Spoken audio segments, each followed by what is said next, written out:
2020. Year of yuck. Globally, it's been tough. On Call of Duty Mobile, it's been a blast.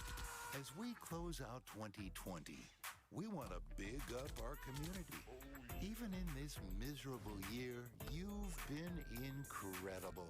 Let's sit back and share in the greatest gift of all, the fact it's nearly over. Happy holidays.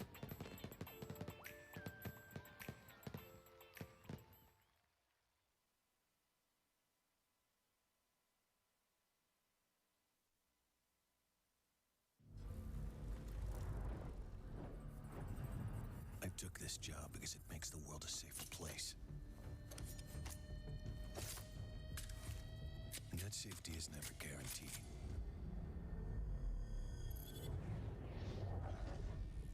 But I know someone else is working to make the world a dangerous place. And that someone is still out there.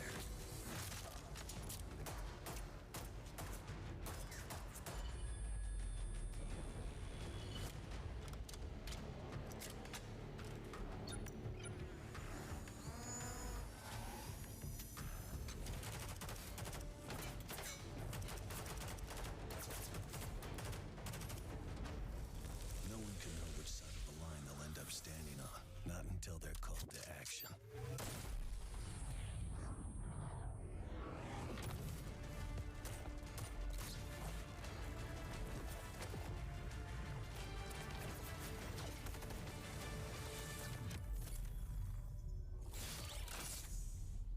Call of Duty Mobile. Download and play now.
Oh, welcome everyone, and this is the Call of Duty Mobile Fairies Invitational, where we have the best girls, the best women who plays Call of Duty Mobile across 6 regions, playing it out for the first event of 2021. Sakaichi is here together with your favorite Suabe, AJ Mustachio. How's it going?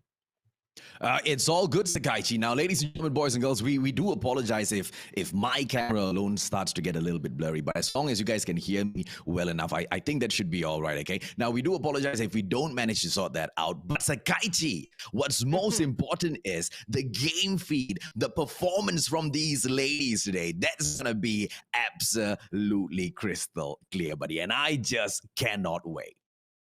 Yeah, we cannot wait for the start.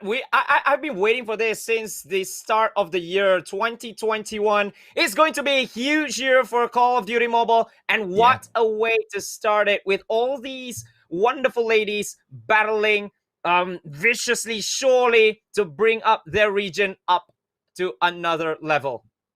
Well, let's jump over to the groups in here, ladies and gentlemen, boys and girls, and see exactly who is gonna be playing in here today. The 6 regions will be represented by these ladies, and Sakaichi, I checked out their profiles, right? They had quite a number of interesting things to say to us, didn't they? Yeah, and not only about the awards, not only about the tournaments that they won or something like that, but all these all these fun facts, all these stories behind the team, behind the names, everything about it. We are going to talk about it as the tournament goes on as well, because well, all these are very, very interesting, right? It's so cute. It's so good to actually bring these to actually for all of you guys to get to know these ladies who are going to play here today. Absolutely, and thank you so much, Garena, for actually putting this together. I'm very sure the whole community is excited to see Garena Call of Duty Mobile rally behind the ladies, behind the esports category for women itself, right? So when these ladies come in here today, we're going to be able to see exactly what they are made of. I had the unfortunate chance of coming across the 21 Huntress once in MP. Do you want to know what happened in the game, Sakaichi? Why unfortunate? Unfortunate because, brother, I was not going to let them screenshot them whooping me left, right, center, all the way through the game. I quit the game, man. I was like, 21 Huntress? Hell no. Hell to the no. I was out of there before you could even go into the game, bro. I don't even know if they saw my name there. I was like, I'm not going to do this. No. Now, that's a good story. Now, that's a very, very cool story because I haven't, I didn't play ranked up until the point where I could actually meet these girls and get absolutely crushed, but I don't know. Nah. If you ever do happen to end up in any games with them, I don't know, man. Not just you, Sakaichi, but everybody else out there. Jumping out of the lobby would be the better option because these girls, they slay all the freaking way, Sakaichi. Yeah, and this one thing as well, right? All the fun facts, all the fun things that we are reading. These ranks, the rank ratio, the win ratios of them are well, it's stunning to say the least. It's more than just it's more than just some casuals. It's almost like all these pro players type of gameplay. So absolutely, I mean, these are no small teams, Sakaichi. All 6 squads in here, they were invited personally by Garena to come in here to participate in this event. They are that good. They are recognized by the developers of the games themselves, by the organizers themselves. So what more validation does a squad need, right, to come in here into the pro scene? What I cannot wait is for these girls to breach the bigger tournaments and to put up a strong fight against the guys, right? Because it'll be absolutely fun. Imagine coming into the MSP invitation, the Garena Invitationals one day and having one of these 6 squads in there just whooping the other boys, right? I mean, it would be definitely a day that will go down in history, Sakaichi. Yeah, because we have seen like some ladies fighting in pro teams as well in other esports as well. In Call of Duty Mobile also, we have seen that happening. But correct. Yeah, like you said, how if these Garena Invitationals or the World Championships, maybe early stages, maybe all the way, who knows if we are going to have a full-on ladies team as well. So I cannot wait to see what these girls are going to show to all of us, not just casters, but all of you viewers as well, because this is going to be a very, very special day. Because, I mean, let's take a quick look at the flip side of it as well, right? Even if these ladies don't stick together with the girls squad, this is the best opportunity for them to be scouted and fished out of their squads by other pro teams out there who are already on the lookout for great talent within the Call of Duty mobile community. You know, it'll be absolutely interesting to also see the progression of these ladies as they go through their journey in the Call of Duty mobile world, right? Because like we've talked about this so many times in the past, Sakaichi, Call of Duty Mobile is an amazing game, but it's still such a young game. It just turned 1 year old. Call of Duty Mobile is a baby right now, right? It's got so many more great years ahead of it. And to watch these players grow together with that game and to climb up the ladder in their pro I guess journey would be very, very nice to watch. Yeah, and I'm more than happy. I'm more than excited to see how will the Call of Duty mobile scene go, and is only going up. Is only going up. There's no downside. There's no signal of it going down. Maybe we have like a little bit of issues here and there, but every game always has an issue. But the only way is up. The only way is going up.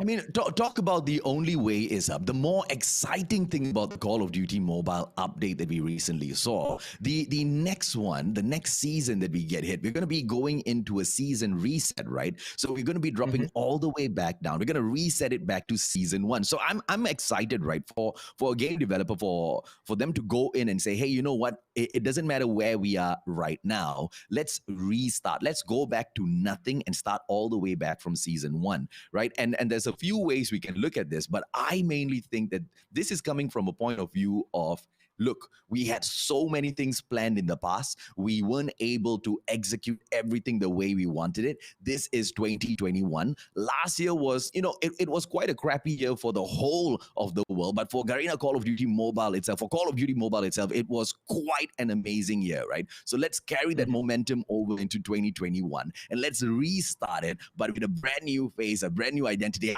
I don't know what can we expect, but whatever it is, right, for them to, it's quite the ballsy move to come out here and say we're gonna reset it to season 1, right? I cannot wait to see what Call of Duty Mobile has in store for us. Yeah, it's a big, risky move, but I do see it going backfire. It's not a step back; it's only a step forward, and I cannot wait to see not only just for the pro scene, but for the casuals as well. And so we are getting to see all the maps which are going to be used here for the Fairies Invitational. So AJ, for the first game here, looks like we already have the bans and picks already. Oh, yeah, absolutely right. But of course, it was a little too fast. We didn't really manage to go in there and discuss it. But hopefully, we get to take a quick peek at it once again. It looks like Crash seems to be being, sorry, not Crash. Firing range. Sorry, come again, bro? Yeah, firing range has being flashed in front of us right now. I don't know if that's the first map that we're going to be going into. It looks like that is right. Here comes Milk Hotpot, Genesis, Payun, as well as Yvonne in here for DPN, and we've got TP going up against them, buddy. Yeah, so DAPHNE DPN for TPE going up against the Pillars, or TP Minerva for the ID side. So the first match is going to be played at firing range for the first hardpoint in Group A of this competition, and TP is having all the first few points of the game already, AJ. So this is going to be a huge start for the ID side.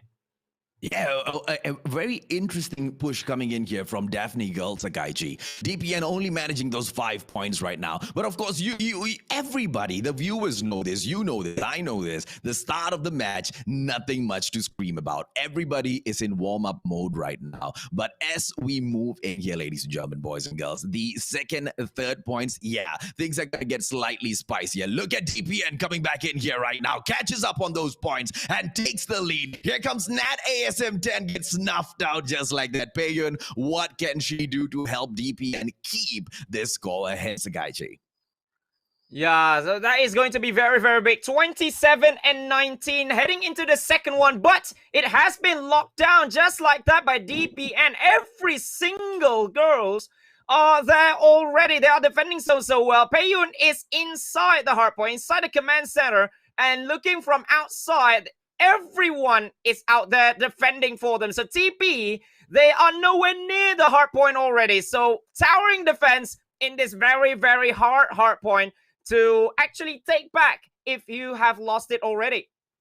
Yeah, Daphne Girl just doesn't know exactly what to do. They managed to sneak away 19 points at the start of the game, but ever since those 19 points were taken up by them, by TP, DPN has been just slaying this all the freaking way, man.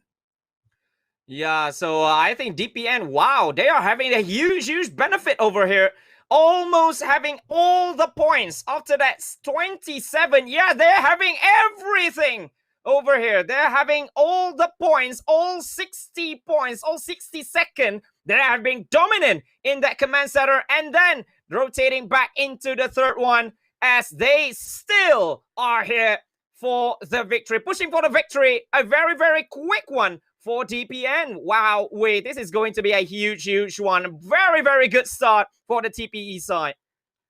Absolutely, Sakaiji. I mean, the pillars Minerva, they went in there and they set up their pillars really well. They forgot about their base, and that was something Daphne Girl just did not do. 19 points. They managed to squeeze away 2 more in there, but Daphne's just smashing this back home, right? 97 points in here, and what a fight at the White Warehouse. It just keeps going back and forth. TP Minerva, the pillars just don't want to give up, but DPN is not allowing them any chance in here at all whatsoever. Here comes Payun, goes in with those shots. What a beautiful maneuver to come in here with the defense, but not being able to pull it off at all. The pillars Minerva with the hold right now, trying to delay the inevitable. Will DPN be able to close this off, Sakaiji?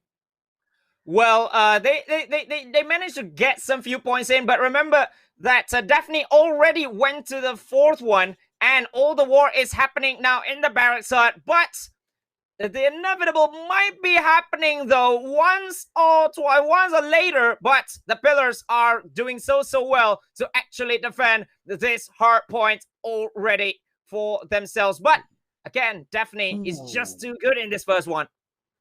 Oh, absolutely, man. But look at the pillars here. What a fight back. Right now, they're holding Daphne Girl back. 44 points, and it is just so hot in here. Here comes Sia with the War Machine. Goes in with the Thermite as well. There is the XS1 Goliath right there behind the wall. And what a play! They managed to get it down. TP Minerva, they continue to collect the points, but 8 more seconds on the clock. What can they do? Can Daphne Girl close this match out at the next hard point? Ladies and gentlemen, boys and girls, it's very much possible.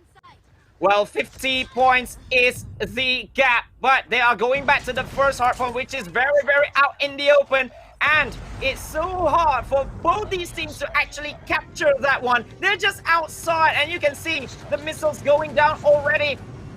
Both of them are coming with their own missiles to actually prevent either of his teams to actually get in there. But Daphne just gets some few points in. TP Minerva, they are defending so well in this one.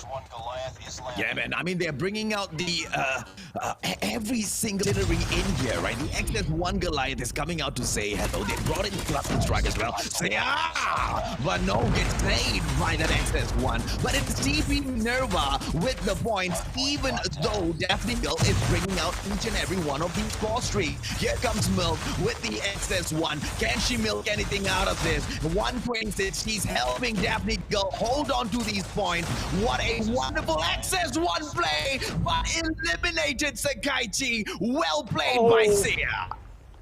Well played by Sia, but will it be enough? Because Daphne only needed 15 points getting into the next hard point. But TP Minerva, they are defending so well and getting the second hard point already, getting the command center. If they can get more than like at least 40 points in, then it's going to be big, but just gets taken down by Celeste as well as Milk, just like that. Daphne, surely, definitely, with Milk, yet another XS1 Goliath is just too much, and they're going to take the first game of this competition.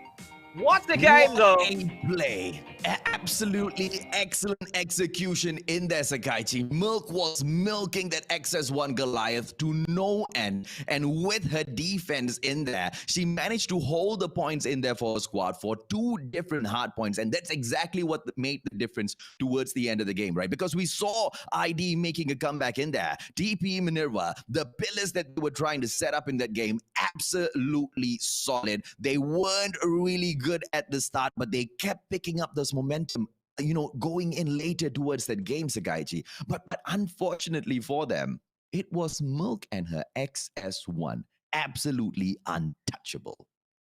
Yeah, Milk SS1 Goliath galore, I should say, because like 2 hard points. Yes, TP Minerva, they looking to make a comeback. They started very, very slow, but then when the momentum came, starting at the 4th hard point, they are really going in, hammer and tons.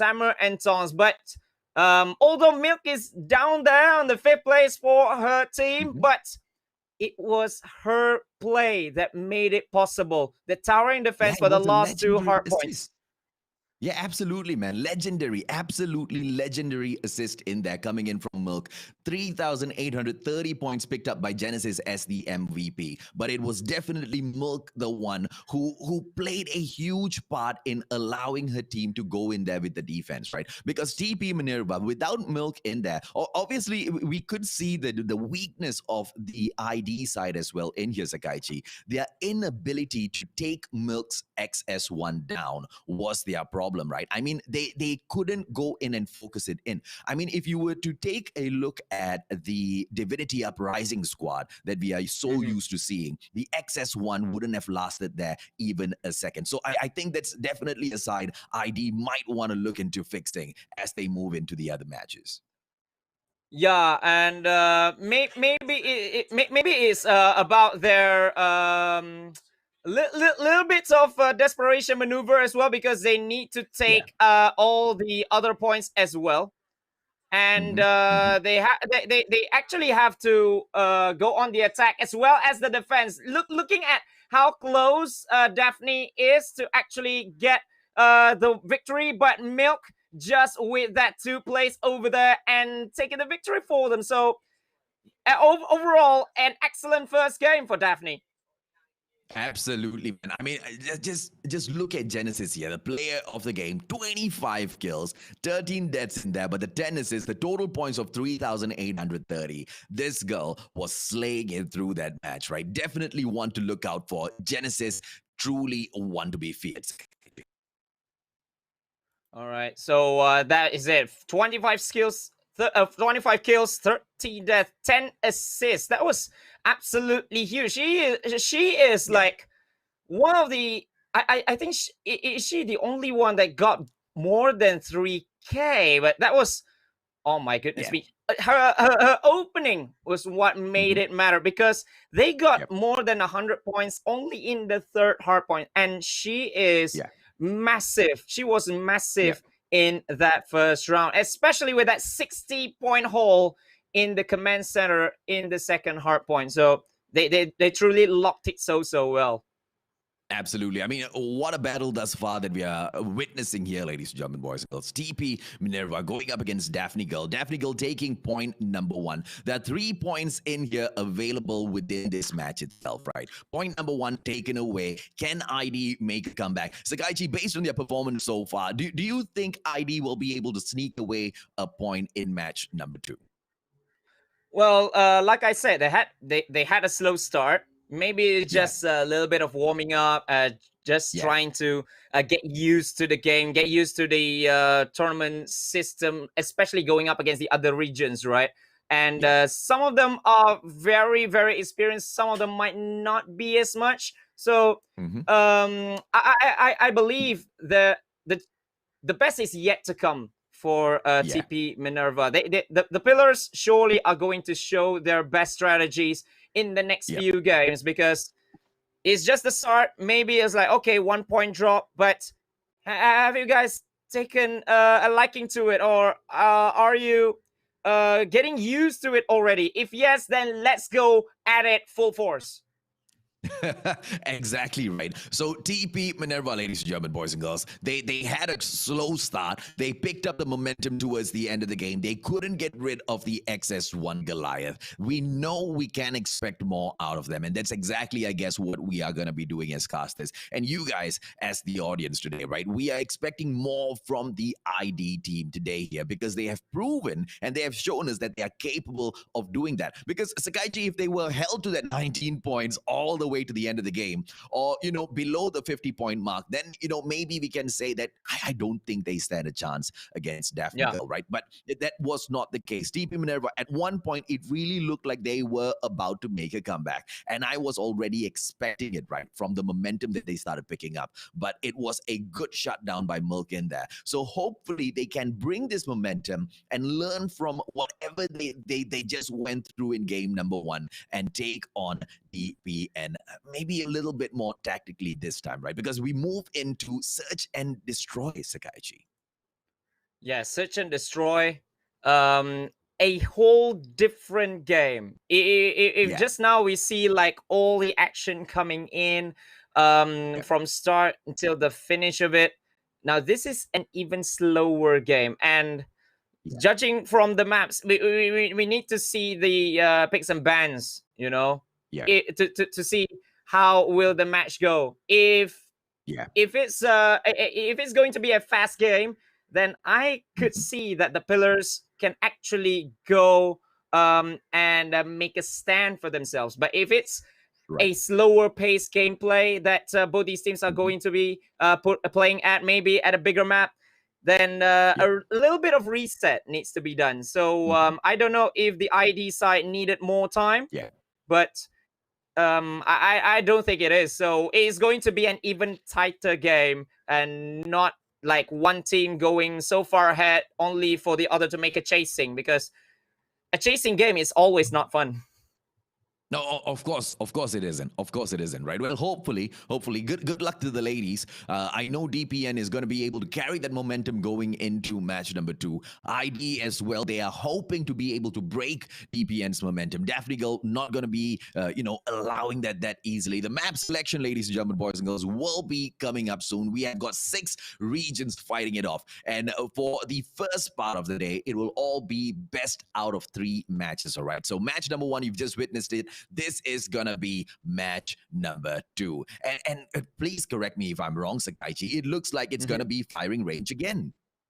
Yeah, it could be. So 6 rounds after we've seen game number 1 at firing range, we might possibly be seeing yet again firing range for the Search and Destroy. So it's going to be very, very exciting to see the same map, but a very, very different game mode. So the pillars are on the attack for the first 5 rounds over here.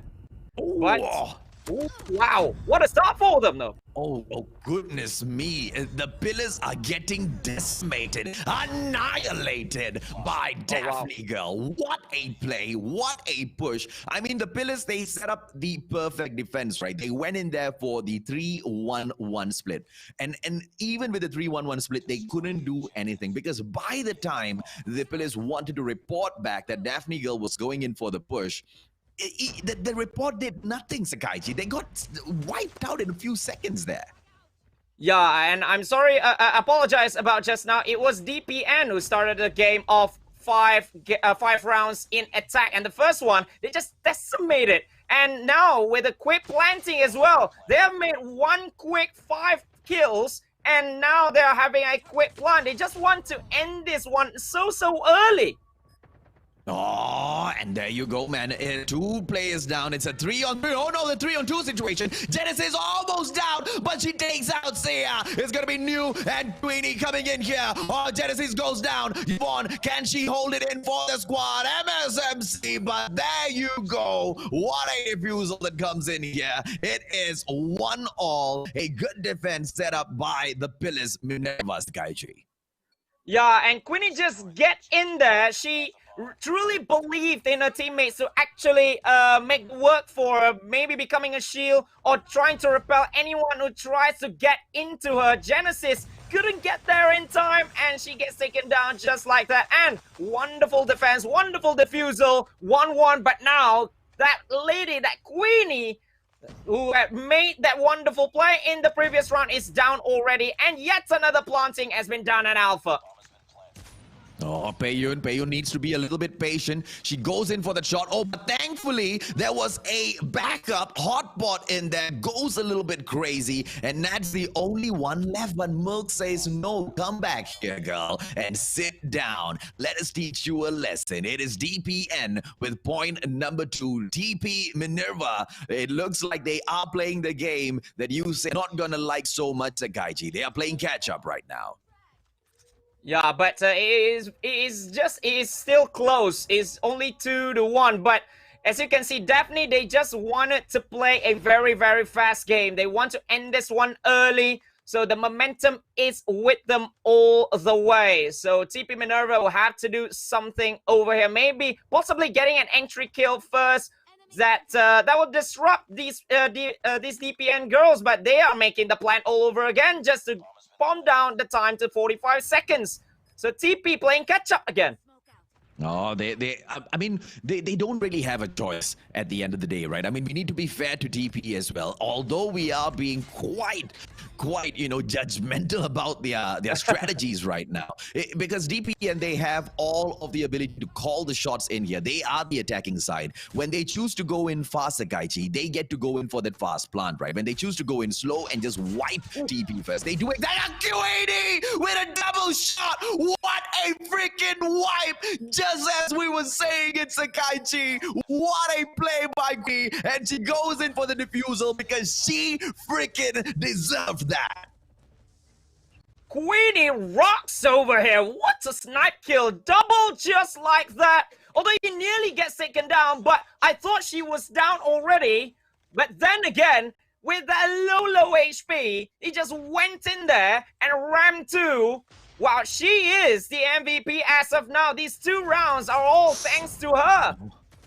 Well, Huge. Bell gets 1. Is Bell gonna get 2? She is gonna go in, pushing into this corner. They know DPN might go into fallback, but Bell makes 1 mistake, gets snuffed out by Milk. What a drop shot. It's gonna be Nad right now. Peiyun goes down. A 3-on-2 situation. Milk and Genesis. It's just 2, but they are very, very strong. These 2, Milk and Genesis. Milk with a 5 kill right now. Goes in with the MW11, and she is gonna go in for the alpha push. Are we gonna be able to see a shooting range plant right now, ladies and gentlemen, boys and girls? And that's exactly what we will get. What will the pillars do to respond to DAPHNE girl right now?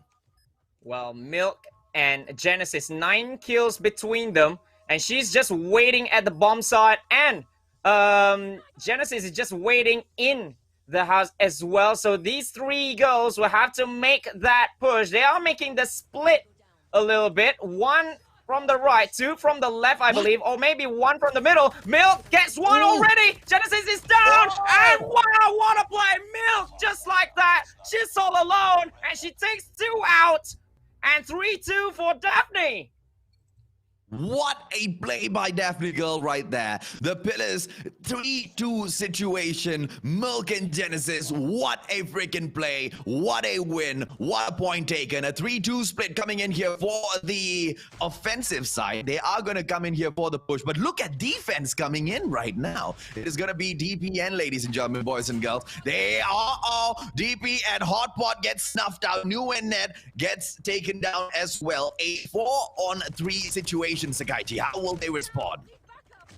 Well, it's 4v3, 3v3 now, but Chia and Bell. Chia is still with the bomb, so she can always make the call, and she is nearing that Bravo point. But Peiyun, nearly takes her down, but the planting is going to be done. It's a little bit unorthodox, but they are making it done. Chia as well as Queenie are the 2 girls left behind, up against 3. So how will it be? DPN will have to make the call now.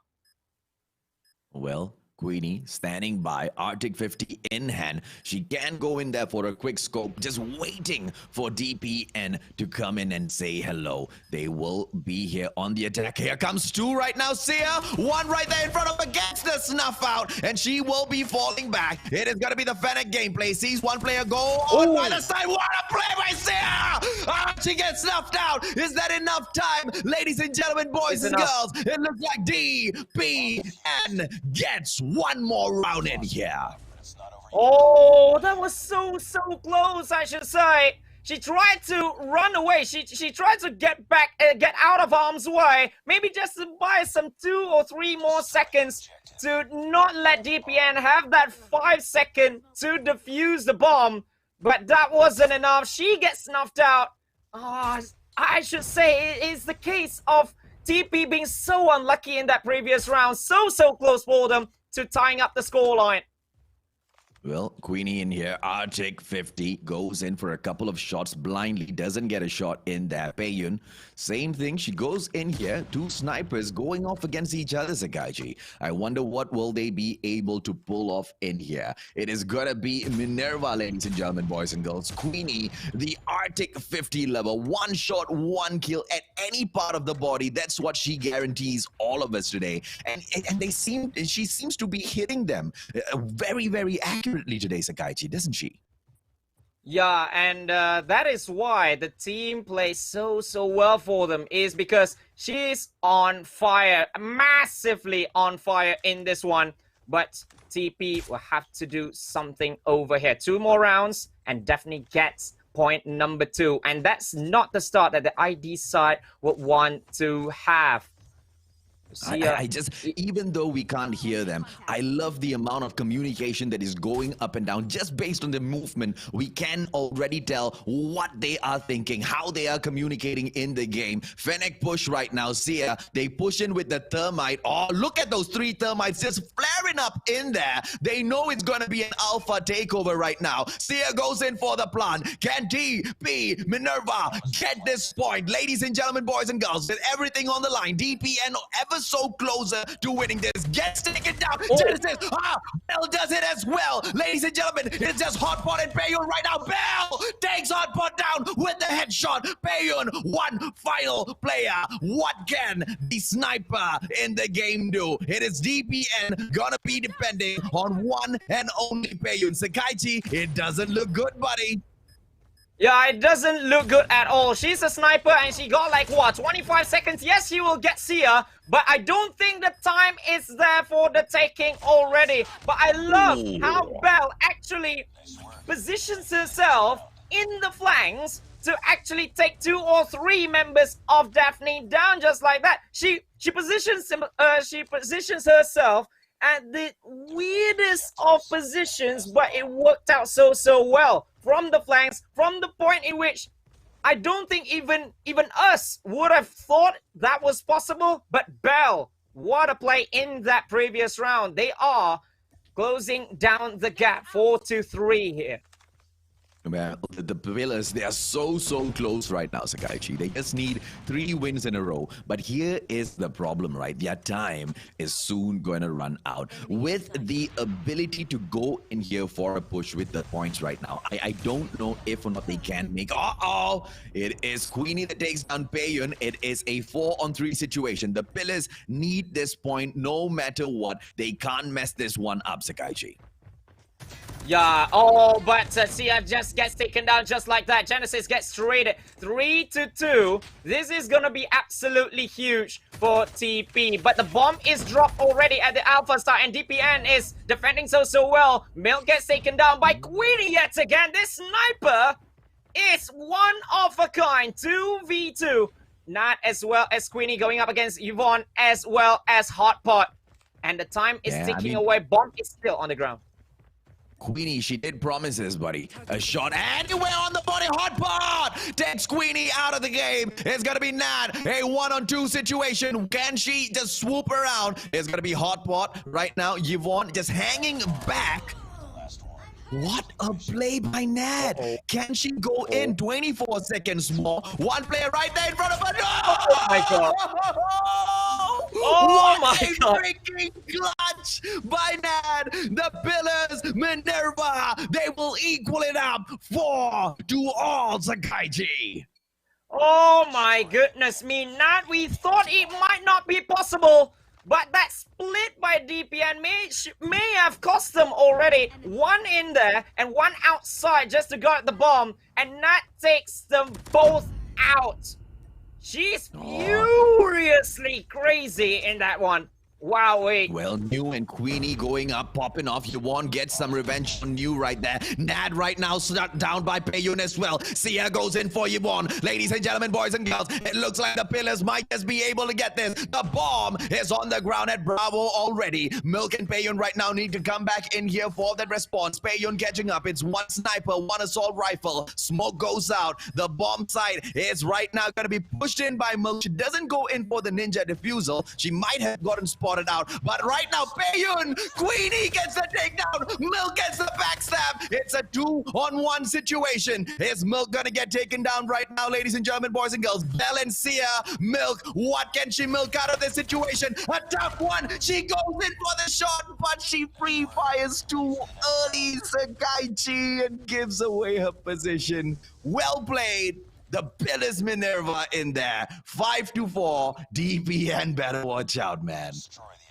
Well, she had no choice there, Milk, because the timing is just too perfect for the Pillars. They just waited and waited. They don't want to make the same mistake with that 1 second defusal of DPN early on in the game. So they just positioned themselves so well. Milk had to make the play. She didn't make the push until so late, and that's how TP Minerva is now just 1 point away from equalizing this series, making that third game at domination an even more crazy one.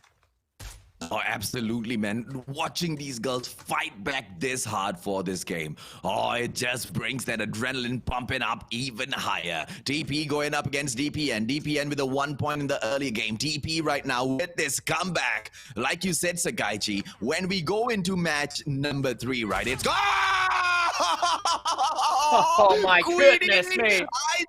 I think I'm about to drop Whoopi as my favorite sniper, yo, because we just found the queen of snipers in here. Arctic 50 used like a freaking god. Nat goes in, gets taken down. Queenie with another shot in there. Milk and Yvonne with a 1 piece each there. Sia and New goes down. A 2-on-2 situation. This time Yvonne, Milk going up against Belle and Queenie. Belle takes down Yvonne. A 2-on-1. Will Queenie get it? She goes in, but no, Sakaichi. 1-on-1.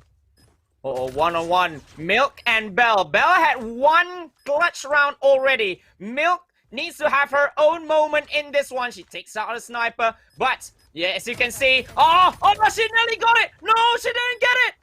Oh my goodness me. Oh, finally she gets it. Milk now finally has her moment, and we're going to round number 11, ladies and gentlemen.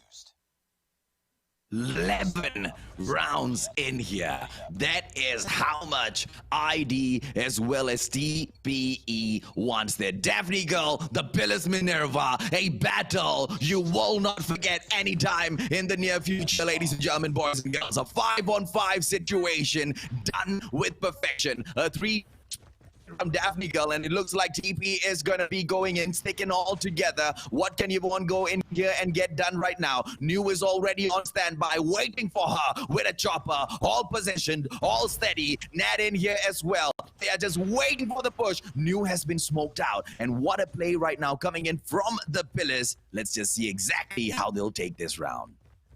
Well, this is going to be the longest 120 seconds of all these 10 girls' lives. Planting the bomb has been done at Alpha. So DPN might just have done it if they can, but it's just 1 planting away. Still 5v5 over here, AJ. Yeah, I mean, it is DPN that has this game, right? So they get that plant. Oh, hot pot. She goes in, but Payun and Yvonne takes down Nat and New. Oh, this is a 4-3 situation, and right now a 4-2. And Queenie and Sia are left all alone here. Look at Daniel. Even Daniel left the game. Yvonne takes down Sia. It's going to be Queenie going up 4-on-1. Thank you. Goodbye, the Pillars. DAPHNE girl manages to pick up point number 2 as well. Look at TP Minerva in there. Well freaking played by TPE in here today, Sakaichi. There's no way ID could have taken that away. They tried, they pushed, they just could not get it done. Yeah, and we always talk about the late game because they are playing so well late game, but I think they have been found out. They have been found out, the late game players, and TPE, this DPN side is DAPHNE side. they just stuck together. Each and every single one of them had their own moments, but yet again, it's Milk with that final nail in the coffin to put the points on the scoreboard. 2-0, and no surprise, this is the MVP over here. Yeah, man. I mean, earlier she was going in there just for the backup, just for the support role. But this time she took matters into her own hands. She was leading the squad all the way down to that. I mean, when she, every single time Milk comes into that situation, right, you know it's going to swing into DPN's hands. And that is just how good Milk is, even on the offense or the defense when she's locking down those positions. And Sia, of course, nothing short about her. Let's talk about Queenie a little bit, Sakaichi. What a play by TP Minerva. Queenie was an absolute queen on those snipes. Well, she is. I don't know if we want to call it a queen or she's a beast with the sniper as well. She nearly took out DPN all by herself. Just that there's a little bit of unluckiness in TP Minerva in that second set, don't you think? Yeah, of course, man. I mean, unlucky, I don't know if that would be unlucky, right? Because they didn't lag, they didn't really make any mistakes. We saw both of the squads like put everything out there, right? And I guess you would say unlucky in terms of it just wasn't their time, it wasn't their day. I guess I can accept that, Sakaichi. Unlucky in that way, absolutely. But in terms of going out there and laying it all on the table, I think it was a fair game between the two squads, both TP Minerva as well as DAPHNE Girl. They put everything out there on the chopping board, and it looks like it was TP that got sliced and diced, whilst it was DAPHNE Girl doing the cooking today.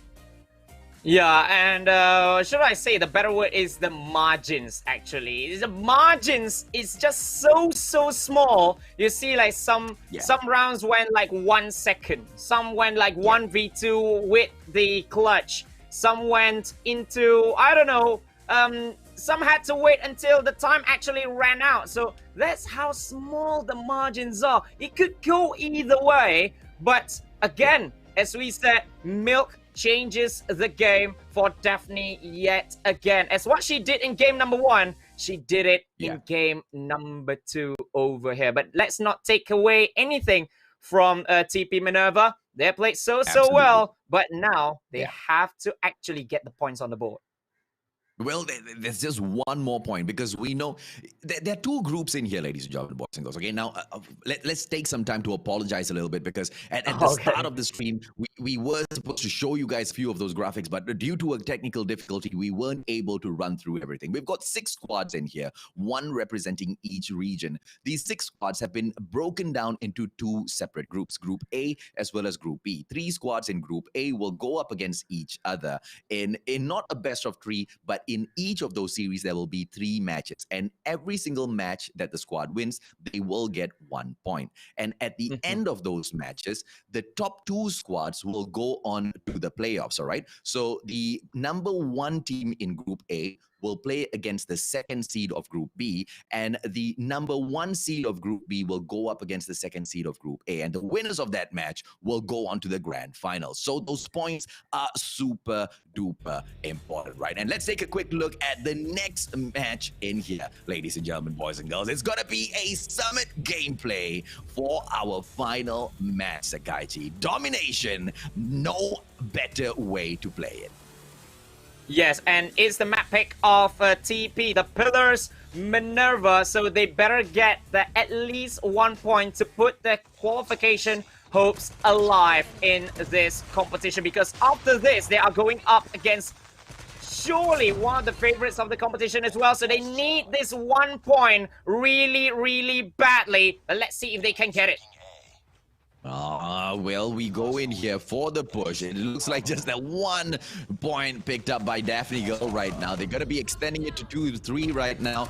But it's really not going to be that exciting, ladies and gentlemen, boys and girls, as the girls go in here and warm up for their final round within the series. DAPHNE Girl in here with the 2 points captured. Bravo, control room number 2, of course. And C has been captured as well. But for how long, right? TP Minerva making the rotation right now. They have abandoned Alpha. Here comes Hotpot with the defense, Sakaichi. Oh, a double kill in there. She still stands. Wow, Hotpot just repels, just prevents that Bravo takeover. Even out of the entrance, not even at the entrance yet, and she actually already said no to the no to that at Bravo. So they are defending so well over here. Is a DAPHNE, and they look to have closed. They look to want to close this one to a 3 on donut scoreline. If they can do it. Yeah.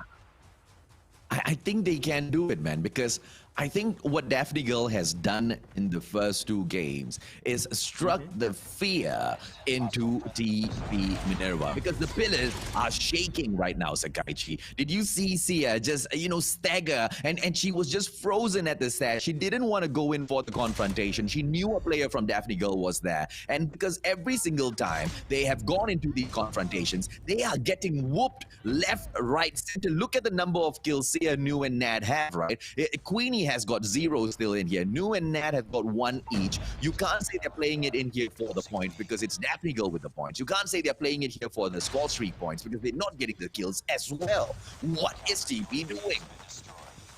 Well, they might have hesitated too much because, as you said just now, some players are waiting at the stairs, not actually doing anything, and they couldn't do anything, actually. It's not that they don't want to, but they could not do it because DAPHNE is just 1 step ahead, as you can see. 1 step ahead, again, and again, and again, and again. And Hotpot and Payan already on double figures, when on the TP side, there are still 1 player not having any kills already, and they went for a triple cap already, just to close this one up with a huge bang, striking even more fear to TP, and they nearly did it.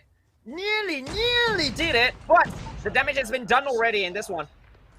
Yeah, man, I mean, close, and there you go, ladies and gentlemen, boys and girls. The first half closed off 75-38. The Pillars Minerva, if they don't change their strategy, if they don't just block out that mental stress that they have right now, that fear of facing DAPHNE Girl, they're not gonna be able to do anything in this match. The hesitation needs to be put aside. The Pillars Minerva, the ladies are right now going in here for the push. Alpha, can DPN get that capture? Yes, they do. They've sealed it off. The Pillars Minerva has already captured Charlie. It looks like control room number 2 is going to be the point of contention, but what can the Pillars pull off here?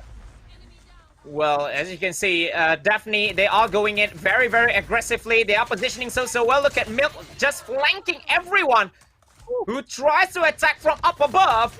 And DAPHNE just so close right now. Milk going again and again here. Well, and TP had to go to Alpha. Kills, yeah, I mean, there's just no stopping. There's no stopping Milk at all. She's just milking everything out of this, right? She loves, to play with teammates who can, chat with her. ASM-10 is her best gun. She loves play. She hates, going into Tunisia to play out. But Search and Destroy, the best mode for this girl. But she doesn't only do good on Search and Destroy right now, does she, Sakaichi? She's just blazing it up in domination as well. Bravo Charlie right now, held on by DAPHNE Girl. The Pillars Minerva can't do anything. DAPHNE, triple cap Sakaichi! They just want to close this one out with a 3 to donut scoreline, and they have just done it absolutely fantastically well. And they defended all 3 so well. Nat tried to come in, and everyone is just been taken down. Bayoon, Milk, Hotpot, every single one of the girls from DPN is just on fire. Although Nat, look at that. Nat tried her best, but she could not do anything about it. The more I watch this game, the more something is becoming very scarily apparent to me, Sakaichi. I think the latency in here is definitely affecting the performance of the pillars. Minerva, if you notice, their reactions towards situations are always coming in just a second too late. And these girls have been doing so well. Whenever they have managed to get those positions or those situations, their strategy is perfect, right? But the reaction times are also consistently delayed. I am afraid this just isn't the best scenario to see just how good these ladies are. But you know, due to the situation in the world, that's just how we need to get it done, isn't it, ladies and gentlemen, boys and girls? DPN brings it to a close. What a play, what a performance by TP Minerva. The pillars could not hold a candle to DAPHNE Girl today, Sakaichi. Nothing. And yeah, and they got a donut already, just to see how dominant DAPHNE has done in here. Wow, what a play, especially in the second half of things. Yeah. The whole of domination game, they just seem to be a second, not a second, but a step or maybe two steps further from what TP is trying to do. They just, they smell blood. They smell what TP is trying to do, and they just ask them out even before they could actually try. They want to try, not actually go and do it. They want to try, but they couldn't. Yeah, absolutely, man. I mean, to all of the audience, to the viewers watching right now, be it on Facebook or on YouTube, make sure you guys check out all of these girls, man. I'm very sure some of these players, they are streamers as well. Their talent definitely needs support, man. Within the Call of Duty mobile community itself, go show them the power of the Call of Duty mobile community and help them achieve their dreams. Help them achieve their dreams through supporting their pages as well, right? Because a talent like this, I mean, the fight we saw coming back in there from TP Minerva, absolute fire it was to the very end. But the scoreboard, on the other hand, Sakaichi, just did not show that to us. Look at those KDAs. TP couldn't pull it off. The winners of the day, DAPHNE Girl, with Payun coming in there with the MVP. What a way to open up the tournament today. Wow, what a way. Although we didn't expect it to be a 3-2 donut scoreline, but we have seen how fast, how furious, how crazy the gameplays are. And Payun, huge credits to her, as she's always that one step ahead of almost everybody, including her own teammates in there. And she just smashes the domination round. She just smashes Summit left, right, and center in this one. Yeah, but look at Yvonne and Genesis as well, right? With 6 captures each. It's not just about going in there and making sure you get those kills. It's not just about going in there and getting the points for your squad, right? It is all about how many of those positions you manage to capture after your opposition continuously just barrages in there and steals them away from you. And I think those girls did absolutely fine today. At the end of the day, Sakaichi, DAPHNE Girl, the better side, hands down. I just read one thing, that Milk actually doesn't like domination, but she smashes it thoroughly in this one. She's one of the girls that actually made one capture all by herself. But here it is, ladies and gentlemen. Payun she's the only one with more than 3k points, almost going 4k. Looking at how dominant this girl is in that game. And DAPHNE Girl, 3-2 donut in there. Wow, huge start. And that could be very, very big for their qualification hopes to the playoffs. Absolutely, man. I cannot wait to see the ladies in more of these tournaments in the future, because the way they play it, their strategies, the way they go in there for those defenses at search and destroy as well, both squads, both TP Minerva as well as DAPHNE Girl, they really took it up to another level, and I'm expecting to see more out of them, right? But what do you think, Sakaichi, of both the squads' performance today? Well, like I said, DAPHNE Girls have been very, very aggressive. Although I should say that TP Minerva, they are a little bit slow, but going up to the late games, they surely can show us what they can do. So it's going to be very, very interesting to see how they are going to pan out against NRX Chronicles, the other team, which is coming from PH, to see if they can really make a stand for themselves. Because some of the games is so neck and neck, but that domination round, they just simply got dominated. But there's still more to what we can see here today. Absolutely. Well, you just saw the group standings as well, ladies and gentlemen, boys and girls. A no-brainer, right? With a 3-0 victory, it is right now Daphne Girl sitting down up top. In game number 2, though, Takaichi, I don't know if Daphne Girl is going to be, still smiling at the end of that game, or are we going to be able to see a squad step in here that might just be slightly better than them? Or we could also see Daphne Girl stomping dominance in Group A today. I'm curious to see which side of the coin we both end on. Yeah, because NRX, we have seen them, not only them, the boys, maybe in MP, in Battle Royale as well. They have been dominant. NRX is one of the most dominant esports teams in the whole of Call of Duty Mobile. Or should I say in mobile games in general? They're just looking so good. But DPN, I believe, from this win, they surely take them up a level in confidence, in going up against possibly one of the best teams ever in the history of Call of Duty Mobile. But NRX Chronicles, the winners in their own right. They have their huge win already before. So DPN had a huge test in front of them in game number 2, in series number 2 after this. Well, we'll see if or not we do end up falling in love with the ladies from NRX Chronicles. 15-7 as well, ladies and gentlemen, boys and girls, because that is the squad that Daphne Girl will be facing off right after this. I mean, look at this, right? The way DPN was just going in there. If Milk performs this exact same way, Sakaichi, I believe DPN definitely has a strong chance to go in there and smash this one as well. Yeah, and we are going to watch it after we take a few minutes break. So it's going to be DPN going up against NRX Chronicles right after this short break.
2020. Year of yuck. Globally, it's been tough. On Call of Duty Mobile, it's been a blast. As we close out 2020, we want to big up our community. Even in this miserable year, you've been incredible. Let's sit back and share in the greatest gift of all, the fact it's nearly over. Happy holidays.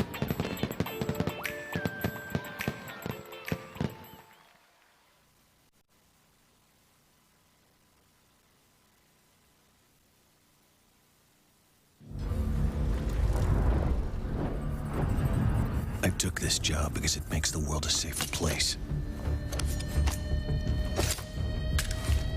And that safety is never guaranteed.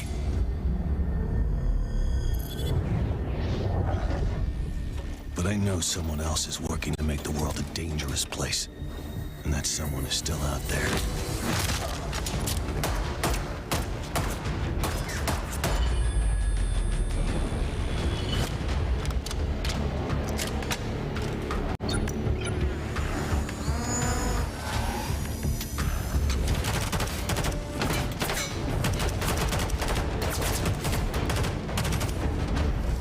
No one can know which side of the line they'll end up standing on. Not until they're called to action.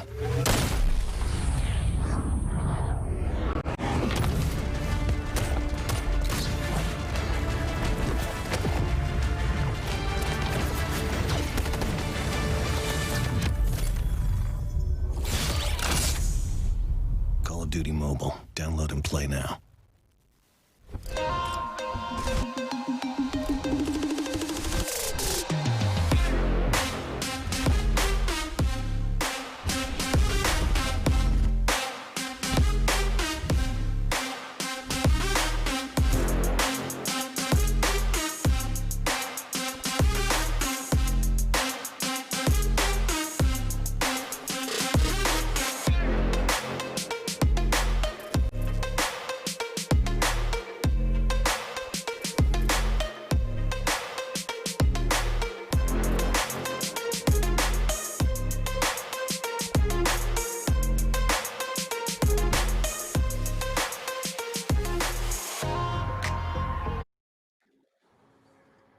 Welcome back, ladies and gentlemen, boys and girls, to the Fairies Invitational, brought to you by Garena Call of Duty Mobile. My name is AJ and I am the Mustachio. Here with me in the studio is the one and only Sakaichi. So far, buddy, everything has been absolutely dope for DAPHNE Girl. And right now, they will go on to meet the ladies of NRX Gaming.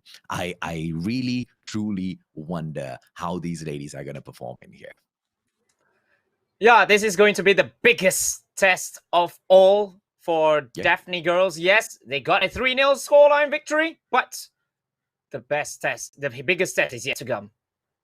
Absolutely, absolutely. I mean, 3 matches in here. Let's jump into the group standings real quick, ladies and gentlemen, boys and girls. We've got DAPHNE Girl in here. They've won 1 series already with the 3 points up. In the NRX Chronicles, they have got no points on the board. Will they be able to come in here and kick it all the way to the top? Now, if DAPHNE Girl does not manage to win any points here, that'll obviously equalize NRX Chronicles as well as DAPHNE Girl. But don't forget, after this, we have NRX going up against the Pillars Minerva, which will ensure each and every single squad in Group A plays 2 match each. So technically, at that point, I think NRX Chronicles will be able, or DAPHNE will be able to, clear off the board with the points. But if at all they end up on the same points, head to head, we'll make sure we get to choose who gets to be the top spot, right? And it is here with DAPHNE Girl, Genesis, Hotpot, Milk, Payun, as well as Yvonne. Milk right there in the center, because she deserves that attention, Sakaichi.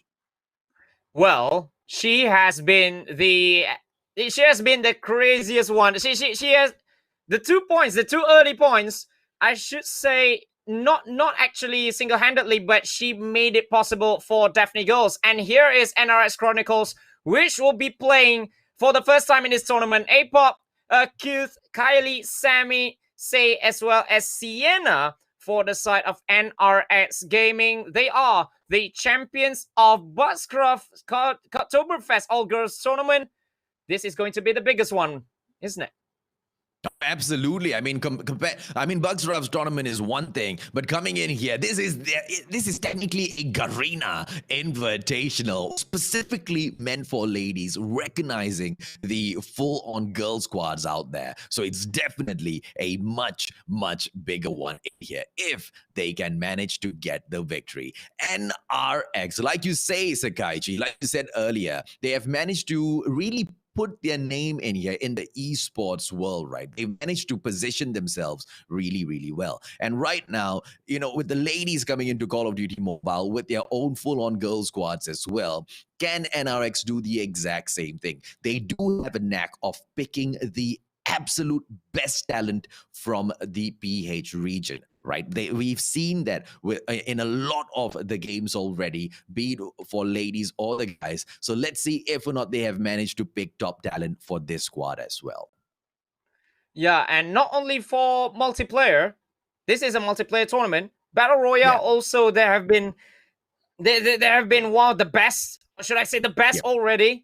And in other mobile games as well, I've seen NRS Gaming, they are conquering the PH region at its very finest. So, this is going to be a huge match for NRX. They are going to be picking, this is the map pick standoff for the NRX Chronicles wants to start it over here. Well, beautiful. We will move into standoff, ladies and gentlemen, boys and girls. Girls will be absolutely excited to see exactly what is in store for them. Now, I don't know how is DPN going to respond to this, because I don't believe we went into standoff at all, right, previously. So this time as we go in here, right, this map, ladies and gentlemen, boys and girls, it contains multiple spots for those long-range combats for snipers, right? And the second story levels near the buildings for domination objectives of A and C, that's gonna be super duper crazy as well. So I wonder who is NRX gonna bring out as the sniper in here, Sakaichi. Will we be able to spot one as good as we saw Genesis earlier? Or are we gonna be able to see such ruthlessness in this match? Well, I'm seeing two snipers in the lineup for NRS. Kylie as well as Say. One of them could be, or it could be both, because these NRX players, they seem to have at the very least two roles for them, so they can interchange, they can adapt to whatever situation there is in, because I believe with them that can play multiple roles, they can also play with multiple guns at its very best form as well. So here we go, going for the first round over here in the hard point is going to be NRX from the PH going up against DAPHNE from TPE. Well, so far, ladies and gentlemen, boys and girls, obviously we won't be able to tell much just yet from the first few kills. It does fall in DPN's hands, those points, but this is gonna be hard point. Only one team can be picking up those points at a time. Here comes Say. It's A-Pop in there with the two-piece for herself. Bayun gets to take A-Pop down. Here comes Milk as well. Kylie goes down. It is Sid going down to Genesis as well. Genesis with a triple kill! What is going on for DPN right now? Oh, they are on freaking fire, Sakaichi! The momentum carrying over into this one, and DPN is just toying for the first few ones. NRX is on a warm-up. I don't know what did they have before this game, but they really need to step up as quickly as possible, because DAPHNE, they are using the momentum so well after the 3-0 win in the first one. Oh, absolutely. And look at the push coming in here right now. Oh, Sammy goes in, takes down Genesis. Milk is out of it as well. Hotpot! Oh, with the close quarters combat, ASM goes down and takes them out. DPN right now, they will go in for the push. NRX with the spot right now. Two players right in front of her. She goes in for the spam. Hotpot gets one down, but she doesn't get the other. A-Pop was the one that paid in dearly for that mistake. And it will be DPN back here on the point. What will Hotpot do? She turns around at the wrong time. Sakaichi gets taken out by Say. Yes, they just came from the window, but at the end of it, still couldn't get the hardpoint. It was contested for a few while, but DAPHNE, they just have some players coming in and coming in after one player going down. So that's why the objective is so hard for the taking for the NRX side. It has been contested for quite a while now, but as you can see, DPN gets it. Yvonne with that final kill for DPN, but this one is the closest one to go, with both these teams having only few points getting into the next one. Yeah, man, okay, see, the hard point right now is going to move over to the house. And look at this, Payun is already at the house waiting. DPN picks up these points as well. Ladies and gentlemen, boys and girls, let me tell you this, right? This is exactly what TPE is showing us right now. DPN is dominating the games. They have got absolute perfect awareness of the map. They have got absolute perfect awareness of the strength of the teams that they are going up against. And they are shutting down NRX left, right, center. The points are just falling into their hands. Look at War Machine go off. Hotpot is on freaking fire today. Oh my goodness me. Not only is the momentum carrying through them, but it's also the confidence that came with it. They are just always one step ahead. They're making the rotations faster, they're making the kills faster, and they are calling out the shots even quicker than NRX have made. And they have already rotated. Although Say is alone in the house, the fourth hardpoint, I believe, yeah, they are going there already. DPN is locking down the place already for the next one. Yeah, man, Bakery has already been taken. Oh, no. Bakery has been taken down NRX right now. DPN did go in here for the rotation, but it was just Say holding down the previous hardpoint. What a play by NRX so far. But here comes Payun just mowing down the players from NRX. Now, Payun gets settled out, and it was Kylie that takes her down. Sam in there with the shot as well. NRX doing good for the time being, Sakaichi. Look at Kylie right now, go crazy with the War Machine, multi-kills, and she will still continue her push. Wow, we NRX, and it doesn't help as well with DAPHNE having to respawn so far away from the hardpoint, but Genesis coming in already with the XS1 Goliath, so this is going to be huge for the push for the side of DPN, as Genesis just retreats back to the first hardpoint, because they said that, okay, you can have it, you can have the entirety of the fourth hardpoint. They are now back into the first, rotating so quickly, but NRX is catching up. They're playing catch up, and they have done it excellently. Solid play. NRX right now in here, 90 to 99. Make that 100. DAPHNE Girl knew exactly what was happening, and they have to pull this back. Now, if DAPHNE Girl can hold this point all the way, it's a clear victory. But you know exactly how difficult it's gonna be here, right? Because the hotel yard is one of the most difficult sites at standoff, ladies and gentlemen, boys and girls, to control. Because 2, 3, 4 openings in here to come in and absolutely ravage your opponent. Sammy comes in, her own War Machine right now. Shock RC on the let go as well, just to torment her opponent. And look at this, neither one of those squads picking up those points, Sakaichi, right now. Yeah, it's out in the open, and with all the missiles coming in as well, it's so hard to actually just cover yourselves in there, out in the open, from the front, from the flanks, from the back, from the hotel as well. But DPN is just 20 points away from taking game number 1 right here. It looks like the early start, the quick aggressive start of theirs is going to bear fruit, but NRX is holding the second hardpoint. This could be very huge if they are to stage a huge comeback over here, unless if Hotpot has something to say about it.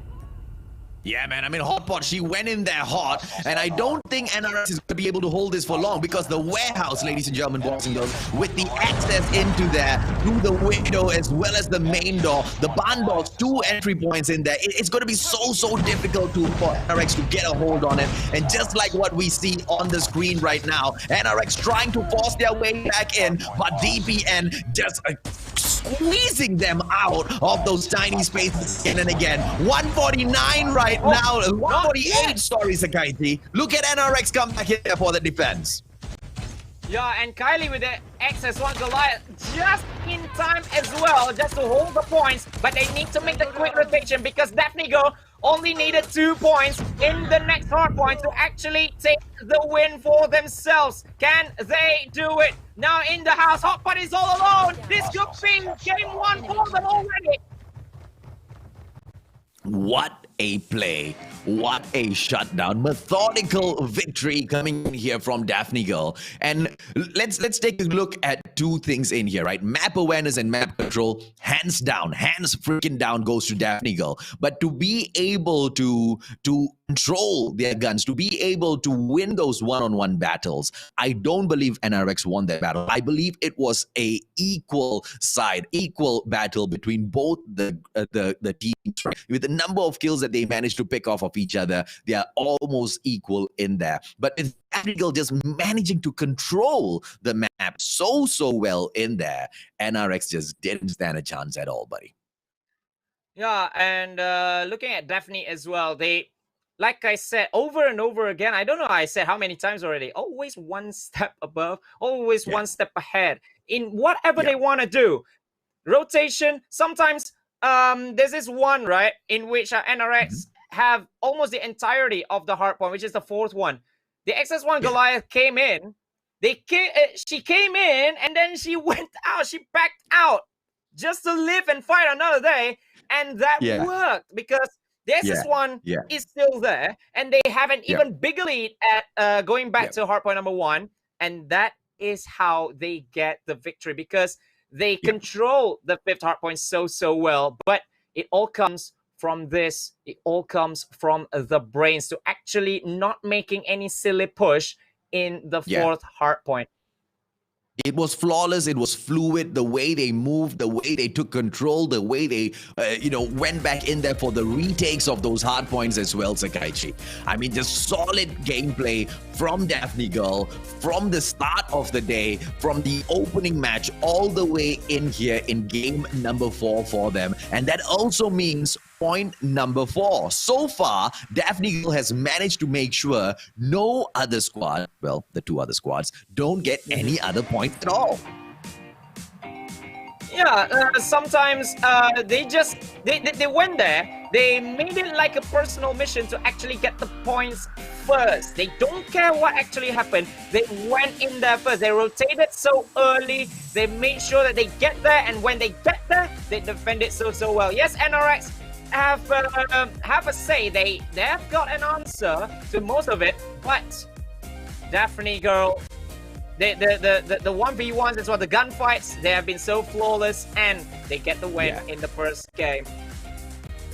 Solid performance in here coming in from DAPHNE Girl. I mean, Genesis, time and time again, this girl, she gets the MVP, and oh my goodness, doesn't she deserve it, Sakaichi? Solid play in here for DAPHNE. I mean, I don't know what their weakness is just yet. With every single squad that we have seen, we find those weak links because it's explored by their opponents, right? And thus far, with the 2 opponents that DAPHNE Girl has come across today, I don't think either one has managed to explore any of their weaknesses yet to expose them. And that could be the reason why they are still so freaking strong. Yeah, and we discussed about how multi-role is NRX, but we don't actually see, we don't actually talk about how DAPHNE Girl's role playing is, because they just swapped right accordingly, according to the situation. Somebody can be the attacker, somebody can be the slayer, somebody can be the rusher, somebody can be the objectives. No problem at all. Yeah, the backup, the teamwork, the synergy between them is just immaculate, right? Because when they go in there, like I said, it's just so fluid. And let's take a look in here, ladies and gentlemen, boys and girls. The next match, Search and Destroy, Crash and Crossfire, banned off by NRX and DPN. DPN gets the pick, and they say, let's go in here for a Summit showdown, Sakaichi. Yeah, Summit in which they actually have a huge win in domination in their previous game that they actually played here, going up against TP Minerva. They have a huge win, and now they are looking to solidify their place because mathematically, yes, mathematically, ladies and gentlemen, they are already in the playoffs after 4 wins. Yeah, solid work in here by DPN, and they deserve it, man. Alpha, Bravo, it looks like it's going to be a Bravo push for the defenders. Just one player might stray off here to the Alpha defense. Let's see exactly how does NRX come in here and hold off DAPHNE Girls' attack. DAPHNE, obviously, they deserve the attacking position in here. They have proven to be such a strong squad so far. They come in here for the push, but it looks like just one bomber, one player is going... Oh, no. It's multiple. I just thought there was one player on there going into the push. No, because it's not the best thing to actually do if you go alone, because in this kinds of search and destroy, every single player counts. Every single lady in here counts. So if one goes down, it gains a huge disadvantage for the team. But Milk, she gets one already. And all the chaos is coming already for them. Look at that, man. Pop! With a double kill, manages to put a situation, a team-minute situation. It's a 2-on-1 right now. Hotpot goes in for a quick plant. It's going to be Sammy and A-Pop right now coming in for the defense. The two of them together. A 2-on-1 situation. Hotpot, she's got the plant. 38 seconds is too much on the clock right now. So Hotpot is definitely in some hot water, Skyji. Yeah, and looking at both these players, all right, now they're making the split. A-Pop as well as Sammy. Oh, Hotpot has been found. Hotpot will have to do this all alone. She gets one. She gets two.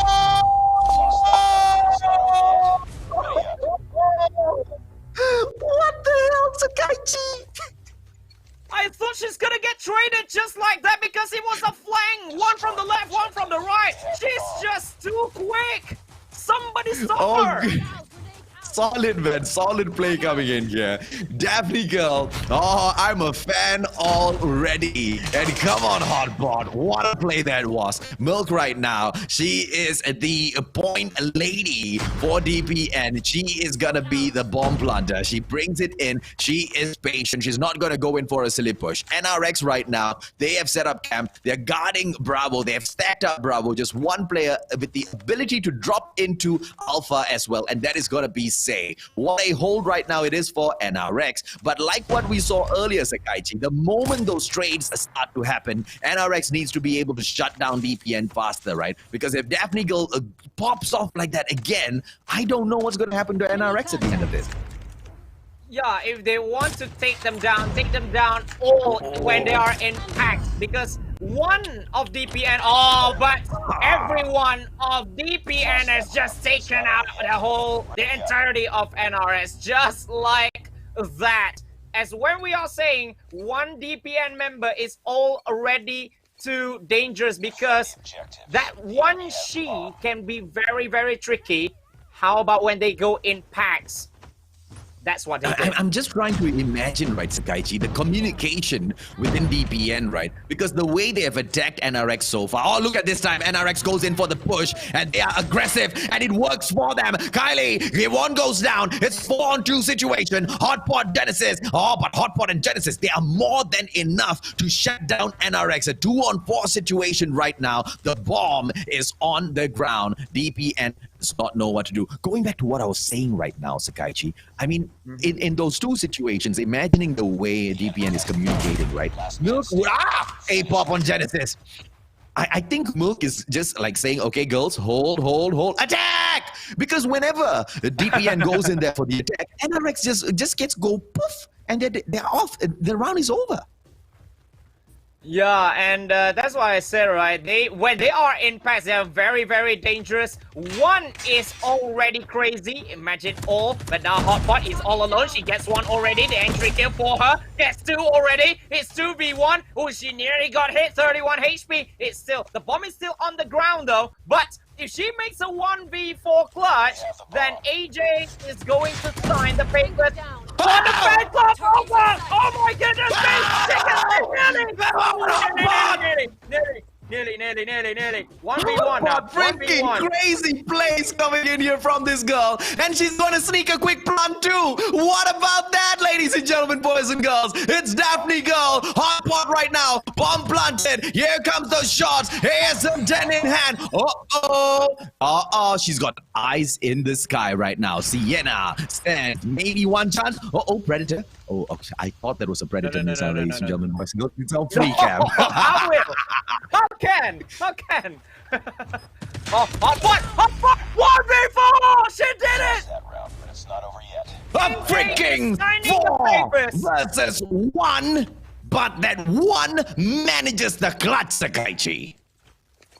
AJ is officially signing the papers to become Hot Pot FC, Hot Pot Fan Club already. 1v4, you don't see that every day. Put them in the highlights. Oh, what a beautiful push. These players are absolute fire today coming into this game. Oh, this is something else. This Daphne girl side is definitely something else. I don't know what to say anymore. 5v4 for DPN. Well, right. Look, that 4-1 was all I needed, right? That 1 versus 4. Hot pot action. Hot action. This girl, this hot pot is so hot. She's making the mustachio. She's making Mr. Suabe sweat all the way in Malaysia, man. Oh my goodness me. But it's still an open game still, although they have the 3-point lead. But it was 3 really hard 4 points. But the planting has been done at Bravo right now. 5v3 as Sienna is down. Hot pot, the main lady, is down. Yvonne as well by A-Pop. The Apple A-Pop. She has made it 3-3 now.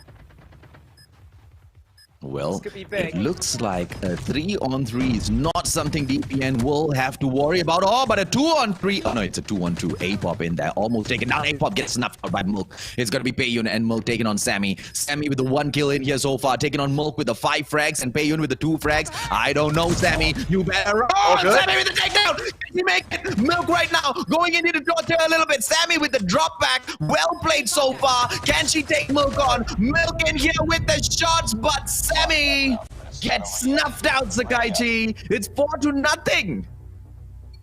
Well, when they have to push, when they have to go aggressive, they could. When they have to clutch, they could. And when they have to just play by the time, they can as well. That is what Daphne's so special. She drops back a little bit just to buy some time. And that was very smart of Milk.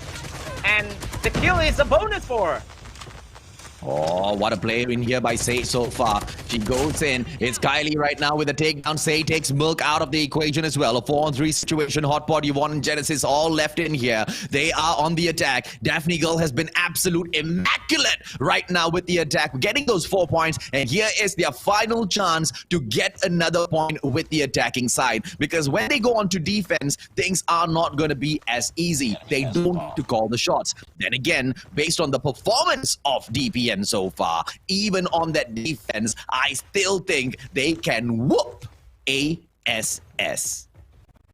Oh, although, yeah, 3v4, but all they care, because they can do it even with less ladies on the map. Planting at Alpha, it could be a full-on 5 successful attacks right here for Daphne Girl. And the timer. So NRX will really have to make the call. Okay, I like how NRX is taking the situation right now. They're going in here for the split. And look at this, right? With the 4 players. Sammy getting shot at, almost taken down. Lucky for her, she backs away from that hot condition. It is going to be Hot Pot right now. Sammy still exposing herself. Come on, it's going to be Say right now. Hot Pot with the takedown. Yvonne coming in. Oh, what a play by Yvonne. It is going to be right now a 2-on-2 situation. Sienna kindly gets taken down. Genesis going in for Sienna. Is Sienna going to be able to do it? Sienna! Wiped out, and what a successful 5-round push by DPN.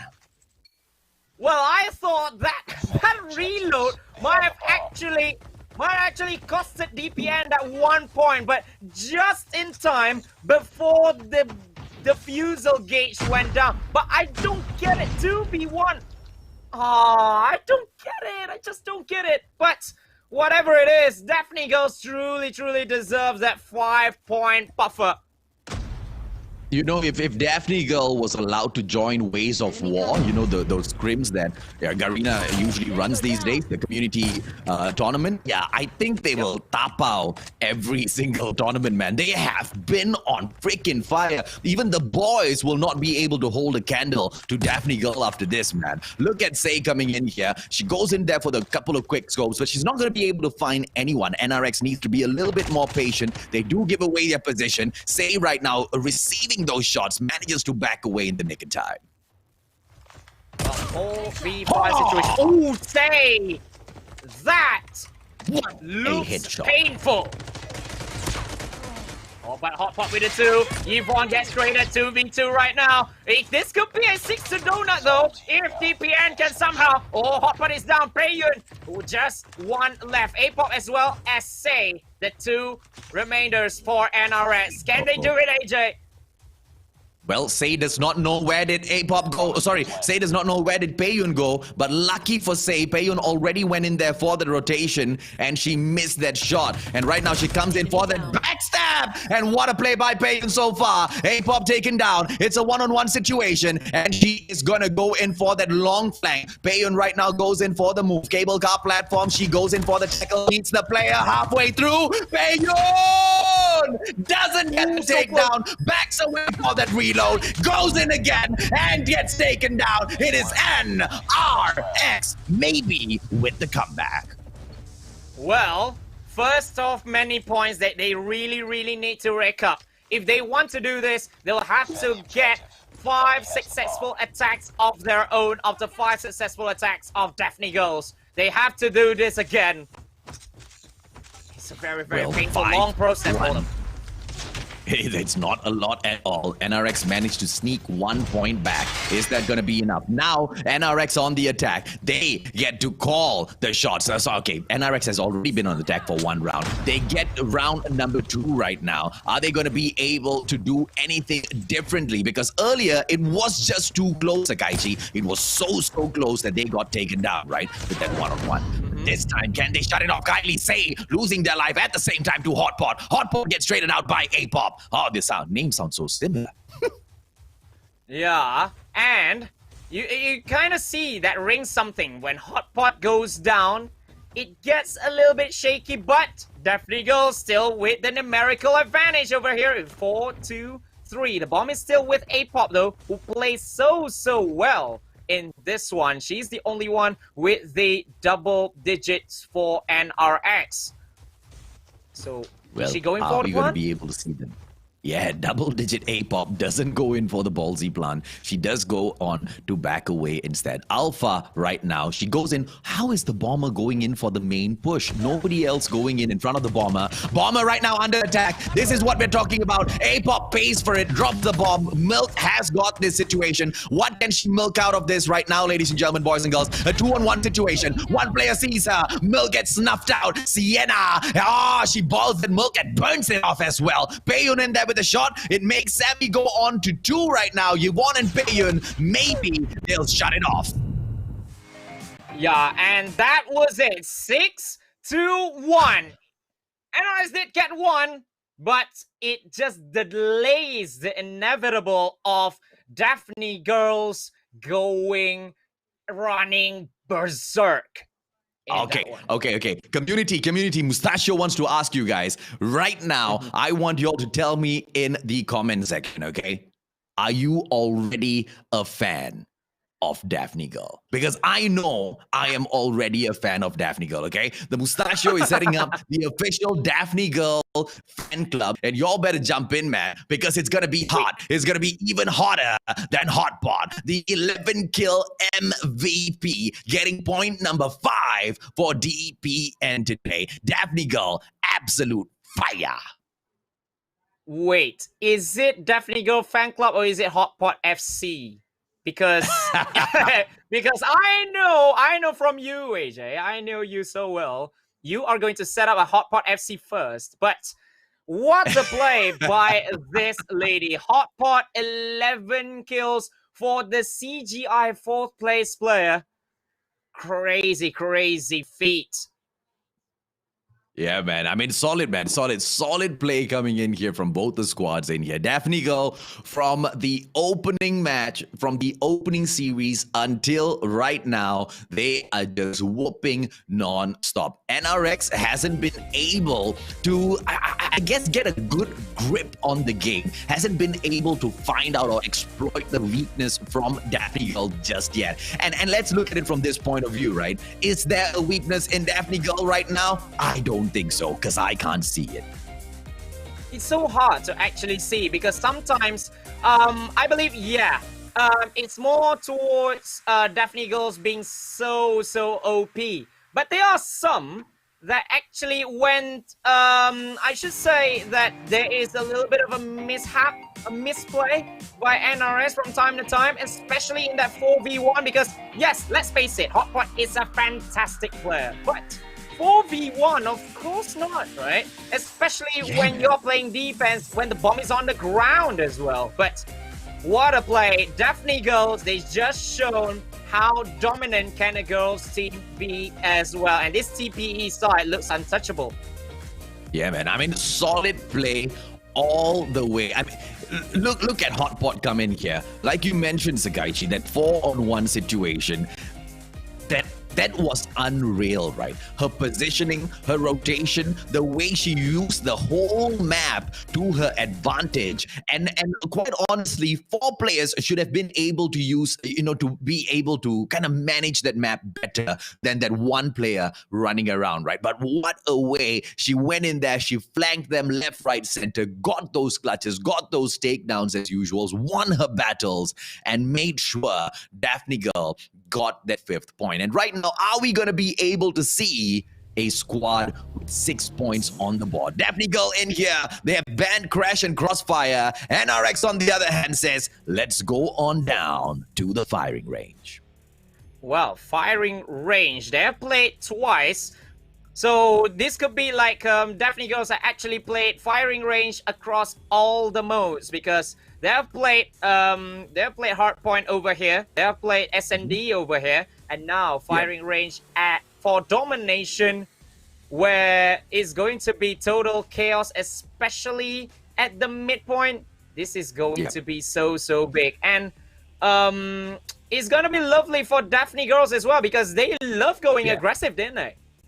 Absolutely, man. And you know the annoying thing about playing hardpoint on Crash, right, Sakaichi? For the team that is going in, I think either on the attacking side or the defensive side, the points are so close to each other, and they literally rotate in a clock-wise fashion, right? So spot number 1 and spot number 2 from midpoint going down to the warehouse, it's not so far away, and then from there on to the white warehouse, it's still such a close gap. You will be able to kind of manage hard point number 2 while some of your team members are already at hard point number 3 trying to lock that space down, right? So if you have great map awareness at firing range, you're going to be able to decimate your opponents. Coming in here this time, on the other hand, this is going to be domination. It's a little bit of a different game, right? So DAPHNE Girl went in there and they managed to kind of sort out NRX at hardpoint earlier. Domination, it breaks the squads up. It pulls them all the way around to the back of the map towards Barracks Hut. And that is what makes the whole game different on the same exact similar map. So hopefully NRX will be able to grab either Barracks Hut or clearing area and just leave, that Bravo side out for the taking, man. I don't know. Based on how everything has been going on thus far, DPN looks like they're going to smash this as well. Well, I don't know. If we are going to see the record of one team having 6 points, this could sound an alarm for the side from Group B, which is SG, MY, as well as TH. They wouldn't want to be 2nd place right now. They wouldn't want to be. Yeah, exactly, man. I mean, gee, I don't know if or not it makes a difference to them, right? Because thus far, both NRX as well as the first squad, DP Minerva, they are both equally positioned. NRX needs to win at least one game here to give themselves a slight advantage over TP Minerva. If they cannot pull this off, then it is all down to the final series that we are going to watch today, ladies and gentlemen, boys and girls. Here they go, a 3-2 split coming in. Are we going to be able to see the teams go in for those points quick? NRX manages to capture on clearing area. Barracks Hut picked up by DAPHNE Girl. Here comes Kylie, 2-piece. Payun snuffs her out, but those points have just started ticking. We've got a long way to go, Sakaichi. Yeah, long way to go. And look at NRS already going for the Bravo side already, but they have to back out a little bit. A-Pop trying to get some gauge coming in at Bravo.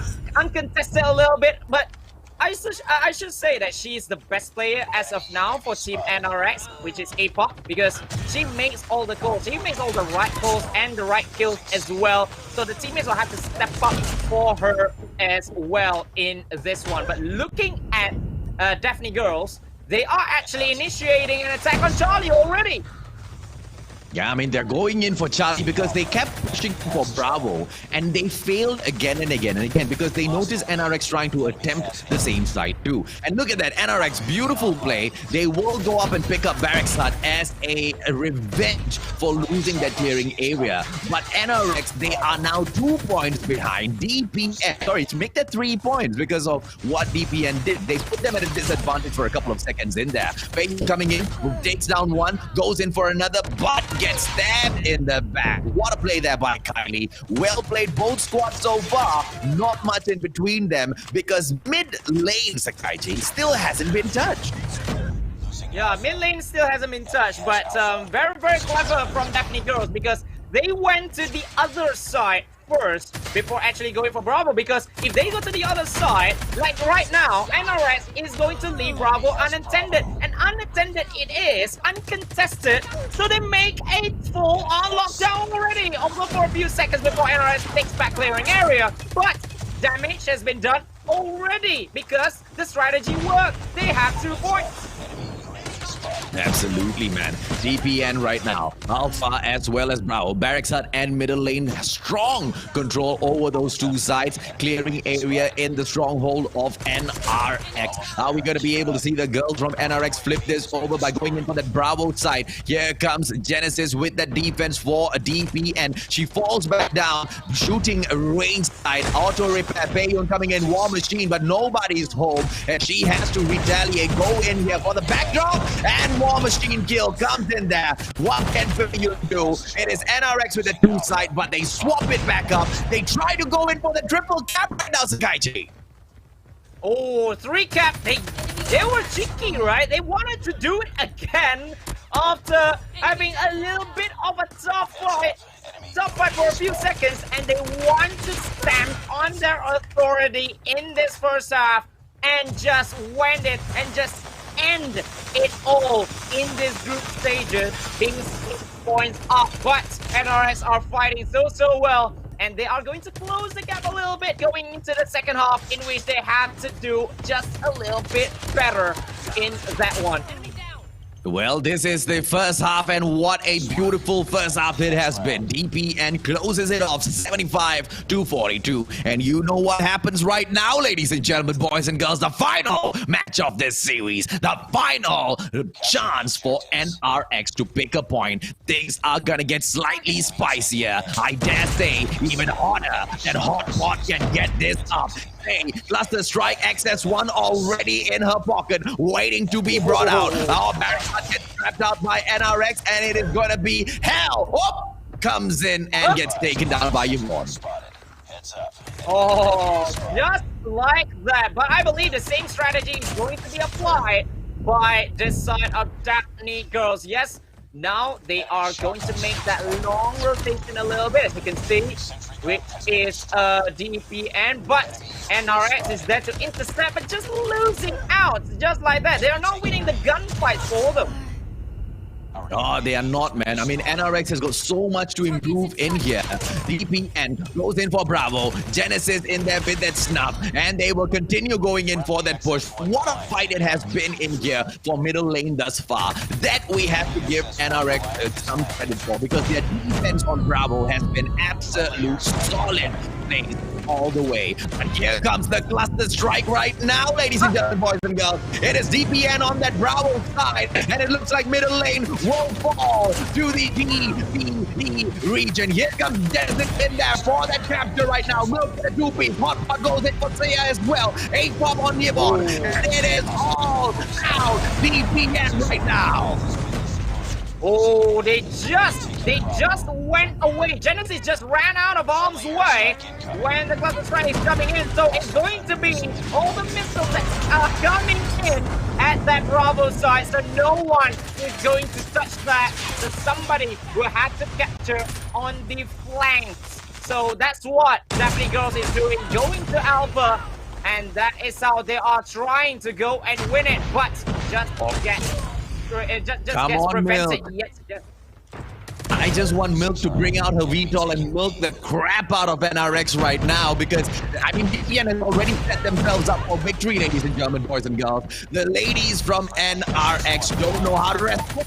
And DAPHNE also gets middle lane right now. 106 to 72. VTOL in hand. Will Milk go all the way? A-Pop comes in here as well. Double kill. Gets snuffed out. Plus the strike coming in there back to back. Hell huge. Hats off to NRX. 2 cluster strikes back to back. And yet, they didn't lose Bravo earlier. With the Alpha Charlie right now, maybe they can catch up, Mr. Kaiji.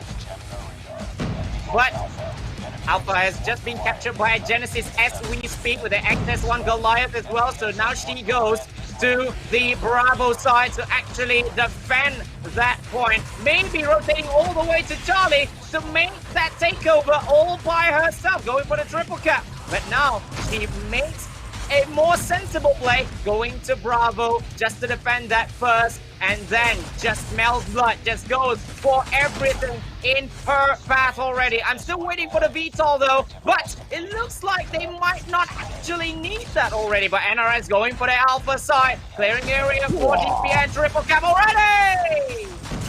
And it's the triple cap. Solid play in here. And I'll tell you what the death of NRX is right now, Sakaichi. The inability to take down the XS1 Goliath. Genesis in there. She goes in. Alpha almost lost, but the game has already been won by DAPHNE Girl. What a play. What a way to conquer the tournament today. The Fairies Invitational. Let's just change that. Let's just change that to the DAPHNE Girl Invitational, ladies and gentlemen, boys and girls, because these ladies have been slaying it throughout the whole day. 6 points. We could not have asked for a better and crazy first 2 series. 6-0. How dominant is this DAPHNE side? Yes, they have been there. They are in the pro scene as well. They have been playing up with the big boys, with the big guns in TPE, and that is why they are here to show, if we are to play an all-girls tournament, well, we are going to go all the way. So you can see now all these scores, and it really makes me scared for the other teams. I don't know. Yeah, man. I mean, because DAPHNE Girl has been just so crazy today, right? No matter how many times they go into those matches, no matter which team they meet or they have met thus far, yes, may it be just 2 squads, but they have managed to prove so many things about them, right? And not just one player in here, but 2 players from DAPHNE Girl has managed to stand out thus far. I would say, actually, no, 3. Milk, Hotpot, as well as Genesis. They have been crazy. But look at this time, Payun as well stepping up as the MVP. 5 captured, 24 kills in there. Absolute crazy. 43 assists, Sakaichi. 43 assists. Have you seen a better number? Never. 43 assists. Never. Oh my goodness me. And going through the end of the game as well, right? Genesis with the XS1 Goliath, she's not even in MVP. She's like the worst point player in there for the team, and she was actually the one at the end of the game who just made it, who just made an assurance for the team of DPN. Because how? For me, it's kind of a criminal. For me, it's kind of a crime to let an XS1 Goliath just move around like she's some human. Like that piece of metal, that's a piece of metal that's not a human, but that metal is being left alone and let to just move all she wants. I am keeping a close watch on the comment section as we run through this as well. So very interesting sentiment in the comment section, Sakaichi. A lot of people have a lot of things to say. We'll go through that in a bit. But look at this player of the game, Payun. Super duper well deserved, right? 43 assists, crazy, right? So some people are in there saying, oh, you know, NRX, they are all just slayers. They are not objective players. But you know, it's so easy to say that whilst being in the comment section, isn't it? When you take those games up against these girls, oh, they will slay you like you are nothing, you know. I mean, just the performance thus far, just the strategy that we are seeing from the players, Takaichi, absolute top class. It's not like NRX was not good. DAPHNE Girl was just that much better. There you go. 6 points in total. Top of the board. The next match will be between NRX Chronicles and Minerva, just to see who gets that second spot. But thanks to DAPHNE, they have managed to make sure that we will 100% not be in a tiebreaker situation, because they have just crazily smashed both of these squads so far. Yeah, and it will be a straight up best of 3 series in this. Straight up best of 3 between TP Minerva as well as NRX Chronicles. So what a game we have on our hands. We already have a straight knockout battle. Absolutely. So whichever squad or whichever team in the next series wins 2 games, ladies and gentlemen, boys and girls, those are going to be your second place squad. And of course, don't forget, later on, we've got Group B in here as well. So let's skip on through to our short break. Sakaichi and I will be right back.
...2020. Year of yuck. Globally, it's been tough. On Call of Duty Mobile, it's been a blast. As we close out 2020, we want to big up our community. Even in this miserable year, you've been incredible. Let's sit back and share in the greatest gift of all, the fact it's nearly over. Happy holidays.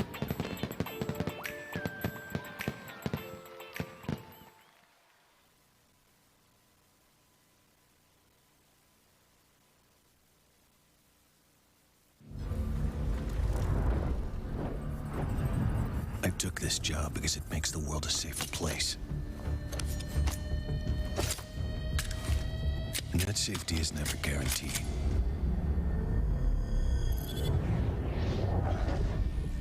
But I know someone else is working to make the world a dangerous place. And that someone is still out there.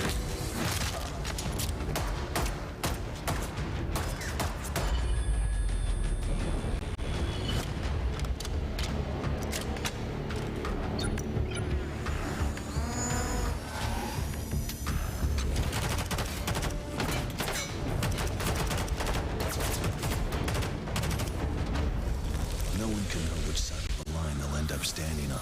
Not until they're called to action.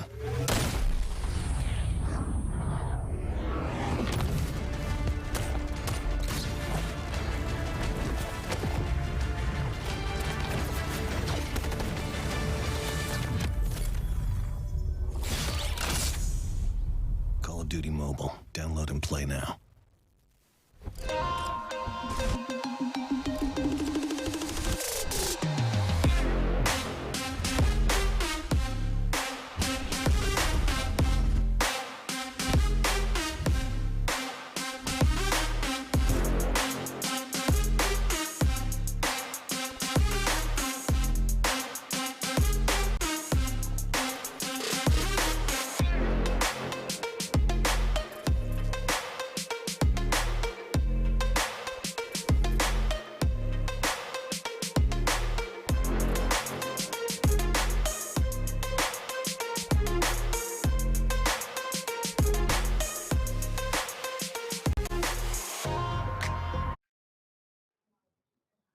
Welcome back, ladies and gentlemen. This is the Call of Duty Mobile Fairies Invitational, and you guys are with me, Sekaiichi, as well as the phenomenal AJ Mustachio. So, one team has already gone through to the next round, which is the playoffs, which is DAPHNE, and it is no small feat as well, 6-0.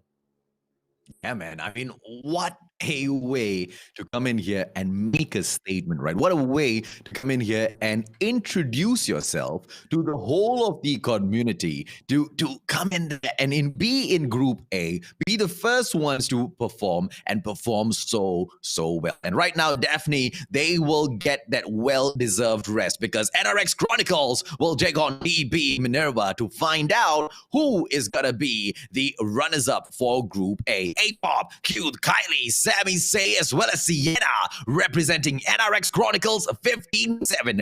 Thus far, they have not been as impressive as we expect them to be against DPN, but against DP Minerva, against the ID region, Sekaiichi, things might be a little different.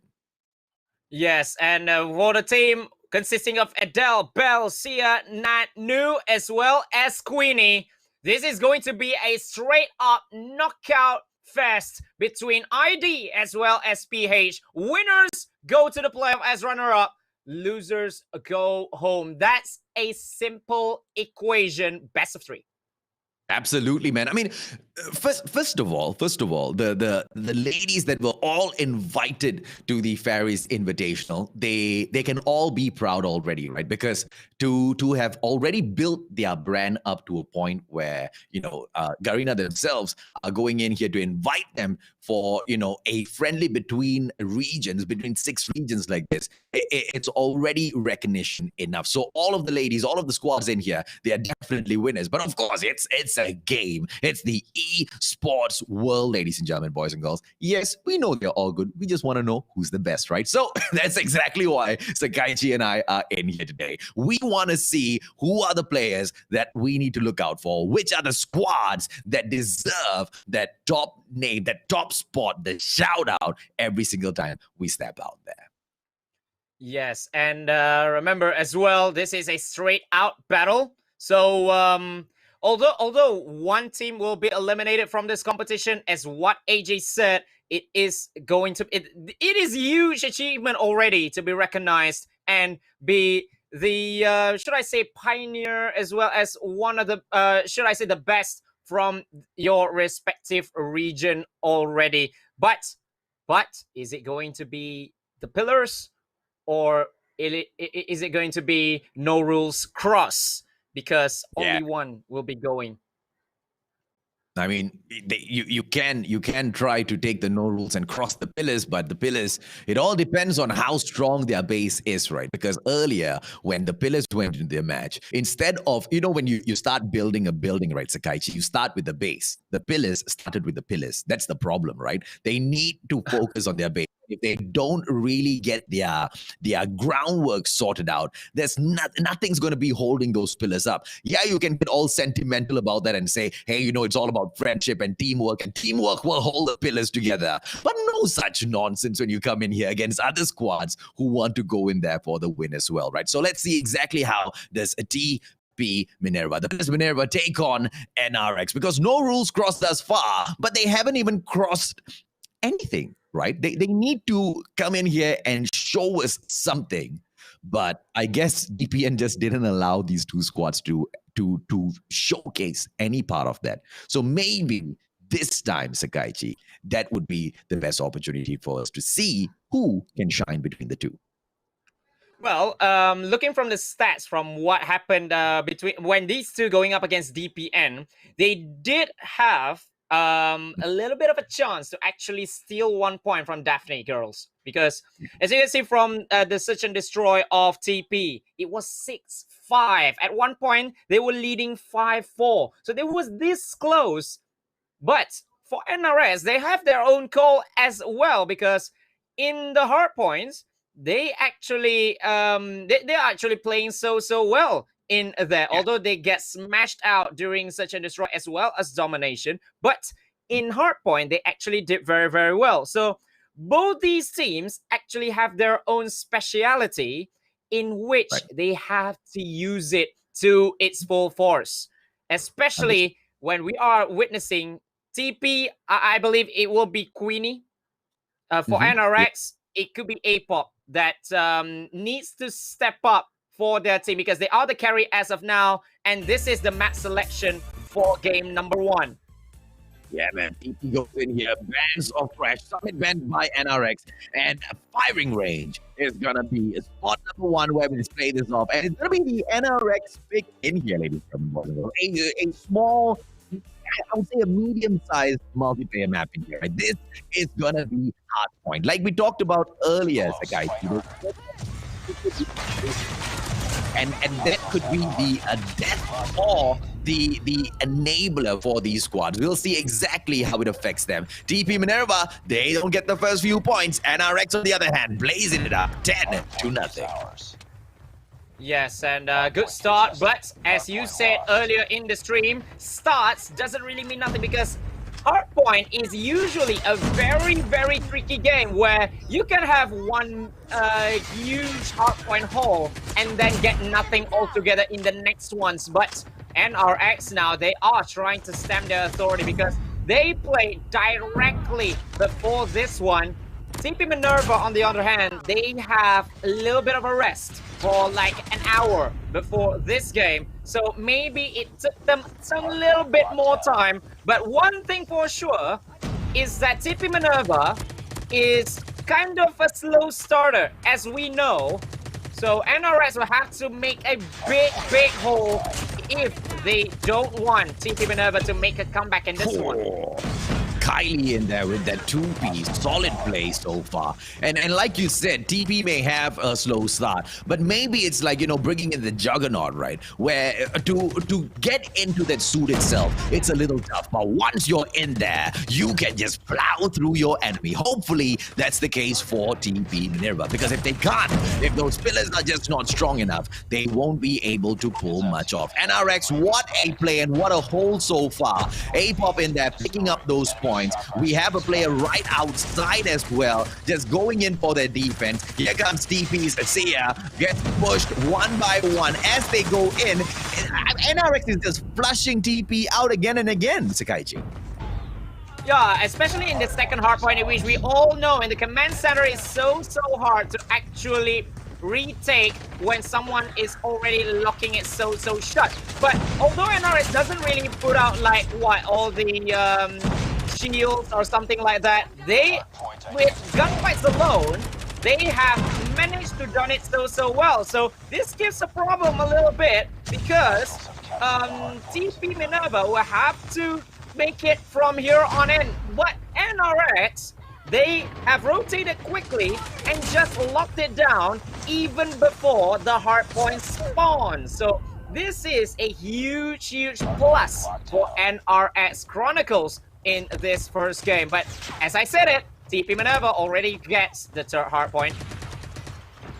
Well, with that hardpoint control in here by TP Minerva right now, White Warehouse, it's a good takeover because, like you were saying, Sakaichi, it was NRX that went in there and cleared it outright. So hats off to TP for being able to come back in here and kind of wrestle it away from NRX. But they need to be able to hold this 15 seconds more, and right after they're done, they need to back all the way around, Sakaichi. It's not going to be super easy for them because the fact that they are holding on to this side, NRX is already positioned at the next hardpoint, waiting to capture those points. So let's see exactly how the girls from TP pull this off because they're so close. They bridged that gap right now, 67 to 84. Yeah, but this is always what happens, right? NRX always gets the first few points, and then TP Minerva will attempt the takedown, will attempt the takeover. But this time it doesn't happen. But when it does happen, it can be what just happened in the third hardpoint. But now NRX is locking down and they are locking it so good. Especially Barracks Hard, right? You can actually attack from up above, making it even tougher for TP Minerva players to actually try and even walk into the Barracks Hard. But now it has been contested, but NRX still in with the points. Well, TP, no matter how hard they fight in here, NRX seems to, look at Sage's slay. And for anyone who was questioning how good NRX is, well, the ladies seem to be popping off left, right, center right now. But can they? Can they be consistent? Can they keep up this momentum? Because here comes the Pillars, and they are just so close to catching up. Okay, fine. About 50 odd points away. But hey, it's not impossible, okay? One full hard point, like Sakaichi said earlier, is more than enough. Here comes Queenie, XS1 Goliath, and it is the Pillars right now with the hold on this point. XS1 doing all the heavy lifting, Sakaichi. Yeah, but look at that as well. All these missiles that are coming in, it's all chaos over there in that first hardpoint. They don't want anyone to come in there, and Queenie, she just get out of harm's way and came back when it mattered the most. Ooh, well played by Sing though. She gets her own SS1 and will just try to end this one off just like that. Well what played by a take back! Sakaichi, did you see that, bro? What a play! I mean, NRX came in there, they squeezed the XS1 out of the area, they took over the situation, but the Pillars Minerva, they came back in there, and they are now just about 40 points away, 39 points away from catching up. Can they get this point? Yes, they do. XS1 on Bell right now, Sakaichi. Now gets the Goliath kill as well. Things have just gotten great here, Sakaichi. Yeah, look at how they position themselves as well. Bell is in there since the start of it. Queenie with the VTOL coming in as well, just to repel everyone from coming back. And A-Pop is going to destroy that VTOL. But the damage may have been done already because they were too busy with that. And now, finally, has been contested, but Bell is still Super Bell. Super play with the defense as well. Although he gets contested again and again and again, the TP holding on just to make the comeback, and it might way well, but just not there yet. Just not within the 115 that they really needed. They have to go to the next hardpoint after this. but they have already equalized, which is a great start, and they take the lead as well. 142 to 136. What can the Pillars Minerva do? They are pushing themselves in here. They are poising themselves at the White Warehouse. Here comes the activation. The defense shield. The transform shield is blocking one entrance. War machine coming in here. Access one taken out. What a comeback by the Pillars Minerva. Wow. It was 136 to 67 at one point. Get that, guys. It was 136 to 67 at one point. How did that happen? This is a late game team. Surely. Put that right in the books already. You cannot play late games with TP Minerva. They are going to smash you right up. But did NRX push in for the late play though, Sakaichi? They tried and they tried and they tried, but the perseverance, the fire coming out from the Pillars Minerva just snuffed out the flame in NRX. NRX was burning bright at the start. Like you said, these girls from TP Minerva slowly, right? Their fire the fire started slow. You know, they were going cave woman on that fire, right? Trying to start it with 2 rocks, and the sparks were just flying at the start of the match. No fire. NRX, on the other hand, they were napalm bombing the goddamn area, but the comeback at the end, Sakaichi, spicier than Indian food, I dare say. Yeah, and it all came from going back to hardpoint number 5.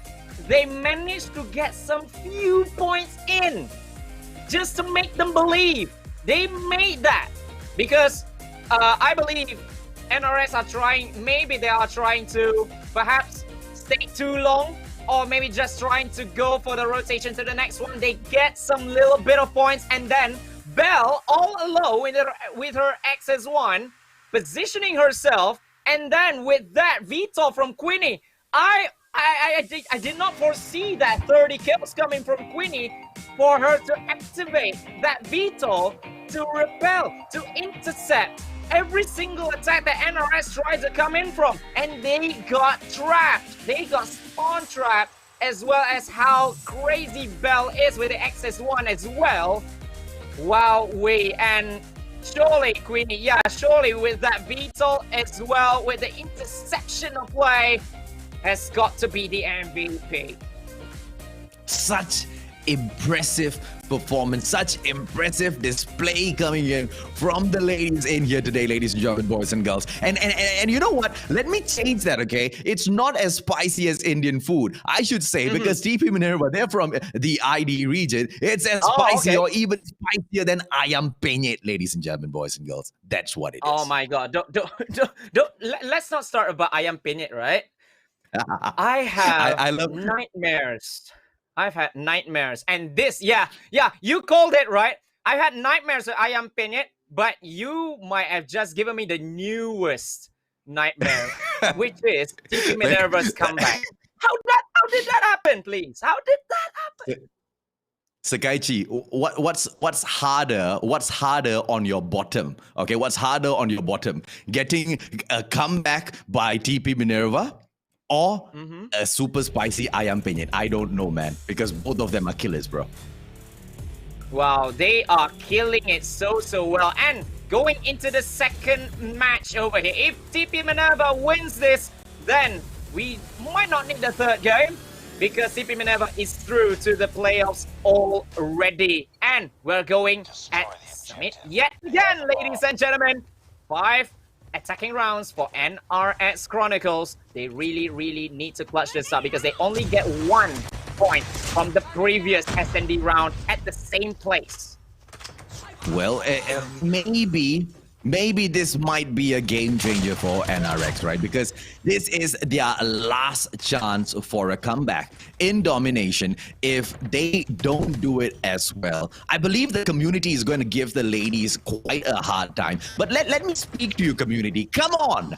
come on, have a heart, yo. Have a heart. Support the ladies, support the girls, because coming out here and performing against DPN or TP is no small task, man. These teams are crazy, and I dare say even better than some of the pro male teams out there, Sakaichi. Yeah, and as we talk about it, TP has already got 1 point and no chance whatsoever for NRX to even touch or smell the bomb points. So that is absolutely huge for the side of TP Minerva. Now they are showing their true class as Bell gets it as well. It's 3v1. Just like that, it's 3v1. Kylie all alone. And yeah, man, NRX, Kylie doesn't stand a chance right now. She is going to try to attempt a clutch, but the bomb is not in her hand. She's on the attacking side. The defense has been on the offense. The offense is nowhere around the ball. The offense is just running around at the guerrilla base. At the special forces base. I don't know what's happening right now. NRX needs to change their gameplay. She went for the rush though. And she gets surrounded just like that. What a split! Split, but a full-on 3-girls push by TP Minerva just to make it 2-0. Now they are stamping their authority. Now they are showing who's the better side.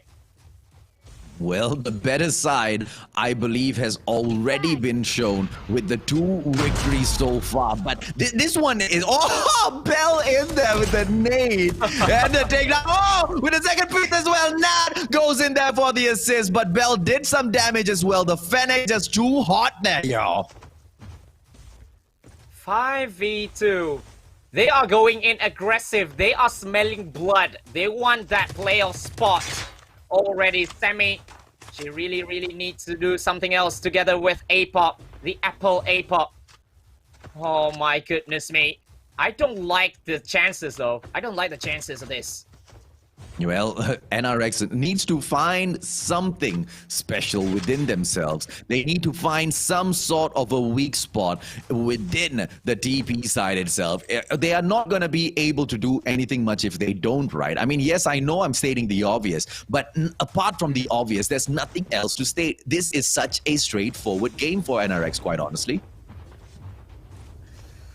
But sometimes the obvious is the only thing that we can state out. It's the truth.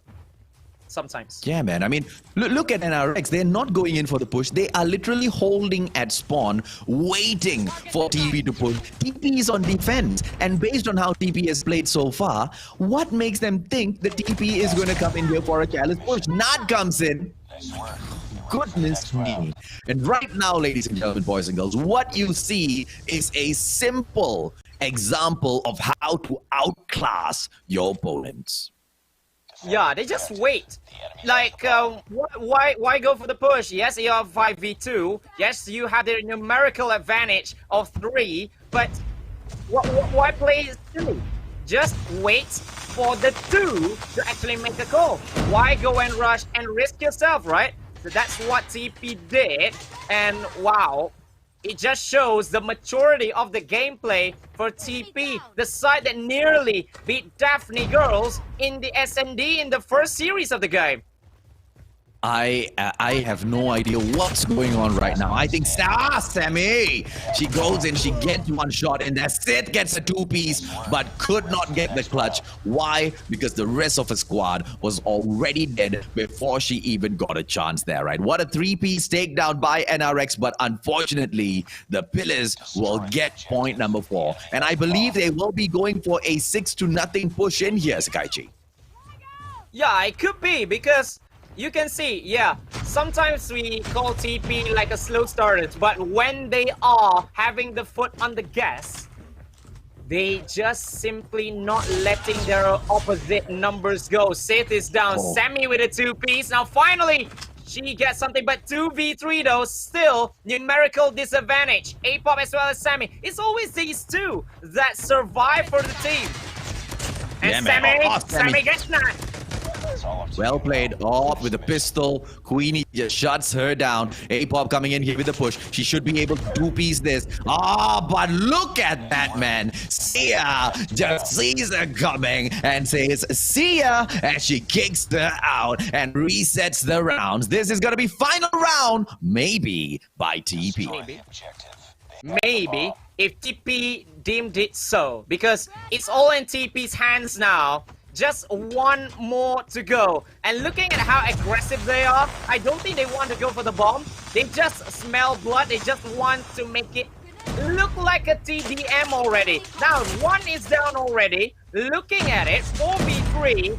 And it's all, oh wow, from Queenie as well. 2 with the sniper. Well, it's a 3-on-2 right now. Queenie crazy. One more for her. Can Queenie get another? Sith goes in for the shot, gets the takedown, and it looks like Sia comes out from the top. It is going to be Sith going up against Queenie and Nat. Queenie right now, I believe it's a 3-piece by Queenie, but Nat just shuts it down, getting a 6-0 victory. Ladies and gentlemen, boys and girls, the Pillars, Minerva gets a beautiful 6-0 victory on that. I mean, Sakaichi, is it possible? Is it possible for NRX to come back in here and at least take a consolation after this, you think?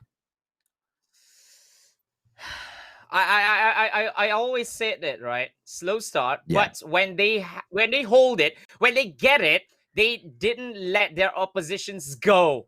So that's what they did. They never let NRX even smell the bomb sites. Not even the first 5 rounds. No. They are on defense, but what they did, they just made it like a TDM in here. No bomb plantings. Okay, how many bomb plantings are there, if I can recall it correctly?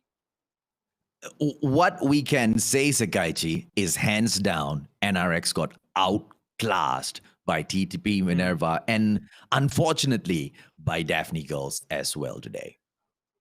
Yeah, and it's not only the class of how the gunfights go, but it also shows from the maturity of gameplay with how the strategies go, when to push, when to back out, when to actually surround someone, when to actually become like a wolf in a pack, when to actually camp just a little bit, when to buy time. The maturity of these girls from TP shows that they are a solid side in this one, and NRX stands 0 chance whatsoever. They got outclassed from every single aspect, and Queenie with that sniper play, 11-0. No death. Well, 11-0, no death, Sakaichi, throughout the whole game. 6 rounds Queenie went in there. Every single time a player spotted that sniper, that player died. That's what that stat means. And she deserves that MVP. I mean, NRX was just absolutely outclassed again and again and again. And unfortunately for NRX and fortunately for TP Minerva, they managed to strike the fear of God into the players from the PH region. Because towards the last few rounds in that game, if you notice, the push that was coming in from the defensive side was all the way to the spawn of NRX. And NRX was literally spawn trapped, okay, on search and destroy, which is absolutely crazy. They couldn't get out of there. They tried to sneak out and they just got snuffed. This time, ladies and gentlemen, boys and girls, TP went ahead and banned firing range. Crossfire was banned by NRX. And here we go again. It is gonna be a summit gameplay yet again, Sakaichi. Hopefully this time there may be a consolation. Wow, all right. So NRX coming here for the pride of things. They don't want to go out on a donut, of course, with an 0-6 scoreline. Now it's 2-3 for TP Minerva. NRX with 0-5. TP surely going into the playoffs now, but NRX can restore some little bit of pride in here. But Summit, as you can see how 6-0 is concerned, I don't know, man, but I don't like the chances. TP Minerva Absolutely. is just going for the kill. Exactly. I mean, and TP deserves it right now. They have just gone in there and performed so well. But it is NRX with the Alpha and Bravo capture as soon as the game opens. Barely 30 seconds in there, Sakaichi, and they already have 2 spots. And right now, all NRX needs to do is go in there for the defense. TP obviously going to come in here for the push. Seiya in there with the takedown. Oh, are they going to lose control room so quick in here? Sei comes in and saves it, but too late. Yeah, there were two. There were two in there making that capture. She takes one, but couldn't get the other one out. So they lost. They lost the Bravo side. Just like that. TP Minerva. Wow, what a start for them. I mean, still the same thing, man. Still the same old strategy coming in here from TP as well as NRX, and that is the problem because TP has already had the better strategy from the start of the game. NRX has had the same strategy, and that strategy has clearly not been working. They need to switch things around, which is something they don't do. Bell comes in there, clears off on the spot on Charlie. But I don't know if or not she's going to go in here for the Alpha push. Look at NRX, Sakaichi. They are all camping over at the Alpha point, but how is that going to help them win the game? They need to go in as a squad for those pushes, which the girls just don't want to do. Yeah, somebody needs to actually take a risk in here because domination is always a risk game. Like, yes, you will get killed sometimes, but sometimes when you get killed, you also deal damage as well before that.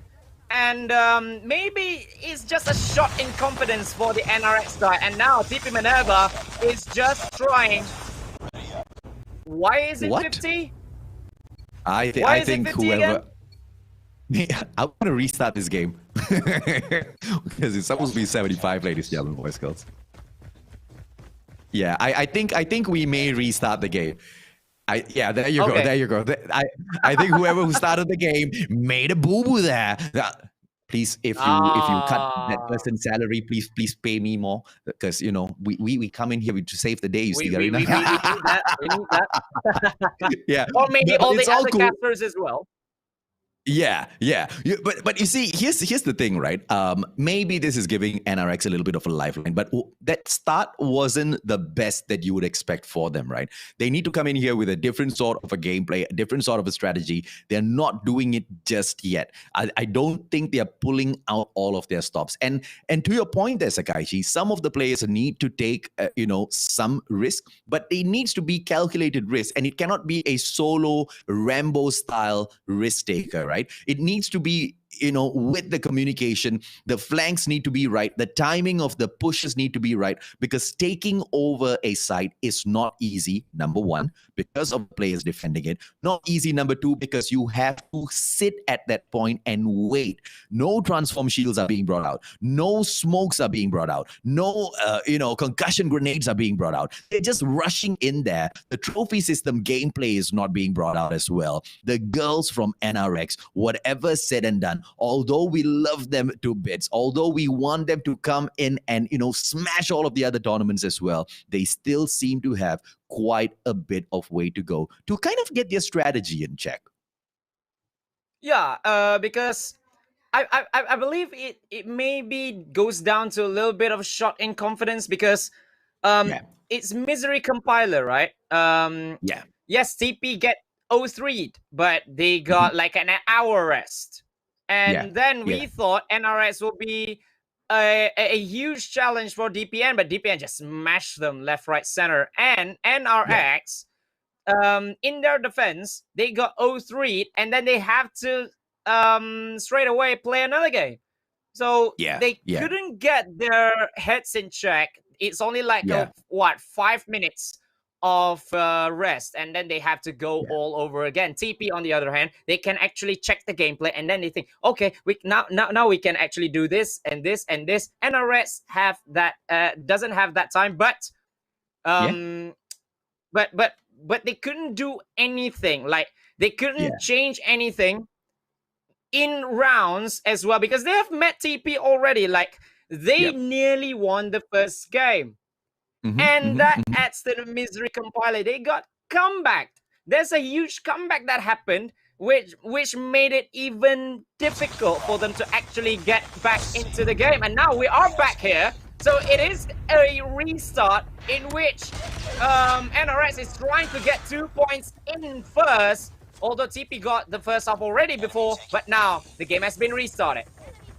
Oh, well, Bravo. This time, it looks like it's the mirror image. Earlier, we saw NRX going for the first push. Alpha and Bravo was captured by NRX, but this time, your mirror image is Bravo and Charlie. Belongs to TP, Minerva, Nat in there. Fennec takedown. One more player right there towards her right. Nat doesn't spot that out. Gets shut down by Saint Queenie. On fire as usual. Ladies and gentlemen, boys and girls, this is the opportunity for redemption by the ladies from NRX. We'll just see if they get it. Well, but like you said, it's a mirror image. TP Minerva has got 2 points instead of NRX with just 1, and they are getting all of it. They are getting all of the kills, all of the forwards that they truly wanted, and they are going for the triple cap, as what happened in the first one before we restart the game as well. But NRX doing so well to at least capture Charlie, or should I say just couldn't do it. Yeah, just couldn't do it, man. I mean, they go in there for those attempts, and I mean, Charlie right now taken up by them, but Alpha Bravo, the swap around by a TP, just too fast for NRX to overcome. But the 22 points that they have so far might just be good enough. And here they come, control room takeover, and snuffed out yet again by TP.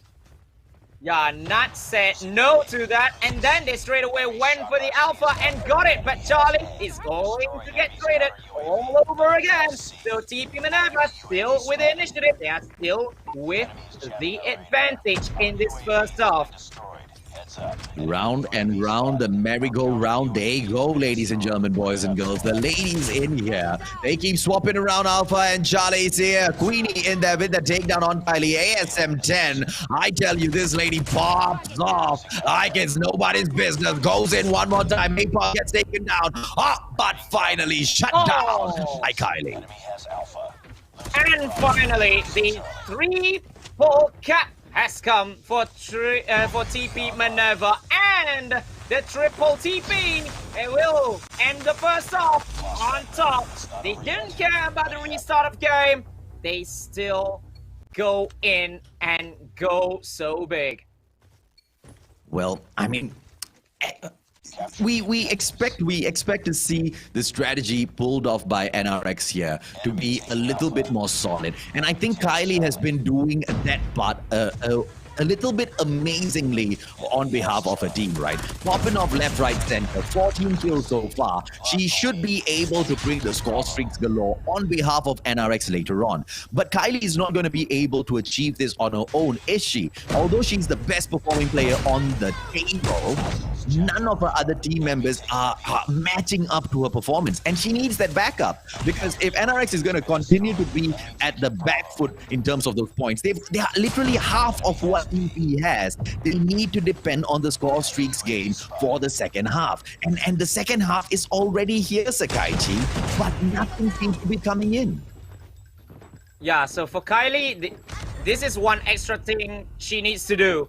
She can take out her score streaks for all she wants, but she needs to put it at exactly the right time, the best time, because all her other members could not do it as of now. Maybe the most OP ones, the OP score streaks, they cannot do it, so they need to rely on her, right?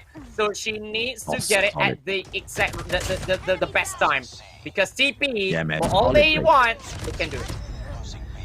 Exactly, Sakaichi. I mean, every single word, buddy. Spot on. But here is the thing, right? NRX trying to pose a comeback to be snuffed out by TP as they take over control room. just as we were about to move on to that topic. 98-71. Charlie right now gonna get captured. Oh, here comes NRX attempting direct road cable car platform. Does not fall to the PH region. But here comes Say to make a difference. And she captures the cable car platform just in the nick of time. But who is gonna go in for Bravo and Charlie? Why? Why do we not see the other NRX players there? Everybody's right now focusing on Alpha. Takaichi, things are about to get out of hand, buddy. Yeah, it's chaos all over the place. Yes, they may get Alpha, but they just got there. And then TP Minerva, they knew, oh, they're going at Alpha. We're going to take back Charlie. So we get the 2 points already, but they are going back at Charlie. So this is going to be, they have to go in defensive, but Kylie just gets taken down as she tries to go for Bravo. And look at Sia, who goes in, and she's trying to...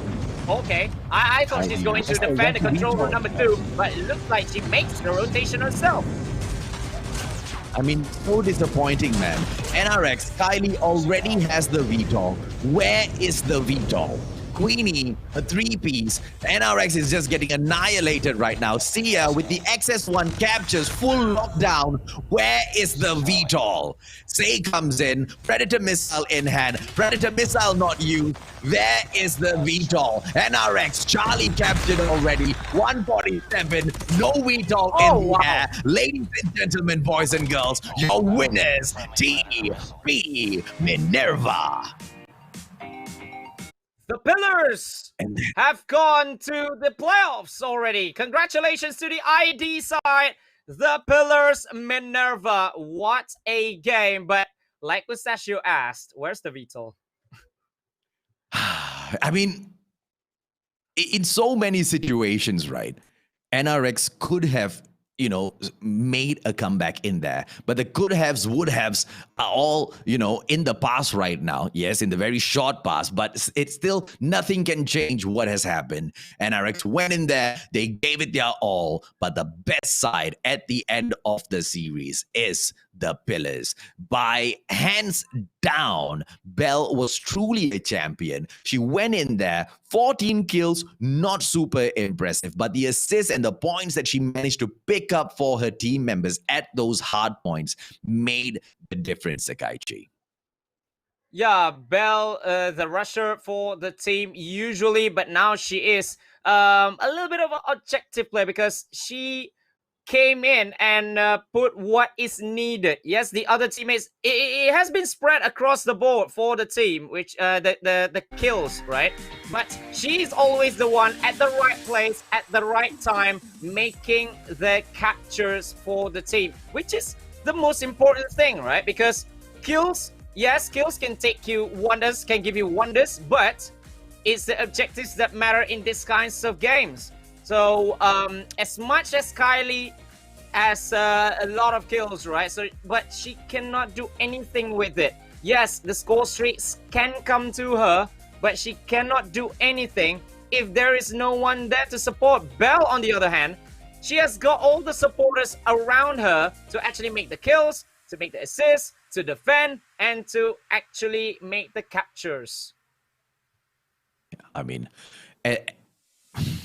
I wish we had something better to say about the performance in here by the PH region. There just seemed to be a lack of conviction in their movements, in their attempts for those sides. Of course, I need to give them the credit, but let's talk about Belle first, the player of the game in here. 14 kills, 6 assists in that, 3,200 points. Truly, she was rocking the stage all through that game. Yeah, and she's the one calling the shots as well, calling the captures. And congratulations to TP Minerva. They are going to go together with DAPHNE girls into the playoffs, which will be on later today. What do you talk about that, Mustachio, about how they came back from an 0-3 to actually win 3-0 at the end of it? Yeah, man. I mean, you see, at the end of the day, right, how do I even put this? Because TP, when we compare them to Daphne Girl, right? They looked like they were always there. They were always almost there, but just couldn't get to the end, right? Because Daphne Girl, they were just so on point. And I'm talking about those one-on-one encounters. I'm talking about the 4-on-1 encounters, the 2, the 3-on-1 encounters. These ladies, they clutched each and every single point, right? Every single opportunity given to them, they snatched it. So we couldn't see TP Minerva shine a lot, but against NRX, I think they really had something to prove, and they came in there and they did exactly that. But on that point, Sakaichi, we still have so much more action coming up in Group B. 3 teams in there. Ladies and gentlemen, boys and girls, we'll take a quick short break and we'll be right back with all of that.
...2020. Year of yuck. Globally, it's been tough. On Call of Duty Mobile, It's been a blast. As we close out 2020, we want to big up our community. Even in this miserable year, you've been incredible. Let's sit back and share in the greatest gift of all, the fact it's nearly over. Happy holidays.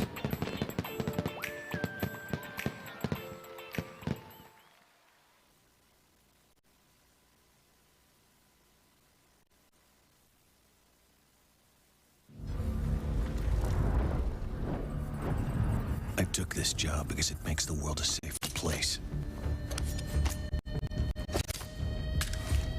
And that safety is never guaranteed.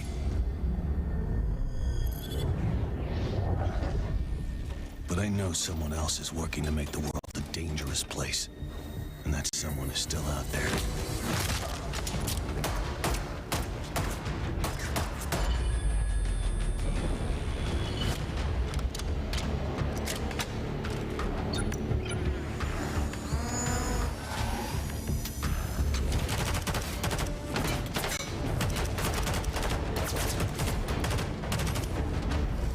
No one can know which side of the line they'll end up standing on. Not until they're called to action.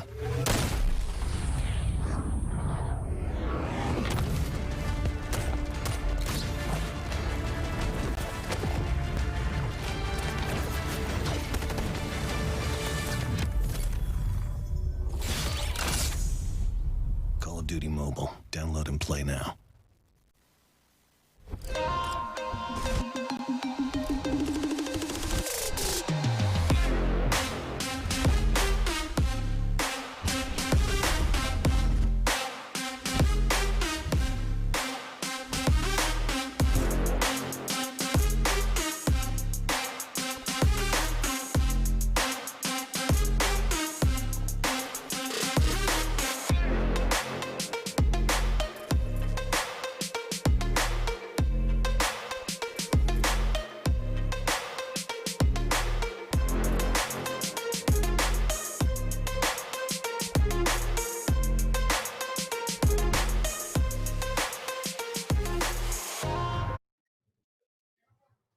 Welcome back, ladies and gentlemen, boys and girls, to the Fairies Invitational, brought to you by Garena, Call of Duty Mobile. Now, Sakaichi, we have got a Battle of the Causeway lined up for us. PURGE Velvet will be taking on the 2100s. We are your casters, ladies and gentlemen, boys and girls. My name is AJ, and I am the mustachio. With me, the one and only legendary Sakaichi.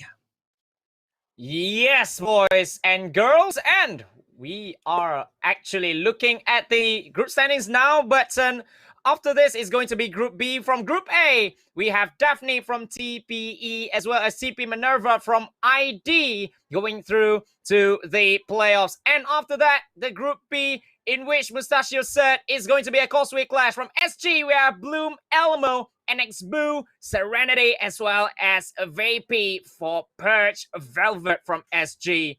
This is going to be a new one. New group, new action. Ah, the ladies look like they are all poised for action. Next look is the shy type, but I don't think she's gonna be very shy when you meet her in game. I better say the best thing to do at that point would be to turn and run, because trust me when I say, ladies and gentlemen, boys and girls, I have watched PURGE Velvet play before. NRX Boo is not to be messed with, but she usually calls herself a bot, so I don't know. Maybe you can trust me, maybe you can't. We'll see in a bit, right? 2100s, we have the lineup of Azuri, Fox, Katniss, Roseanne, Sakura together with Tyra. Whether or not these girls will be able to rise up against their opponents from across the causeway and take them down, well, we will see, right? Because you see, for the Ways of War, Rosie and she got the top 4 in there, and the girls from the 2100s, they usually go in and they scrim a lot with the X2100. You know who they are, right? Yep. Yeah. Of course. So I have new. Yeah. Yeah, the huntsmen themselves, Sakaichi. You know about this squad way more than I do. Uh, okay, I always see the scrims, and they scrim a lot. Not only with 21 Huntsmen, which has become RSG now, but they also always scrim with like the MY's top teams, the pro teams, and well, it could like and they play very very well as well. So this is the platform to actually showcase their talent. Although they have to leave out some of the original members, and they took in two of the most exciting female talents in MY, which is Roseanne as well as Azuri from the team Sukeban, if I'm not wrong. Yeah, Sukeban, yeah. Yeah, I think they took two, and they have to mix a little bit, right? But I believe they have just the right time with the a little bit of guidance from the coach themselves, which is the MY champion himself, which is Ranger. So this is going to be a huge match. But PURGE Velvet, though, one of the top teams in the whole of MSP as well, you know? Yeah, absolutely, man. I mean, PURGE Velvet, ladies and gentlemen, boys and girls, let me tell you this, okay? They are as good as they come. But compared to the other 5 regions, so compared to the other 5 teams, because PURGE Velvet, they are one of the best, if not arguably the best girl squad in the whole of Singapore, okay? But against the other regions, only time will tell, right? And, you know, thankfully, we don't really have to wait a long time to find out. The next match is going to be between these 2 squads. And like you said, right, Sakaichi, the 21 Huntress, obviously, we've got, or when I say we, I mean Malaysians in general, me being a Malaysian and myself, I've got high expectations of them because being under the coaching and guidance of a Ranger himself, obviously, this will be a reflection of how well he has managed to, you know, perhaps share some of his experiences within the pro scene itself, because he has gone in there and represented Malaysia already, right? So I'm expecting the 21 Huntress to come in here with the fire. But PURGE Velvet, they PURGE Velvet, though, strike a little bit of fear in a lot of people, including me, man. I mean, they're no easy squad to take on now, are they? Yeah, and I'm so excited for this game.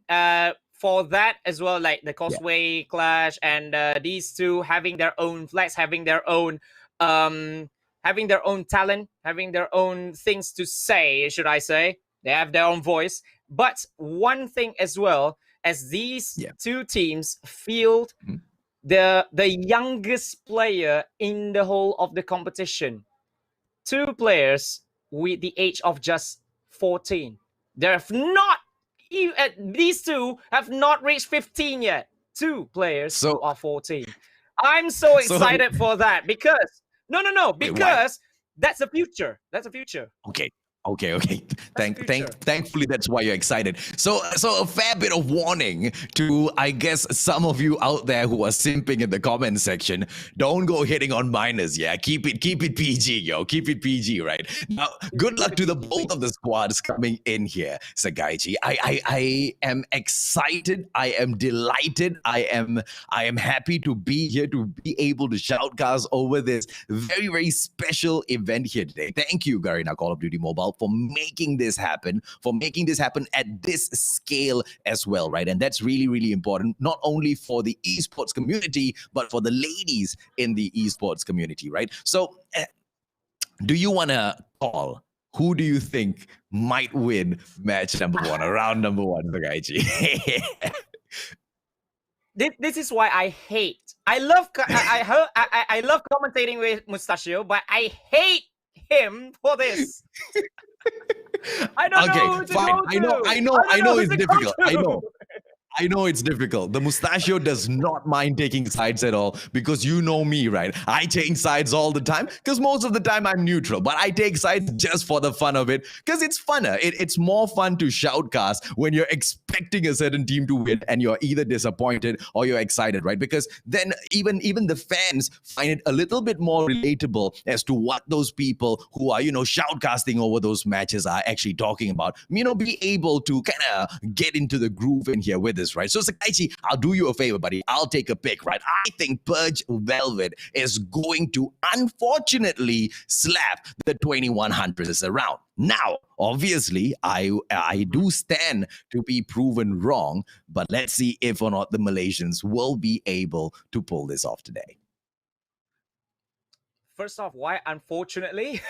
Second of all, well, you pick Purge. All right, then because you have become the devil's advocate, I will go for 21 Huntress. Oh, is that fair? Okay. Fair and square. Fair and square. God. So you know Mustachio, you know who the Mustachio has picked. You know who Sakaichi has picked. We want to know who have you guys picked. I am looking at the comment section right now, ladies and gentlemen, boys and girls. Tell me, who do you think will be able to get the win here? Is it going to be the girls from SG, or is your support for the ladies from MY? John Gabriel Estocado says, hello from the Philippines. Hello, what's up, brother man? What's up, brother man? You've got Ahmad Arif in the house as well. We want 21, says Zul Fadli. Spooky Gaming says Purge. Of course. Well, there you go.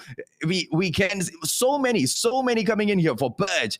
Well, some says NRX. NRX is not even playing at the moment, guys. Calm down, all right? 21 Huntress, right? It looks like the Huntresses have got quite a bit of support in the comment section. Where are the SG supporters in here, Sakaichi? Well, I saw a lot of SG supporters in YouTube. So if you guys are smashing it in Facebook, in YouTube, I'm loving all the comments. Although some are very, very funny, I'm seeing it for the fun of myself as well as Mustachio. Because Mustachio, I might be screenshotting something, sending to you. But this Causeway Clash, right? This Causeway Clash, take nothing away from these two fantastic teams. It's going to be one cracker of a game. Not only just because a Causeway Clash, but these two teams, they knew each other so well as well. Like, the community is very, very close, especially the pro scene. So that's how these two, now finally, they can strut their stuff in the big stages and see who is the better ladies. Since we are still waiting for the ladies to get ready, and I mean that in no sexist manner, two guys waiting for all of the 10 ladies to get ready and to jump into the lobby. We are still waiting. Yes, we're still waiting. Unfortunately, we're waiting. All right. Here's what I want to know. Since I don't know this personally, you guys, the fans, the followers, the supporters of the teams, you guys should know this. So let's try to help the ladies out. All of the followers, all of the fans, which of the players in here today from Purge Velvet SG, as well as 21 Huntress MY, which of these players do you know of that have live streams? And if you know of their live stream pages, why don't you guys now take the link to their live stream and put it in the comment section? So let's help those girls out to build their pages as well, right? Let's give them some support. I don't know if any of those girls are streaming the tournament as well. Y'all can go and check them out. Give them a little bit of motivation. Give them a little bit of support and, some words of encouragement to come in here and smash it, right? And tell them the Mustachio and Sakaichi still waiting at the lobby for them. But I do know some of these players that are live streamers. Like some of them do stream a lot. Like particularly the captain for Huntress, which is Katniss. Like, she streams a lot.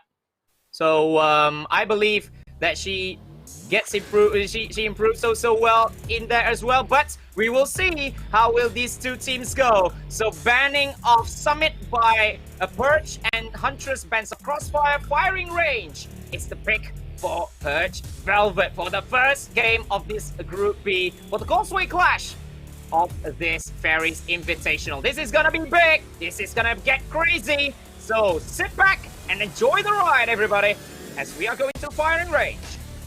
Well, I mean, it's a very interesting ban coming in here from the SG players, don't you think, Sakaichi? They know that the 21 Huntress are very closely linked to the Malaysian champions, and you know the map of, you know, selection for the Malaysian champions. So that could have been a tactical move in there because of that reason, and for that reason alone. Two players all down in here right now, but this is gonna be hard point game, ladies and gentlemen, boys and girls. Those respawns are definitely real. With the 9-10 points right now going on to Purge, I wonder how will the 21 Huntresses respond.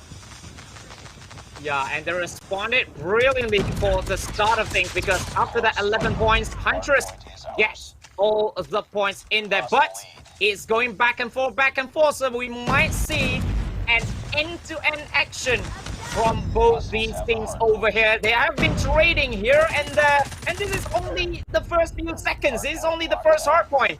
So a lot is coming for both of these teams, surely. But PURGE Velvet looking to have the better in the first hard point.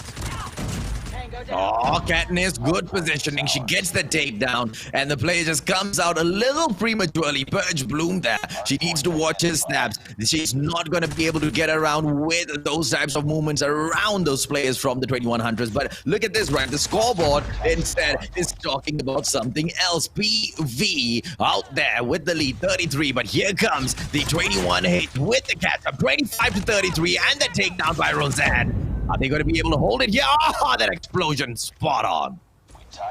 Spot on to take out Vapey, as 21 Huntress is going to get that lead, but just for a few seconds before PURGE Velvet actually will make a lockdown at the at his second hard point in here. And PURGE Velvet again, they're looking at slightly the better side. Serenity is all alone with all the other members defending so well just outside of it.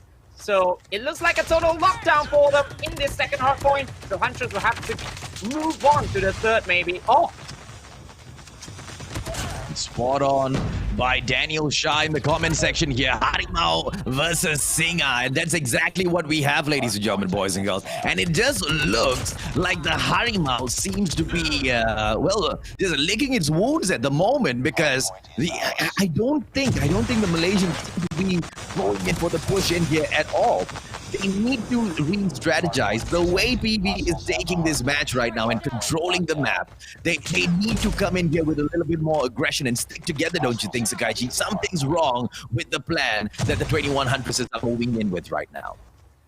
Yeah, the map control is one thing. Another thing is that Huntress seem to rotate a little bit awkwardly at times as well. Like, they make all these rushes sometimes at the wrong time.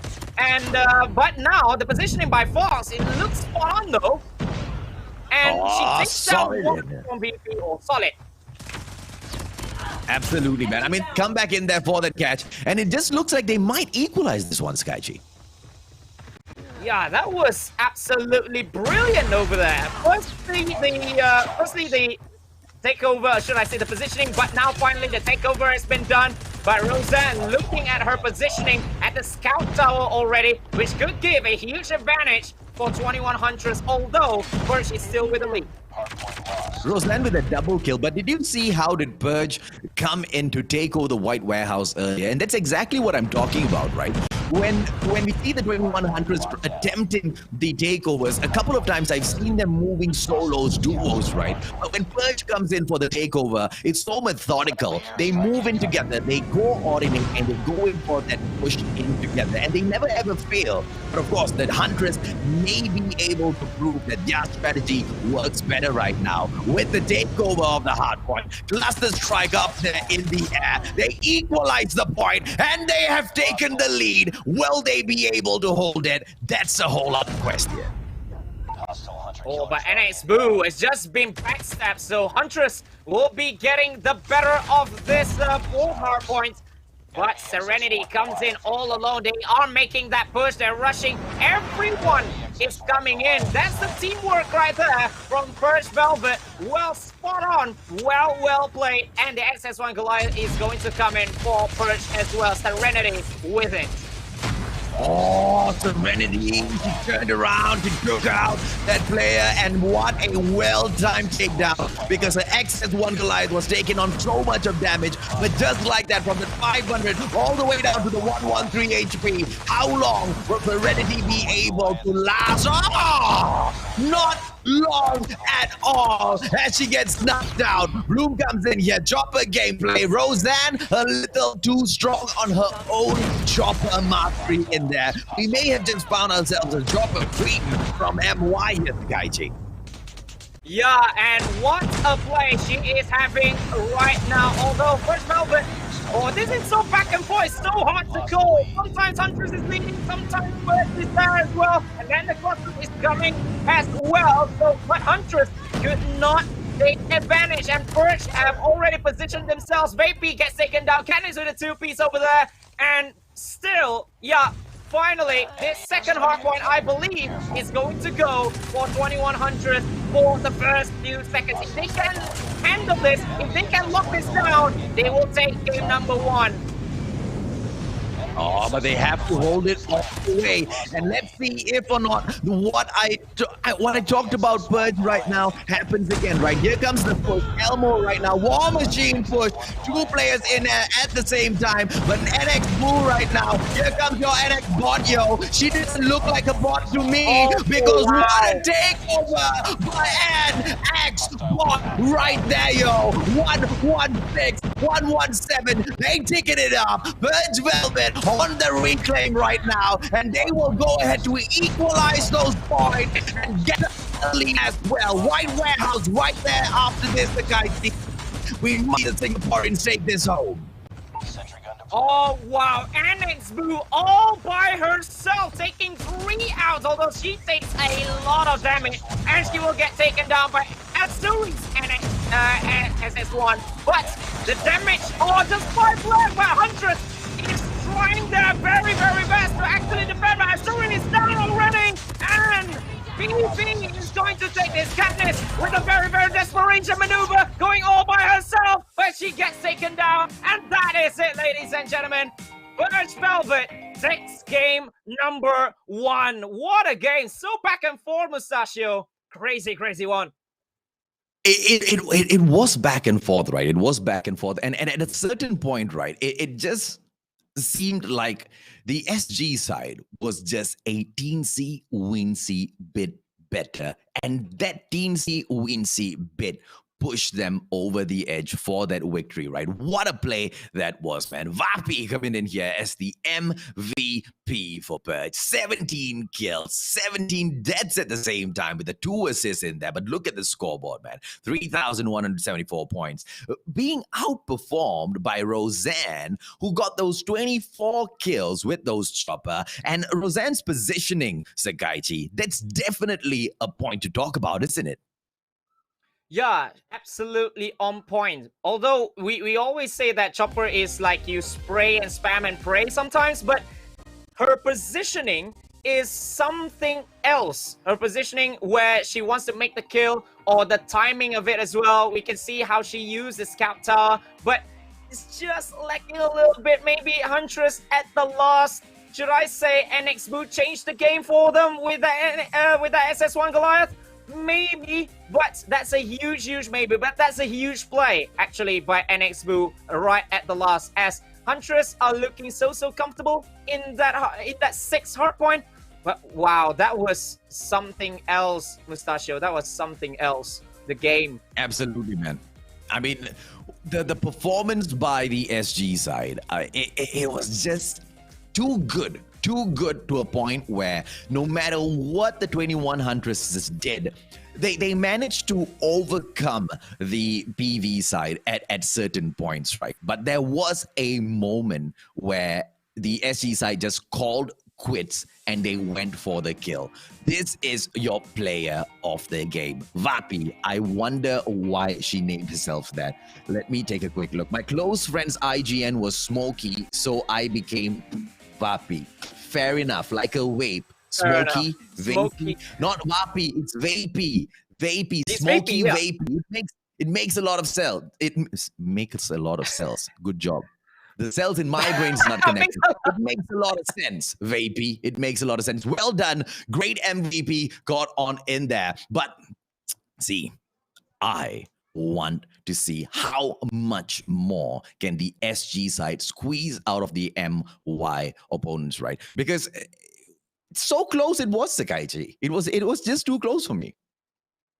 Yeah, and sometimes the timings of the score streaks, the timings of the play is actually what made it happen. Because if you want to see the gunfights, should I say, yes, Roseanne all the way. If you want to talk about gunfights all along, it's Roseanne. But going for the timing of it, it was PURGE Velvet at the end. So for the second one, Summit is banned by Huntress, Meltdown banned by PURGE, and then Huntress went for Crossfire for the first time today. We're going at Crossfire, Mustachio. Oh, well, let's go have some fun then. Snipers are going to have some fun. Oh, absolutely, man. I mean, you know for a fact that choppers are going to be pulled out as well. Roseanne is going to come in here. Hopefully, we see some wall bangs coming in from Roseanne, ladies and gentlemen, boys and girls, because obviously she has shown us that she can control the recoil of the chopper, but can she go in there and position herself just nice to take these opponents down? Because so many hiding spots out here, isn't there? Yeah, but what a start. Like, very, very quickly, Huntress came in and make the plant at Bravo. That is a ballsy move, but it shows that they have the map controls right here.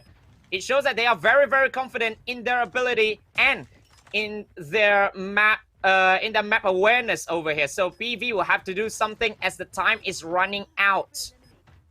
Absolutely, man. Here comes Elmo right now. She just hangs back for a little bit, ladies and gentlemen, boys and girls, at the corner building, and she does not get the takedown. The attack has already been launched, and there's no way PV is going to be making it out through this, right? Tyra has held it for so well.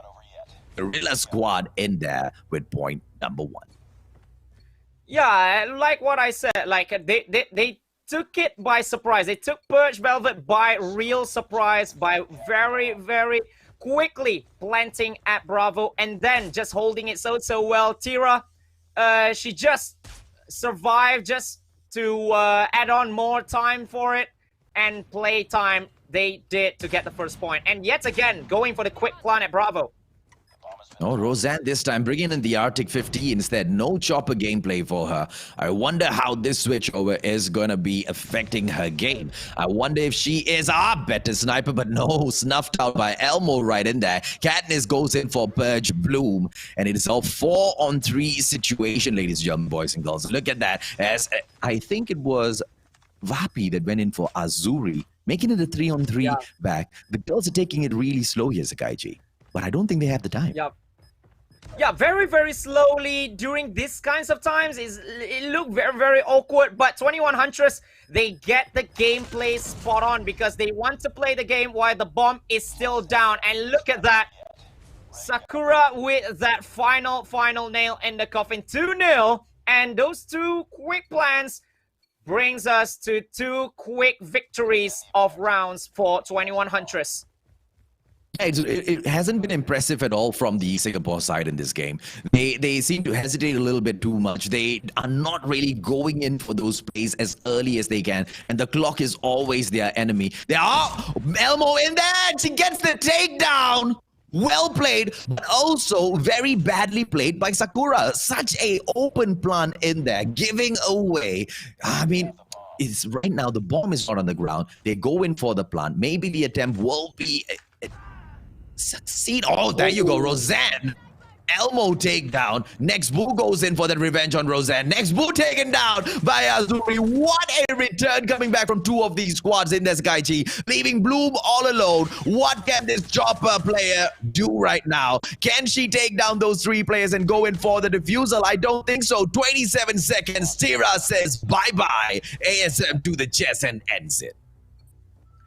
Wow, they get it spot on. When one player could not do it, somebody is going to just take it again and making the quick plans again. And that takedown from Roseanne over Elmo is so huge in that round, because that intercepts Elmo's attempt to actually intercept the planting for the second time. Well played. Well, let's see this time, Katniss. Arctic 50 doesn't really go in for the engagement just yet. She wants to reposition herself. Bus station held down by Tyra, but not enough. Here comes Bloom with that attack. The takedown is good, but it's a 4-on-3 situation. Purge on the reclaim in here right now because they have to go in for the defusal. They're already 3 points down. No room for error. And Roseanne gets yet another takedown. Aims for yet another. She doesn't get that one. But here comes Bloom. Sakura taken down already. It's a 2-on-2 situation. 8 seconds on the clock. Bye-bye. It looks like the 21 Huntress have done it well. Azuri just a little cherry on the cake there.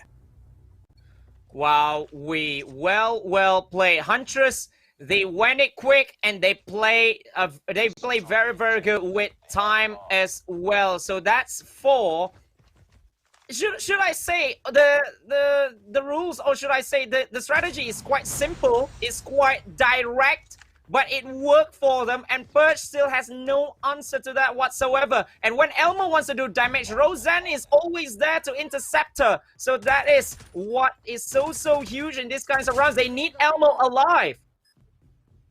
Oh, good defense in here by Azuri. She could have gone in for another player there, but Katniss takes out Serenity. It leaving Purge with just 2 more players. Make that just 1 as Azuri goes in for another kill. Attempts Elmo's takedown as well. Azuri, truly the MVP in that round. And right now we switch sides, ladies and gentlemen, boys and girls, allowing our Singaporean side to attack. But are we gonna be able to see them get a victory here or not? Because the Malaysians have used that attacking opportunity so well so far, Sakaiji, grabbing all 5 points.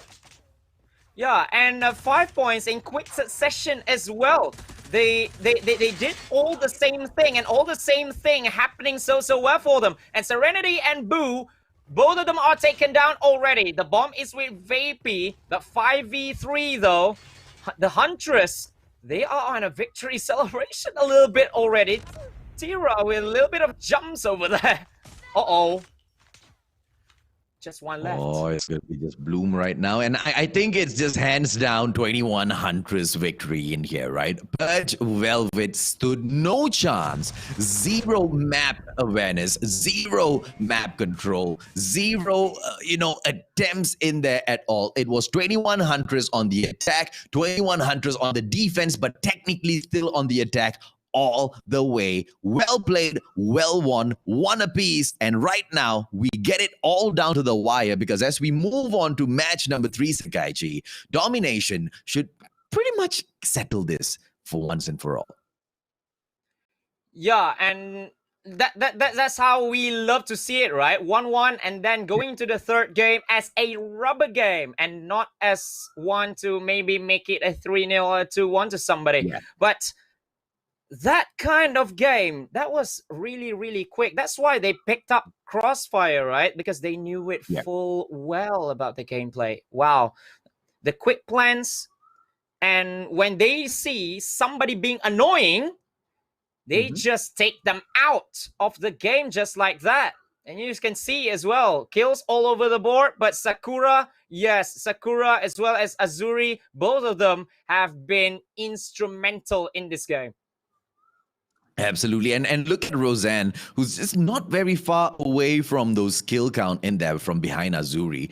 And it is Roseanne as well as Azuri and also a couple of other players there who have got more kills than any of the other players on the other side from the SG side, right? So we can safely say this just wasn't the map for Purge Velvet to play on, and perhaps also a very strong message to them as to what they should be focusing on for the future. Very well played. Match number 1. Match number 2 goes to the Malaysians. It is the 3rd match, the domination match, that will call everything down to a close between these two, and maybe we may see them come in here and fight it off again. You never know what happens in the tournament, ladies and gentlemen, boys and girls.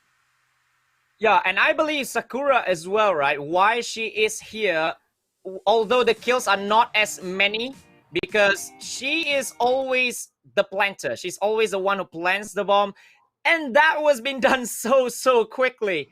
And sometimes there's a little they feel a little bit annoyed by Elmo, but that job was given to Roseanne, which is the youngest player in the team, and she did it so well. Excellent. The youngest player is the team could literally be the beast slayer of the team, right? Because Roseanne is an absolute monster when it comes to that chopper handling. She controlled that recoil so well. The spams, those double kills, those triple kills at times.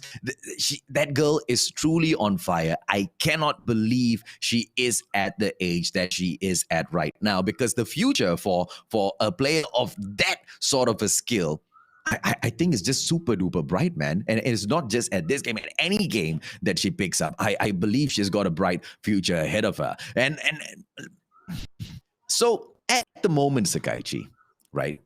You have one win. I have one win. Okay. Oh, we are bringing this back up. All right. Yeah, maybe the map selection will allow us to see. This was the 2100's pick. And they bring us into Meltdown. Let's go, yo. Ladies and gentlemen, boys and girls. At this point, we will find out siapa yang akan menang. Singa ke? What is the other one?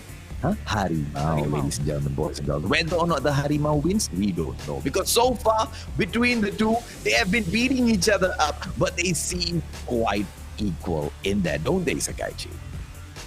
Yes, and this brings into a fantastic finale, although it's not a final yet, but a huge, crazy finale in here, in which it is the closing of the Causeway Clash to see which is the better one and which team will have the upper hand going into their matches against the TH side, DAIVO. Elmo goes in quick push, Thermite up in the air, peeks to the right, catches, oh, what a play! Gets taken down there, yo, by a freaking headshot, and just like that, the 2100s are ahead, but that can't be for long, ladies and gentlemen, boys and girls. 4-4, Alpha Bravo captured, and the 2100s, beautiful start to the game. Wow, what a start for 21 Huntress. They get all the kills, they get all the early kills to take Bravo. And these kinds of takedowns, right, especially in the middle of the park, in which it's very out in the open, is the hardest of them all. Gives them a quick early lead and early advantage as well into going into the later stages of the game, because all they have to do is actually to defend, and when they defend, when they get all the kills, they get all the score streaks. Yeah, man, I mean, at this Bravo point, right, talking about defense is such a difficult point to defend from, because it's so out in the open. It's smack dab in the middle of the map, as most of those B points are, right? But this one in particular is such a pain, because the entrances into those sides can both be narrow as the house A entrance from the outside open area, right? So, and anyone who manages to get Bravo, like what we have seen thus far by the 2100, they get to defend it so easily. When PURGE takes over, they just want to camp at Bravo because they know it's a strategy that works. They can fall back to Charlie anytime that they want. So it's such a hard map to play domination on. I hope the 2100s have know what they're getting themselves into. So far, the points do show that, though, Skychi. Yeah, the points do show, but PV, PURGE surely is going to catch up if this goes on. And as you can see, the points are ticking and ticking and ticking. And instead, when they want to run away from Bravo, they went to Charlie. So it's the best combination you could possibly ask for in a domination round at Meltdown, in which you get Bravo and Charlie all at the same time. Huntress trying their best, but just get taken down like that by Vapey, who makes the interception. So, PURGE has the lead already. This is going to be absolutely good, but Sakura comes in as well, Roseanne. They are trying their best to take back Bravo, and they really does. And this, everything could go from here, AJ. NX bot as well as Azuri just flaming up those scoreboard there. And Fox trying to catch up with them as well. How old did you say this Roseanne was again? Was it 14 years old, Kaichi? Yeah, she's unbelievable, man. That skill level for a 14-year-old, I don't know, because this one it's a flashback. If you guys saw that play earlier, that thermite as well as that takedown, it's just absolutely mind-blowing for a kid of that age, right? To come in here and show us that sort of a gameplay, crazy quality and talent. Bravo captured by PV right now. The 21 Huntress, they have the lead 73, but the Singaporeans are not allowing the Harimau Malaya to cross the halfway point. But there you go, they still do, but so close. They are 75 to 71, Sakaiji. This is as close as it gets. I cannot wait to see when all the score streaks are coming for both these players, because as you can see, all the scores are coming all across the board for both of these teams. Azuri, Boo, Fox, all three of them in particular may well actually make crazy plays. And Huntress, again and again, they went for the Bravo so early. Can they do that? Maybe a little bit tougher this time, but Katniss is initiating all the attacks. Legendary pull off by Katniss there with the war machine in hand. She knew exactly what she was doing. She went in there for the takeover. What a play by Azuri, yo! Goes in there with the spam on that chopper. But don't forget, also Azuri had so many of those score streaks activated already. Beat all in the air right now. Let's go, Azuri! All the way up in the air, but snuffed out just like that. Oh, Katniss, NX Bull goes down. It's an 89 to 87 gameplay. This is hard right here by Malaysia and Singapore. So close to each other, and the battle is not over just yet. Yeah, but I don't know if the VTOL came too early, but it certainly worked for them because they have Bravo and they have it locked good. But PURGE almost always came for Bravo. But looking at the combination of dreams, as what Mustachio said, Bravo and Charlie is always the best place to be at. It's always the best place to capture. So 21 Hunters will take all the time they have in the world, trying to go for it and trying to just extend the lead in this one. Well, the cluster strike that helps them just a little bit to have the hold on to Bravo. And I don't know if or not PURGE has got a response for this. 115 to 101 right now. PURGE Velvet just on their heels, nipping at them. The 21 Huntress is trying to shoot their way out of this situation. Bloom gets taken down. Roseanne still on freaking fire. Azuri popping off 25 kills. Here comes Serenity. All knocked out by that war machine. Roseanne is still popping off left, right, center, yo. 126 to 106 so far. Oh my God, Roseanne! Warriors make a comeback. Roseanne on fire, the two beams just to prevent that Bravo takeover, and then there's a chopper yet again. Oh wow, wait, 2100, they are holding Bravo for dear life. They're not letting PURGE Velvet to actually touch it. Just so close for the SG side, but the Huntress are just too good in this one, and I believe that is more than enough for them. SS1 Goliath incoming for Fake B, but I don't think that will be enough. Not enough at all. 146 right now. It's game over. Come on, y'all. But Fox is not gonna let it end just like that. Ladies and gentlemen, boys and girls, a victory well deserved in that. It was about what, 148 to 118 and then 150 to 118. What a victory that was. And I'm very sure the 21 Huntress players, they are super delighted right now. Yes, super delighted. They're super gassed at this one. What a victory for them. And they knew the first half was absolutely right down to the wire. But what happened? We all thought that the VTOL from Azuri came a little bit too early. But what help did it do? Although that was taken out way too early, that was the assurance for them.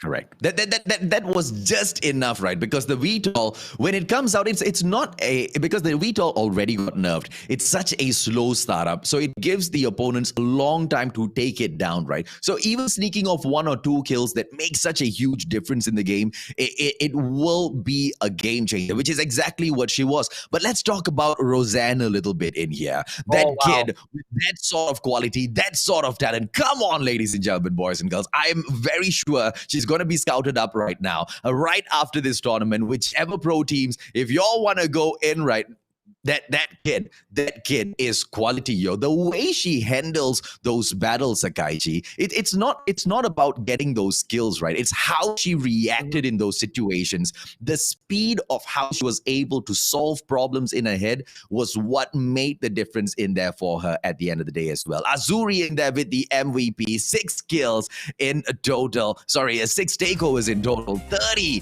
36-22. At this point, right, we still thought PURGE Velvet had a chance, didn't we, Sakaichi? Yeah, they still had a chance after they take the VTOL down, although that was the start of all the damage being done because Roseanne has already positioned herself so well. But PURGE, they nearly take that Bravo point. If it wasn't for that war machine, if it wasn't for Roseanne, Azuri as well, Roseanne as well. These two has been crazy good for 21 Huntress. The strategy was just to pick Bravo, defend it like their life depended on it. Yeah, this one, AJ. Yeah, this kid is just absolute dope, man. Azuri this time, she comes in and she takes the MVP. She looks like a child herself. 26 kills, 16 assists in total. 4,235 points, Sakaichi. Going up against Velvet. No joke at all, man. These girls are on fire today. Wow, it's very exciting to see where can the Huntress go from here, right? Because they can ride on this momentum to go up against a DAIVO after this, right? Because right after this is going to be MY against TH. The Huntress going up against DAIVO Lady Swag. We will see which one has the better swagger then. We surely will. 2-1. That's what we see on the board, ladies and gentlemen, boys and girls. 21 Huntress in there with the 2 points. PURGE Velvet in there with the 1 point so far. DAIVO Lady, maybe they'll be able to make an impact as we come in here to the next series of the day. But so far, Sakaichi, how do you feel the matches have been, man? I feel like some of the matches are even more hectic than the Garena Invitational, man. Yeah, well, you're not wrong because this is just the group stages, right? And it has been crazy, like action-packed, so hard to call kind of matches right from the off. And I don't know, we are not having any straightforward games. I kid you not. Hats off to all these girls. Absolutely, ladies and gentlemen, boys and girls. Well, hey, Sakaichi, you can actually hats off. What? Oh, hats off! Oh yeah, hats off. There you go. I got a clap. Well, ladies and gentlemen, boys and girls, tell us, what do you think? Do you think that was acceptable? Right? I know you guys were expecting your own squad to win in there. For all of the SG fans, we are sorry, man, because at the end of the day, when the quality was put on the table and both of the squads were compared, head to head, MY just were the better squad. And at the start, it looked like they were quite close together, but the differences in quality started to become more and more apparent as we went through those matches now. Now, ladies and gentlemen, boys and girls, on that note though, Sakaichi and I will take a quick short break, maybe get some water for ourselves, man, because we've been screaming non-stop right for these matches, and we'll be right back.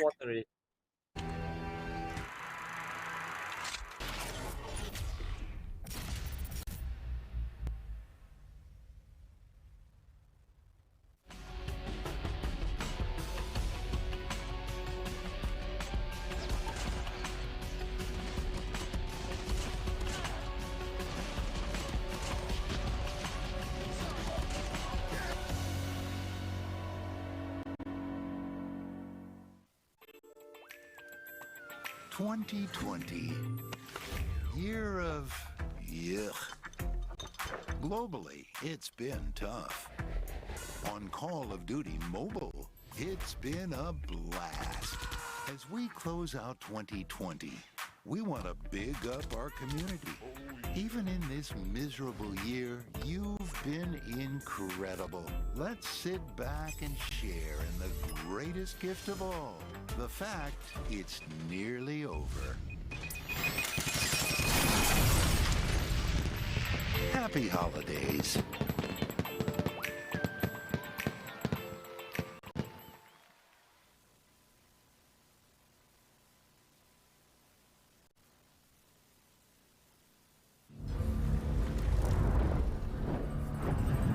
I took this job because it makes the world a safer place.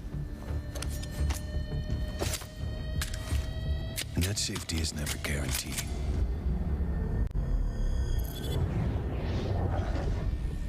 But I know someone else is working to make the world a dangerous place.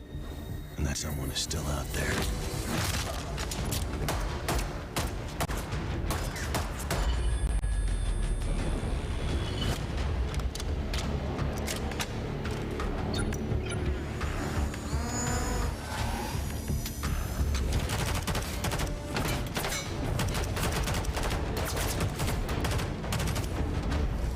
No one can know which side of the line they'll end up standing on. Not until they're called to action.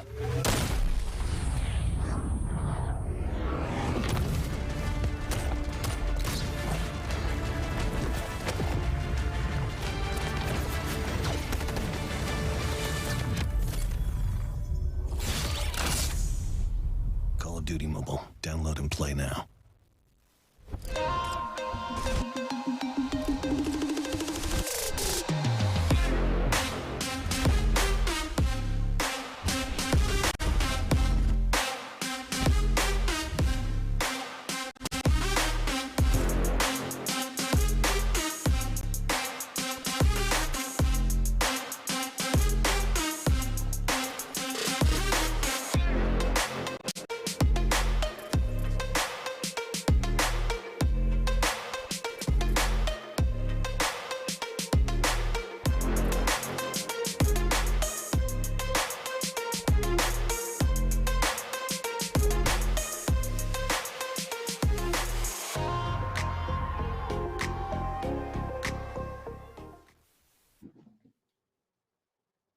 Call of Duty Mobile Fairies Invitational in full force, ladies and gentlemen. And we are back yet again for the Group B of this competition. Sekaiichi and your favorite Suave Mustachio in the house, yo. And how's it going that you lost the bet against me? I guess I owe you lunch now, man. I was expecting PURGE Velvet to win that one, especially because, you know, Vapey was trained by Smokey. Did he train her? I don't know, right? Vapey will be like, what the hell, AJ? He did it, right? But either way, right, Sekaiichi, 2-1 was the opener for Group B. Huntresses took it very against PURGE Velvet. And right now, as we move into series number 2, for Group B, we will have the Huntresses going up against DAIVO Lady Swag. Okay, even their name, bro. Even their name, as I'm saying it, I have to say it like that, you know. DAIVO Lady Swag. Okay, so how can yeah, DAIVO Lady Swag coming in here. I mean, even their name itself, right? All right. I cannot wait to see how these ladies are going to come in here, rocking their hips, and maybe they'll be able to slap the 21 Huntresses around, or maybe they'll just get dominated by the Huntresses, right? Who knows? Because just earlier, the whole of the internet as well as the chat segment noticed that accidentally we put up 3-0, right? We put up... We put up a DAIVO as 0 and, you know, MY already had 3. It was obviously an error. Everybody caught on to it. The comment section made it clear. But maybe that might happen, yo. You don't know. Maybe the editor truly can tell the future. We'll see, ladies and gentlemen, boys and girls, because DAIVO Lady Swag, this is TH, man. TH taking on MY. Do you think TH stands a chance, Sekaiichi? Whoa! Remember as well, they are the winners of the CODM Lady Tournament in their region, which makes them the most dominant. And the captain, which is strong, is a serial winner. So this team is actually absolutely big. If, say, Huntress can take them down, then it's going to be a huge boost for the MY region, especially in the female scene, because from these accolades alone, from the DAIVO side, right, I'm seeing that they might be one of the favorites as well in this competition. We never know. When Sakaichi says serial winner, some of you might be thinking serial killer. No. Serial winner. Because let me tell you, right, she won the lady tournament first. She won the swag tournament supreme. They got number 1. Call of Duty Mobile Search and Destroy tournament. They got number 1. Weapon Master, LMG Master Garena. They got number 1. What the heck is wrong with this lady? She is crazy. She was born to be a winner. Look at ladies and gentlemen, boys and girls. In here, bands of Summit, Meltdown banned off by 21 Huntress. DVS picks up standoff. This is gonna be DAIVO, ladies, swags, map pick, and the standoff between the two squads, ladies and gentlemen, boys and girls, happens at a place where, you know, the battles are gonna be hot as usual, Sakaichi. The very first hard point is going to be almost impossible to go in there for. But let's see what the swag can get these ladies. Well, we will be seeing now a serial winner going up against the Huntress, who also born winners in their own right as well. The MY against TH. Remember, if MY wins this, then they surely are going to go into the playoffs as the group winners of this one. No if, buts, and maybes. It is truly true. But if TH wins, then they are going to play the waiting game. Here we go. The first one. This could be the teaser or the start of something that DAIVO will want to show to us from time to time. Well, let's see what is it that they truly want to show to us, ladies and gentlemen, boys and girls. Sorry, my apologies. I lagged there in a bit, and I'm back in here. The shots go back and forth, ladies and gentlemen, boys and girls, but the points are truly in there with the DAIVO Lady Swag Squad. Are the 21 Hunters able to come in here to pick up these points? Most definitely they should be able to, right? Because, Sakaichi, like what we've talked about so many times again and again and again, that first hard point is so difficult, the hotel yard, right? So you can see those squads keep swapping in and out as they come in there for that reclaim. 9-16 so far, and that's what has happened, right? 9 points the 21 Hunters managed to pick up before they get evicted again by the TH players. Yeah, and looking at how the TH players really stamping their authority, they made the rotation already, putting their faith on just one player to be in that objective. That is a huge move, but looking at how all the thermites are coming in from the Huntress, it looks like they could have a fight, but DAIVO, they saw it already. This is their map pick, all right? So they surely are very highly proficient on this, but Huntress came in with a mission of their own as well, as to show that they are the better one. Well, Roseanne goes in that trophy system gameplay. She's all set to just guard this window right now. And there's no way the warehouse will be lost with that sort of a soldier on standby. Azuri, chopper player as well. Look at this. Look at how many choppers the 21 Huntresses have brought out here, man. Roseanne, Azuri, and Katniss all on those choppers. Sakura in there with the Fennec. Azuri gets snuffed out. But it is still the 21 Huntress raking up those finally evicted. But where is Roseanne? There you go. She goes in to continue picking the points up for the squad. Yeah, and it's just a little bit of a slight pause, and she's all alone. Over there is Sakura, if I'm not wrong. But they have already made the rotation because DAIVO saw that they cannot do anything with it. So why just waste your time on the second hard point? Just go back to the third. And that's what they exactly did. And they got some points on the board for themselves as well. And look at Fafist as well. There are 3 players in the exact same spot, guarding the location, which makes it so hard for the Huntress to actually make the takedown back. Yeah, but the house takedown. This is the home takeover by the ladies and gentlemen, boys and girls. Yeah, the ladies are always fighting as to who has the better home. Yes, I know. I've got a fiance. She wants to make sure the home is the prettiest, right? The prettiest, not amongst everyone we know, but in the whole world. So when it comes to the house battle, these ladies are not going to be letting this go easy. The 21 Huntress obviously with a slight lead in here, flushing out the DAIVO lady swag from there absolutely perfectly, Sakaichi.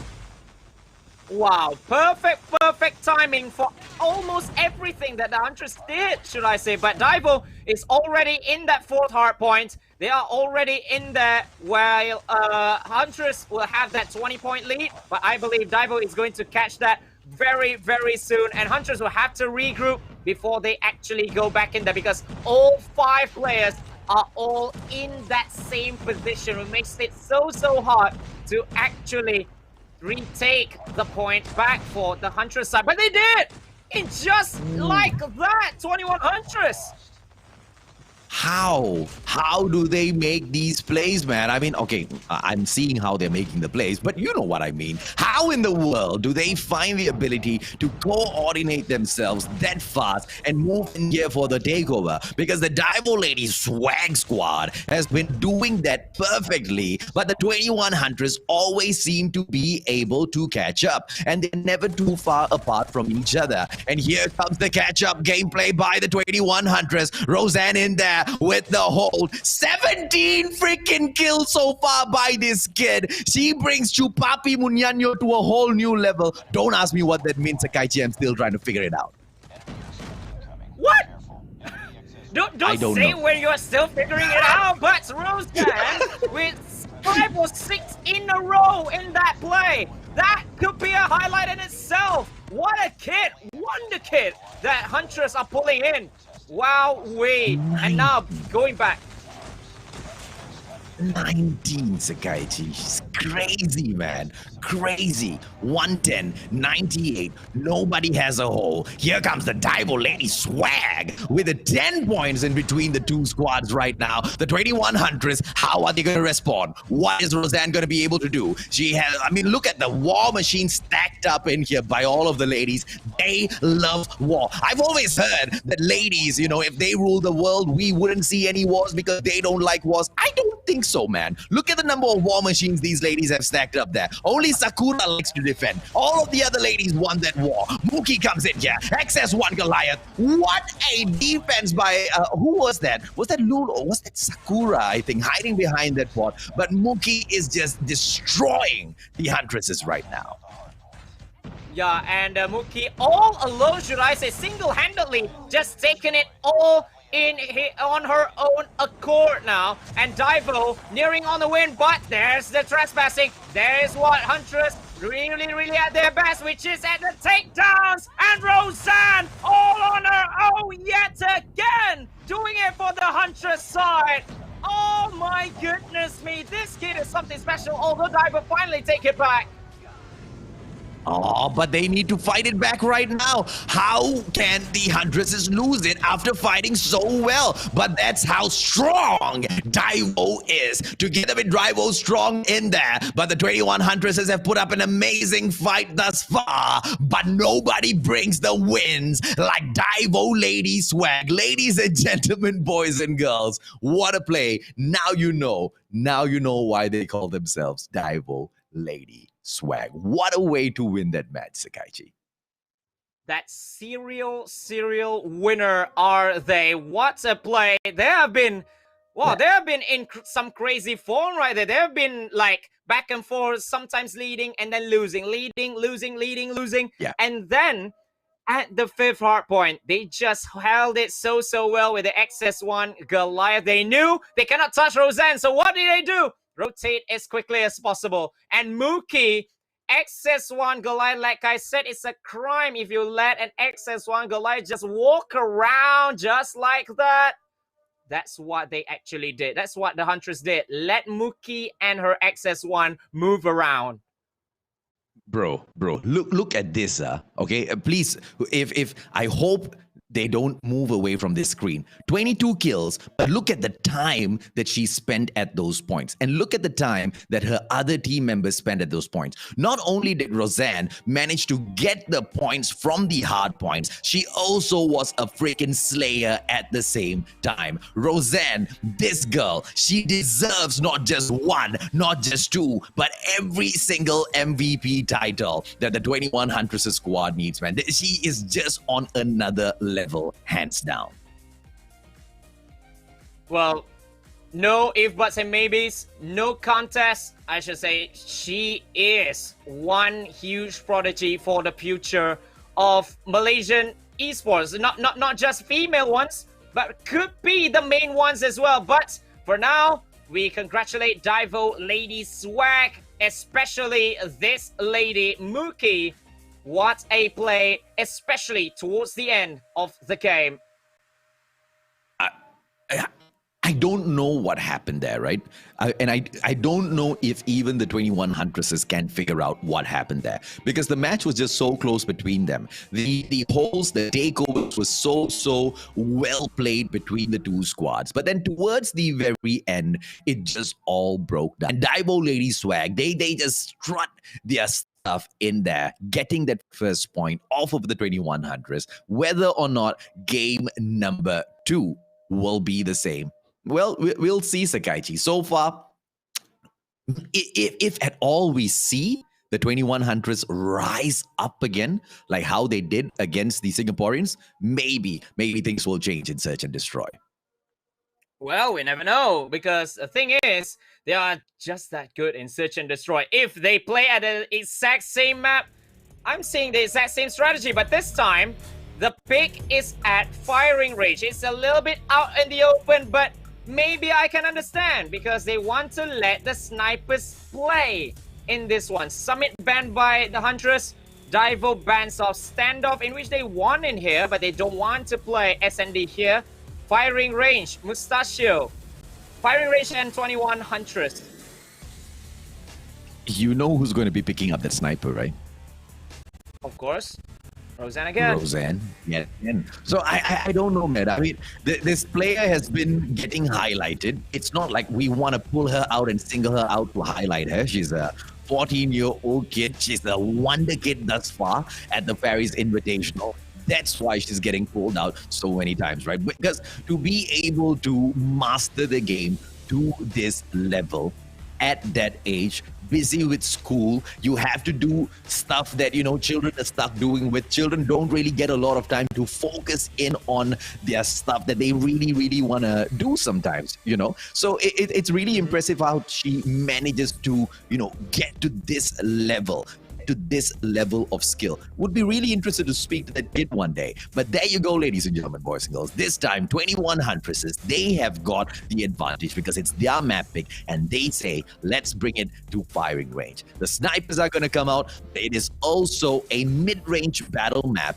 The close range encounters can happen if at all they go in for the long flank over. But let's see how these two squads take this down, Sakaichi.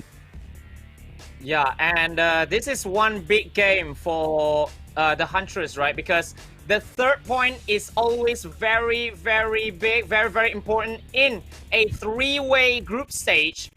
4 is essential for you to secure qualification, but 3 is for your survival. 2 is never enough, so maybe this is the time, this is the point in which Huntress wants to just secure their place at the very least in the playoffs. Never cared first or second, but this is going to be the big one for them. They really need to strut their stuff, move on from that hard point, because that was so close for them.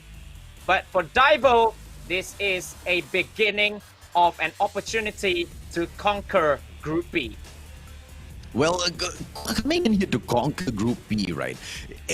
I feel like the 21 Huntress are still in in a good position to come in here and take that away from DAIVO. DAIVO has proven to be a very strong squad so far, but also the 21 Huntress have proven that they can keep up, right? They haven't been decimated. They haven't been annihilated just yet, as what we have seen in other tournaments. I'm not talking about them, of course. I'm talking about, other teams, as to how they have been defeated, during tournaments, right? So I feel like they have been doing good, but they just haven't found the sweet spot. Maybe with their own map that they are comfortable with, maybe we will be able to see those confident gameplays coming in from all of them. And maybe that will make a difference in here. But we will see. We'll see, Sakaichi, in a bit, of course. Yeah, in a bit. Before, remember, ladies and gentlemen, 21 Huntress won 6-0 in their previous Search and Destroy game by playing it absolutely quick, and they are on the attack again for the first 5 rounds. So if they are going to play it quickly just like what they did before, then we can call them the masters of the ladies Search and Destroy if they did it again. Oh, Tira gets taken down. Katniss goes in for the push. Fairy out of it. Oh, DAIVO! What in the world, DAIVO? They are annihilating the 21 Huntresses. Roseanne right now, solo play. She goes in for the push. One in behind here. Lulu. Oh, she gets the takedown. But unfortunately, it would be a quick trade on her as well. This DAIVO with point number 1. They knew it already, right, AJ? They knew it full well that Huntress would want to make a quick play. So they took out the bomb holder first. They took out Tira first, which unsettled 21 Huntress to that extent that they made careless mistakes all over yet again. Or this time with just a nade by Lulu, taking down 2. Unbelievable. DAIVO right now. Oh, well played by Roseanne. Fafis gets taken out. A beautiful shot in there. Clips the wall on the way in as well. A 4-on-3 right now. Mayayo very strong, and Lulu taking on Sakura, Tira, and Roseanne. Roseanne, Arctic 50 gameplay. She just spots out the situation. Doesn't go in for the plant just yet, unfortunately. Maybe just wants 1 kill. But Roseanne nearly gets taken down, though. 1 HP! Oh! Lucky it was not a grenade. Gets flashed in the face.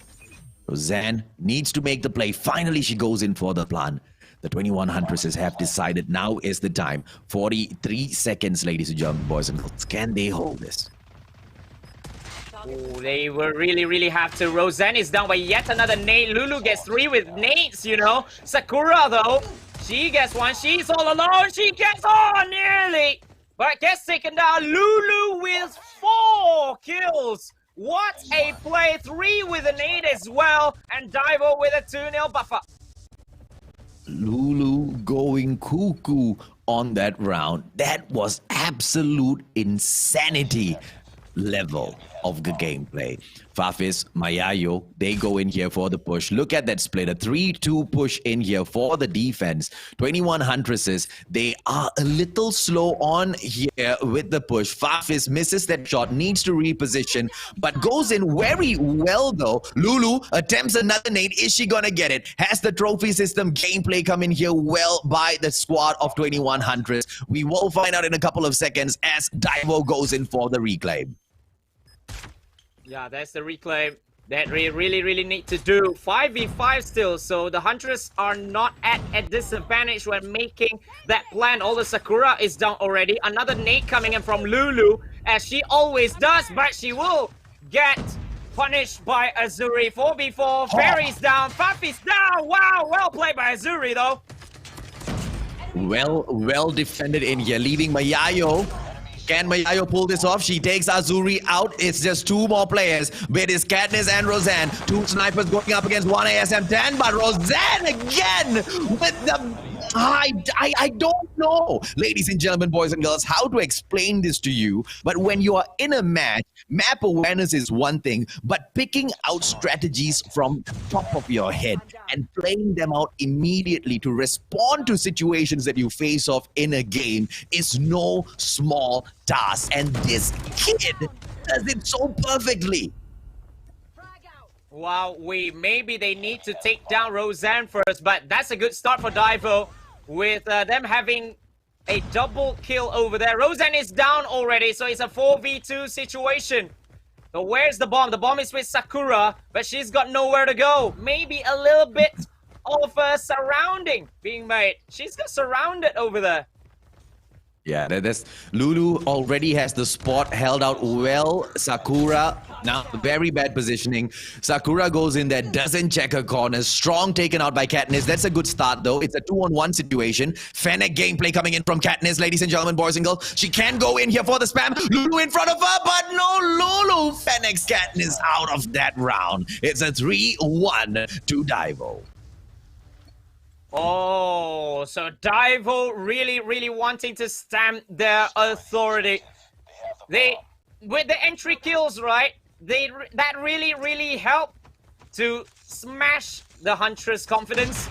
Really well played by the TA side. They have been scouting. They have been watching the gameplays. I truly believe that they did.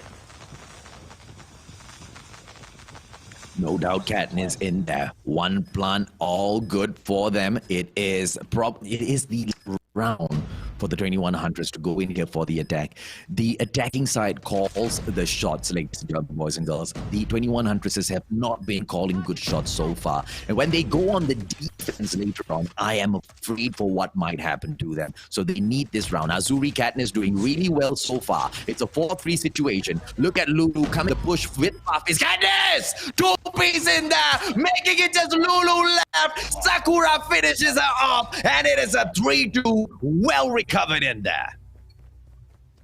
Well, that just pulled it back to 1 point lead. Only 1 point lead, but we have the switching of sides. 5 rounds for DAIVO, and for the first time, we are going to see how DAIVO Lady Swag is going to go on the attack. They're making that split is 21 Huntress. So they are scouting Bravo as well as Alpha. So how will the DAIVO girls go at it? Which one will they call to? Well, Katniss in here. Arctic 50 as usual. Fairy. Enemy down. Oh! Goes in for Tira. Azuri goes in, takes Strong out, making it a 4-on-4 situation. Azuri on the standby. She is all alone here. Oh no, she's got one backup, and here comes the players all from the 21 Huntress for the stock up on Bravo. But Fafis with that snipe. Quick scope, Azuri, goodbye. Well played so far, Sakaichi. Well played. That 1v1 engagement, she just came in, scoped really quickly to take Azuri out of the game. 3v2. Katniss is down as well. Yeah, Fairy nearly gets taken down. But Fairy, I believe, yeah, it's 2v2. AJ is just so tough to call this. The bomb is still on the ground. Mayayo as well as Fafis going up against Sakura and surely Roseanne. So this is going to be absolutely tough. And I like that. I like that. And I love that. I love the fact that these rounds are just getting harder and harder and harder every single time you watch these games, right? Look at Mayayo come in there with the chopper spam, almost taking down her opponent. Sakura losing her life. Hafiz exposes herself a little bit too much, but unfortunately, the 21 Hunters, they just don't take advantage. Hafiz right now snuffs out Sakura. Roseanne taken out as well. Very well defended by the DAIVO Swag squad.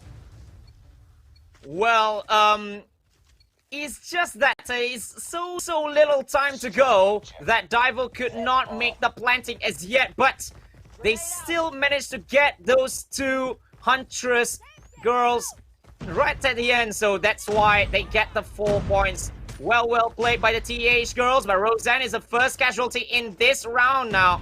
So this is going to be big for the Huntress side. Well, with Roseanne taken down with that explosion, ladies and gentlemen, boys and girls. Azuri popping off 2 kills. Lulu taken down by Sakura as well. What a turnaround of the situation here, leaving Mayayo and Fairy together. Mayayo almost down, but she backs away, recovering her health. 4 kills so far. Fairy with a takedown on Katniss, making it 2-on-2. Katniss with the unfortunate departure from this round there. Mayayo and Fairy, the bomb on the ground. What can DVS pull off here? Well, Fairy tries to go back to Bravo where the bomb is situated, where the bomb is dropped. Fairy is all alone, and Azuri as well as Sakura. There's the smoke. Fairy takes Sakura down. Azuri is all alone. Together it's a 1v1 situation. Fairy gets the bomb already, so she makes a long rotation. She retreats to go back at Alpha to maybe, possibly go for the bomb plant. And Azuri needs to play catch up. She's just waiting at Bravo. She needs to Alpha though. An amazing play in here by Fairy. Absolute stunner coming through. Azuri just realizing what has happened, goes in for the push right now, but could it be too late? UAV in the air, very smart, removes it from that situation, but Fairy already knows where she's coming from, so she needs to go in for the flank. If she goes in for the straight push from where she is currently, Fairy will know exactly where that approach is coming in from. So let's see exactly how does 21 Azuri take this round, ladies and gentlemen. Oh, where is Azuri though? There's no time. There's no time. Azuri's coming now. And she's just hiding. Fairy's just hiding. No time at all. So Azuri, no time. Surely no time. Well played there by Fairy. That 1v2 clutch. That round was already lost even before she met the player from DAIVO, right? Because she was already spotted out by that UAV. She did manage to take down that UAV, but she didn't go in for that long flank. She had the time for the long flank. You saw the movement by the player from DAIVO. She went in on the back foot, but she was continuously looking there because the UAV already spotted her. A bad move, and that is gonna cost the 21 Huntress. 5-2 right now. Farfetch on the attack. Mayayo with 2-piece. Azuri taken down, leaving Tira as well as Katniss. I think it's all over, man. The 21 Huntresses, they had their chance, but it looks like they have just given it to DAIVO. Or actually, you know what? Let's change that. DAIVO has taken the victory for themselves. Yeah, well taken. At first, it was a little bit of hesitation from the Huntress side, in which do they want to play it aggressively like what they did before? But DAIVO, they truly earned this. What a play. The communication worked. And how did they play? The way they attack, the way they defend as well. And now the bomb has been planted. 4v2 situation with Tira and Katniss, the only two remaining with just 40 seconds left. I don't see another chance for Huntress to at least extend this to one more round, unless if Katniss can get a hit. If she doesn't, then she will expose herself to the world that DAIVO can take her down already, but Tira gets taken down. She gets found out, and Katniss had no other choice. 1v4, and it is DAIVO's game for the win. Well, unfortunately for the 21 Huntress, ladies and gentlemen, boys and girls, the DAIVO lady swag. Their swag was just too good to keep up with. Those hip movements were the killer, right? Those hip movements were the killer for the 21 Huntress' side. DAIVO lady swag, what a way to go in there and just dominate those two matches. We will go into domination literally after this, but seeing who has been dominating thus far, there's just way too many dominates in that sentence, but you know exactly who's going to get dominated later on. Yeah, and the way we are seeing it, it's more towards a strategic victory. It's not really like a gun skill kind of thing. It's like a strategic victory by DAIVO swag, because they knew what is there needed to be done, and they did that first. They shut down the bomb first for the attacking rounds. They shut down the bomb holder first, and then they shut down Roseanne, which is essentially the biggest thing that they need to do before they could actually shut down Huntress. And then when they need to clutch, they did. That was huge. I mean, the strategy-wise, like you've said, Sakaichi, they had it, the gameplay, the plans. Even before going into situations, they already had solutions for the problems that they will encounter in those situations, right? And that's what these games are all about, problem solving. You face a problem, how fast can you come up with a solution? Which is why Roseanne has impressed me, and I believe the whole community today, because the ability, the speed of responding to situations is what that child has gotten perfectly sorted out. But of course, in the whole of 21 Huntress, you cannot have just one player sorting out and solving these problems that fast. DAIVO, on the other hand, the whole squad was doing these problem solving, mathematical calculations in their head throughout the whole day, throughout the whole game as a squad, right? And I believe that's what has brought them those 2 victories thus far. The third match maybe might go to DAIVO as well if they keep it up. Fairy in here as the MVP. 10 kills in total, 1,200 points. The numbers don't matter. This squad has swag. That's all matters. And she as well, right? That clutch, like, just sweeps the confidence of the Huntress off, because that kind of gameplay, that long rotation, and then making that bomb plant, and then the UAV as well to see, where is Azuri is going to come from.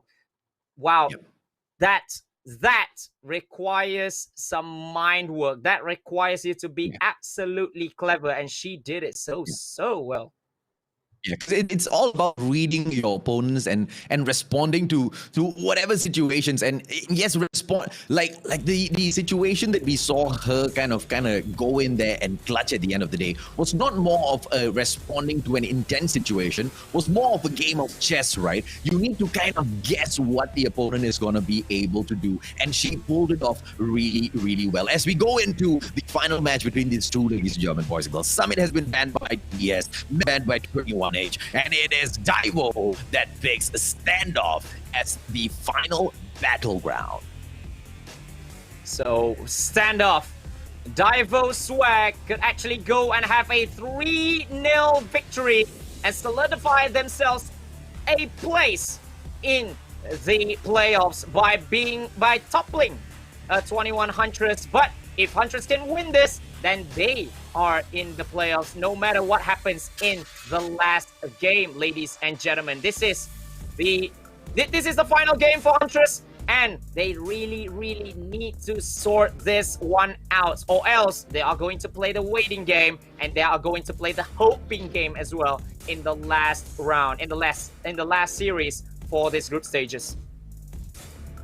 Well, let's see, man. Let's see. I mean, so far, both squads super impressive, right? We've seen the 21 Hunters go in there and impresses against the Singapore side, and then we've come in here and we've seen DBS come in here and impresses, right, on behalf of the TH players. Look at the split going in here for the domination right now. The attack is going to be straight up for that Bravo side, all the way down at mid. DAIVO making the first move in there, but getting snuffed out by the 21 Hunters. Obviously, both the squads have got the same intentions in this game, but who gets there first? Who gets to dominate those points? That will call the whole match. Yes, and it's going to be very, very important as well for all of you guys who are watching this. This is the last game for the Huntress. So it's 2-0 currently for DAIVO. But Bravo is being highly, highly contested between these two. It's going to be so high, especially it's so nearby this hotel yard, which, well played by Sakura, 2 for her, but she needs to get 3, she needs to get more, as they are going to go for the takedown on Bravo, but gets snuffed out by Fairy. Oh, what a play by Sakura in there. That shot that she nailed whilst landing, that was hot. I tell you, that was hot. Fairy comes in, Fox gets taken down. Fairy traded out by Sakura instantaneously. It is Roseanne in here together with her for that support. Farfis comes in, Katniss and Roseanne eliminated. Here comes Farfis yet again. Chopper gameplay. No. Says, who said no to her? I don't know who said no to her, but she was denied either way. It's such a crazy battle, ladies and gentlemen, boys and girls, that Bravo still hasn't gone to either side just yet.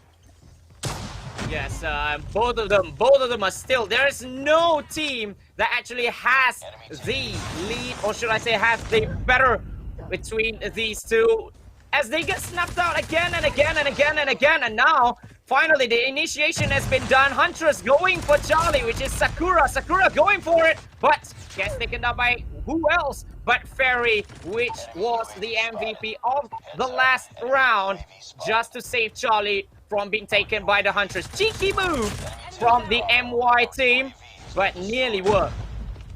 Look at this god-level gameplay coming in from Katniss right now. She positions herself. Oh, she needs to back away right now. Oh, she doesn't back away from the situation and manages to hold it down for her squad. And because of Katniss's backup, ladies and gentlemen, boys and girls, finally we see her shine in a position that she truly should shine from, right? She calls the play and she makes the bot throw for that Bravo takeover. 40-36, Katniss finally snuffed out.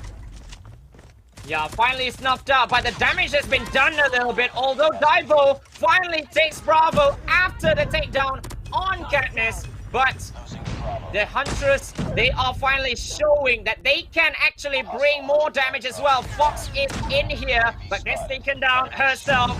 Just gets intercepted by Fafis, but the Huntress will be taking it back so nearly. But Fairy is down. Who's gonna make the initiation though? Crazy play coming in there from Fairy. Roseanne, the positioning coming in from Roseanne. The artillery is just gonna snuff out those players, man. This girl is unreal, okay? This girl is unreal. Fafis, chopper play, gets taken out. It is still 21 Huntress with that hold on Bravo right now. And they are clearing out the markers from DAIVO. And are they going to capture it? So close! And they clear it again! What a play from the Huntresses!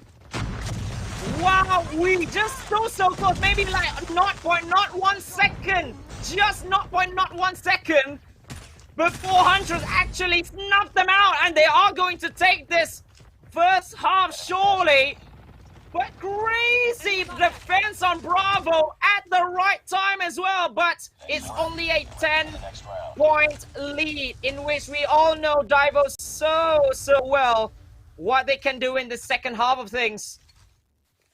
Yeah, man. I mean, both of the... this is definitely also a score streaks galore match because both of these squads, all the players from both the squads, they have raked up those points, man. They've raked up those score streak points. And right now, they just want to bring the rain of fire, of thunder, of explosions down on their opponent. And the problem is both of them are going to be aiming to do the exact same thing. So it's going to be all-out chaos, yo. Bravo, yet again, is the spot that has not been captured. Oh, what a takedown. Yeah. Ooh, what a takedown by Fafis though, but I don't know if that will be enough for them. Fafis trying to make the play in which what Katniss did just now, but DAIVO going for that Bravo so quickly. Ooh, Fairy and Strong so close there. But Lulu takes 2 for herself. Fafis gets taken down as well. DAIVO initiating that Bravo yet again. And with the cluster strike helping as well. But no one from DAIVO can get in there because there's one chopper coming right at their faces. No, because both the squads opened up the cluster strike at the same time, bro. Okay. Here comes the third cluster strike. Here comes the third cluster strike in response. I mean, the first one came in from DAIVO, and then the 2100s responded with a cluster strike on the same spot to prevent the takeover, and then DAIVO came back with another cluster strike. This is mayhem. This is chaos. I told you these ladies love war, and they are showing us just how good they are at it. 2100s, they managed to hold on Bravo, and it is 102-87. What will DAIVO do right now? There's the SS1 Goliath coming in. Lulu takes down someone, but Strong gets taken down as well. Azuri with the SS1 of her own as well. But Lulu with the initiation, finally completing Bravo. And Lulu is going to inspire. She's inspiring DAIVO to take that Bravo back from the Huntresses. And now she's smelling blood. She's going for Charlie. But so close for her. Oh, look at this catch-up, man. I mean, DAIVO Lady swag right now, catching up. But is Sakura going to do what I thought she was going to do? I mean, she could have gone in there for that capture, but I guess, okay, Charlie has been captured out. Alpha, Bravo right now. They can go and attempt for Alpha. Here comes Fairy. Vito wanting to take out the Vito, but the Vito takes her out first. What a play, but finally snuffed it out of the sky. But has it been enough? Bravo hasn't been captured back yet. What a play by the DAIVO Lady Squad to hold the 2100s back from this spot. Oh, just the same as what the Huntress did in the first half. That's what DAIVO did, and they finally recovered. But Sakura is there yet again because she knew that they really need the second point, because now it's all level, and now finally she gets it back. Sakura all on her own. So close, your Fafis brings out XS1. Shock RC destroyed, but there goes the XS1 as well. Roseanne in there with a war machine as well. This girl is on freaking fire today. 26 kills. Sakura up front as well. Roseanne trying to keep up, and it is 137 to 133 with the 2 spots captured so far by Malaysia. It looks like the highlight is on the back foot. 9 points away from victory. DAIVO Lady Swag needs to respond now, and they need to respond fast because Malaysia is about to win. There's 1 point back. It's not much, it's not a lot, but it is enough. Ladies and gentlemen, boys and girls, I give you your winners, 21 Huntress. That 1 point is absolutely huge, although only by 11. What a win. They just got it right at the end. What a play, Mustachio. What a play. Perfection, bro. Mwah! Perfection against a squad like DAIVO Lady Swag. Okay, that's the most important thing, because the victory is a victory. All the ladies here, all the squads, they are all winners. But DAIVO Lady Swag has proven to be such a dominant force, right? And you can be a bunch of losers and say, hey, you know what, man, we've lost 2 already, whatever, let's throw this one, hopefully, whatever, man. But they didn't, right? Because they could have hoped for DAIVO to go in there and beat the other squad later on, but they gave it their all. And what a sweet victory this was, Sekaichi. Yeah, very sweet, because this puts them on 3 points on the board, which could be a little bit cool for the playoff spot. Because after this, they are going to play the waiting game. But this game is huge, man. Because especially how they took Bravo in the first half. And then how they defended it right at the last, which is the Bravo point. And then how they almost took Bravo, and DAIVO intercepting them right at the time. Not 1 second, just like in the first half by Huntress. And then at the last, they are playing defensive. XS1s galore, just defending right till the very end. Props to them. But DAIVO, oh my goodness me, they forced Huntress to go until the end of this one. Yeah, man. I mean, so far, so good for them, right, Sekaichi? I mean, to be able to come in here finally and prove themselves at that third match, at the very least, I think it is something for the 2100s to be proud of. But DAIVO Lady Swag, let's talk about them a little bit, right? What a dominating force they have been in here. The player of the game, ladies and gentlemen, boys and girls, for that match goes to none other than Sakura. Her battles, her stand-up, maneuvers to go in there to recapture those points, especially Bravo, Sekaichi. They were monumental and they were instrumental to that victory, don't you think?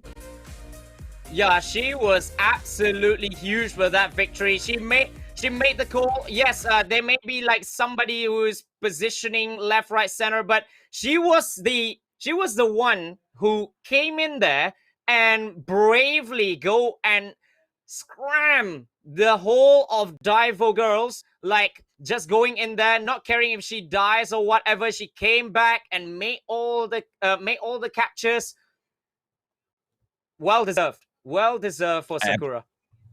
Hands down, man. Hands down. Well, ladies and gentlemen, boys and girls, on that note, we are now reaching a point where it is the final match of Group B. It's going to be between DAIVO Lady Swag as well as PURGE Velvet. Now, PURGE Velvet has gone up against the MY squad. They didn't do great against them. DAIVO Lady Swag, on the other hand, is another opportunity for the Singaporeans to come in here and give it their all to prove to us what they are worth in here, right? To prove to us if or not they can rise up all the way to the top. Yes, MY has held them back a little bit. Are they going to be able to use TH as a stepping stone to come back in there for a great fight, maybe at the finals with MY? We don't know, but it may just be possible.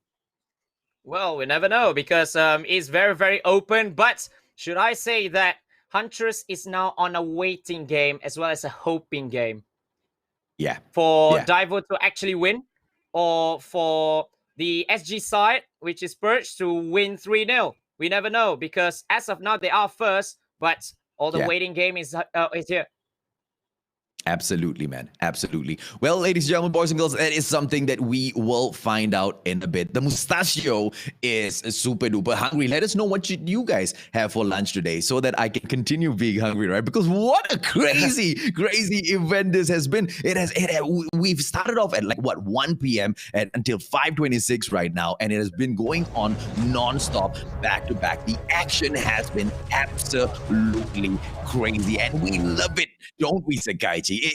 The back-to-back action by these ladies, and they were no small matches. None of those matches were boring at any point of time at all. Super duper heated battles, man. Absolutely loving it so far. Yes, and we are going to wrap up the group stages with TH DAIVO Lady Swag going up against PURGE Velvet from SG, in which this is super duper important for the PURGE side. Can they do it? We never know. We have to find out when we are going into a short break. And after this will be the crazy, crazy encounter. Absolutely. Well, let's take a quick short break and we'll be right back.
2020.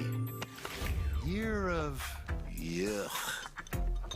Globally, it's been tough. On Call of Duty Mobile, it's been a blast. As we close out 2020, we want to big up our community. Even in this miserable year, you've been incredible. Let's sit back and share in the greatest gift of all, the fact it's nearly over. Happy holidays.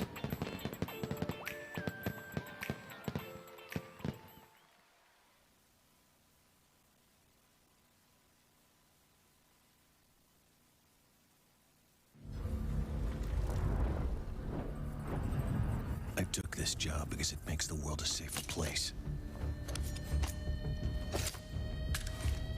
And that safety is never guaranteed.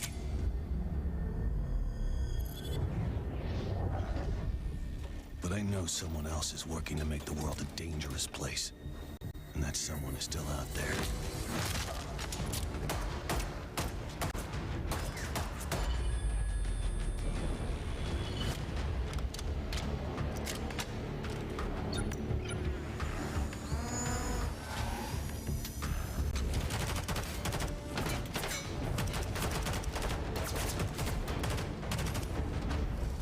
No one can know which side of the line they'll end up standing on. Not until they're called to action.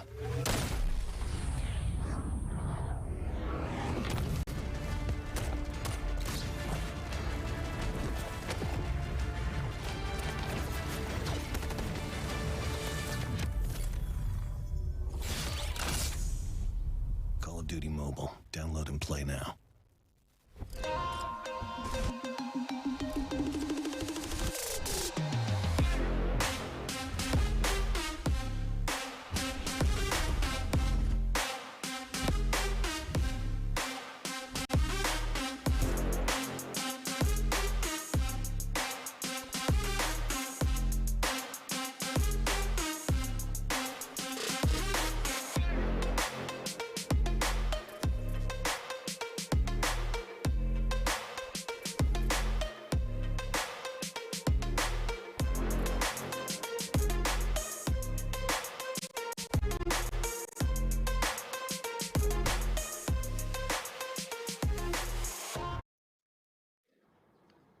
Welcome back, ladies and gentlemen, boys and girls, to the Fairies Invitational. This is going to be the final series in here before we go on to the playoffs. So it's going to be SG taking on DH. We've got the WAG taking on the Purge Velvet squad. My name is AJ and I am the Mustacho. Joined with me at the table is the one and only Sakaichi. Welcome back, buddy. Yeah. Oh, I feel refreshed after such a crazy series, and I can't wait for one more. Yeah, absolutely, man. I cannot wait because the action that we have been seeing back to back has been absolutely perfect, right? There hasn't been a moment of boredom in here for us. It has gone back to back to back. And right now, a huge question is on everybody's minds. What happens if Purge Velvet wins 2-1 against DAIVO Lady Swag? Ladies and gentlemen, boys and girls, there will be a head-to-head point calculation where we will decide who gets spot number 1 and spot number 2. So if that happens, we will keep you updated. But of course, if at all Purge Velvet wins this 3-0, the 21 Huntress gets kicked out. If Purge Velvet does not win this, then we know that the 21 Huntress as well as DAIVO Lady will be going through to meet DAPHNE as well as TP Minerva. Either way, it's gonna be full-on jam-packed with a lot of action still in here for you today. Yes, and 21 Huntress playing a waiting game, a huge waiting game in here. Like you said, if Purge Velvet wins 2-1, then we are going to see the tiebreaker, which is a mass scores for each game mode. So each points are going to be calculated, but this is the team that they have to beat. DAIVO Lady with Fairy, Fafis, Lulu, Mayayo, Muki, and Strong. Serial winners all the way from the north of Thailand, which is TH region, DAIVO Lady Swag. one tough nut to crack for the SG side. Oh, they definitely have so much of swag coming in here and just dominating the tournament, man. PURGE Velvet, ladies and gentlemen, boys and girls, Bloom, Elmo, NX Boo, Serenity coming in together with Vapey. The reason why she's called Vapey still tickles me, ladies and gentlemen, boys and girls. But the PURGE side has shown us that they are capable of putting up a fight. But can they show the same against DAIVO Lady Swag? They have proven to be super duper formidable so far, the TH side. So I don't know. I don't know what sort of a game plan the SG team has got up their sleeves. But we'll just see that in a bit, won't we? Yes, because if DAIVO wins, then it's going to take it to yet another level. If DAIVO wins one, okay, let's say, it's going to take it to a whole new level for the next 2 games. But say if PURGE is to win this, then 21 Huntress, who are playing the waiting game, surely will be on their feet. Surely it's like, oh my goodness me, what is going to happen next? What's going to happen next? Because Huntress lives are depending on this game, surely. Absolutely, man. I mean, it's all out there. It's for the flex, right? The ladies have come in here to flex. It's usually the guys who are flexing all around, but the ladies have come in here to flex, to show well, just which girl squad is the best amongst the 6 regions. And thus far, all of them have been showcasing their very best, and the very best has been amazing for us. And I just have a simple question, Sakaichi. Whether or not the performance that we've seen thus far is all there is for us to see, or are they going to step it up at the playoffs even further? Because if they are, bro, I think they're going to blow my mind. Well, remember that the playoffs are going to be contested on a best-of-5 series. I'm looking at not a 3-0 scoreline, surely, because these games are super crazy, are super duper good, super duper dope, and yeah, during the playoffs, they are going to go one better, obviously, surely, because these girls are the best we can see out of each region. And when we are narrowing it down to just 4 best, well, I don't know. It's going to be actions galore until the grand finale. I mean, as usual, right? I mean, okay, wait, let's ask the audience, Sakaichi. Who do you guys think in the comment section will be able to come up top today? Because you have seen PURGE Velvet play. You have also seen the DAIVO Lady Swag come in here and dominate, right? I don't think the SG side has dominated thus far. This could be the opportunity for them to come in here and shine even brighter than they are already shining. But what do you think, community? What do you think? Comment section right now. Mustachio's reading your comments. I see Ran going a little crazy in the comment section, spewing a bunch of nonsense. Vapey top play. Let's go. Liangela Chambiasa. Okay, you see, the teams, you guys haven't started telling me who do you think will be able to catch this, because it's very important, ladies and gentlemen, boys and girls. Don't forget, Group B, the top 2 spots, they will go up against the top 2 spots of Group A. So that's going to be crazy, all right? So I know I see a lot of Filipinos in the comment section as well. NRX, well, Unfortunately, the situation previously didn't really turn out to be the best, but the other squads are still in here. And well, we will find a lot of people to be building fan clubs for, Sakaichi, won't we? Well, you have made one already, haven't you? You have made one for Hot Pot already, haven't you? We might have one next, man. You know. I say Hot Pot, as well as Roseanne, man. Roseanne definitely deserves a whole like a girl squad, you know, a cheerleader team behind her. You know, she needs a few buff guys to just like carry her around in, like, you know, that pedestal. That's the kind of level that girl is playing around right now, right? That's the level they are playing around right now, right? So a lot of opinions going on in here. They are saying 21 DAIVO. A lot of them are saying DAIVO. A few in there coming in here for PURGE. I think PURGE definitely has a chance. But looking at the way DAIVO was just so So I don't know how to describe DAIVO's gameplay, right? They were so ruthless, you know, and not only were they smooth and their gameplay just flowed so well, but they were absolute deadly when it came to those gunfights, weren't they, Sakaichi? Yeah, they always win these gunfights. It's almost as if you're going to come with a game plan, you need to come up with 3 game plans, because number one, it's going to get snuffed out. Like the first one is going to get snuffed out at the first, maybe like what, first 30 seconds, maybe first hardpoint, first few rounds.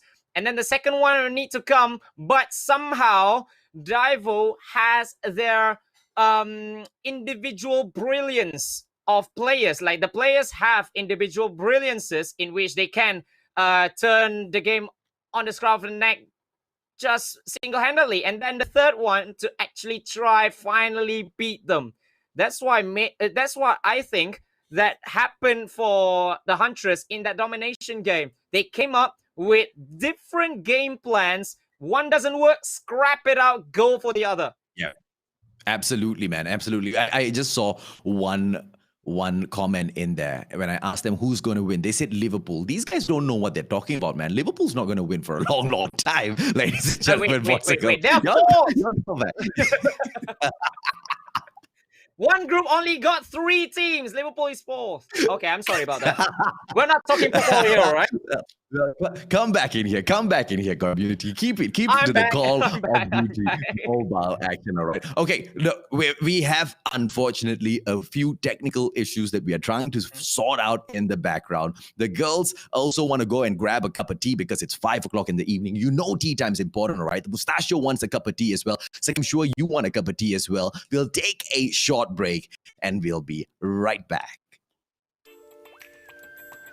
2020, year of yuck. Globally, it's been tough. On Call of Duty Mobile, it's been a blast. As we close out 2020, we want to big up our community. Even in this miserable year, you've been incredible. Let's sit back and share in the greatest gift of all, the fact it's nearly over. Happy holidays.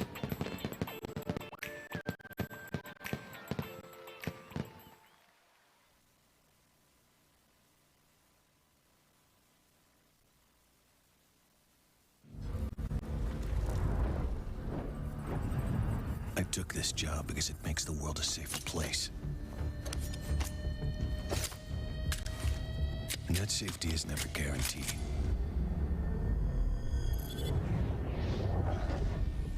But I know someone else is working to make the world a dangerous place. And that someone is still out there.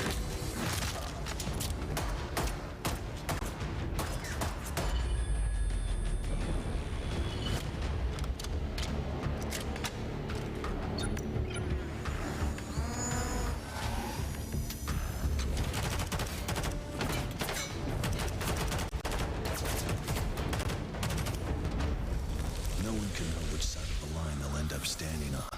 Not until they're called to action.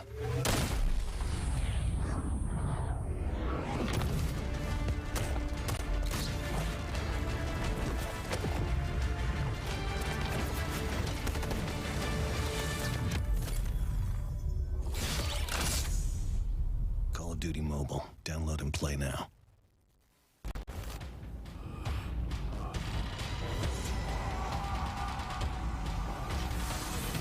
Systems incoming. Destroy enemy's XS-1. Destroy enemy's stealth chopper. Destroy enemy VTOL. EMP systems incoming.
Welcome back, ladies and gentlemen, boys and girls, to the Fairies Invitational. Sorry about that. Now, we thought we were going to be able to jump in that, but here's what we have for you, right? Map selection. We're going to be jumping into the action straight away for you. It's just that sometimes when you try to cram everything into the online world, right? You also got to sort out the issues online world. PV goes in here. They ban it. Was way too fast for the Mustachio to see anything. Well, they are actually picking the firing range. PV is the one picking that. They banned the Summit and DAIVO bans off Crossfire, so that's why we are playing right here for the first game, which is the biggest and the most important game for PURGE Velvet in this competition. If they want to keep the survival and qualification hopes alive, so they need to win this one. Here we go. Oh, PURGE is, of course, the first ones there to the spot, but they are not the first. Oh, they are not the first ones there to pick up those points. Very, very interesting here. It is all out DAIVO from the start, Sakaichi.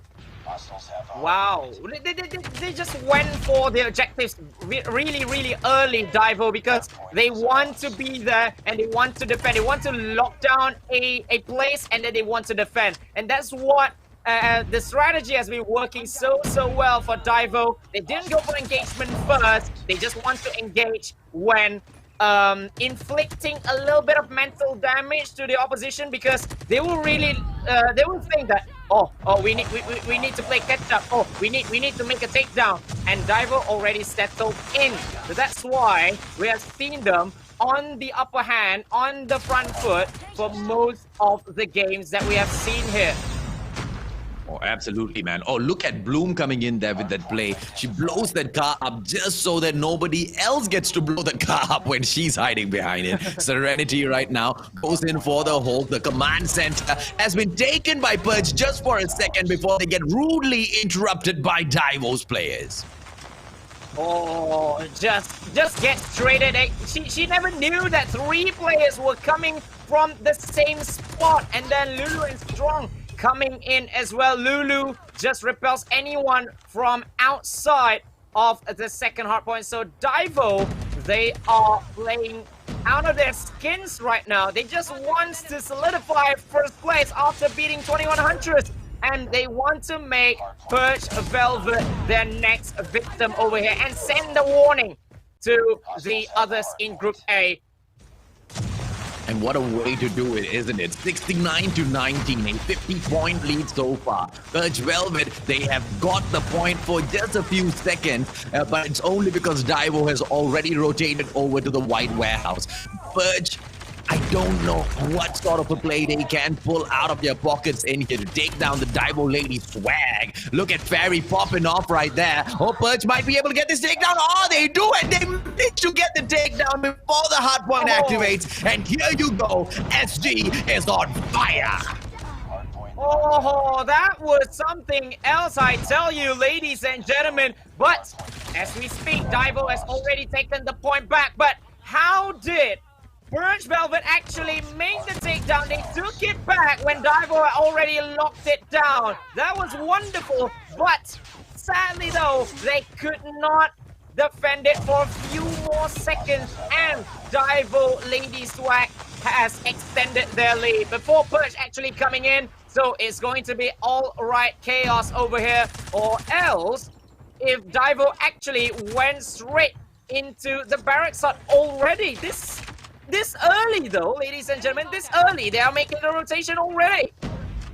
Yeah, just look at how PURGE Velvet goes in for those recovery right off their side. They make sure they move in together as a squad. And the problem is, whenever DAIVO gets eliminated from those hard points, they are moving in as a unit as well. XS1 Goliath making its appearance in the game right now for the first time. Here comes Elmo, Vapey, ASM galore, gets taken down. But I don't think she is going to be able to be very happy with the performance thus far, because she wants more out of this, doesn't she? She has been on fire, but she doesn't seem to be getting all the way through to the very end. It is PURGE Velvet right now with the lead, Sakaichi, but the girls are still hungry to take this all the way.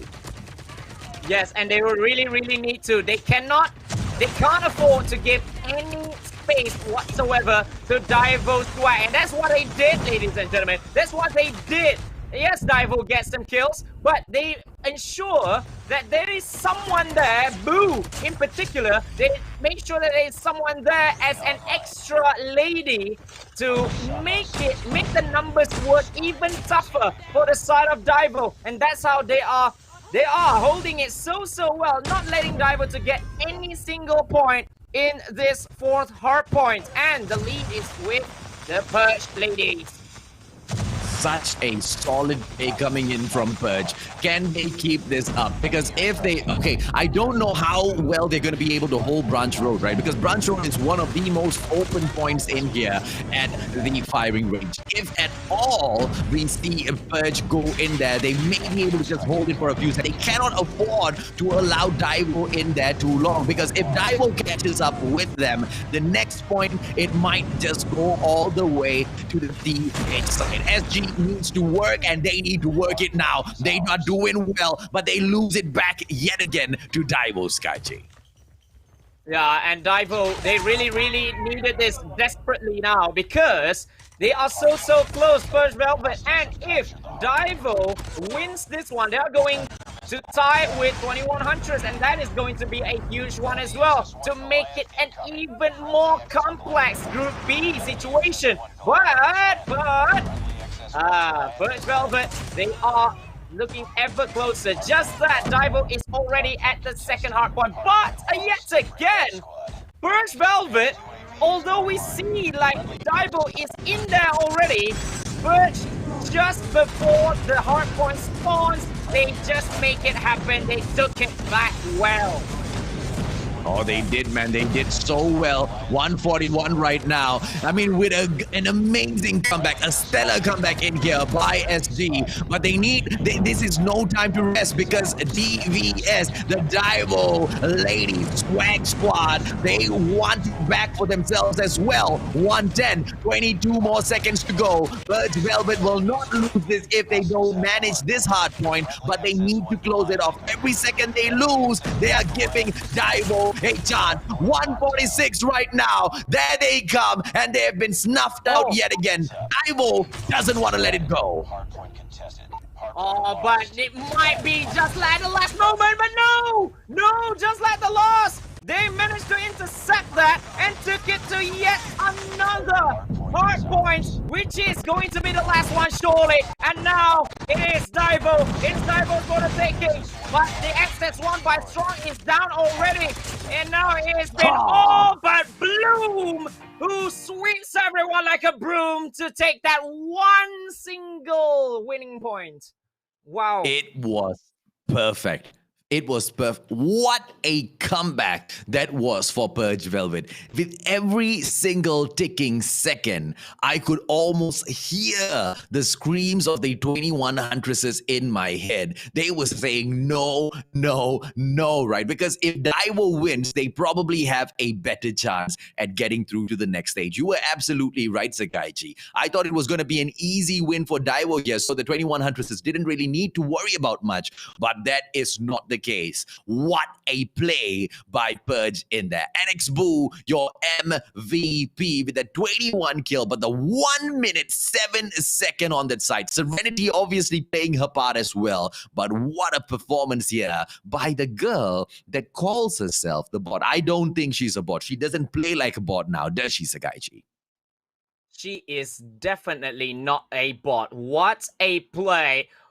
Especially when they are making takedowns just before hardpoint spawns. Like, before the hardpoint spawns, we have seen DAIVO making a lockdown already. They are setting themselves well, one objective player, and then everyone just outside of it just to defend. But just before the hardpoint spawns, or maybe just 1 or 2 seconds in, NX Boo inspired the team to actually make the takedown as soon as possible, not letting DAIVO to breathe easily in those hard points. So now, the all-important game for the side of PURGE Velvet. They got 2 points already, which is a fantastic start for the SG side.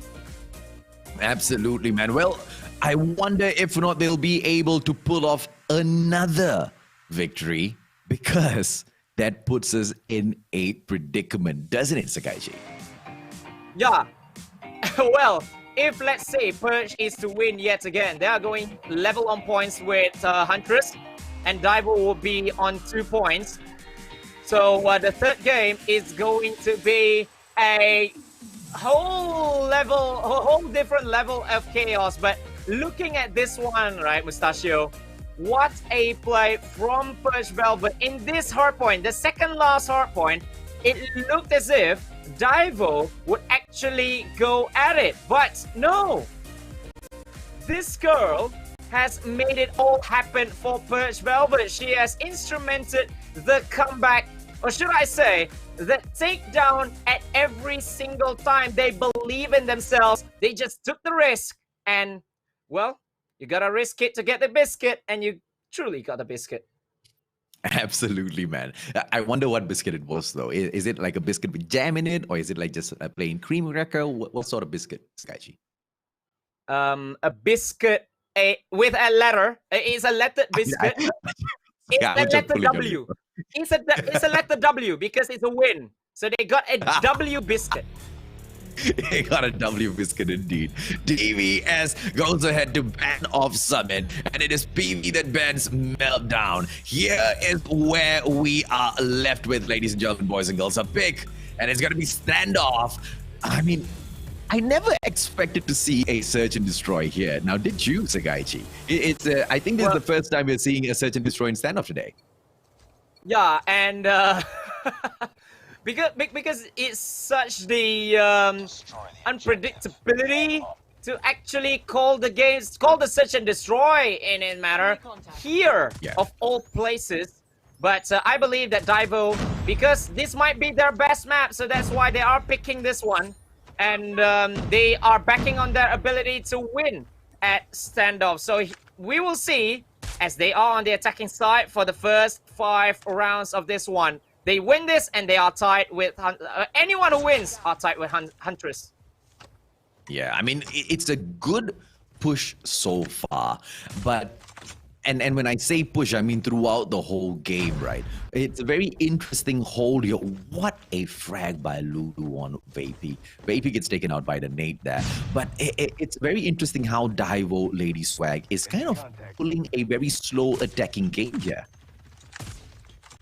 Yeah, because they can't afford to make a huge mistake in which what Huntress did in the last round. They tried to be very, very aggressive, and they got picked out one by one.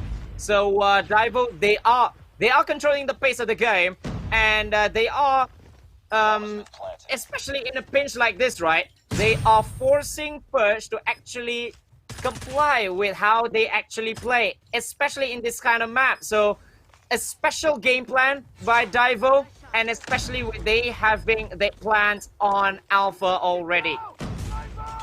I mean, so far I can say PURGE has been outclassed.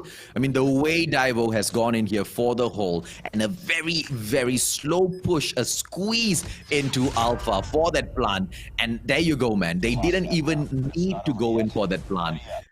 They went in for it, but they managed to settle off all of those players even before it went off. Well played by DAIVO. I wonder how is PURGE going to respond now. Yeah, and especially now, right, that PURGE is going to respond, because after 7 games, PURGE Velvet has not won any single search and destroy round up to this stage. And it could be commentator's curse if they are to win one now, but they truly need to win one now, because this is going to be very huge for the tiebreaker side of things. Let's say if it's going to be their 2-1 win. Well, every point matters now. But Serenity bringing out the NA45. A very, very interesting pick on a gun here. Let's see exactly what she'll be able to pull off with this. Oh! That's what she'll be able to pull off with that. That really, really worked for Serenity, which is one very, very... It's a DLQ. Sorry, my apologies. I was so mindset on the NA for so long, ladies and gentlemen, boys and girls. My apologies. There was the DLQ. Oh, okay. But so anyway, it is that slow push all over again. Although they lost Lulu already, so this is going to be cool, calm, and collected. And Mookie will have the privilege to just call one, or maybe they want to take Elmo down, at least one of the snipers down before they make the bomb plant. But the time is ticking away, just 30 seconds, so they need to make it now. But PURGE is surely coming in aggressively right now. But Fairy gets 2, it's 3v3. What a way to respond. Fairy gets taken out there, and it's just Elmo, a 2-on-1 situation. Fafi's X going up against Strong. One play by Elmo. Fafi's X eliminated already, and it's going to be Strong. Strong against Elmo. It's the ASM against the sniper gameplay, and what a snipe coming in from PURGE Elmo to equalize the things here. 1-1 it is.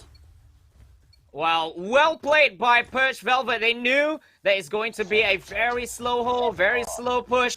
They waited and waited and waited. They got the entry kill, which was very, very instrumental. And then they made a little bit of a split push on the 30-second mark to just disrupt the time, to just play time a little bit. And then when the time is right, they knew what they had to do already. Take them out one by one, because DAIVO, they are in desperate maneuver back then. Yeah, man, I mean, the nade flies right over Elmo's head right now. She's looking out for a quick snipe. There is one player right in front of her, and it is the bomber. So Elmo, if Elmo can be a little bit patient, and if she manages to get that hit, that would be a very, very terrible hit for her to take. But Lulu goes in with the nade. Where is the trophy system gameplay? There's no trophy system. That's the only thing. And DAIVO, right, when they got a kill, especially on the sniper, they will surely make the bomb plan. And I believe now that is what they are trying to do. Take one sniper down and then go for the plan to just disrupt the mental, because you're not waiting for a 4v5. You're not training for a 4v5. And when that one player goes down, that's when DAIVO strike, and smells blood, they strike. I believe DAIVO has already won this round, because with the 11-second, 10-second right now, how are we going to see PURGE push in here, man? VP comes in there, takes down Mookie, Lulu on Serenity, but that's about it. What a win by DAIVO. Easy point in there. I was not sure what PURGE Velvet was up to there. Well, so now they knew that Lulu is a serial grenadist. Oh, I'm not sure if that's the right word for it, but her nades are right on point, so they really, really need to be careful. But Fafi's gets taken down. Serenity with a wonderful kill right there. That could be a very, very good start because PURGE Velvet, they knew if DAIVO is down by 1 or 2 goals, then it could be good. But again, this happens. What a precision nade coming in there from Lulu Sakaichi. Absolute perfection. Yes, you are right, man. She is a grenadist, man.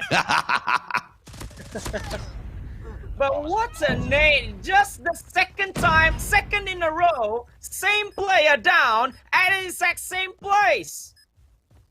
Somebody clip that, man. That one was epic AF. All right, that was epic to another level, yo. Baby, Bloom Serenity in here. It's a 3-on-3 situation. The bomb is on the ground. 24 seconds left on the clock. Bloom takes out Lulu, the serial grenadist, and it's a 3-on-2 situation. DAIVO on the back foot, Serenity on strong, and leaving Mookie all alone. Mookie gets eliminated, and it is PV with a comeback point in there. Yeah, that's what they really, really needed, ladies and gentlemen. Just to make it tight, just to make it really, really, really tight with the TH girls, and then take them out where it hurts the most with a guerrilla attack, with a very, very vicious and aggressive attack when there's an opening, because DAIVO certainly leaves an opening in these kinds of situations.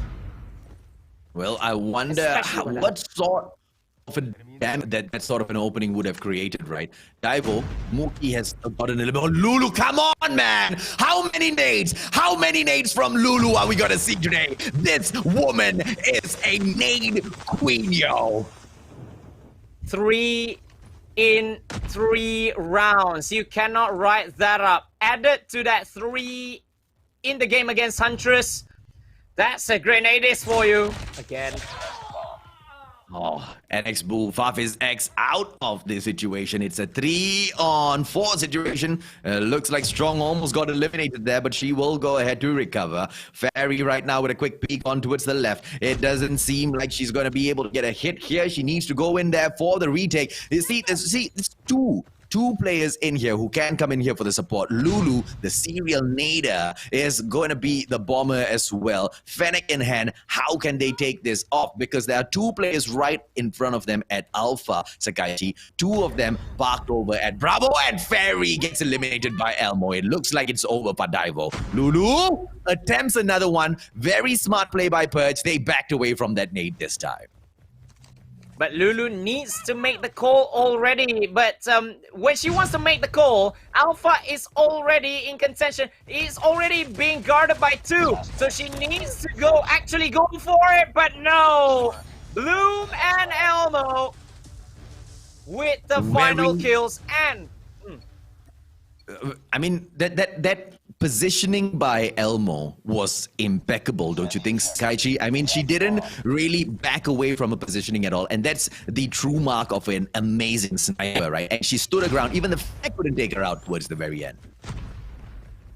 yeah, so this is very, very huge for the side of PURGE Velvet. If they can make this win, if they can get this win, they might... Oh!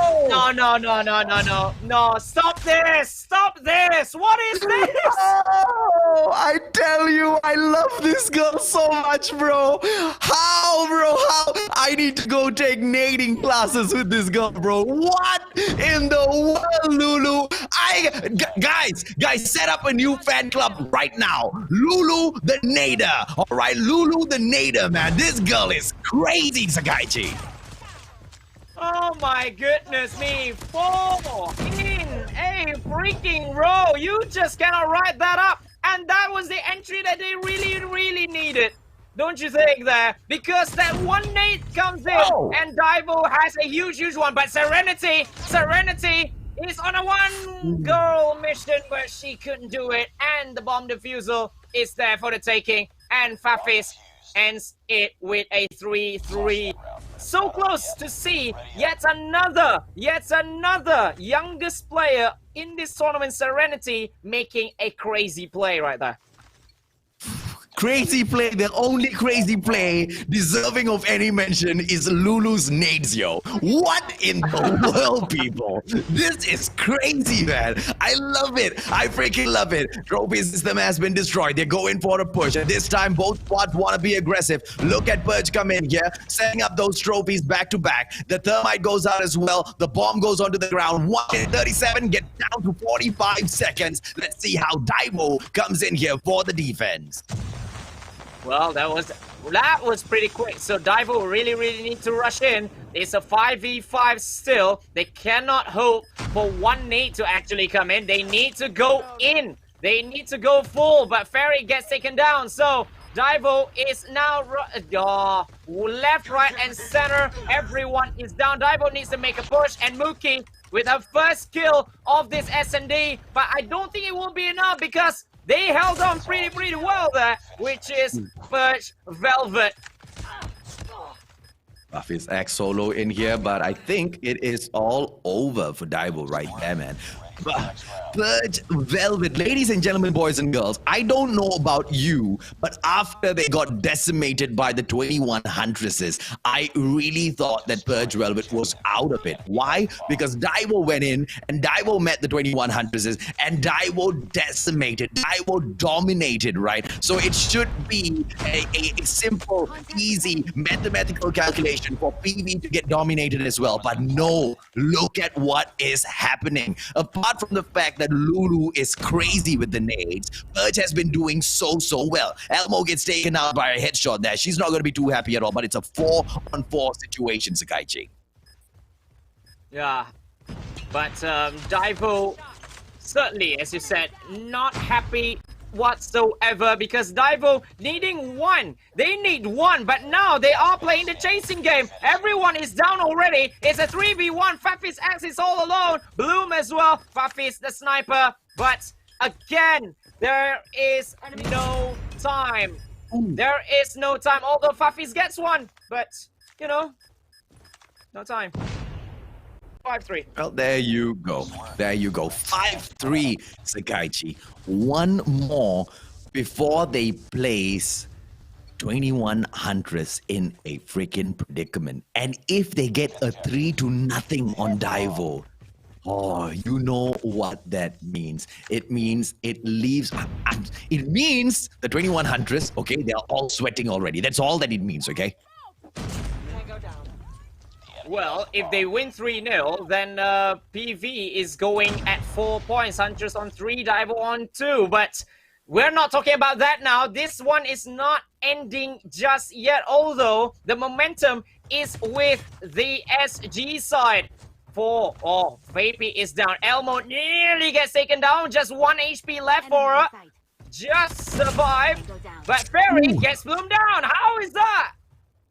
Well played in there. But PURGE right now, with the 2 players down, things don't really look very good for them, right? The bomb with NX Blue. She doesn't want to go in for the plant because that would be just pleading for death to come along, right? Because the retake for DAIVO is going to be so easy. Fairy gets eliminated by Elmo. Well played so far. Man of War in hand, and she continues her push. One more player in front of her. I wonder how is she going to be able to take on this situation. Elmo in here with another push, ladies and gentlemen, boys and girls. Backs away into hotels, and she's going to be getting over to Bravo to see exactly what sort of a backup to get give over here. And it is Man of War. Elmo, 2 kill, almost with a 3 kill. Goes in with a spam, 3 freaking kill. Elmo, oh freaking PO has won it for PURGE Velvet. Only strong left in here. 2-on-1. Uh-oh. This leaves us, Sakaichi. The enemy has the bomb. Oh, finally the planting is done, but Strong should be looking at this. Strong is not actually looking. So Strong is down. 4. Elmo. Pen drop. What a play. That individual brilliance by Elmo at the last. Man of War. And then picking up where Serenity has left off. Going up against a serial winner in Strong. You cannot write these kinds of stories. Only Fairies Invitational can. What a win. What a comeback. They are 2 points up right now. And if they get one more win, Sakaichi, guaranteed playoffs, right? And if they don't get this next win, I don't know head to head who has got the more points in here. We will need for Garena to update us. So it is right now all up to this next match to decide the fate of Group B.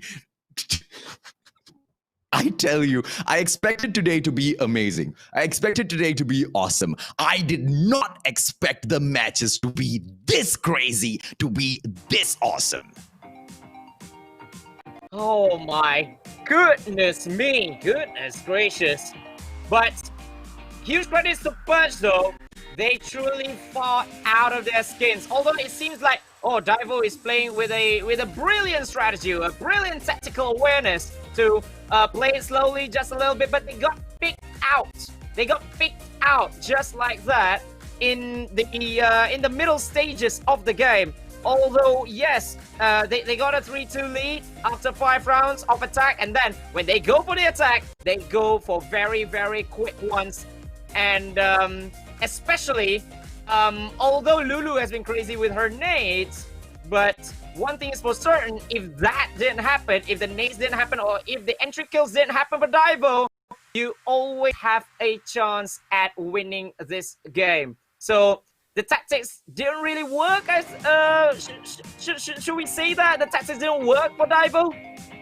I think the tactics worked, but PURGE brought in the better tactics. PURGE brought in the better answers for this, which I don't think DAIVO could answer fast enough, right? I mean, the clutch, the final one where we saw PURGE go in with that full-on push. Absolute perfection. But hats off, man. Hands down, I worship Lulu's nading ability. I can tell you, Sakaichi, of all the tournaments that I've shoutcasted for thus far, of every single scrim that I've ever watched thus far, I have never ever seen a serial nader like Lulu with that sort of an accuracy before. But of course, Elmo, the player of the game, deserves a lot of props as well. Those clutches, too beautiful and spicy, man. Yeah, especially at the final round. Yes, although they may have another chance if they actually lose that round, but Elmo said, no, I'm not having any of this. She took matters into her own hands. Like, going for it 3 all on her own and then having a 2v1 just like that. And she picked up where Serenity couldn't do. She gets taken down by Strong, picked up that bomb, put it all by herself. But a little bit on Strong though, because she didn't see the plant coming, didn't she? If she did, then maybe she can go for the ambush, but no.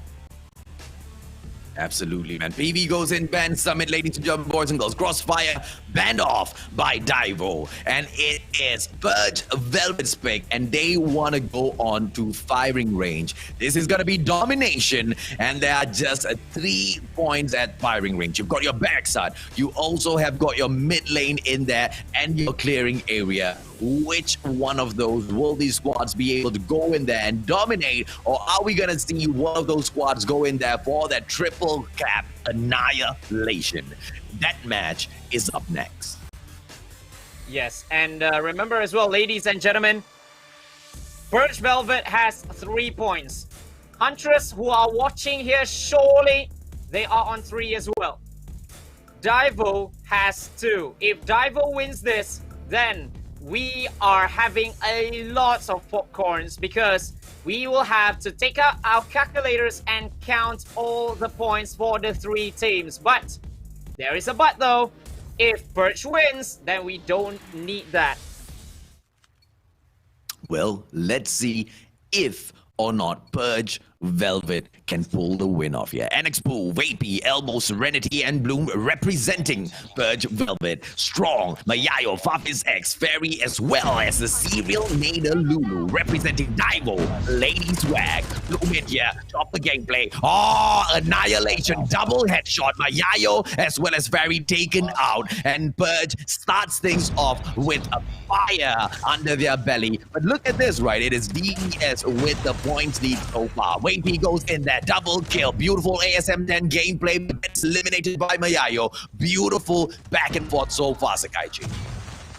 Yeah, back and forth is still Bravo the highest degree of difficulty to actually be taken, but PURGE is already going there. They wanted a 3-0 victory in this one. And remember, ladies and gentlemen, as well, DAIVO lost a domination round, which puts them in this kind of situation. Imagine if they actually won all 3-0 in the previous round, they wouldn't be in such a pinch because they really needed to win this. They are bottom in Group B as of now. And DAIVO, oh, they are really defending that Bravo before from being taken back by PURGE Velvet, and I believe they will duly done. But Alpha is going to be taken by DAIVO as well, but just gets prevented. And going for the 3-cap is DAIVO!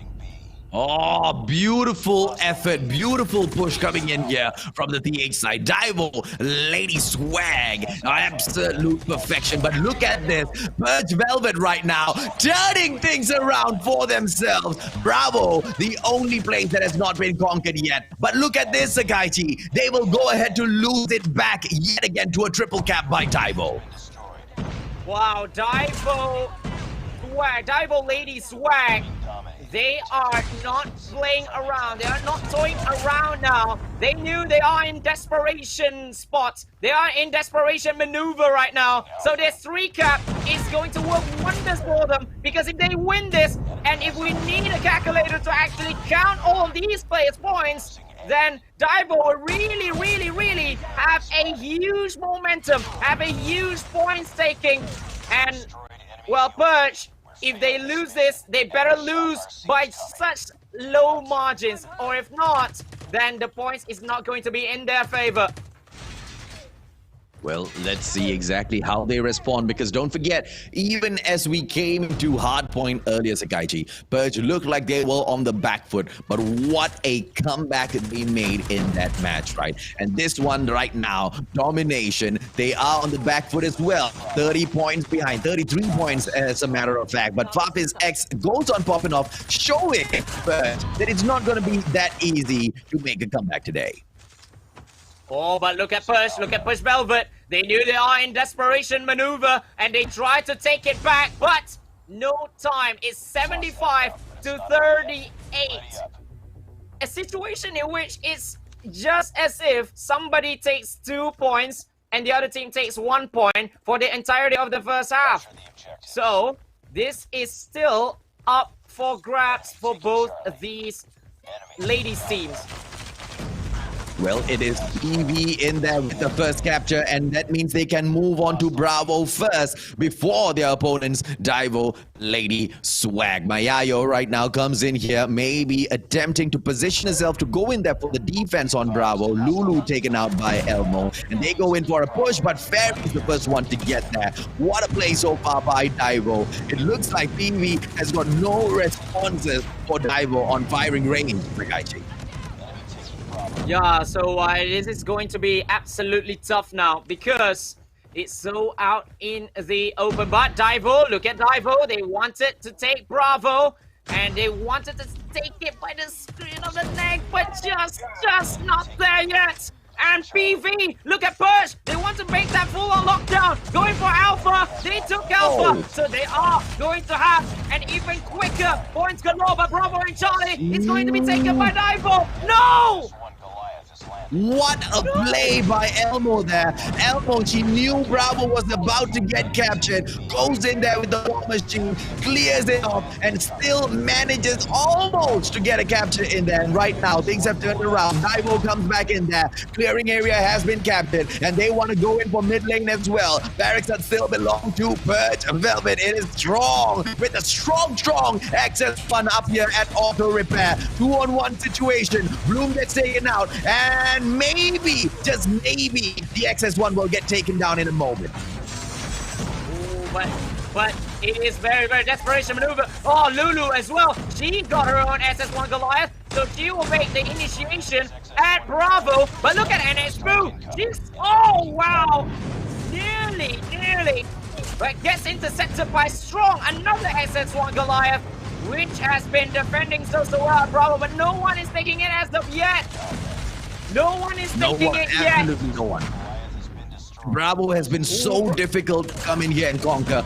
Both the lady squads, both of these squads are so ferocious. They want Bravo to be their home. I told you, you can mess with a woman, but never mess with a woman's house, man. Now you've got two groups of women fighting for the same ground. I tell you, we can promise you chaos. That's definitely something we can guarantee. Bravo right now almost taken by PURGE, but denied by DAIVO, as the denials have been coming through all this match.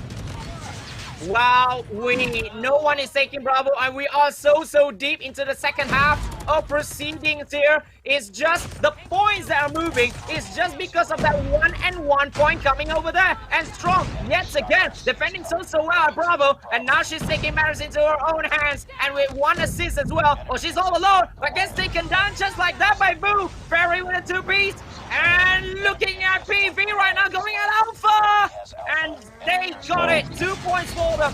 DAIVO not moving points. They couldn't take Charlie. They couldn't take clearing area. And Lulu with the SS1 as well. Going for Bravo. Going for Bravo.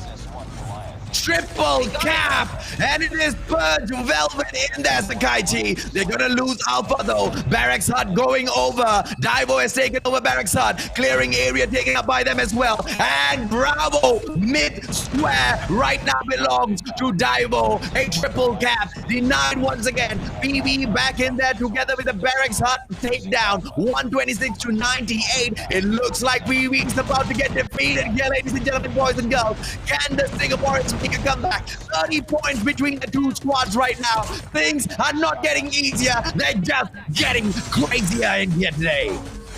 Yeah, and look at Alpha as well. PV battling it out. PV defending for their lives for the Alpha point, because that at least if they are losing, right? They are losing with a lot of points that they have as well. But that's a triple cap as well, just to end it. Game, set, and match. And DAIVO, yes, they are losing this one, but that third point will take us into a tiebreaker as they win it, 150 to 105. Yes, ladies and gentlemen, get your popcorns, get your calculators in, because we are going to count for the points to see who wins this. Who's going to the playoffs, man. The one situation which I thought there's no way we can end up in, here we are. There's not going to be a tiebreaker match. It's just head-to-head points calculation. Whoever who has managed to collect the most points out of the games that they have had today within Group B will be able to get the spot number 1 and spot number 2. And unfortunately, to the squad that managed to get the least amount of points, we will have to say goodbye to, as 4 squads will move on to the playoffs.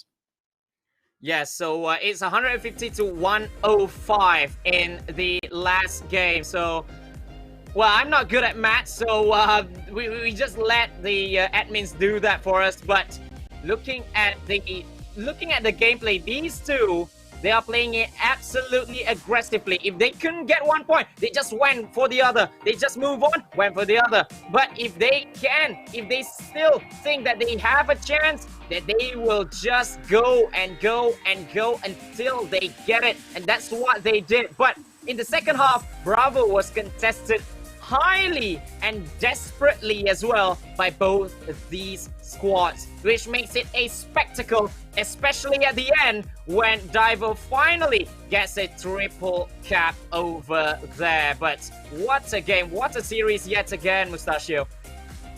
Absolutely, man. I mean, loving it. I loved it so far. I'm sure I'm going to continue loving the rest of the matches, the rest of the series that we have coming up in here today, because the ladies have put on an amazing, absolute amazing show for the whole of the community. Come on, comments. Come on, comment section. Tell me if I'm wrong. Haven't these ladies been absolutely amazing today? Wow. And yes, Fairy is the player of the game with that insane gameplays. They're just playing with teamwork, I should say. It's a team effort. What a team effort by DAIVO, because they knew they desperately needed that 1 point, and they get it as well. Whew. And there you go, ladies and gentlemen, boys and girls. We have just gotten information of the first and second place.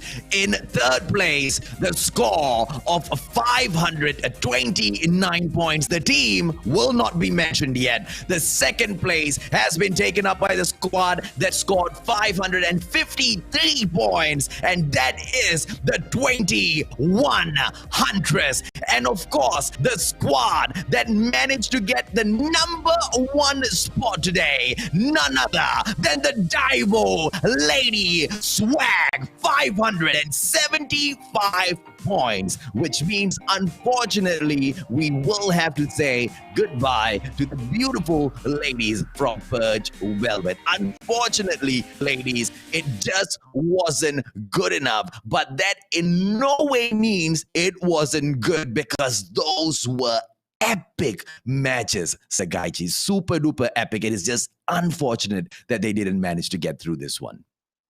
Yeah, and of course we don't want... even when I was playing as well, I don't want to get out because of these, you know. I don't want to get out because of technicalities, or should I say, like tiebreakers, right? It's so heartbreaking, so unfortunate. Yeah. But when all these teams are this good, then you need some sort, right? And you don't want to have to go through another set of games or something like that, because as you know, Call of Duty Mobile is a very, very, very draining game for all of you who have played it. Surely you know. But that one game that PURGE didn't win was the one that actually mattered the most. So surely that must be so heartbreaking for them. Imagine if they actually win that one. But, well, all that has happened is DAIVO Lady Swag, number one, and the second is 21 Huntress. So TH and MY advances. So we know already how will the playoffs look like. Yep, DAPHNE is going to be taking on the 21 Huntress, and DAIVO Lady Swag will be going up against the Pillars Minerva, ladies and gentlemen, boys and girls. Very, very interesting matchup here, and the winners of those two series will face it off at the grand final. So we have 3 more series coming up for us, but look, it doesn't mean that's less action. It's only more action, because each of the 3 series will be, this time, a best out of 5. Woo, best of 5 series. I cannot wait to see that. Will it be a 3-0? Or will it be going all the way to game number 5? Or, I don't know, will we hit overtime like we have done before? But we never know. All these dramas. We set a platform. Garena set a platform. These ladies will be writing the story. Absolutely, man. There you go, ladies and gentlemen, boys and girls. It's just that Sakaichi and I are so used to this, so we are a little too fast. So there you go. DPN taking on the 21 Hunters. DVS on TP, the winners of that grand finals, right? So beautiful, awesome Perfect. This is exactly what we expected to kind of, end up with either way. But I didn't expect the Purge Velvet squad to go out after that stellar performance, right? So I think that I mean, all of the squads did pretty well, but obviously the way Group B's situation turned out, it obviously is disappointing to all of those teams in there. Any one of them, whichever one had been caught at the third position, would be equally as disappointed. But that is a good thing, don't you think, Sakaichi? Because us being disappointed means we enjoyed the game so much, we want to see more from this squad. So Purge Velvet as well as NRX, make sure that this is not the one and only time we see you guys. No. Go there, take it up against the guys, and lay them flat on the floor as you guys go all out to win those tournaments. Now, ladies and gentlemen, boys and girls, we are left with the playoffs. Sakaichi, any favorites so far, buddy? Oh, as we said, right, the only squad that has not lost any game yet, Daphne, well, definitely one of the favorites so far, going up against the MY side, 21 Huntress, in which we see Huntress, they always get these individual moments as well as crazy strategies as well. So it is very, very interesting to see how will the MY side going up against the TPE side. The other one being DAIVO going up against the ID side of the Pillars. We know what can the Pillars do as well, but DAIVO, when they are locked in a battle of strategies, in a battle in which they need to use their brains, well, you know them very, very well, because all these four teams, they are very good on guns. It's just luck or maybe strategies at the end of the day. Absolutely, man. I cannot wait to see all of those MVP from those previous matches come back in here and, shine for us yet again as we go into here to the playoffs, as well as the grand finals that'll come on slightly later. But for the time being, ladies and gentlemen, boys and girls, Sakaichi and I will take a very short break and we'll be right back.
2020.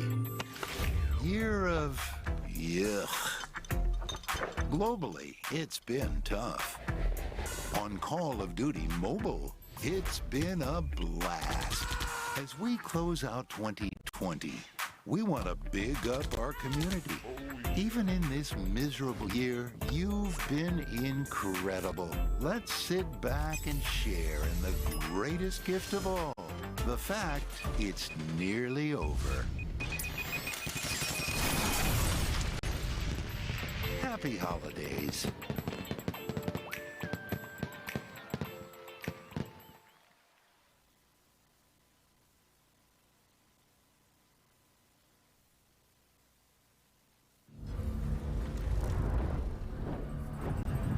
I took this job because it makes the world a safer place. And that safety is never guaranteed.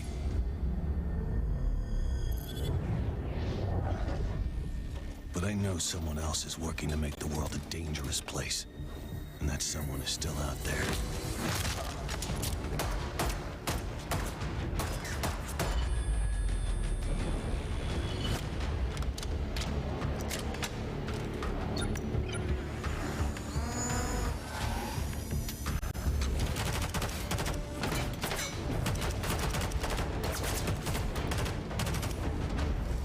No one can know which side of the line they'll end up standing on. Not until they're called to action.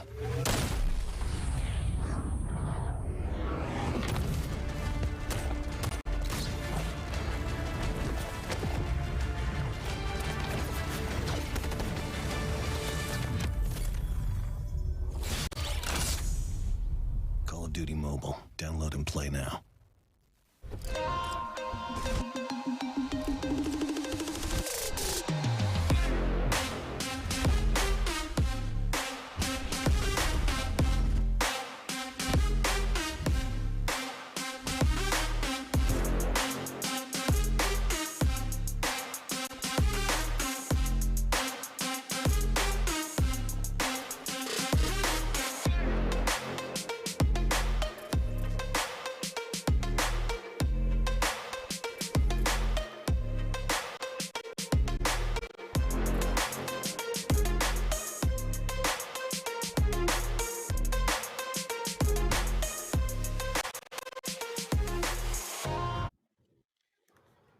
Still, we are live here at the Call of Duty Mobile Fairies Invitational. Together with me, Sekaichi, as well as the Mr. Swabe himself on my right, AJ Mustachio, and we've just concluded the group stages for this one, and that took forever.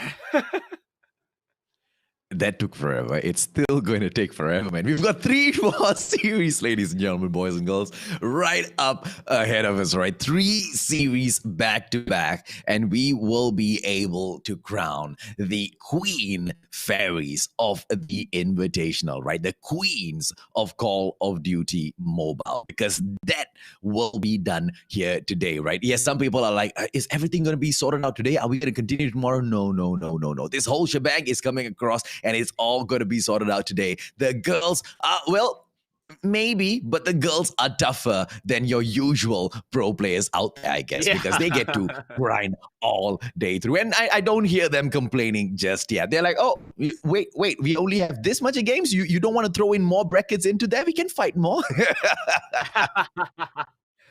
Well, maybe it's because of some of these actually played much earlier, but it's just the same amount of games in the group stages. There's no like tiebreakers or stuff. And this is how the semifinals is going to pan out. They have 4 teams.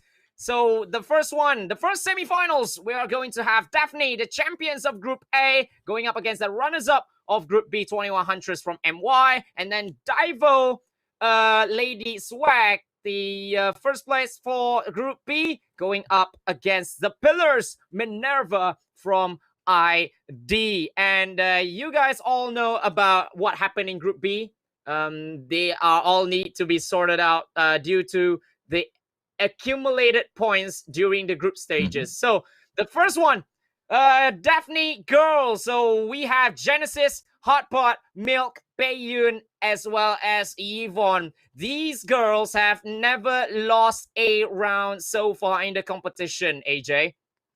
Sakaichi, I can just say one thing. I love Milk. And I'm not even kidding, right? When she goes in there, she shuts down her opponents, man. And Hotpot is just a whole other level of crazy. She knows exactly how to just decimate her opponents. And here comes a fight. The 21 Huntress with Azuri, Fox, Katniss, Roseanne, Sakura together with Tira. Thus far in this squad, on the other hand, Sakaichi, there are names that have been standing out a lot today, haven't they? Yes, and particularly Roseanne, of course.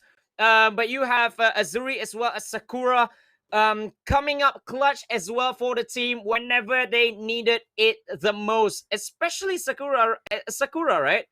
She always gets the objectives right, and Azuri always comes in with all the important kills. Although we always say that Roseanne is the superior girl in the team, but these two really need to be watched out as well.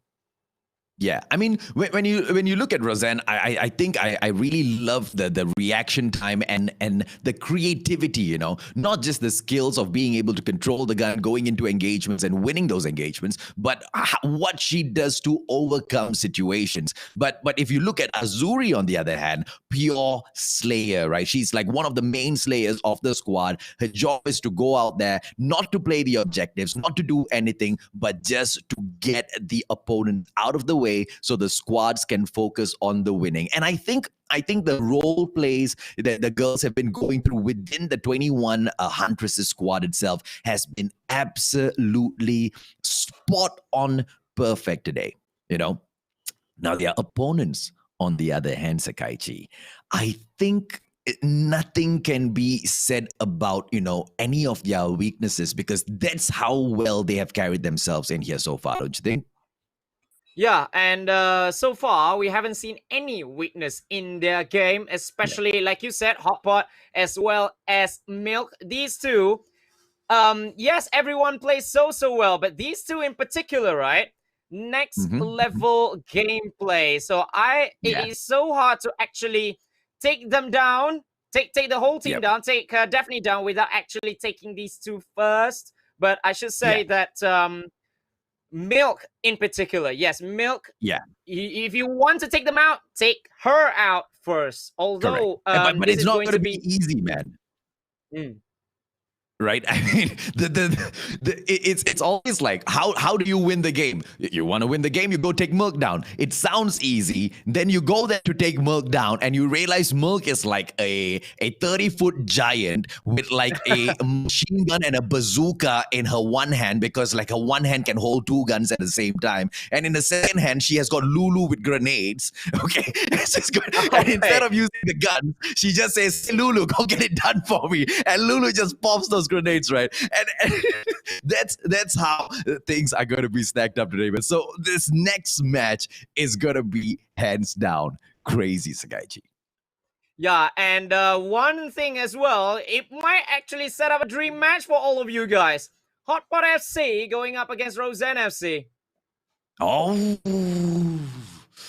and that, ladies and gentlemen, boys and girls, that would be the icing on the cake, all right? So the Mustachio is really looking forward to the next matches. I'm sure you guys are looking forward to it as well. We've got about 1.7K shares on Facebook so far. Sakaichi, I don't know what sort of status we have on YouTube, but do me a favor, ladies and gentlemen, boys and girls. Can we make that into a equal 2,000 shares? With the 283 people in here so far, we need as many as of our Call of Duty mobile community, you know, players and, you know, stream watchers, followers, fans, to be aware of the existence of these girl squads. So the more you share, the more the number of people out there will be able to discover them, and they'll be able to grow their own, careers in the esports world as well.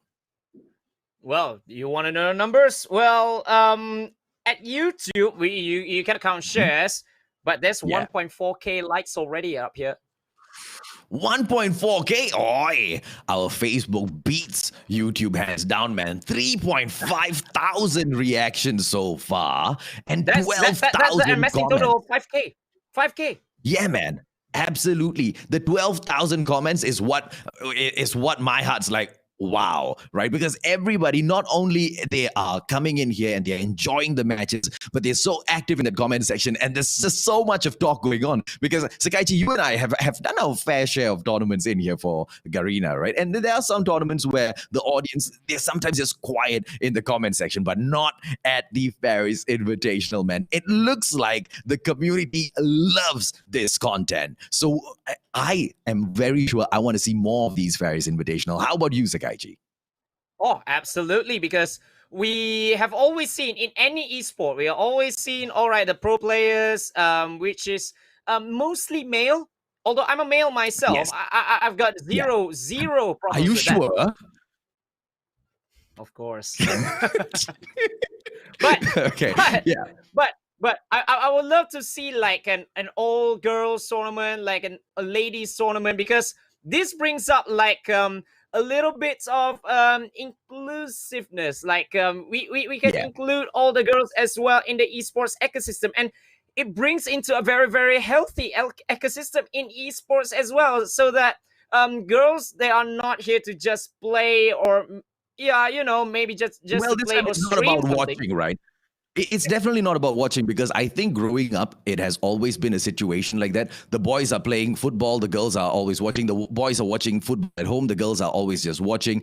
And it's something that it's not wrong. It's just that they weren't really interested in. But in the esports world, there seems to be a little bit of a tweak, right? It's the younger generation. I don't think it's so much male or female. It's the younger generation. They're just so much more into everything, right? And we just see a huge influx of them just pouring in. And I dare say, I feel like each and every single female esports or shoutcaster or gamer or streamer that I've come across thus far has seemed to be doing very, very well in the esports world. And so it is an amazing area for any ladies out there to come in here and explore. And I think that's exactly what each and every single pro player in here at the Fairies Invitational is showing each and every single girl out there as well, right? They're inspiring them to just go for what you dream for, man. Go for what you love. Call of Duty Mobile, such a small, such a young game in here, right? It started off small and it's so huge now. And it's just inspiring so many people out there in so many different ways, man. And that's exactly what I love about it. Yeah, absolutely. So it shows that esports is for all, like for the younger guys, the younger girls, or maybe for the some of the like older people such as myself. Well, everything's no. I mean, I it's realize fine for everyone. Speaking of old, I realize, Sakaichi, that I am growing old, man. I'm turning 30 this year. And that puts me in such a dilemma, man. I don't know if you know, man. But ladies and gentlemen, boys and girls, the mustachio, I'm growing old. I'm going to start having white hair now. So now is the time, right? Now is the time. And I'm actually very, very happy to be a part of this, because I feel like the Fairies Invitational itself, it is a huge milestone for Garena to come in here and hit with the Call of Duty mobile world. And we want to see more of this with how the community thus far has responded to all of the content from today, from everything that you and I have seen and just discussed and gone through today. We are very, very sure we want to see way more of these, right? So please, Garena, please, if you are watching, there's no way Garena's not watching this right now, right? So please have more of this. It is what do you mean? Perfect. It would be weird. It would really be weird if Garena wasn't watching this right now. It's the product. Of course they will watch it. Okay. So anyway, going in back here, right, to the two squads that are taking it up against each other, Sakaichi, there's nothing more than, I hope it's a fair, equal game. But looking at the performance of the two squads thus far, I think there might be a small chance of a domination in here set up for us. I'm not going to say which team is going to dominate over the other, Okay, it's very close, but I feel like one squad is just so crazy, man. It's just so crazy. A little too OP today. Well, okay, we just talk it openly, right? Yeah. Okay. Maybe we are talking about DAPHNE here because they've won 6. They are 6-0. No disrespect to the others, but they are 6-0. Yeah. Surely the favorite status has been slapped on this team. So surely, if you want to become a champion, you have to go through them now. Like, let's say for the Huntress, or maybe for the Pillars, or for DAIVO. If they want to win, they have to go up against the best. You gotta beat the best to be the best. So that's going to be one huge thing. Yeah, but it begs the question though, what if the skill gap between Group A and Group B is just so crazy, right? But think about it. Summit, ladies and gentlemen, boys and girls, is where we'll go in for our first match after firing range and crossfire has been banned off by the two squads. DAPHNE has been absolutely untouchable today. The 21 Huntress, they are hungry for more. They are out on a hunt. Will they catch a DAPHNE? We will see. Well, both these teams have actually played at Summit, so DAPHNE actually won in their domination game. They've won 6-1 in the SND. As for the MY side, they have actually never been at Summit. So for this tournament, at the very least, so this is going to be their first taste of Summit, a map pick of DPN. So here we go. How will the game go? AJ Mustachio, talk us through this crazy semi-final clash between these two fantastic sides. I mean, what better way to start things off than in control room number 2? This is where all of the hot action happens. The worst place to be having a battle. So many entry points from the top to bottom. Everybody goes and they sweep it up from the top and then they clear off the bottom right. Of course, like you can see, Katniss right now just trying to hold on the lower floor of control room number 2. Goes in, does well. A couple of shots in there, gets taken down finally. But look at those points, yo. 10-1. DAPHNE on the back foot. Let's see how they make a comeback right now. Well, if they want to do it, they have to go past Roseanne, who actually positions herself so well, gets Yvonne down, and I think they are going to get it again, 21 Huntress, because the positioning has been so good, but Yvonne made a trade, which is a very good revenge on the youngest player of this competition so far, which is Roseanne. But 17-10, it just shows how tight this game is going to be between these two sides. Absolutely, man. I mean, there's just one small mistake in there by Roseanne. She could have just waited it out. The player didn't spot her just yet. Two were in there, but there's no way she could have known that, I guess. Genesis with the 2-piece for herself. 21 right now, just getting slain. It is DAPHNE with the 26 points. 21 with the 17 points. Chase trailing on from the back. But they are moving in, and I don't think they are going in for a proper push. There's no flank in here, Sakaichi, if you notice. They're just running headfirst into DAPHNE. Wow, and that's not really a good start, right? Like, just rushing in, just going for the kill. But as you see it, you kind of realize that DAPHNE has better gun skills. They have better gunfights. So this is going to be absolutely tough for the Huntress. If they want to go for it, they really need to do something else, as Roseanne has been left all alone and gets taken down by Genesis at the end. So 45-18, not really the best start for the Huntress, as DPN has already got the next hard point. I mean, like, at points like this, we just have to, like, bring out the relationship advice, right? Like, in some relationships, when there's a problem, you don't tackle it head on. You don't run into the problem. You gotta flank around the problem, you know? You gotta walk around, you gotta tiptoe around it. And that's what 21 is just not doing right now. They keep running headfirst into DAPHNE, and DAPHNE keeps slapping them back. The 21 Huntresses need a different plan, or else it's gonna be all-out decimation today. Yeah, although we thought that it's going kind of well for the side of Huntress, but somehow, some way, DAPHNE with gun skills and sometimes gun skills alone, in which Huntress just went there head on. It just makes lives easier for the TPE side to actually stamp on their authority. So now 94 to 23, they just getting ever closer, and as well as that, they are stretching their lead, although Huntress is going to get the first few points back in the 4th hardpoint, but everything is gonna be chaos when they are attempting the retake. Wow, with the war machine, the retake is just so easy, right? Look at DAPHNE just slide into position and pick up that hard point. Katniss responds with the war machine of her own, but for how long? Here comes the cavalry. It is DAPHNE right again with the push. Katniss almost taken down, 25 HP more, and she backs away. Very smart play from the Malaysian.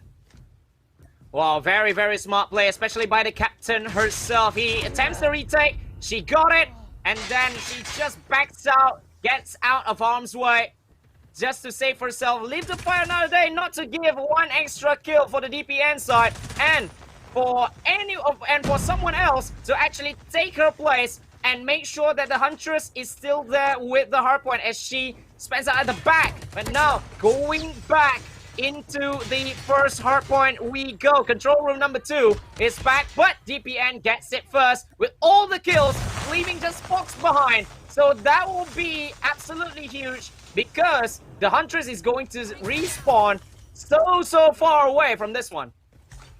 This is the line that divides. This is the line that decides if you stay as a girl or you blossom into a woman, right? And that divide is DAPHNE. DAPHNE is not a divide that you can cross really easy in here. They are showing you exactly how they can shut down the 2100s at the 2100s' favorite map, I dare say. 127-73 so far, contesting in there. The Huntresses have got nothing in here so far. They come back in with a capture on that point. 12 seconds. How much can they get, right? And here goes Roseanne. XS1 Goliath. Well played so far, but look at the points, Kaiji. Yeah, the points galore has been too much. Like 18 points left. That's for DPN for the taking, as Roseanne has been taken down already. The Huntress having the points, and this is the 2nd point, which is so out in the open as well. Yvonne just head on, takes them out, and that was so nearly it. So nearly it for the side of DPN to take the 1st game. So they are going to stretch this to a 7-0 for the series, for the tournament here at the Fairies Invitational. DPN is just too good.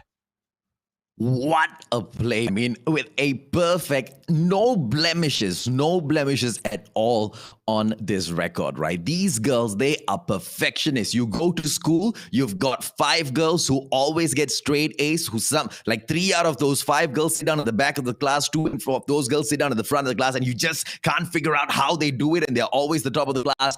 That is DAPHNE, right? What a way to come in here and just stamp your dominance at the Fairies Invitational, Sakaichi.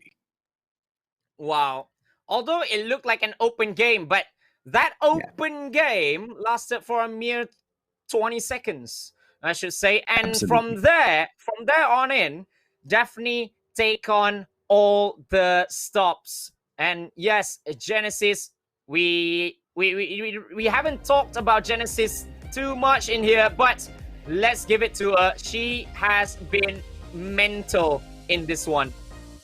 Yeah, man. I mean, not only with the kills, right? She goes in there, she gets the objectives done, and just so unstoppable this squad is. Squad DAPHNE coming in here, ladies and gentlemen, boys and girls, just blowing everybody's minds. 7 games played so far, 7 wins in the bag all through the night. And are they going to be able to extend that even further at the expense of the 2100s? Genesis will surely be looking to lead her squad through exactly that. 18 kills, 4 assists in there, 3,012 points, the player of the game.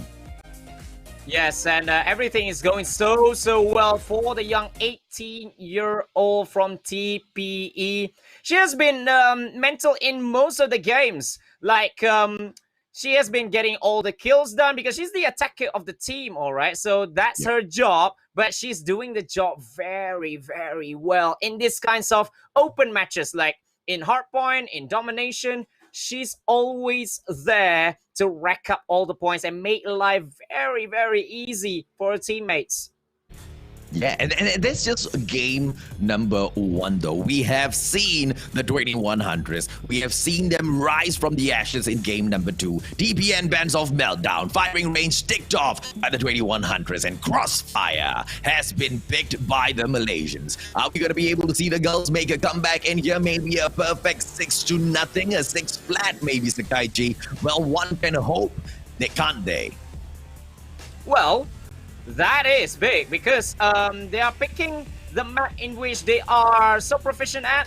They truly dominated in this map. So maybe, just maybe, they can replicate, if not a 6-0, maybe can replicate what they did in Crossfire in SND. We're not playing here, aren't we? So we are at Crossfire, right?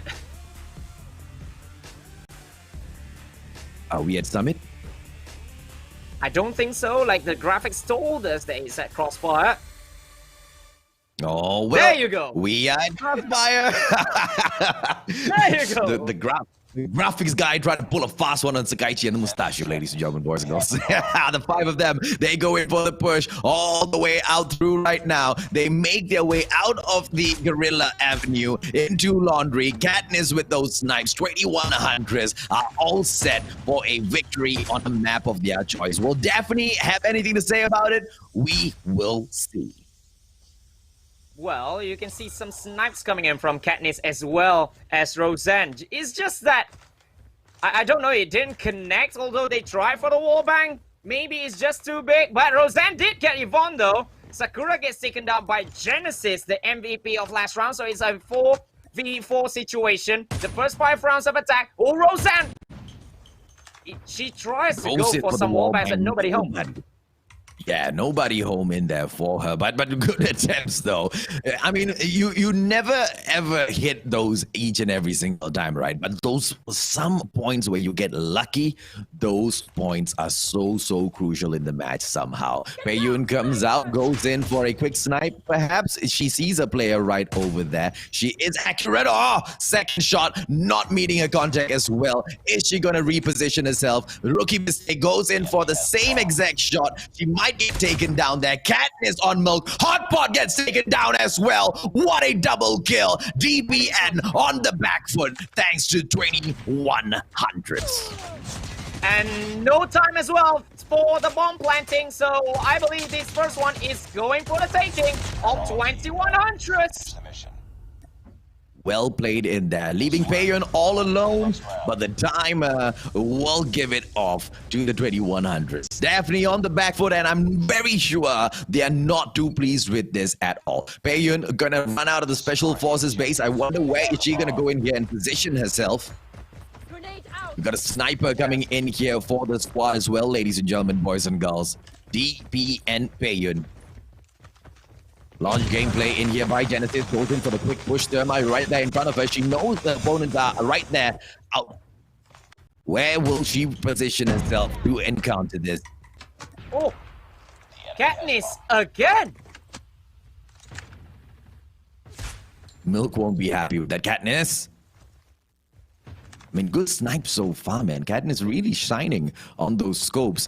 B-plant right now by DPN. On the back foot right now, even though down by 1 player. DPN must be really confident with the position on the defense. Almost taken down the Genesis. Yvonne right now with that defense. Roseanne goes in. Pei-Yun is out of the equation. Genesis deleted as well. Sakaichi leaving Hotpot and Yvonne. Really leaving Yvonne all alone. Oh, she takes 2, but gets raided at the end by Azuri. Well played by the Huntress themselves to get point number 2. They just waited for the defusal as well. Cheeky. What?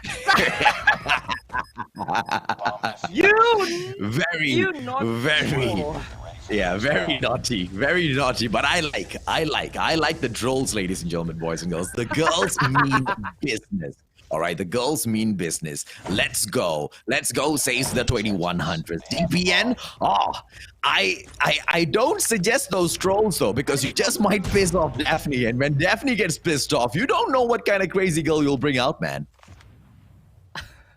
But the audacity to actually troll. The audacity! If I'm one of the DPN girls, right, I'll be pissed.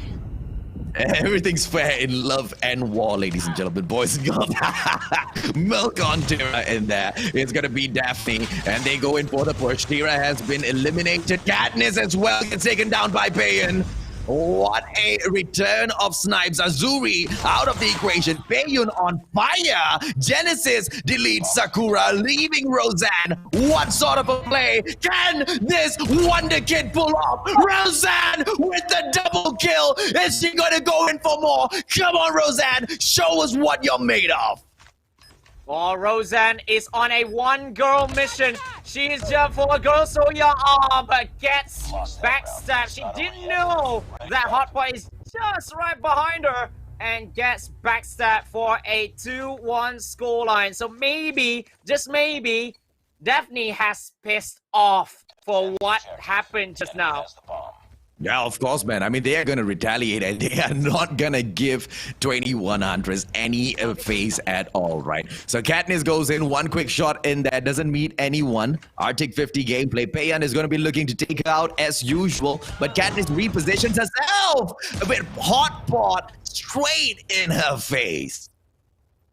Oh, that's not gonna be good. That's not gonna be healthy for the side of the Huntress, right? Because it's always the Huntress who got the entry kills first. But for the past round, it has not been working for them. They couldn't get the entry kill, and DAPHNE has the initiative. Although Roseanne is still in the game, and they hesitated so much, especially because of Azuri's chopper gameplay. But the bomb has been planted at Bravo after all. Well, 40 seconds on the clock right now. How will the 2100s respond in here? A 3-on-4 situation. Tira goes in. 2 players right there in front of her. 1 on her right. Can the 2 players come in from her left for a little bit of support? It doesn't look like they are going in for the push just yet. They have been locked down. Oh, Yvonne is down. It's 2v3. Oh, Tira is down. Roseanne is down as well. 2-all. Just like that after the audacity measure. So DPN responded. You know, Sakaichi, it's sticking out like a sore thumb to me, right? The 2100s, they don't flank. Right? Every single time they come across these situations, they need to attempt a flank. They go head on. They just wait there. What was pulled off by Roseanne there was good, but Roseanne needed that backup. And if that backup had been provided, they should have been able to take a quick flank. They wouldn't have been able to win that round, but that needs to be put into practice. It's still a 5-on-5 right now. 1:33 to go. DAPHNE on the attack. Oh, Katniss over Hotpot. That is going to be absolutely huge for them, because that's the entry kill that they really wanted. Yvonne. Oh, so close. Taking down Sakura maybe. Or just surviving and gets taken down by Tira instead.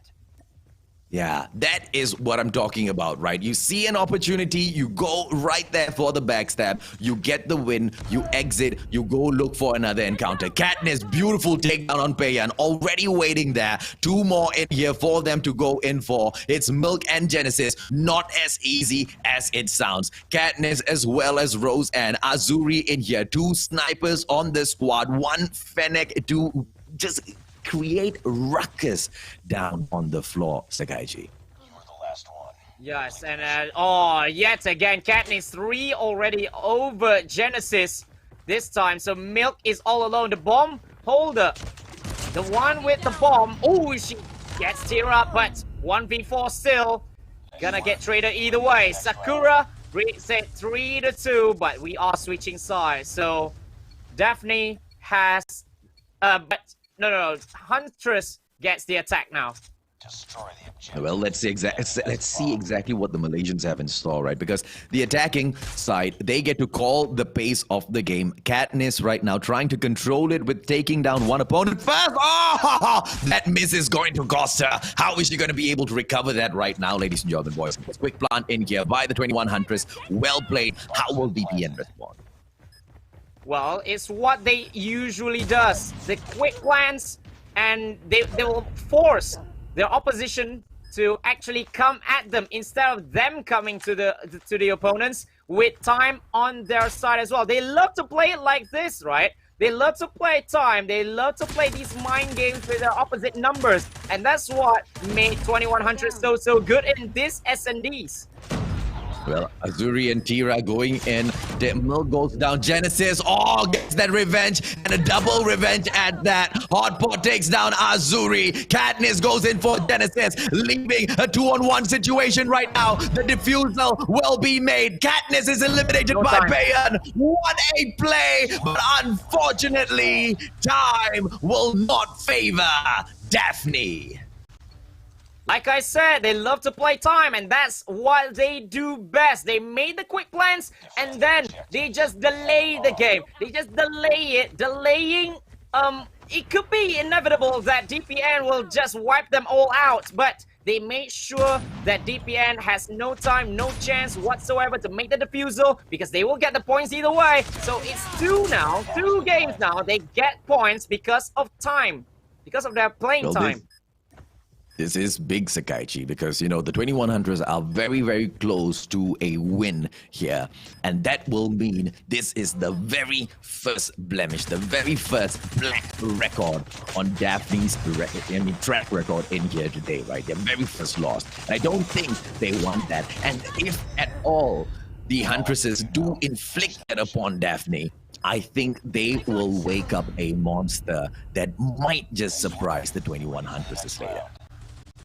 And just like that, you can see Roseanne actually with a 3-piece on the chopper. So, wow, all of these girls have suddenly wake up from that first game loss. They surely have, man. They surely have. The 2100s have been absolutely stunning in this match. Katniss, as usual, with those snipes. But Roseanne, 10 kill. This kid comes in here. She goes in for those snipes. She's a monster on the chopper. Spotting out one more. Her positioning is just spot on. She could have gotten that headshot right there. Just 1 second too late. That's what I'm talking about, right? So good. Not her age at all. Yeah, I don't think she's 14, like turning 15 in 2 months' time. I don't think she is. But that was absolutely insane. Looking at Roseanne yet again with the sniper this time. The time play. They are playing time so well in this one. And I believe that the Huntress is going to take this set for 1-1 scoreline in the series of the semifinals. And yes, as you said, the first ever loss for DAPHNE girl from TPE. Although Sakura died from the explosion, but never cared.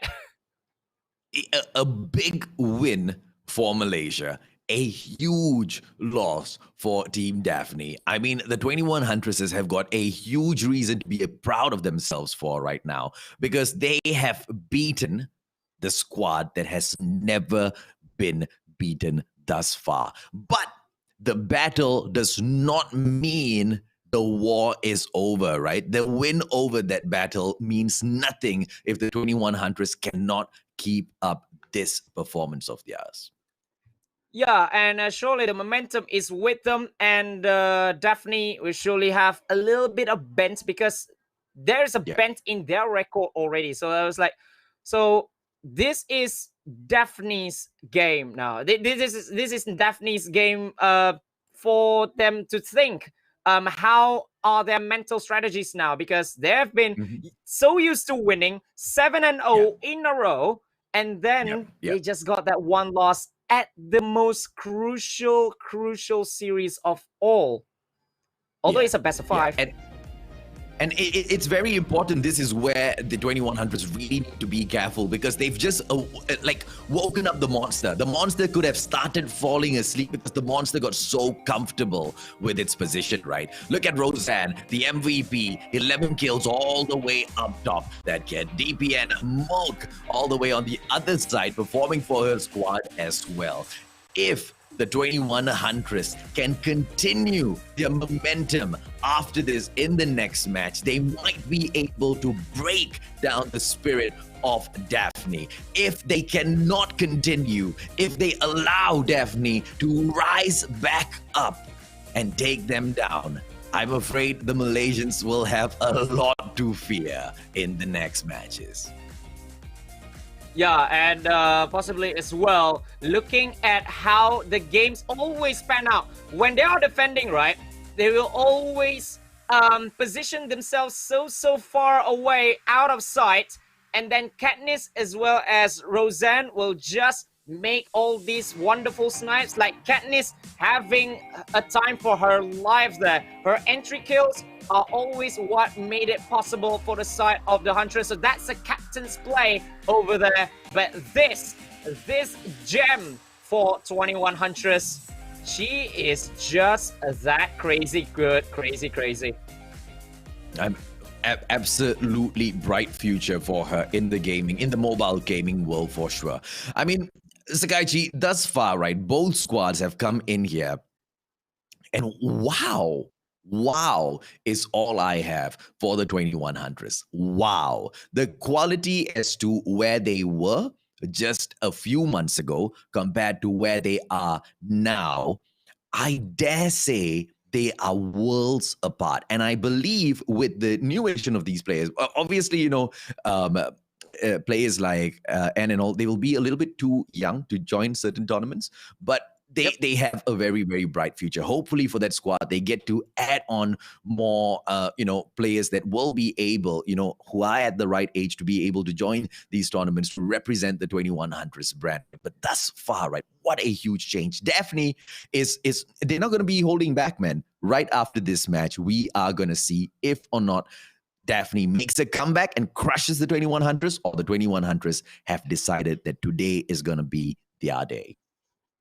Yeah, and we came to talk about that as well, yes. The addition of two players, Roseanne as well as Azuri from Team Sukeban, which is a huge scoop for them, like a huge boost. Although there are some players that cannot make it, and but these two, they have truly lived up to the expectations of the Huntress, because the Huntress, like being the best female team, they added two of the most exciting young female talents.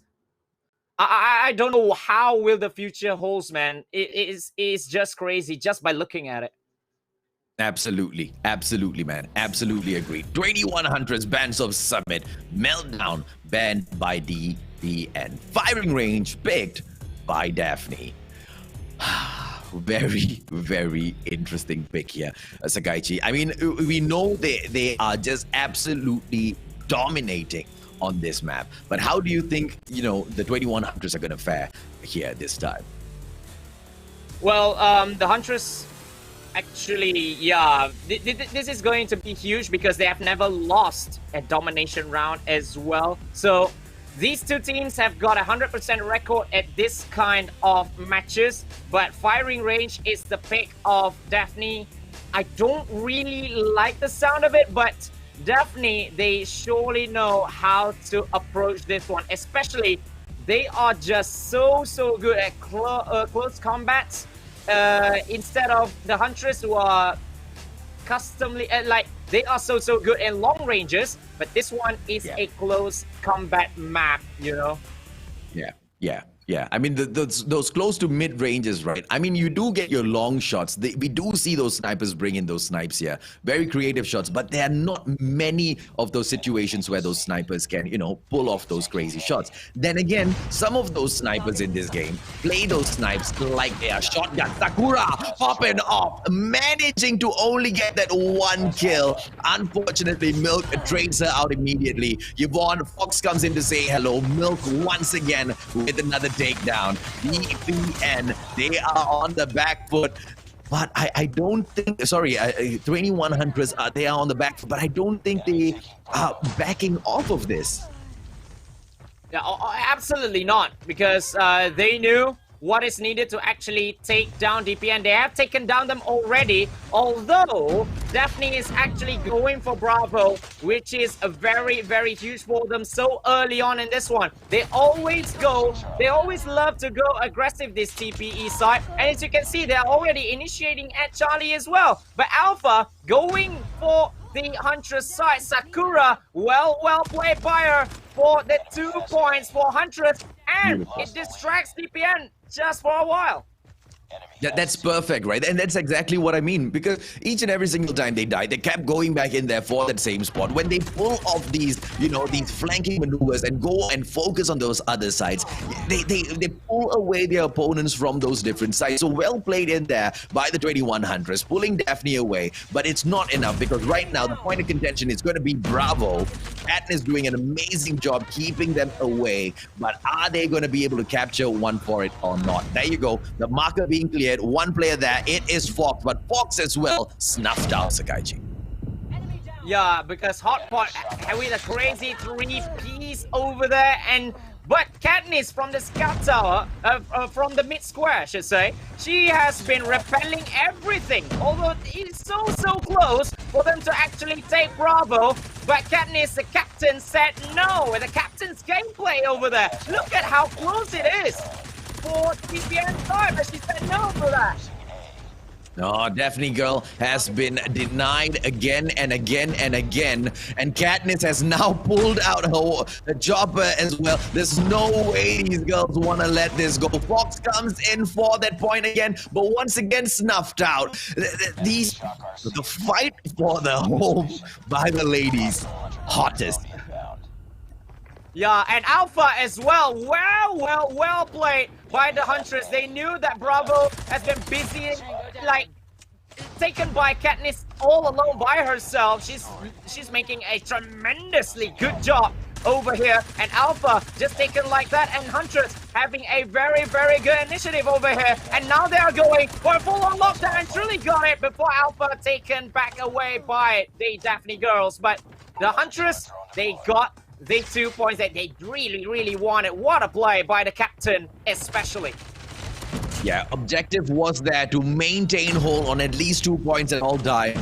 They are keeping to that strategy. Fox taken out, unfortunately. Payon with that backstab in there. Can DPN make a comeback in here? It surely looks like they can. The 21 Hunters need to stay focused, but DAPHNE girl, you know exactly what they're made of. So good, so strong, and those comebacks are definitely real when they step up. At this War Machine blast off opponents, and she continues blasting them away. Oh wow! Although she gets taken down at the mid from up above, but she came back with a War Machine to actually say no to the Bravo takeover. What a play by the captain, and that is going to be so huge. And Roseanne now taking the job of the captain and takes the lead. Is 21 Huntress 75-48. What a game! The strategy worked up perfectly for the MY side. This is another side of the 21 Huntress that everybody has been dying to see for a long time. The 21 Huntress, Sakaichi, they have evolved. They have transcended to another level altogether. Here is the comeback. But here's the thing, right? Although they have transcended, is it going to be enough? Can they be consistent enough in this game, in this series? We will see. Roseanne, definitely consistent. Backstab in there as well. And she goes in for a third one as well. This girl's on freaking fire, man. 4 in a row for Roseanne with that chopper. I cannot believe what I've just seen in my eyes. And that just makes it so easy for Huntress, but so close to get Bravo. Just gets a little bit intercepted by DAPHNE girls, but I believe that Katniss from the scout tower yet again will be there. They're just delaying the inevitable, but Katniss on the scout tower will surely end it all for the DPN side, unless if they can actually amass something over here. 2 points already for the MY side. Exactly what they wanted. Well, it's the 92-64 so far. Mill goes in, XS1 Goliath on the prowl, but gets destroyed. Azuri War Machine gameplay comes in for the push, doesn't get a couple of shots in there, and takedowns. Oh, one coming in for the backstab. She needs to be careful, and she manages to get herself taken down by her own bullets. Fox comes in, the Bravo clearance doesn't, and nearly gets it away. Genesis in there with the takedown though. This game's a Gaichi, another level crazy right here. Yeah, and as you can see right now, DPN just went for the full-on lockdown, just like that, with the help of the cluster strike as well. Just intercepted Alpha before getting triple cap, but the 2 points are there for DAPHNE girls. They have done so well, especially SS1 Goliath coming there as well. So it's a combination of all the things that gave them the advantage. A little bit of buffer for the 2 points. That Katniss with her own SS1 Goliath just gets taken down just like that, so quickly without any damage being done. But maybe the damage has been done right away because Huntress so close with that Bravo. Oh, nice play in there, coming in from DAPHNE. They pull out the cluster strike just in the nick of time. They couldn't manage a takedown. Oh, look at Katniss coming in for the backup War Machine right now, just to annihilate the players from Team DAPHNE Girl. Oh, but gets switched off just like that. 123 to 99. Can we see the Malaysians hold on to this? Roseanne, oh, beautiful defense. Come on! What a freaking play in there. DAPHNE Girl needs to come back with a better response. Every single time they try, they seem to be getting shut down by the ladies from Malaysia. But they might get Bravo after all, after all the defense by Roseanne from the scout tower. They got Bravo. They're closing in on Alpha. Oh, now Huntress, we really need to do something because the triple cap is imminent. It's coming for DPN just in the nick of time. What a play! What? And despite the limit. Solid, Sakaichi, solid, man. I mean, the triple cap, how long? How long will the Huntress allow such a massacre? DPN is catching up, man. They need to do something, and they need to do it now. VTOL coming out from Katniss. Is it going to stay up in the air? Azuri coming in to wreck some havoc as well. It is the 2100 aiming in for the barracks, but still not getting it. Roseanne comes in as well for the backup on the VTOL. What a play by the 2100 so far. They got Bravo and Charlie as well. Fine play. Katniss and Roseanne.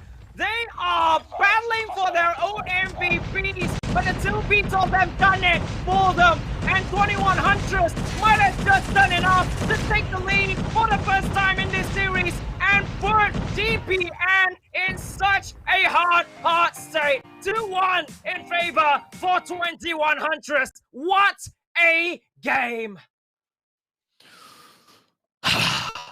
That's what I'm talking about. That is what I'm talking about. What a freaking game that was, man. Sakaichi, the ladies have taken this to a whole new level. I don't know if it's just you and me hyping this up and there's nothing there, or this is just whole other level kind of stuff, right, bro? Because how exciting do these matches get, bro?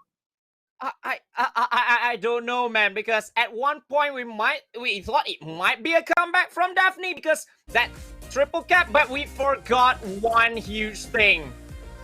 The VTOLs are coming as well. But oh my goodness me. Man, oh man. There was just no stopping the Huntress right there. DAPHNE Girl, the monster in DAPHNE Girl did wake up, but the 21 Huntresses shut them down. They were out there. They were on a hunt. And I told you, Sakaichi, they came back with a DAPHNE Girl in their hands. Are we going to be able to see the 21 Huntress continue this theme role, or are we gonna see a crazy turn of events coming back in here? Maybe a return fire from DAPHNE Girl, Sakaichi. You never know, man. It might just happen. But great strategy coming into this one, right, Mustachio? Because the Huntress came with a game plan, with a very, very good game plan. They set someone as scout tower. They set someone with good positioning, good map awareness in Katniss to actually put there, and that is why it's Captain's gameplay. It is Captain's game, and it's the Captain who's the player of the game. Katniss, well done, especially from the scout tower, especially in the first half. She has been instrumental. Absolutely. So, I mean, when even to say it was a solid gameplay, I don't know. That wasn't solid gameplay, man. That was fluid gameplay. That was perfection. That was perfection at its finest, right? And you can't do it better than these ladies right here, man. Going up against Team DAPHNE Girl, the team that has decimated all other squads, not had a blemish so far, never dropped a match so far. They make them drop a match, and then after that, they do it yet again. The 21 Huntress, Sakaichi. They have taken their name and they've posted it all over the community today. Oh my goodness me! I don't know what more are in store for us here. Like, we knew that the MY team has got something else in their arsenal, but this has been something else. And now, well, the bans we all know from the start of the series, but DPN choosing again firing range. Yes, it is a map they're choosing for the third and fourth one. They took firing range, in which they narrowly lost that. Well, and it's hardpoint yet again. Wait. Oh. This is not firing range. No, it's not. But we know from the graphics. Sakaichi's never wrong in this, right? Yeah. We know graphics guy. Stop trying to trick us, graphics guy. Bring out the firing range graphics guy.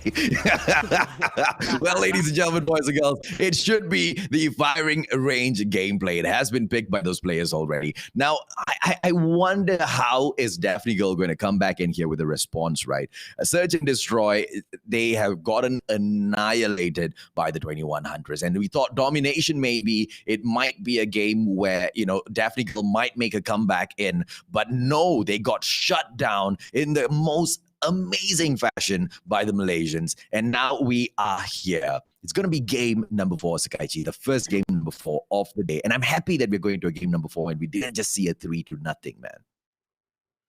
And remember as well, it is a point. I mean, a grand final point, a set point, but not for the favorites.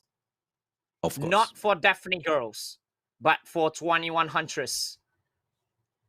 So if the Huntress can do this again, then they pull the biggest shock of the tournament so very far. Because they just scraped through this, They just scraped through Group B with a win on domination against DAIVO. And they are taking this to the next level.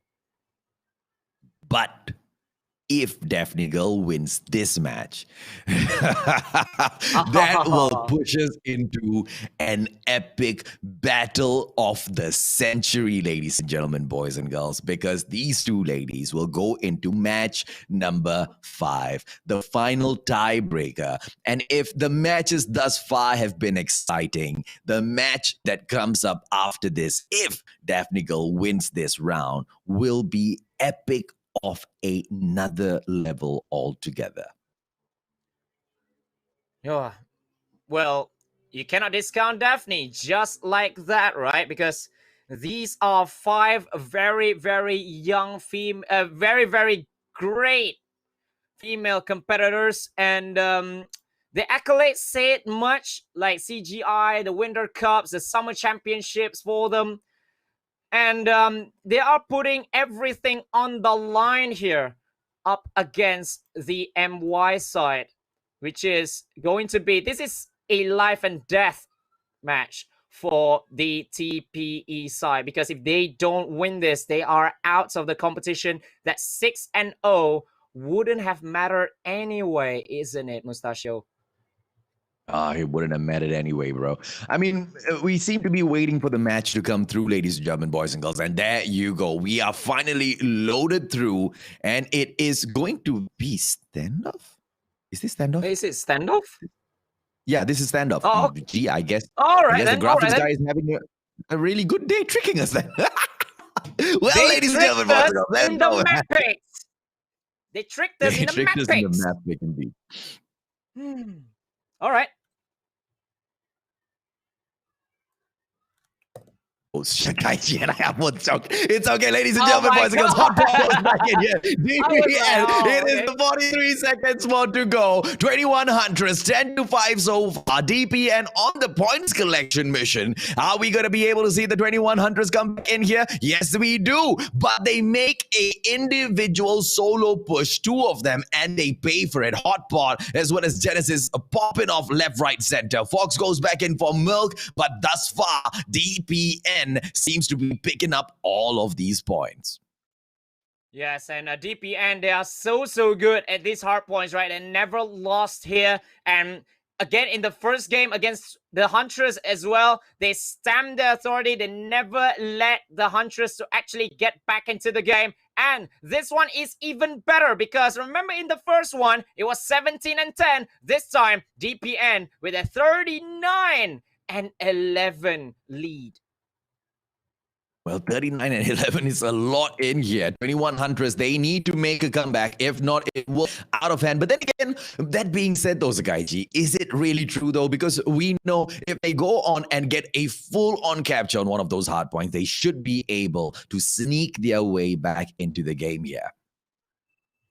Yeah, because but the thing is, fine play by Katniss, all by herself as well as Sakura to just repel any shots that are going to come at the captain herself. So the Huntress is going to take some little bit of points, but it's going to get contested. And just like that, Genesis all alone going for it and gets it. Azuri tries to come in, but Yvonne just repels her in an instant. So DPN just lets the Huntress came in for a good 12 seconds, but DPN just too good in this hard point. So 75 and 23. That's a huge lead of 52 points in here. They are just too good at these kinds of hard point games, especially in the map of their pickings.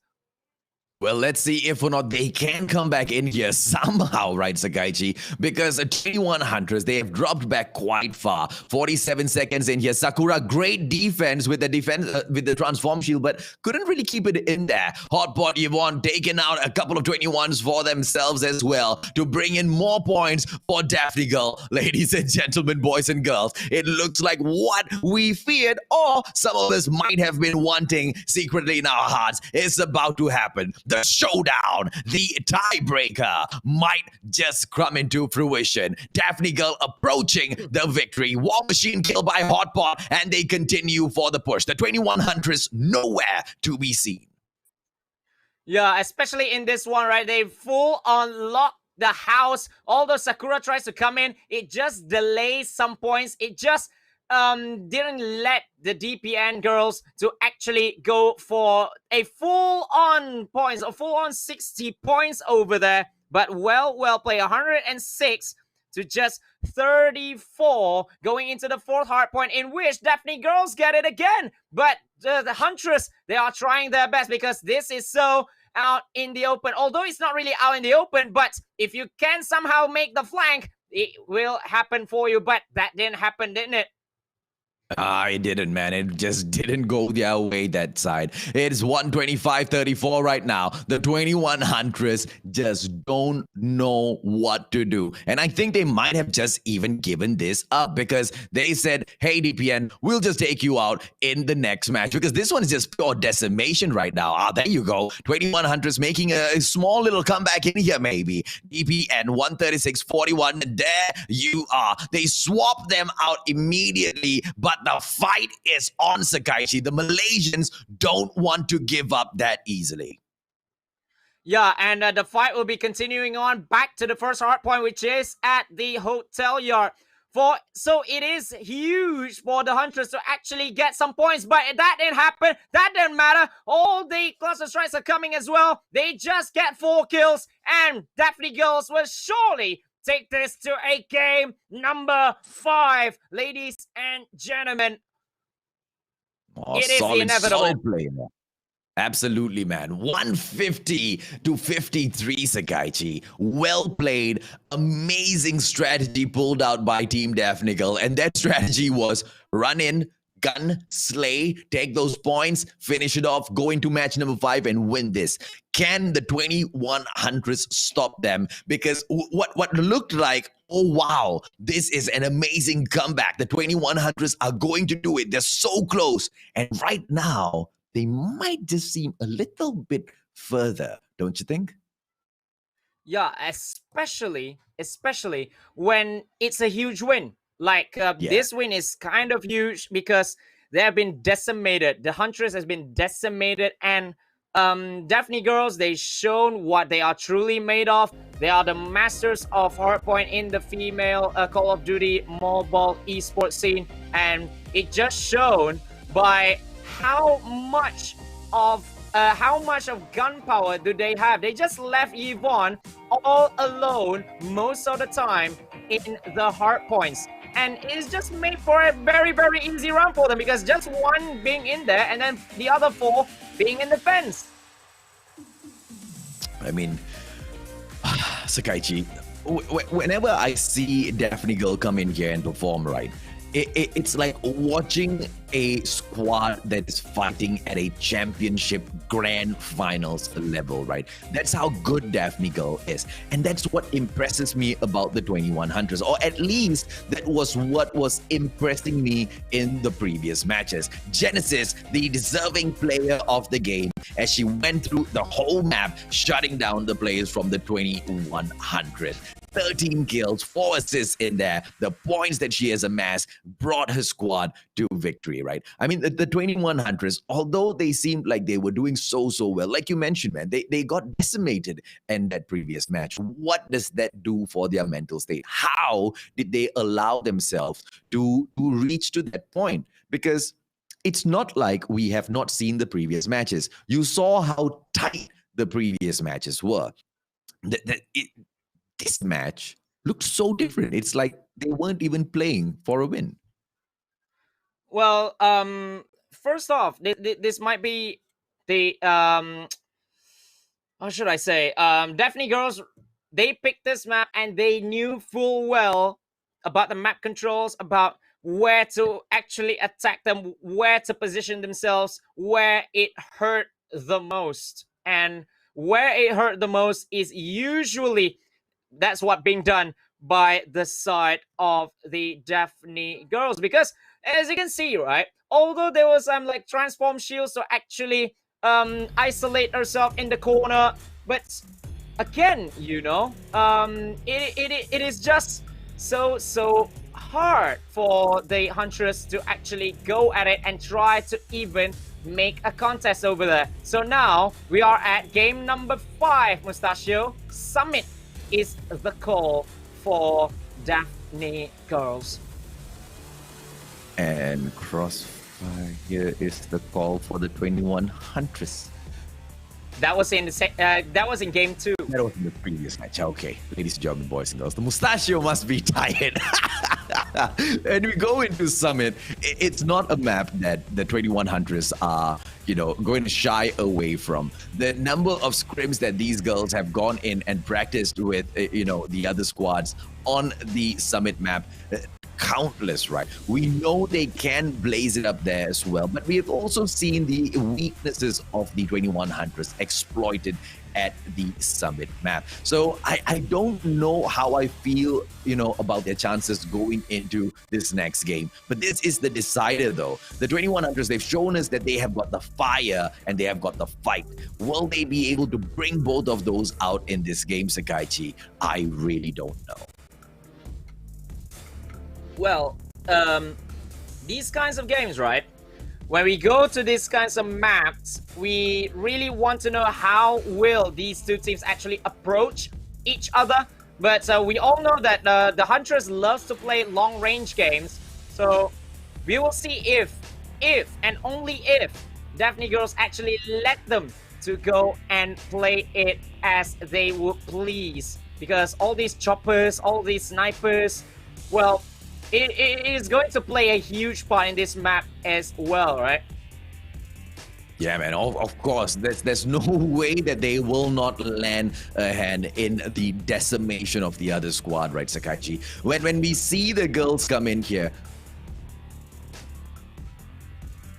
when we see the girls come in here, it is something that, you know, I don't know how to describe it, but the movement of the players thus far, right? You can just read their communication within the squad itself. You get to see what they're thinking. There have been situations where we have seen the 21 Huntress need to improve a lot, and in the very next match, they have made those fixes. And I really like how they've grown to fix all of those, you know, little kinks within this one day itself. But DAPHNE girl really is showing us a different sort of a demon. They went asleep for 2 matches, and then suddenly they're making a comeback, right?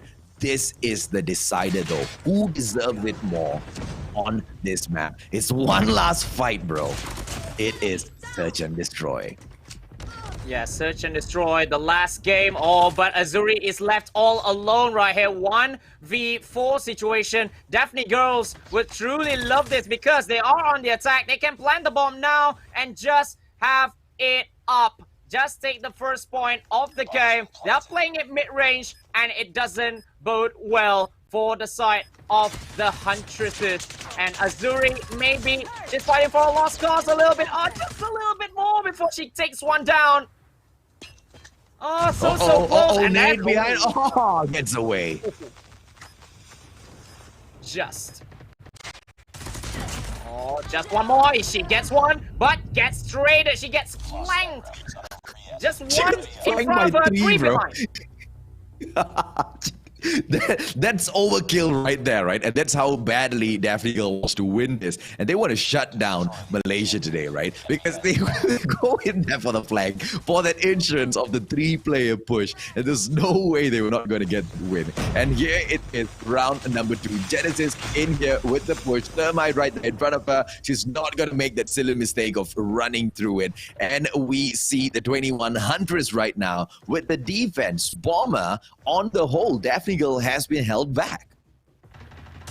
Yeah, they have been held back, especially, but DAPHNE, they are playing it very, very well. Like, just waiting and waiting. When will they go for that close combat? Because they are just so good at it. But Huntress trying their very best to actually make a distance between them. Make a distance. Like the first game, okay, it's gone. We cannot win this close quarter combat. So they just went in and take a little bit of distance to playing mind games a little bit up against DAPHNE. And that's what they did in game number 2, right? So we'll see if the same thing would actually happen for them. Absolutely, man. 2100. DPN go. Oh, well, ladies and gentlemen, boys and girls. This is a very interesting position to be stuck in. The Mustachio. I'll tell you what's funny about this. Okay, it's okay. I'll tell you after this match, right? Baeyun goes in there and Milk. Oh, with that shot, ladies and gentlemen, boys and girls. Hotpot goes in. Double kill for her. And it looks like J-Ra will be all alone. Hotpot is all alone right now. It's a one-on-one situation. That was it. That pause was to give us this suspense, Sakaichi. Oh my goodness me, Tira going up against one of the best players in DPN in Hotpot. This is not gonna be good. Just behind! No, she didn't look behind! She did not look behind her! She didn't, Sakaichi, she didn't.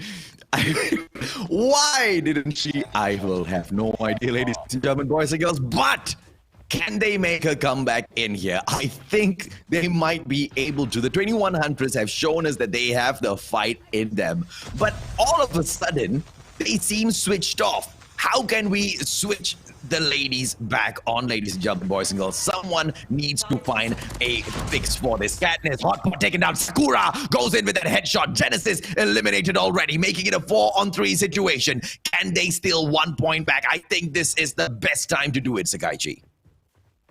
Well, if they want to, they may have to maintain that long distance because they love the long distance fights. They love doing long ranges, and that is the only thing that is working for them. So they cannot afford to let DAPHNE girls to actually come and rush at them, in which they are trying to go for it now. They're making a long rotation, so someone there really needs to be careful. Roseanne needs to be careful there. So close. The bombing's dropped. Or maybe no. Oh, Milk is coming. Wait, you need to leave Milk behind you.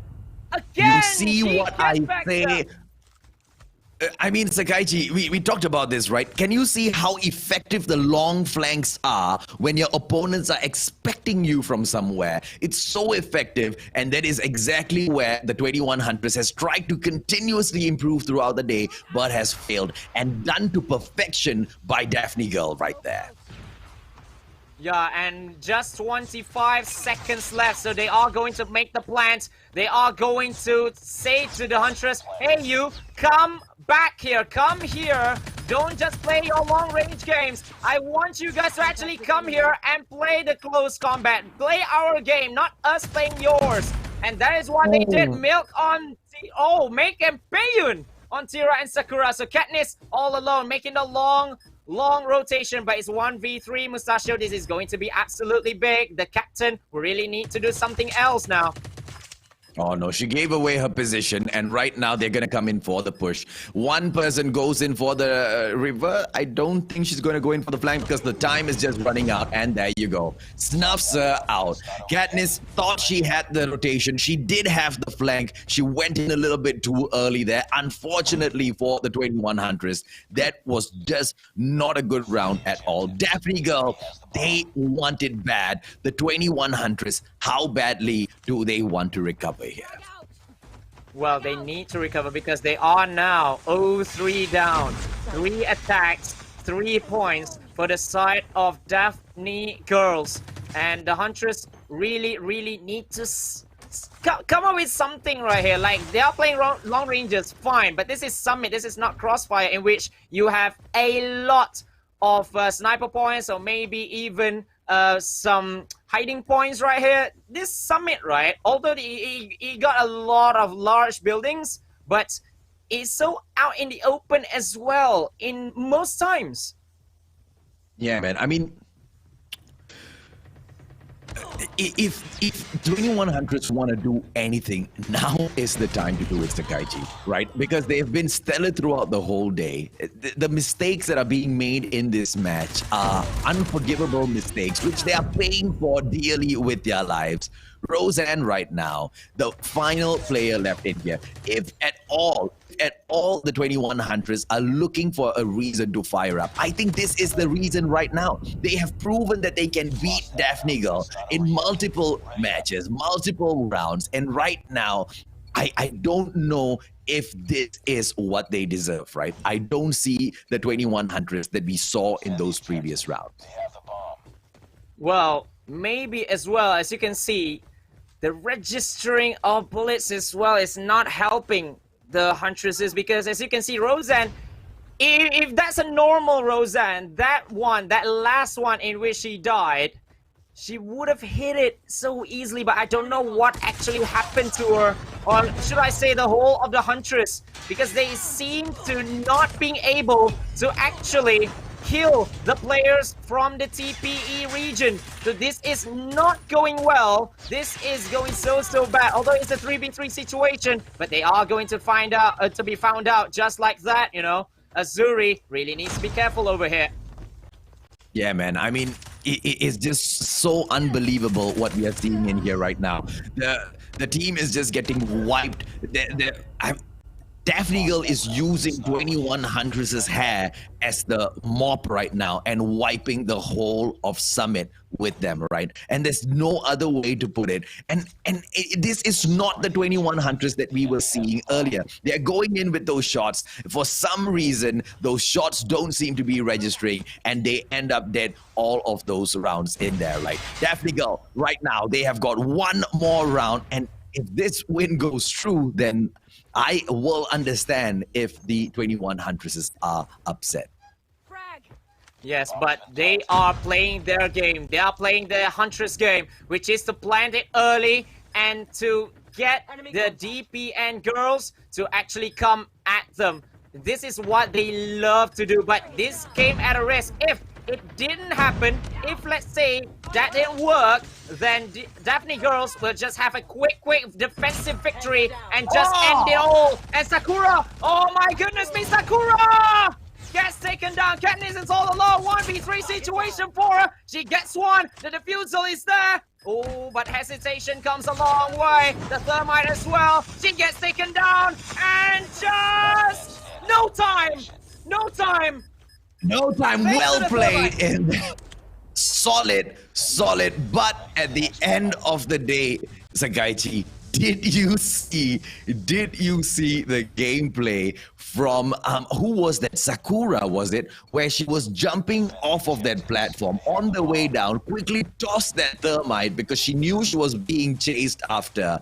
Solid gameplay. All of a sudden, the 21 Huntresses, they have awoken, right? They are awake right now. If they get snuffed out in this next round, they can get snuffed out with peace because they have given their all that. They are going in for the full push with the plan. They might be able to pull this back. We might be able to see round 11 here. There's no way they're giving up just yet. Well, we will see what is going to happen because it's a 5v5, 30 seconds. The Huntress sticking to their game plan so well, but the 21 Huntress players are just going down one by one. It's just Roseanne as well as Katniss, the two stellar performers in the past round. Katniss with a 2, Roseanne with 1 as well. DPN, Genesis is the only girl, well, Katniss with the last one as well. And this could be, this is a very important point there for Huntress. They made a quick plan and they make a quick victory out of that.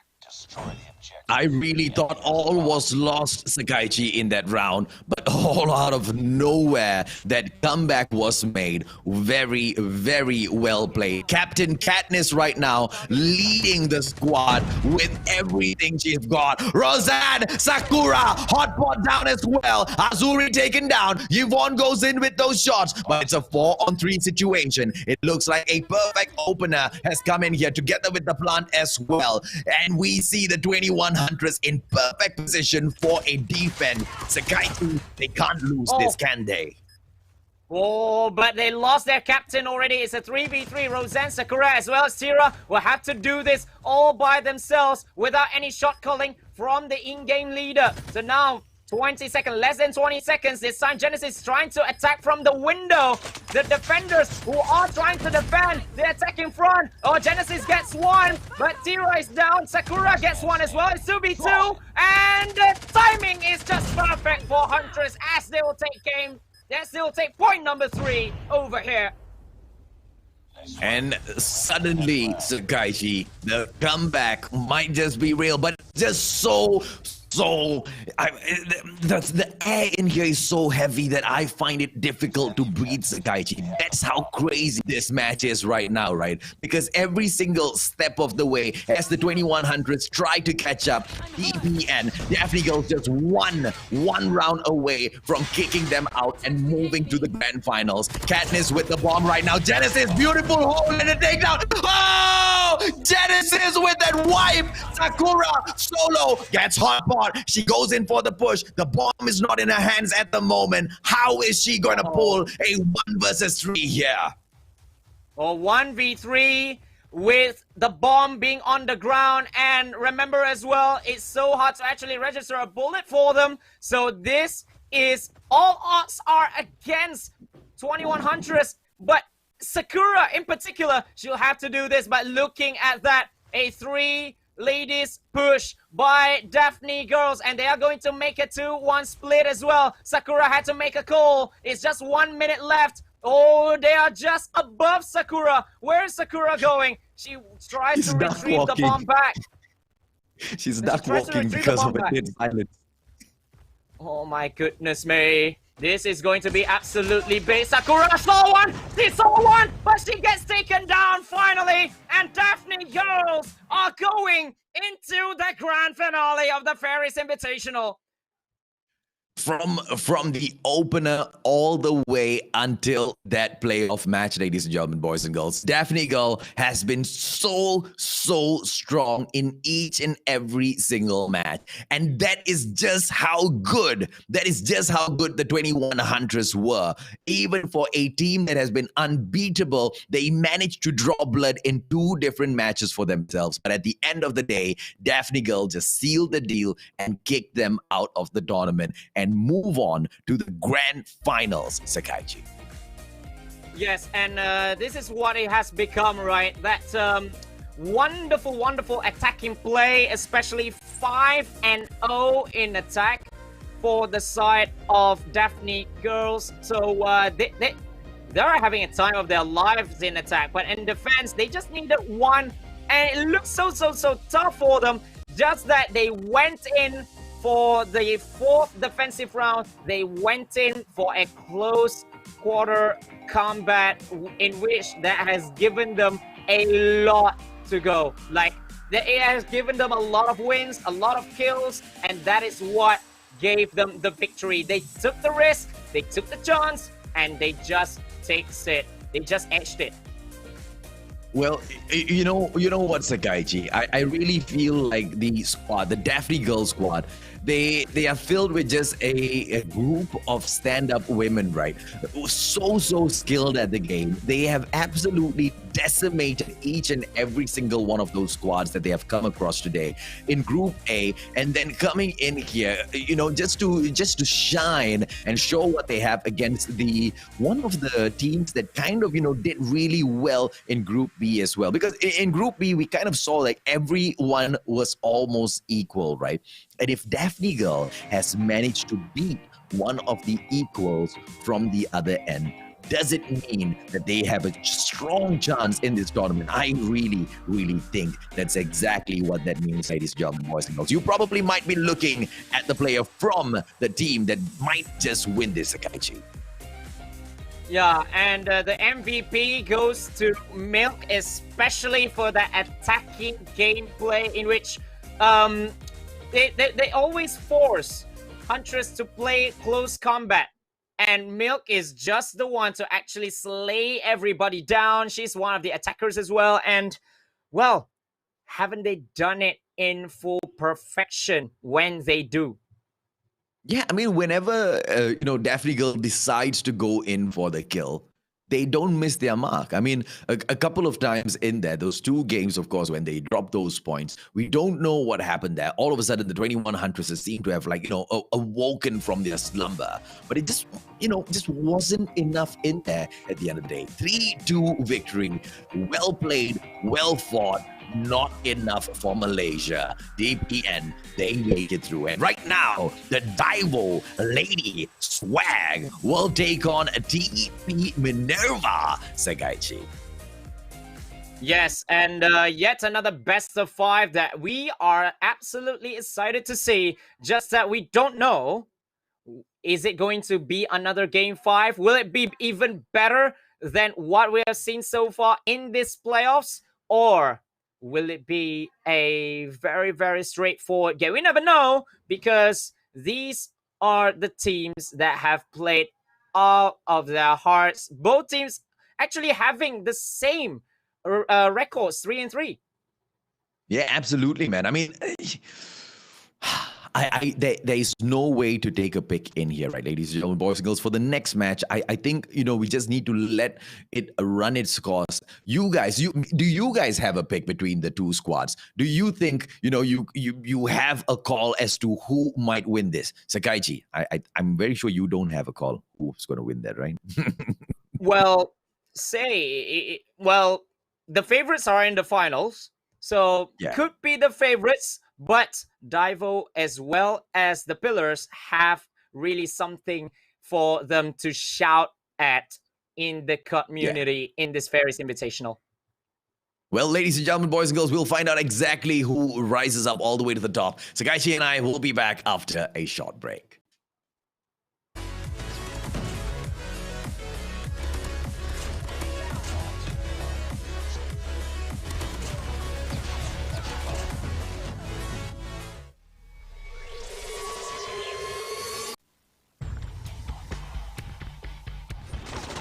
Enemies down! Target down!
...2020.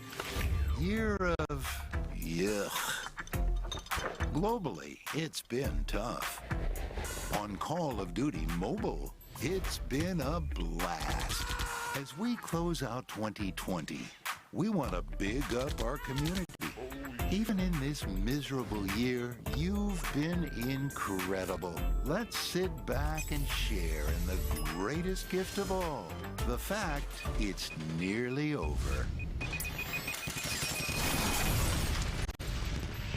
Happy holidays.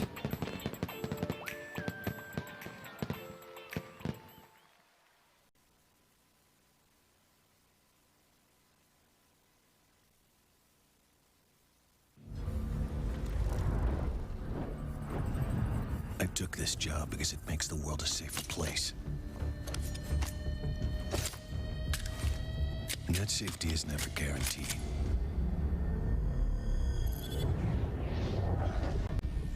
But I know someone else is working to make the world a dangerous place. and that someone is still out there.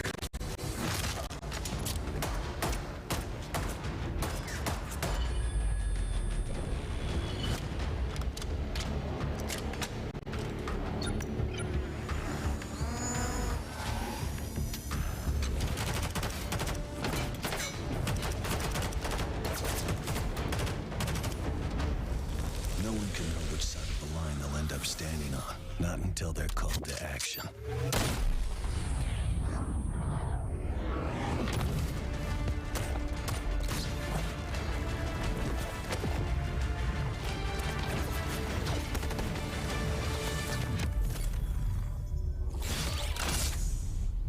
Call of Duty Mobile. Download and play now.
Brazil, we're back, ladies and gentlemen. Fairies Invitational. We are back here for the second semifinal after the first semifinal, which has been, wow, that had everything, I should say. We went all the way to game number 5, but myself, Sekaiichi, as well, and Mustachio, we are excited for the remaining 2 series that are here. Watching these ladies really makes us wonder, are they, wow, how much more can they go, you know, from here? I know, right? I know. I mean, because when we see them in here, right, Sekaiichi, we expect a lot from the ladies, but the ladies have not only achieved those expectations, but they have surpassed those expectations, and they have stunned and awed not just you, not just me, I believe the whole of the Call of Duty mobile community. And here we go, ladies and gentlemen, boys and girls. Here we don't go. Here we are back to someone else. And you're back to Sekaiichi and I. Hey. Stop pasting those 2 guys over Sekaiichi and I, man. They may be a little bit too good looking. People might start going looking for them instead of us, man. Maybe we need to wear masks then. maybe we do. DAIVO lady with Fairy, 5SX, Lulu, wait, let's rewind that. Lulu, the grenade thrower, Mayayo, Mookie, as well as Strong, comes in here for DAIVO lady swag. I mean, the best swag that we can see in this squad is definitely from the curve of Lulu's arms when she just tosses that grenade into the air, Sekaiichi. Yes, indeed, and what a player she is. But going up against the ID side, TP Minerva, we got Adele, Belcia, Nanu, as well as the sniper powerhouse herself, Queenie, coming in here for the side of ID. The ID Pride, well, the Pillars, they have a very, very long rest after after their group stage, and the refreshments a little bit might give them some huge chances of actually watching all the games, as well as I don't care. I'll just keep on talking over them. I don't care. I was about to say, Sekaiichi, let's pretend you are the guy on the left and I'm the guy on the right. but I don't think what it is. Right? Yeah, the next time if that happens again, you are going to pretend to be the guy on the left, I'm going to pretend to be the guy on the right, and we are going to figure out what they are saying, okay? That's what we're going to do. I don't know their language though. Don't know their language. It doesn't matter. It doesn't matter. You're just going to lip read, although they're both wearing masks, and we're just going to work through this until we see exactly. Hard lah, cannot lah. Well, ladies and gentlemen, boys and girls, as we go in here, right, this is our second playoff game. It is going to go versus the first seed of was it the first seed of Group B, Sakaichi, versus the second seed of Group A. Now, this matchup is as hot as it can get, right, ladies and gentlemen, boys and girls, because the DAIVO Lady Swag Squad, I am most excited to see Lulu throw those grenades. The perfection, the timing, the accuracy, the everything about those nades, Sakaichi, leaves me speechless. Yeah, she puts her role as an attacker. Maybe we need a new name for her role. Maybe we need a new name for that. Lulu the Nader. I shall dub thee Lulu the Nader moving forward, right? But anyway, through the next match, do you think All right, the match selection. Now we have the Pillars banning off Crash and DAIVO Lady Swag. They are banning firing range. So these two we are not going to see at Hardpoint. But the first one will be DAIVO's pick, which is standoff all over again. Ah, the standoff fight, Gaichi. I mean, sorry, buddy. Sorry, I thought you ended there. No. My bad. Apologies. I mean, this 1 second, the 1 second delay on this online casting thing, right? It's gonna be the death of me one day, man. But as we go in here for the match, right, Sakaichi, in game number 1, I hope it sets the tone. I hope it shows us clearly who is the side that we need to fear in the grand finals, because I don't want to be left guessing through a 5-match battle, right? If it is as close as what it was earlier between the two squads, dude, I don't know what I'm going to do. I think I'm going to tire myself out screaming here. Oh my goodness me. But yeah, we'll be seeing if it goes to a game number 5 again, or will it be a somewhat straightforward 3 games. But there's only one winner in this one, and this is going to be the first out of possible 5 games where each team, either one of the teams, need to win 3 games to go through and meet DPN from TPE. Let's do this, AJ! Oh, Faf is X-Fairy in here, gets taken down straight up. 1 point picked up by DVS, but that's all there is in here. The Pillars Minerva, they want to go in for the push on that point, but they just can't seem to get it done. DAIVO Swag still walking with that swag so far, Sakaichi.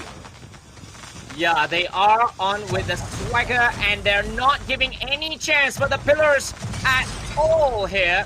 They're not giving any chance of a kill, let alone to smell the hardpoint, because they are putting the nail on there. It's like, this is our place. The flag, I should say, that this is our place for the taking. The Pillars still with 0 though. They couldn't make any takeovers back against the TH girls. And finally, with just 1 point. But 1 point is all they get though. Literally just that 1 point, right, Sakaichi? I don't know if I should start crying for them just yet, because TP Minerva, the ladies will be able to put a huge fight up shortly. Oh, they do sneak in just a fraction of a second at that hard point, and they get eliminated instantaneously, Sakaichi. Well, no chance at all. That's what the swaggers say. That's what the DAIVO lady said. No chance for you. All right, 6 seconds, and that's enough. We're smashing you out of the door, out of the warehouse, and out you go. And that's how the Pillars Minerva, they couldn't amass anything, you know. They tried. They tried when Lulu emptied the warehouse, but that is for 1 kill. It's because Lulu wants to make a kill for herself. Oh my goodness me.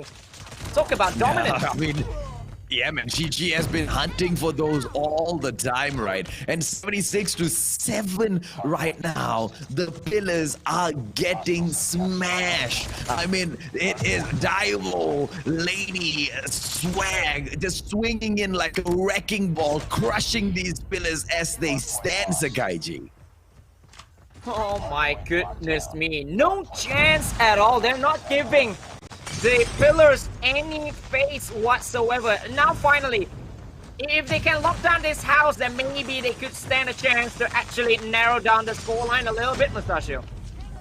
Yeah, of course, man. I mean, hopefully they do achieve that, right? Because there needs to be a stronger fight to come in here from the DP side. New gets taken down, and just like that, DAIVO, Lady, just struts in there with the swag, and they will pick up the hot point yet again. Fairy comes in, War Machine, but doesn't get to perform as much as she wants. Gets eliminated right there. Yes, just like that. Like, you could actually have sniffed.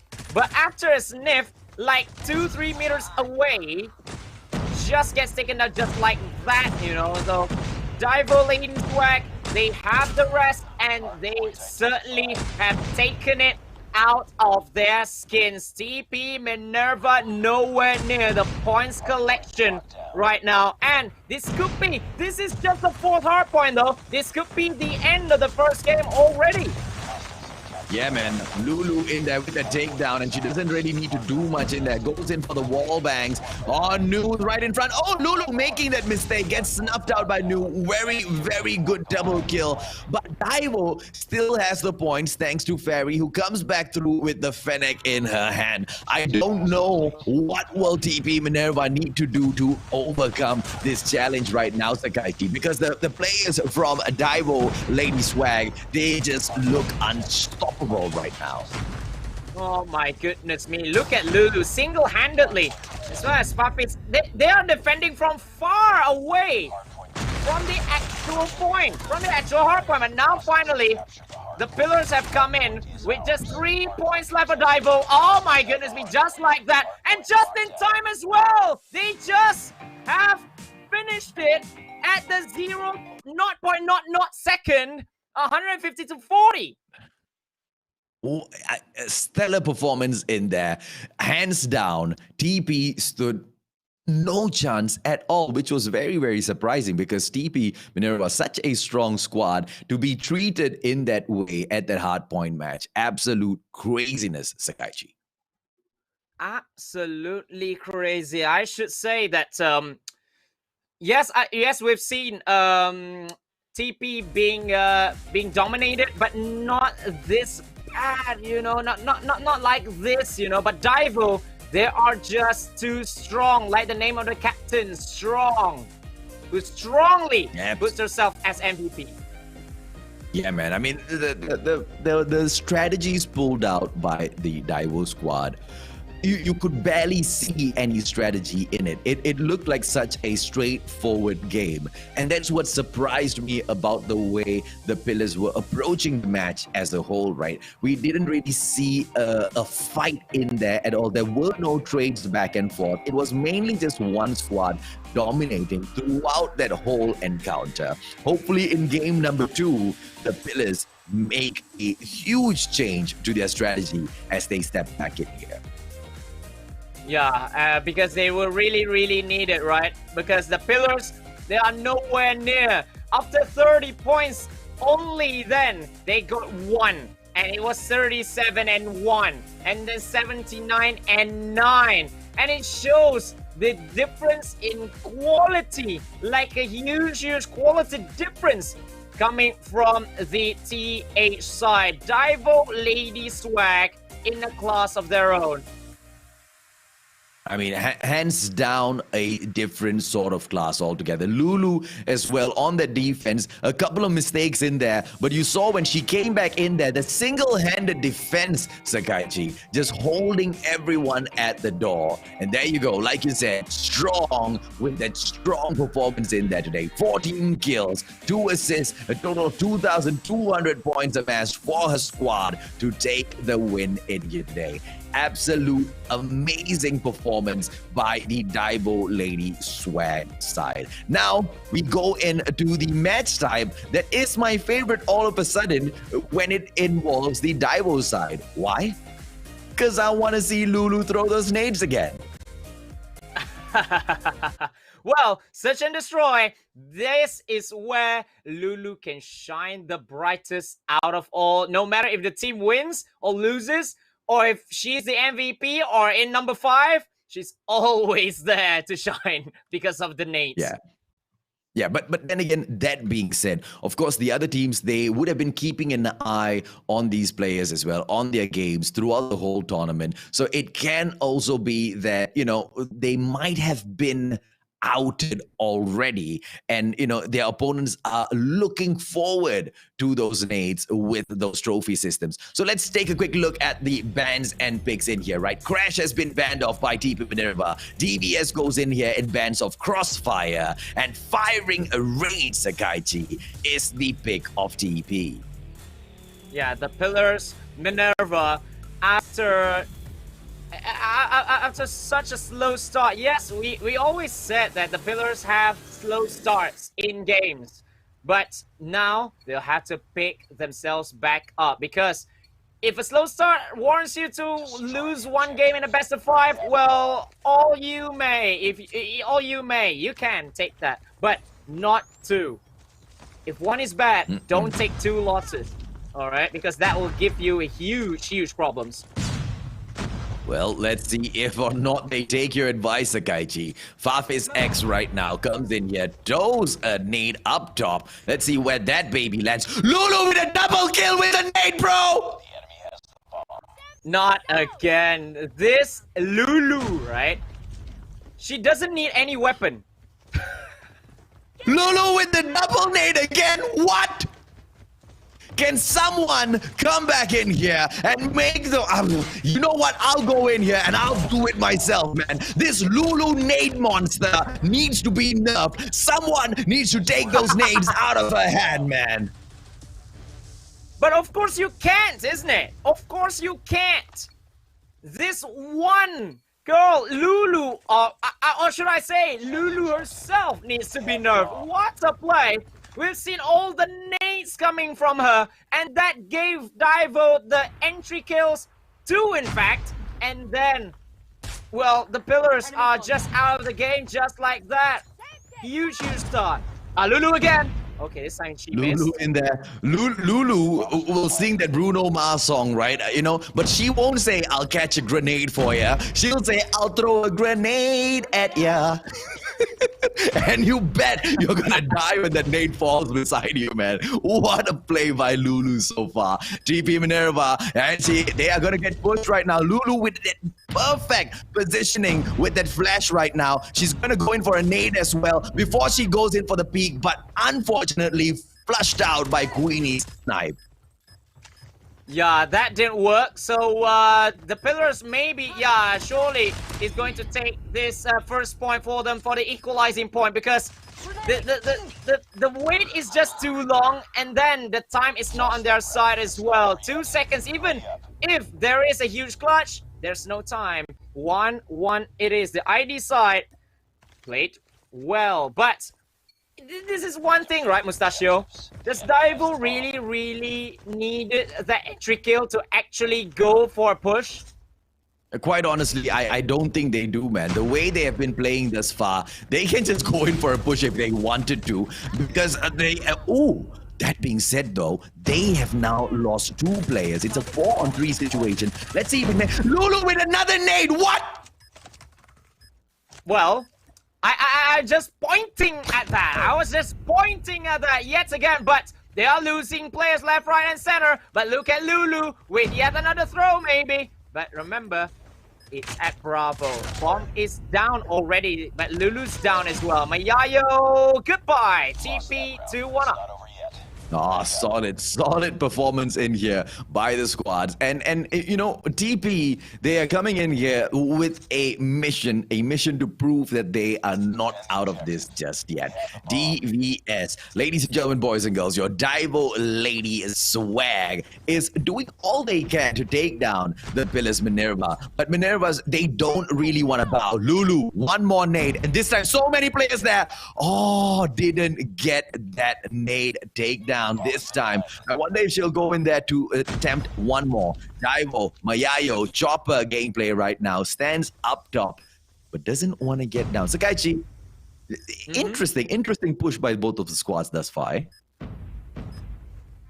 And a very slow one at that as well. So I don't know, maybe the positioning as well of the players that made DAIVO actually took it very, very carefully. But Lulu is down already. Bella is down by Fairy. So this could be a huge one. 4v4.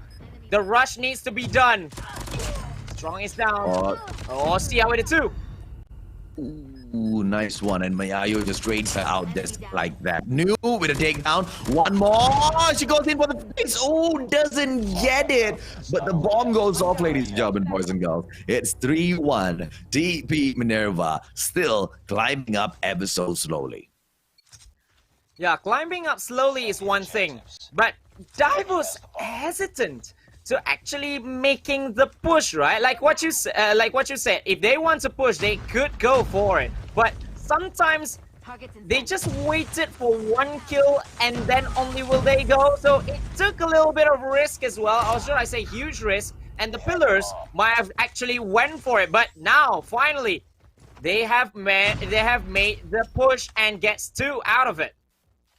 Yeah, man, a 4-3 situation right now. Queenie, Arctic 50 gameplay drops away, just keeping an eye right just from the backyard here. Oh, Fafis X catches her out of there.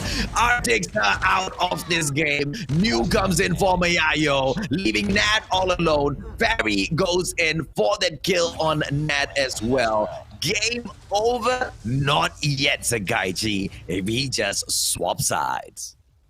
Yeah, we're just getting started, not just swapping sides, we're just getting started because, as you can see, from how calculative the strategies for DAIVO are, it's just getting started, surely, because all these slow pushes are going to slowly drain out the Pillars Minerva.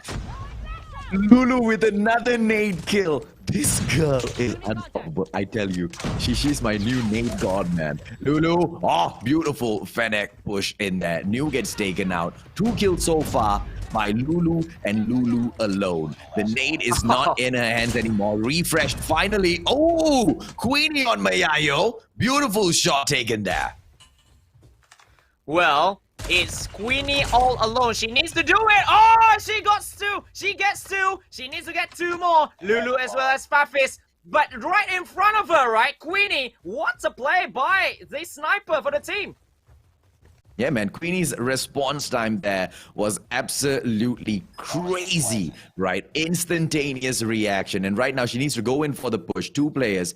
She has got a sniper here. She tried to run back looking for a weapon, manages to pick up a Fennec, and she's going to go in for the push finally. The players are not going to be expecting a sniper to push down here with a Fennec. Hopefully, they don't miscalculate this move. She spots a player out there right now. Backs away. Sniper still in hand. She doesn't get the takedown. Unfortunately, 20 seconds is not enough for DVS to get the win here. Lulu right now.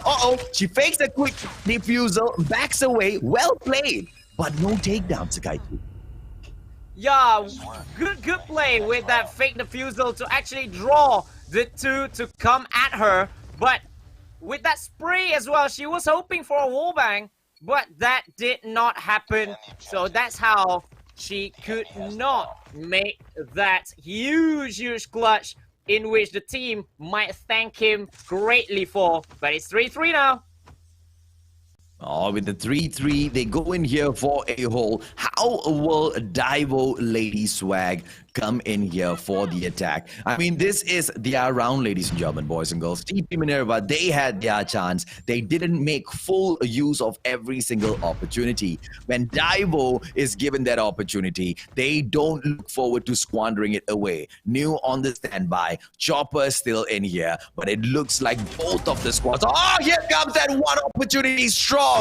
Taken down. New hot right there. Lulu goes for a peek. The nade is supposed to come out right now, but Lulu doesn't go in for the toss. Might we see the nade come out? Or trophy system get destroyed by the nade. Lulu gets taken down by New. New almost taken down. X finally gets it down, Sakaichi. Oh, it's 3v3, make it 3v2 as Mayayo gets taken down. New as well. 1v1 though. Queenie as well as Fairy. Queenie's the sniper. Fairy goes for her, and she duly does. Queenie with a pistol surely cannot take down her. So it's 4-3, and after a huge reverse, DAIVO finally having the lead back. Oh, and they are going to be so happy for that moment, right? And can they hold on to this lead right now, ladies and gentlemen, boys and girls, is definitely going to be the main question on everybody's minds. DAIVO, X, solid snipes. Solid snipe on Queenie to actually take down the lady who took down the nader. So it makes it 4-on-4. The bomb is with Fairy. So she positions herself to try and make the plan as quickly as possible to take the time down to 45. So it's TP's turn to make a call here. A little bit of nade in hand, but gets taken down by Fairy just like that, AJ. Yep, 4-3 in here right now. New still going crazy with the chopper. Makes it into a 3-on-3. Mayayo taken out of the equation. It is going to be a full-on white warehouse hold right now. One player right there behind them. They can go in. The bomb on the ground, diffusal without a smoke, and right now, oh no, they didn't see that. Fairy didn't see the fake. What a play, what a trick, what a clutch in there, ladies and gentlemen, boys and girls. Absolute perfection. Well, you see two ladies crouching down, you know. She took one, she thinks that, oh, okay, I got her. No! It's on the other side. It's on the other side, not on that side. Wonderfully played. Wonderful fake, though. We were faked as well, you know. Yeah, God level. That was planned down to the T. The girl purposely, on purpose, she just kind of crawled her way out to expose her body, to fake it, to make the opponents think that she was the one going in there for the diffusal. But what a well-placed victory for that round, making it a 4-all. Is the DAIVO Lady Swag taking on TP Minerva. Lulu with the double kill. Fennec to the chest. Bell comes in here right now. Comes in for a response. Lulu out with the nade, but nothing's gonna happen. Bomb comes out, but X snuffs out the light in TP. DAIVO Lady Swag 5-4, Sakaichi. 5-4. Just one more to make it 2-0. And if this in fact goes DAIVO's way, then it could really hurt the Pillars Minerva, because they are not having a slow start in this one. They are playing so well in this particular matchup, but they are going to see themselves 2 games down. But the ability of the Pillars players are not to be underestimated, especially in these kinds of huge situations where somebody needs to come up with something magical. Enemy infected. Tango down. Oh, very good takedown on New, but there's another player right there for her to go in for another sweeping takedown. Bomb goes down. DAIVO Lady Swag attempting a victory here because it's a 5-on-4 situation. They believe they have this under control. Can the TP Minerva side turn things around to make this go into round number 11? Sakaichi, here it is. Fennec takedown. Lulu takes one down, gets traded out by Nat. Tia takes itself out. Queenie on X. Strong takes Nat out. And that is it. What a play. DAIVO Lady Swag with the win, Sakaichi. Wow, towards the end, they just ambushed. They made an ambush. They forced the pillars to actually come to the bomb site because, well, that's the last round. Adrenaline rush surely comes, and they made that wonderful quick plant to just draw all the players to come in because it is a mentality, right? Sometimes you throw the game plan under the window just to take this one, but the risk didn't happen for the TP side as DAIVO takes a 2-0 lead. Yeah, there you go, ladies and gentlemen, boys and girls. The breakdown for that match. Lulu, the deserving MVP. Probably 3 or 4 of those skills that she has amassed came from these nades, man. I mean, Faf is X with those tosses. Someone needs to go and clip those nades. This girl was absolute perfection on this map today. She definitely deserves. I mean, We should definitely have her age right, Sakaichi. Let's see if or not she can be scouted out, man. I'm very sure she can. Super solid performance in there for her today. Yeah, and she can go with multiple weapons as well. As you can see, she goes with not just one weapon, and sometimes when needed, she is there for the shields as well. But that was the fake just now, which could be a highlight for the pillars as well. That was fine play. But Lulu, yet again, she has been absolutely stellar. Yeah, this one, yet another. I believe that was 5 or 6. And then with the 2-piece as well. She is a gem for DAIVO, surely. And you can see that. 10 kills, 2 assists, 1,200 points in the board for her. Stellar all the way through, and this is it, right, Sakaichi? Both the squads are showing us exactly what they have to offer, but the DAIVO Lady Swag Squad, I don't know what it's gonna take to rip those nades out of Lulu's hands, because if someone doesn't do it now, she is going to wreck everyone in this tournament. Oh, absolutely. Although in game number 3, we might not see it again. We might see it again if this goes to game number 5 or if they go to the grand finale. But looking at how DAIVO Lady Swag actually performs and the confidence that they are having right now, we might see a 3-0 scoreline unless if the pillars actually got their resurgence coming in. The late game players.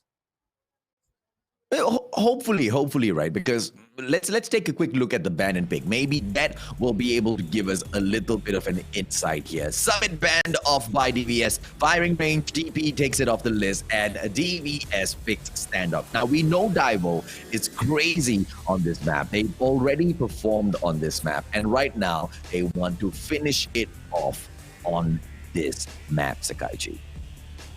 Yeah, should I say, one of their favorite maps in here, because they always use this and they always have huge success playing at this map of standoff. They won in the hardpoint against the Huntress.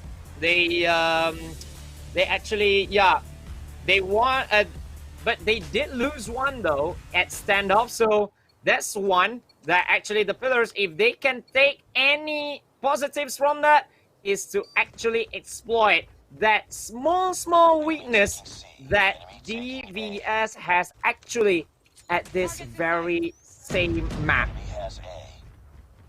Well, let's go. It is ANC, of course, captured up as usual as we open these matches up. Those points will be ticking up slowly, ladies and gentlemen, boys and girls. Of course, the biggest question of the day is when will they attempt to take that Bravo point? When will they be able to succeed in doing so? Strong with the strong performance in that double kill, and finally with the attempt, but taken out. But they got Bravo though, so that is a very good one. 2 points for them, but only 1 for the pillars Minerva. Remember, they're taking the momentum from this same mode in which they truly need to win, and they won it in the group stages to take them to where they are now. So surely they have that huge confidence playing domination, especially 2-0 up as well.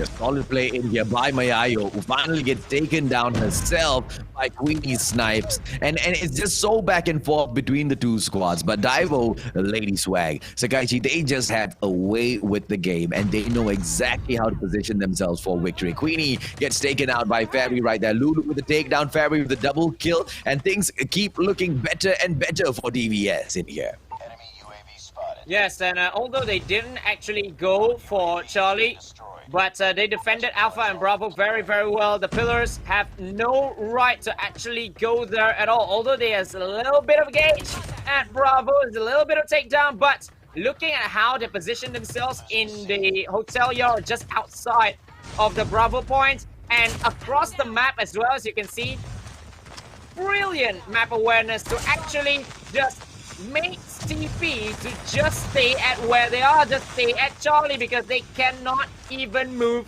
anywhere in this one.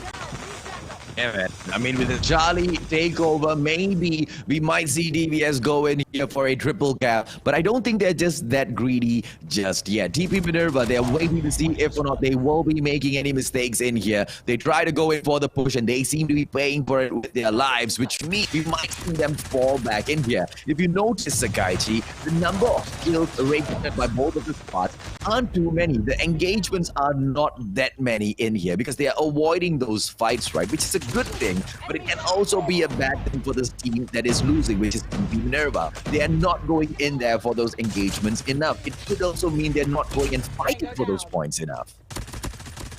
Yeah, and as you said, if they don't go for engagements enough and they get, and DAIVO players are taking it again and again and again and again, they can get all the score streaks. But for the side of the Pillars, they didn't have any, like not like they don't have any, but all these OP score streaks for the second half, they will have to actually rack some more points to actually go for that. So I don't really like the chances over here in the second half.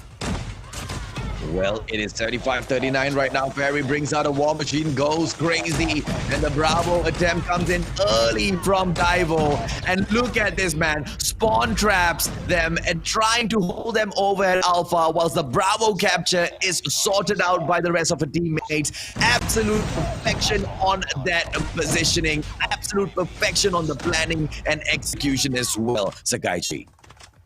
Well, the audacity to actually spawn trap them so early in a half and then flawlessly take seemingly the hardest point in domination on Call of Duty Mobile. Maybe firing range can actually make a debate for them, but this is one of the hardest plays to actually take, and they took it in just a matter of seconds without any problems, just spawn trapping and taking it. And DAIVO, Lady Swag, they're just taking, like, they demanded the ticket to the grand finale, and this is what they did, right? Strong cleans it up, gets taken down, but all she cares, because TP cannot do anything. Where nothing is an understatement. They are trying everything in their power, but they keep getting denied again and again and again. CIA snuffed out. Nad goes down as well. New Bell. I can keep counting. I can keep telling you the names of the TP players that are getting snuffed out, ladies and gentlemen, boys and girls, because DAIVO seems to be on freaking fire right now with the annihilations. Just earlier we were talking about the kills not really coming out for both of the squads because it was TP that wasn't going in for the engagement. When they went in for the engagement, Sakaichi, we understand why they weren't going in for the engagement.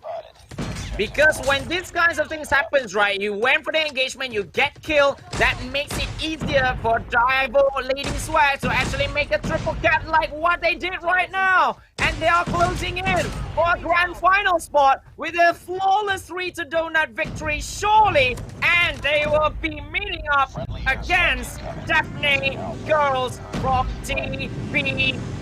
Surely now they are going there.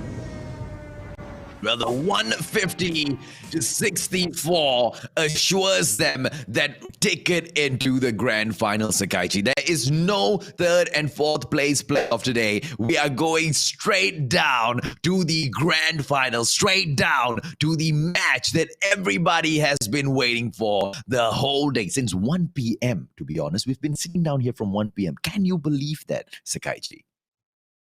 Wow. It's been a crazy 8 hours, and finally, out of the 6, we found the best 2. The best 2. It only took us 8 hours to get here. And don't worry, it's only going to take 1 more hour to crown the victors. Isn't that right, buddy? If it takes 1 hour, it could go to a game number 5 and add on 30 more minutes. But again, huge victory by DAIVO Lady Swag. No problem whatsoever for them. They dominated in this domination match, not giving any chance at all for the Pillars Minerva. Making short work actually in this one. Yeah, man. I mean, short work indeed. Lulu popped off as usual. Team DAIVO was so formidable all the way through to the very end. TP Minerva, of course, they put up a strong fight. They wanted this so badly, but they did not want it as badly as Lulu and gang. It was the DAIVO Lady Swag in here today with the absolute annihilation of TP Minerva, and they loved every single moment of it. Why? Because it sends them through to the grand finals where the flex is real, Sakaichi. Yeah, the flex is absolutely real. The one that has not lost any game, going up against the team that actually had to battle all the way. But Fairy, 24 kills, 17 assists for her. That was absolutely huge for the T8 side, which at one point we were thinking that they might be eliminated from the competition at the group stages. Remember that? Absolutely crazy, right, Sakaichi? From where they were when we first opened up the day to where they currently are. Well, ladies and gentlemen, boys and girls, on that note, right, look at the brackets, ladies and gentlemen. Look at the brackets. DPN as well as DVS. DAPHNE Girl taking on the DAIVO Swag Squad. I mean, the DAIVO, I don't know how much better to name this squad, right? They really do have that swag every single time they step into that match, Sakaichi. Yup, they certainly got the swagger, all the gun skills, the nade skills as well, by the way, and the ability to just dominate and decimate opponents. Well, you're seeing at an epic grand finale, surely. In just a few minutes time after this, AJ, I cannot wait, let's just roll it now, can we? My stomach is begging to roll it now because I haven't had my breakfast nor my lunch. But, ladies and gentlemen, boys and girls, you want to know what's more important than a meal? What's important is we find out who is the winner of the grand finals, man. I mean, the build-up to get here, right? 8 hours, Sakaichi. Absolute craziness, right? Now, I believe the break is already on. Let's take a short rest before we come back in here, ladies and gentlemen, boys and girls, with the grand finals.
2020.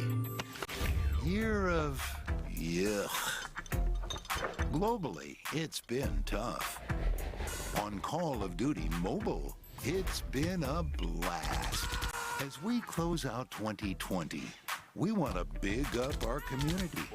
Even in this miserable year, you've been incredible. Let's sit back and share in the greatest gift of all, the fact it's nearly over.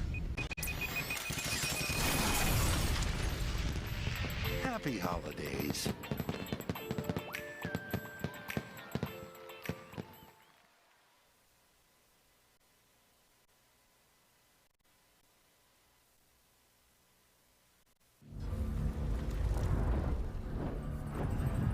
I took this job because it makes the world a safer place. And that safety is never guaranteed.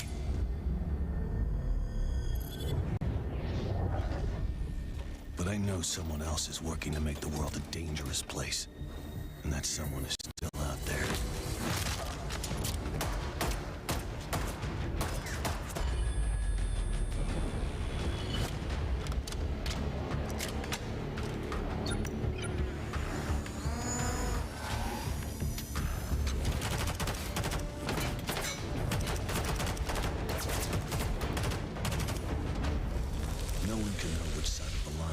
Standing on, not until they're called to action.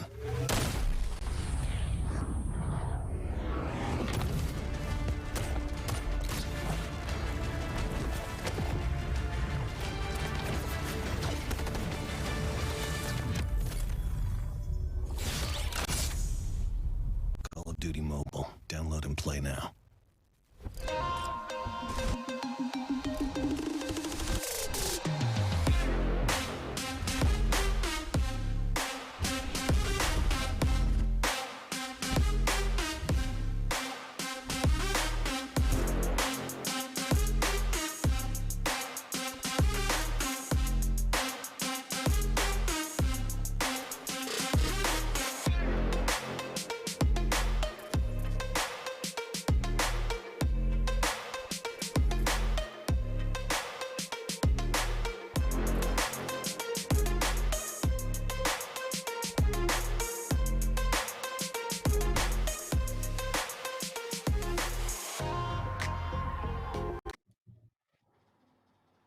Welcome back, ladies and gentlemen, boys and girls, to the Fairies Invitational, brought to you by Garena Call of Duty Mobile. 8 hours, 8 matches, and after all of that, the best top 2 squads are in here to battle it out. My name is AJ, and I am the Mustachio. Joined with me at the table, the one and only legendary Sakaichi.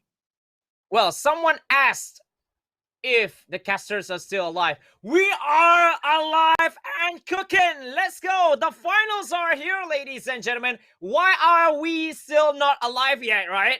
We are still energetic as ever.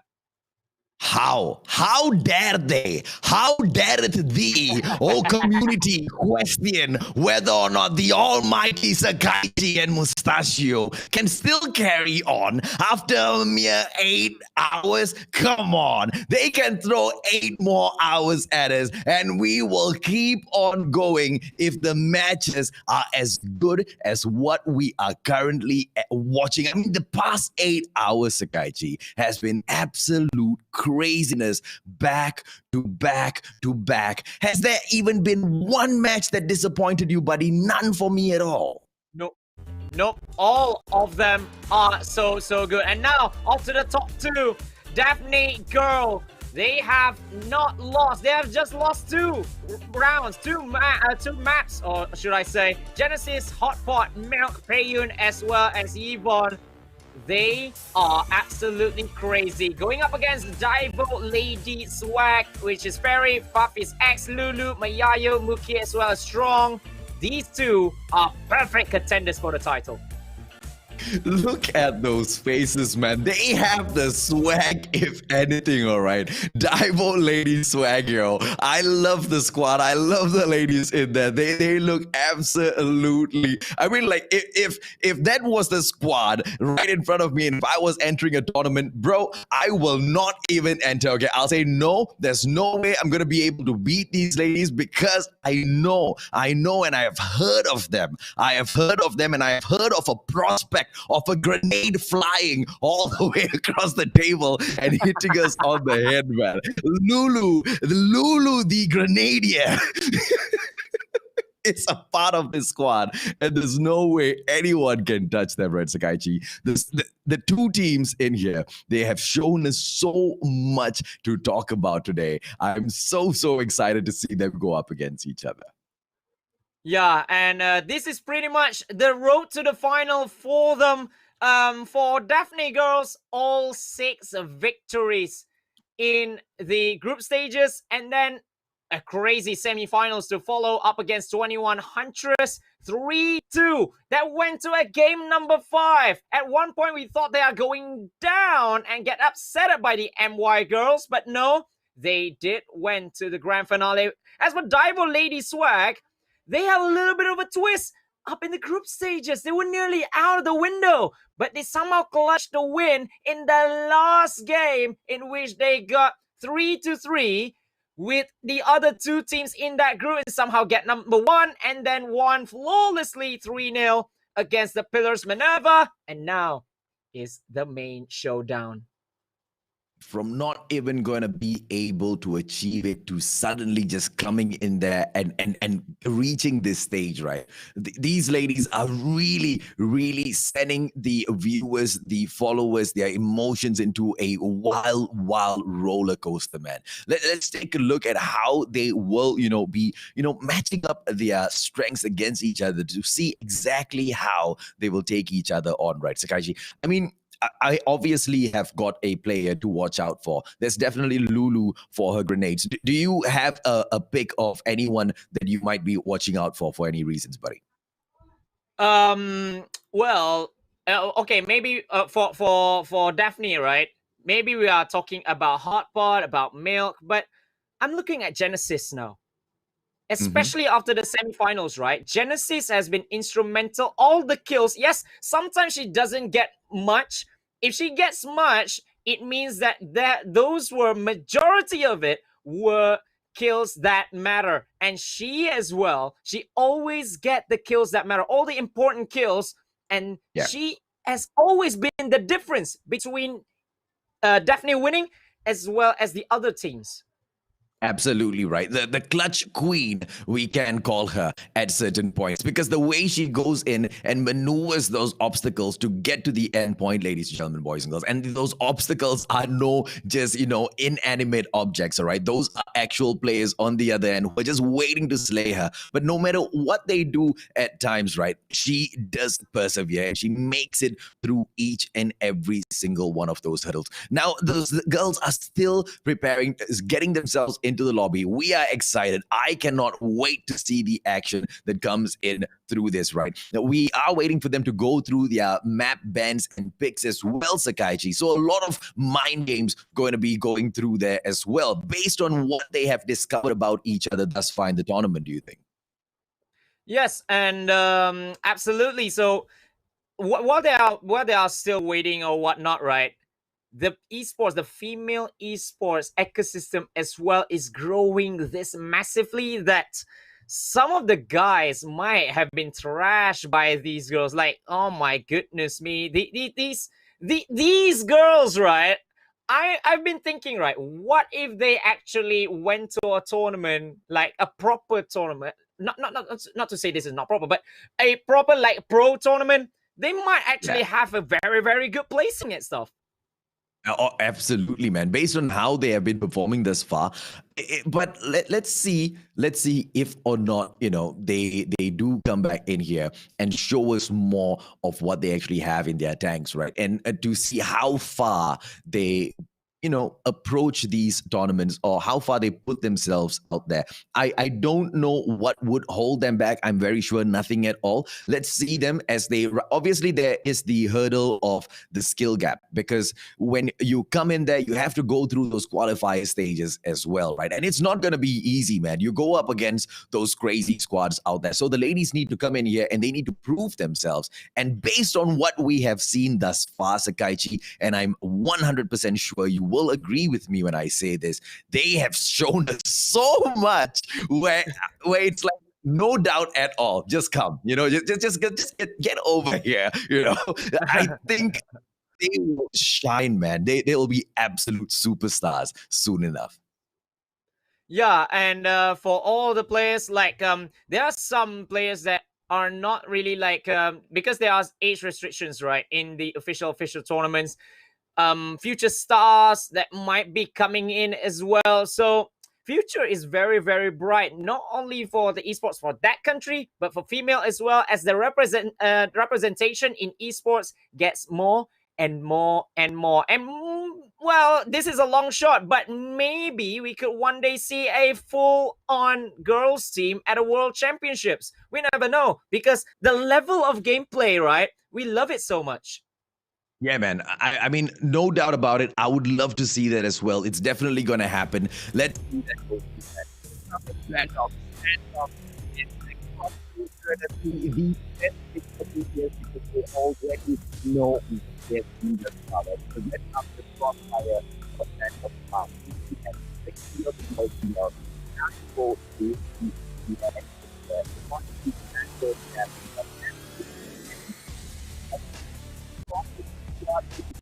we don't know that I will like that.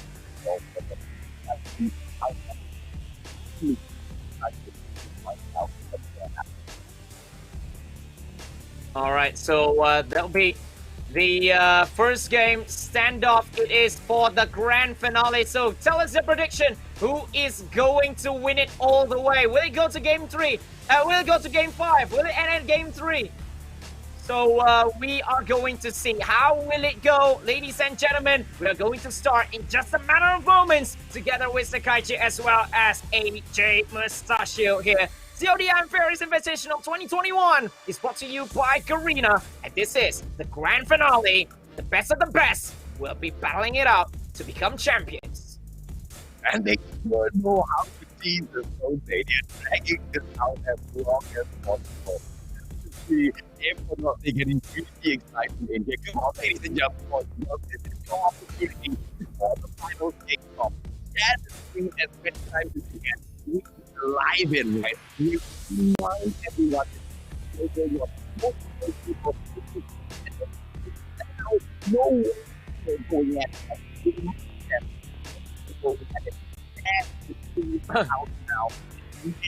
All right. So, as we are waiting for the first game to actually go on, so ladies and gentlemen, this will be starting at standoff over here. The first 250 wins, that's for sure. And the first pick in this one is being taken by DAIVO Lady Swag. So maybe their favorite, or should I say their best map right here. So here we go, ladies and gentlemen. DAIVO Lady Swag going up against the DAPHNE girls right here. Starting off with the first hard point, surely at the hotel yard as usual.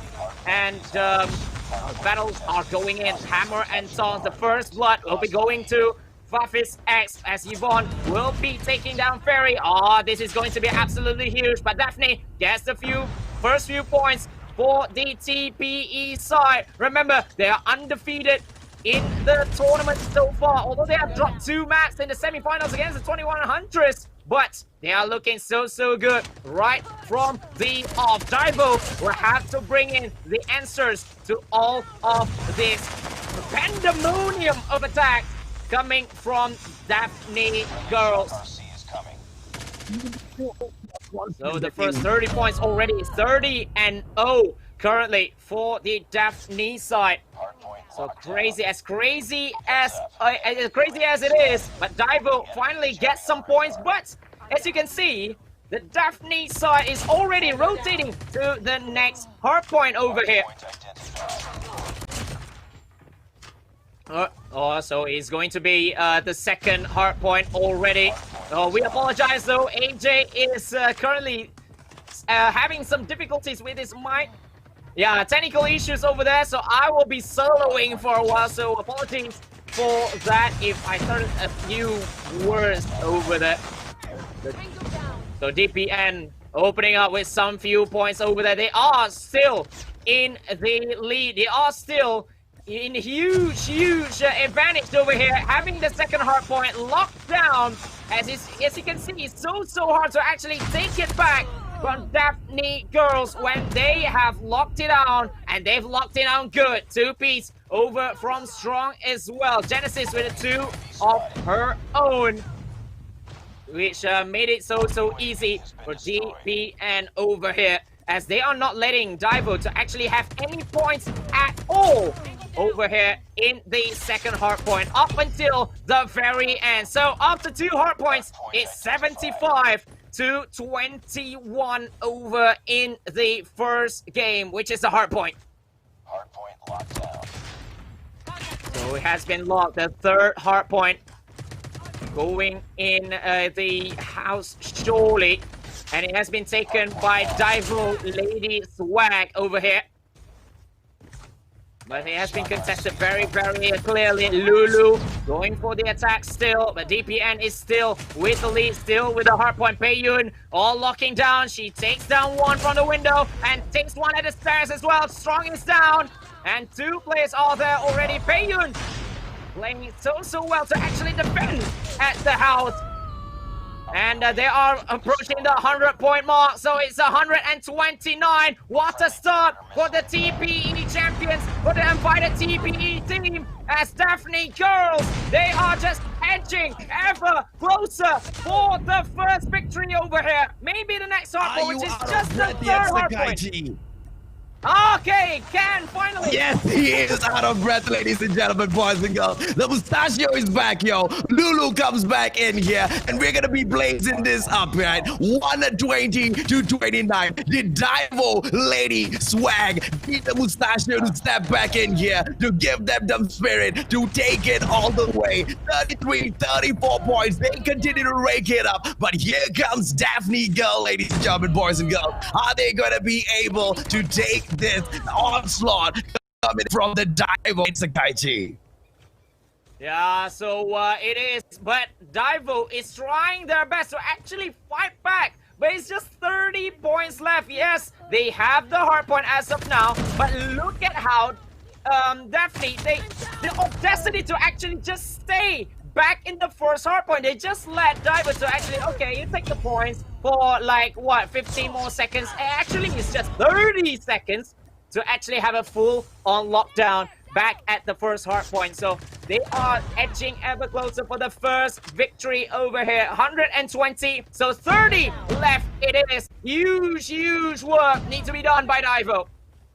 Well, 120 to 81. What a fight back it has been thus far. But with DAPHNE Girl on that point right now, DAIVO has got so much left to do. They need to flush them out and they need to be able to hold that spot long enough. Can they make it through? 128 and they still don't get it. They just took it for a couple of seconds in there, Sakaichi, but it's just not yet enough. Look at DAPHNE Girl blaze through this right now. 10 points away from closing it off, and it's stolen away from them.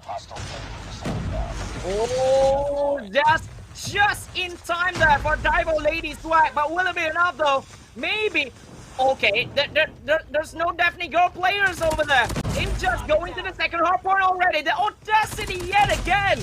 They're just rotating so quickly and having that full lockdown yet again. Yes, the first hardpoint, they have managed to have the full lockdown, but it is at the hotel yard. Now it is more of a closer, should I say, a narrower place, which eases DAPHNE Girls to actually do it for them now.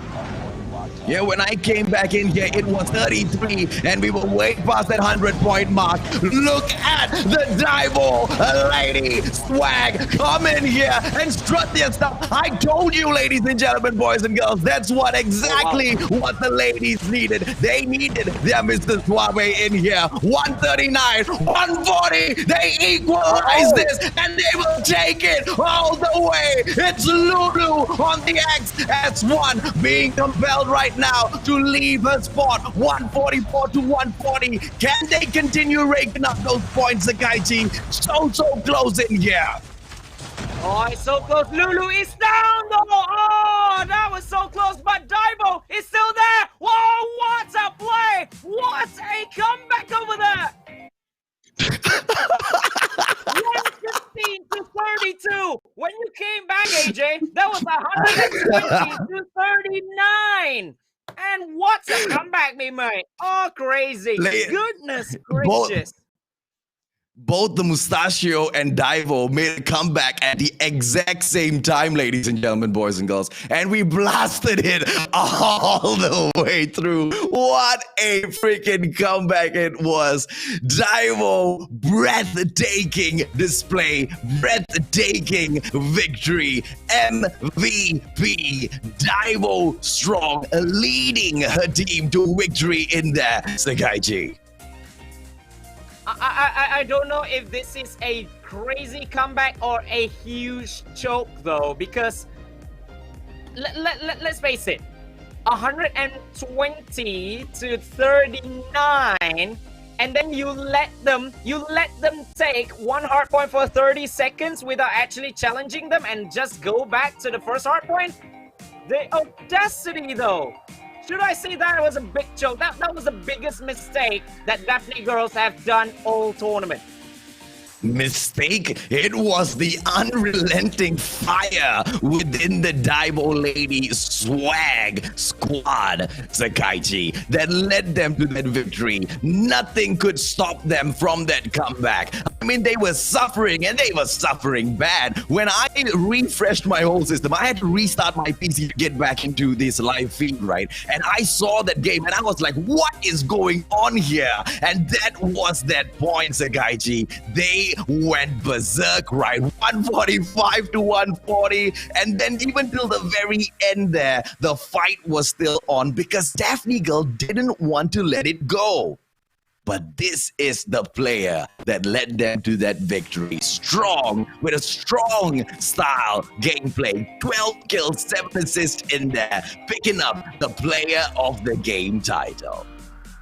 Oh my goodness me. The captain herself, right? With the captain's gameplay, she said she's alive to being a support. Yeah, she is a support. She was born to be support, but now she's not just a support. She is a carry in this one. And that is a understatement of the year, right? She has been performing like crazy throughout the tournament, just going and popping off, proving her worth all day through. The band picks are going to be coming through yet again, ladies and gentlemen, boys and girls. Meltdown taken off the list by DPN. DPS bans off Crossfire. DPN says, all right, let's bring this showdown into firing range, Sakaiji. Yeah, and DAPHNE girls, they truly love the firing range in this competition because they have had a lot of moments over here. Although they lost the last firing range game, which was against 21 Huntress, which was the only 2 sets that they have fallen. Now this is the 3rd one, but they have a huge retribution to actually show because they cannot do the same mistake. Yes, you said it was a crazy comeback, but it first came from a mistake. So they cannot make the same mistake twice. They have to be relentless even when they were so close to actually achieving victory. They cannot be making it twice, you know. But credits to DAIVO. They smell blood. They went for it.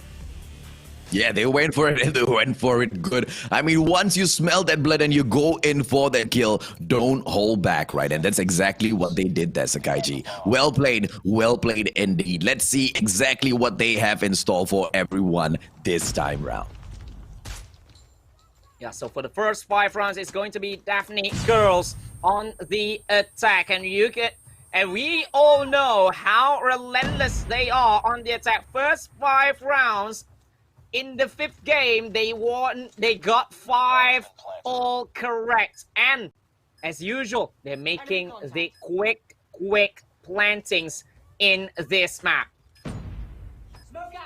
I mean, solid play in here from DAPHNE girl so far. The DAIVO Lady Swag squad, right, Sakaichi? With Lulu's push in there, the nade didn't work. The trophy system seemed strong. And look at her push again with the nade and a double kill by Lulu. Fennec in there and goes in for yet another takedown. Lulu, I tell you. Lu bagi tahu saya siapa lagi kuat. This Lulu girl deserves the defusal, man. Look at her team members, respect her and back away from that bomb, saying, Lulu, you take this well-deserved defusal. What a play in there, man. Wow, what a play indeed. Lulu instrumental yet again. The last time they actually went to firing range, they won it so well. Here is the DAIVO Lady Swag. They won it in the semis, they won it in the group stages as well. Now they are showing their class again. Lulu, this time not with the nade, but, well, it doesn't matter either way, isn't it, Mustachio? Nuh-uh, it doesn't at all, brother man. It is gonna be a 5-on-5 full-on bomb plant. Very interesting move once again by DAPHNE girl. DBS has responded perfectly so far. Ooh, there goes takedown number 1. Hotpot has been eliminated. Oh, DPN, Milk goes in, milks it out, takes a 2 for herself. Yvonne and Payan gets it done as well. Fafis X, what can this solo player do? Are they going to go and see a quick defusal? Payan says no, makes it 1-0, Sakaichi. Yeah, she tried to make the nade out of Lulu's playbook, but somehow gets Payan's sniper on the top of her head. Top of the forehead, I should say. 1-1 it is. That's well calculated play from the start of the TPE team. Very nice play. Ooh, Lulu. One more nade kill on Milk and then goes in with the Fennec on Yvonne. Beautiful display here by Lulu. Ladies and gentlemen, boys and girls, I give you the Lulu show. It's going to be Hotpot and Payan, just the 2 players going up against Strong, Fafis X, as well as Mayayo. Ooh, Mayayo goes in for the takedown. Payan, bomb planter, solo ASM push. I don't give her a lot of chances in here. I think this is going to be straight out yet another win for DAIVO. I mean, talk about stating the obvious, right? There you go, Sakaichi. Yeah, obviously, right? Because the numerical advantage is there. And no, it's just DAIVO smelling blood at its finest yet again. They always do this. They are like sharks, you know. When they have the chance, they never actually let them go. And that is DAIVO at its very, very best. And they look to actually go and extend the streak of SND firing range wins in this competition. With the stronghold right now coming in from Genesis. Lulu with the nade. Oh! Come Not on! again. Come Not on, bro! No way! No Grand freaking finale. way, Lulu! This is display. Absolute perfection, Sakaiji. I am speechless right now. Not in the grand finale, you monster! And Lulu goes for it again, though. But the bomb has been planted at Alpha, so this is going to be huge. Oh, another nade throw. Oh. Looks like Fafi's just reconnected. Or did she just disconnected just now? Well, either way, it's going to be Milk in here with the defense. It's a 4-on-3, not very fair. Yvonne tries to make it a little bit more equal. DAIVO Mayayo taken down. Milk with another. Oh, goes in. She needs to run away, but is she going to get backstabbed? Oh, she holds her ground. Fairy taken down as well. Strong goes in for the takedown, and Fafis X makes it a finish. Defusal comes in from DAIVO, and there you go. Daphne Girl does not know what just hit them. Oh my goodness me, this is DAIVO at their very best. We've seen DAIVO in grand finals before, but they didn't win. That one didn't win, but this could have a huge chance if they can still, they can replicate this kind of crazy gameplays. Oh my goodness me. Daphne girls, they just don't know Lulu. what actually happened. No. Oh. Oh, I tell you, Lulu's got the grenade out again. Lulu's got the grenade out again. I wonder what she's gonna do, man. Skaichi, this is just way too fun, man. I'm having way too much of fun with this, bro. Yup. Especially in this kind of map. Their best map, DAIVO's best map, firing range for S&D, Lulu's playground, Lulu the Bomber. The playground for Okay, let's get back to business. Payan coming in here. Sniper gameplay. They don't go in for the push just yet. It's still a 5-on-5. The plan is with DP, and Milk right now picks up the bomb. Oh, Genesis with that takedown. A little too spicy. Fairy out of the equation already. It's gonna be Lulu one more time with that nade. Come on. Doesn't get she got that. it! She No, she didn't. That was just a little bit away. Goes in for the Fennec takedown. Now milked out by Milk as usual. It's gonna be a 5-on-3 now, Sakaichi.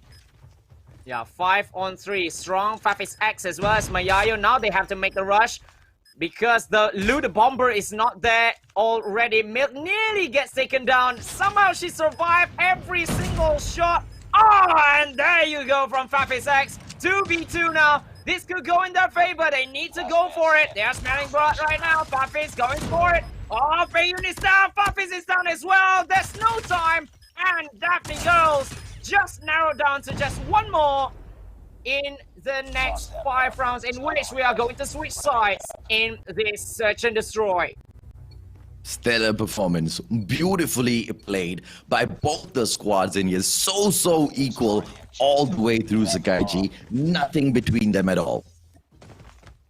Yeah, just one game separating these two, and DAIVO will have the privilege to actually go on the attack, maybe go quick or get the entry kills. This is always calculated plays by DAIVO when playing these types of Search and Destroy games, and they are trying to go at it for perfection, but Payon, positions herself so well. She's nearly getting some kills, nearly getting the wallbangs.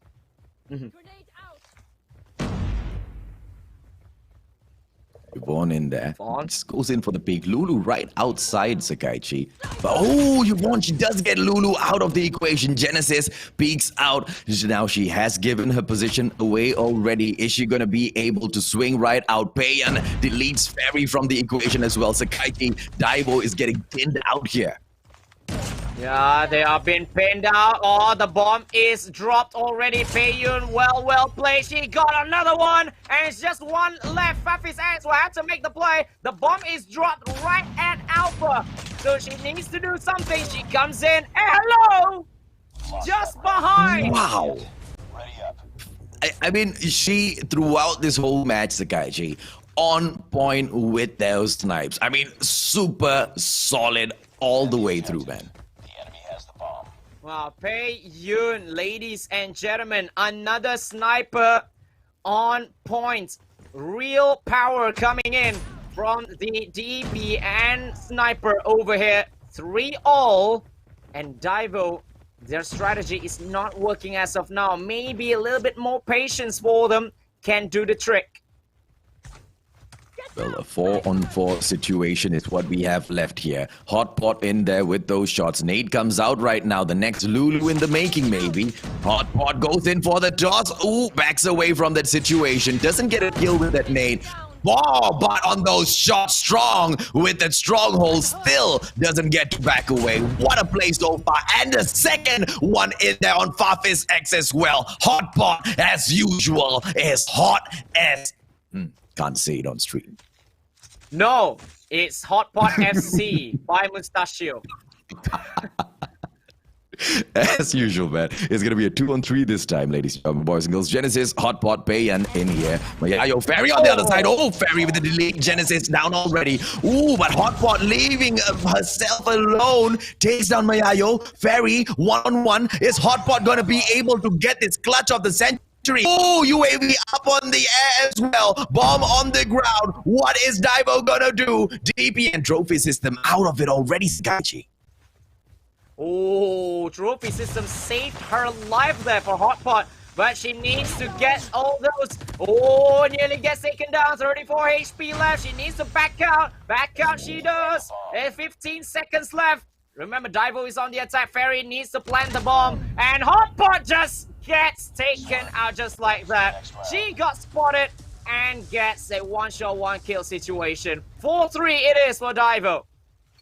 Unbelievable movement by both players there, trying to scout each other out, trying to just pull each other out of their hiding zones, repositioning themselves, both of them doing it so perfectly, trying to just read each other's movements in there. That was a game of chess played on Call of Duty Mobile to perfection right there, Sakaichi. Yeah, but it is still a very long game. 5v5.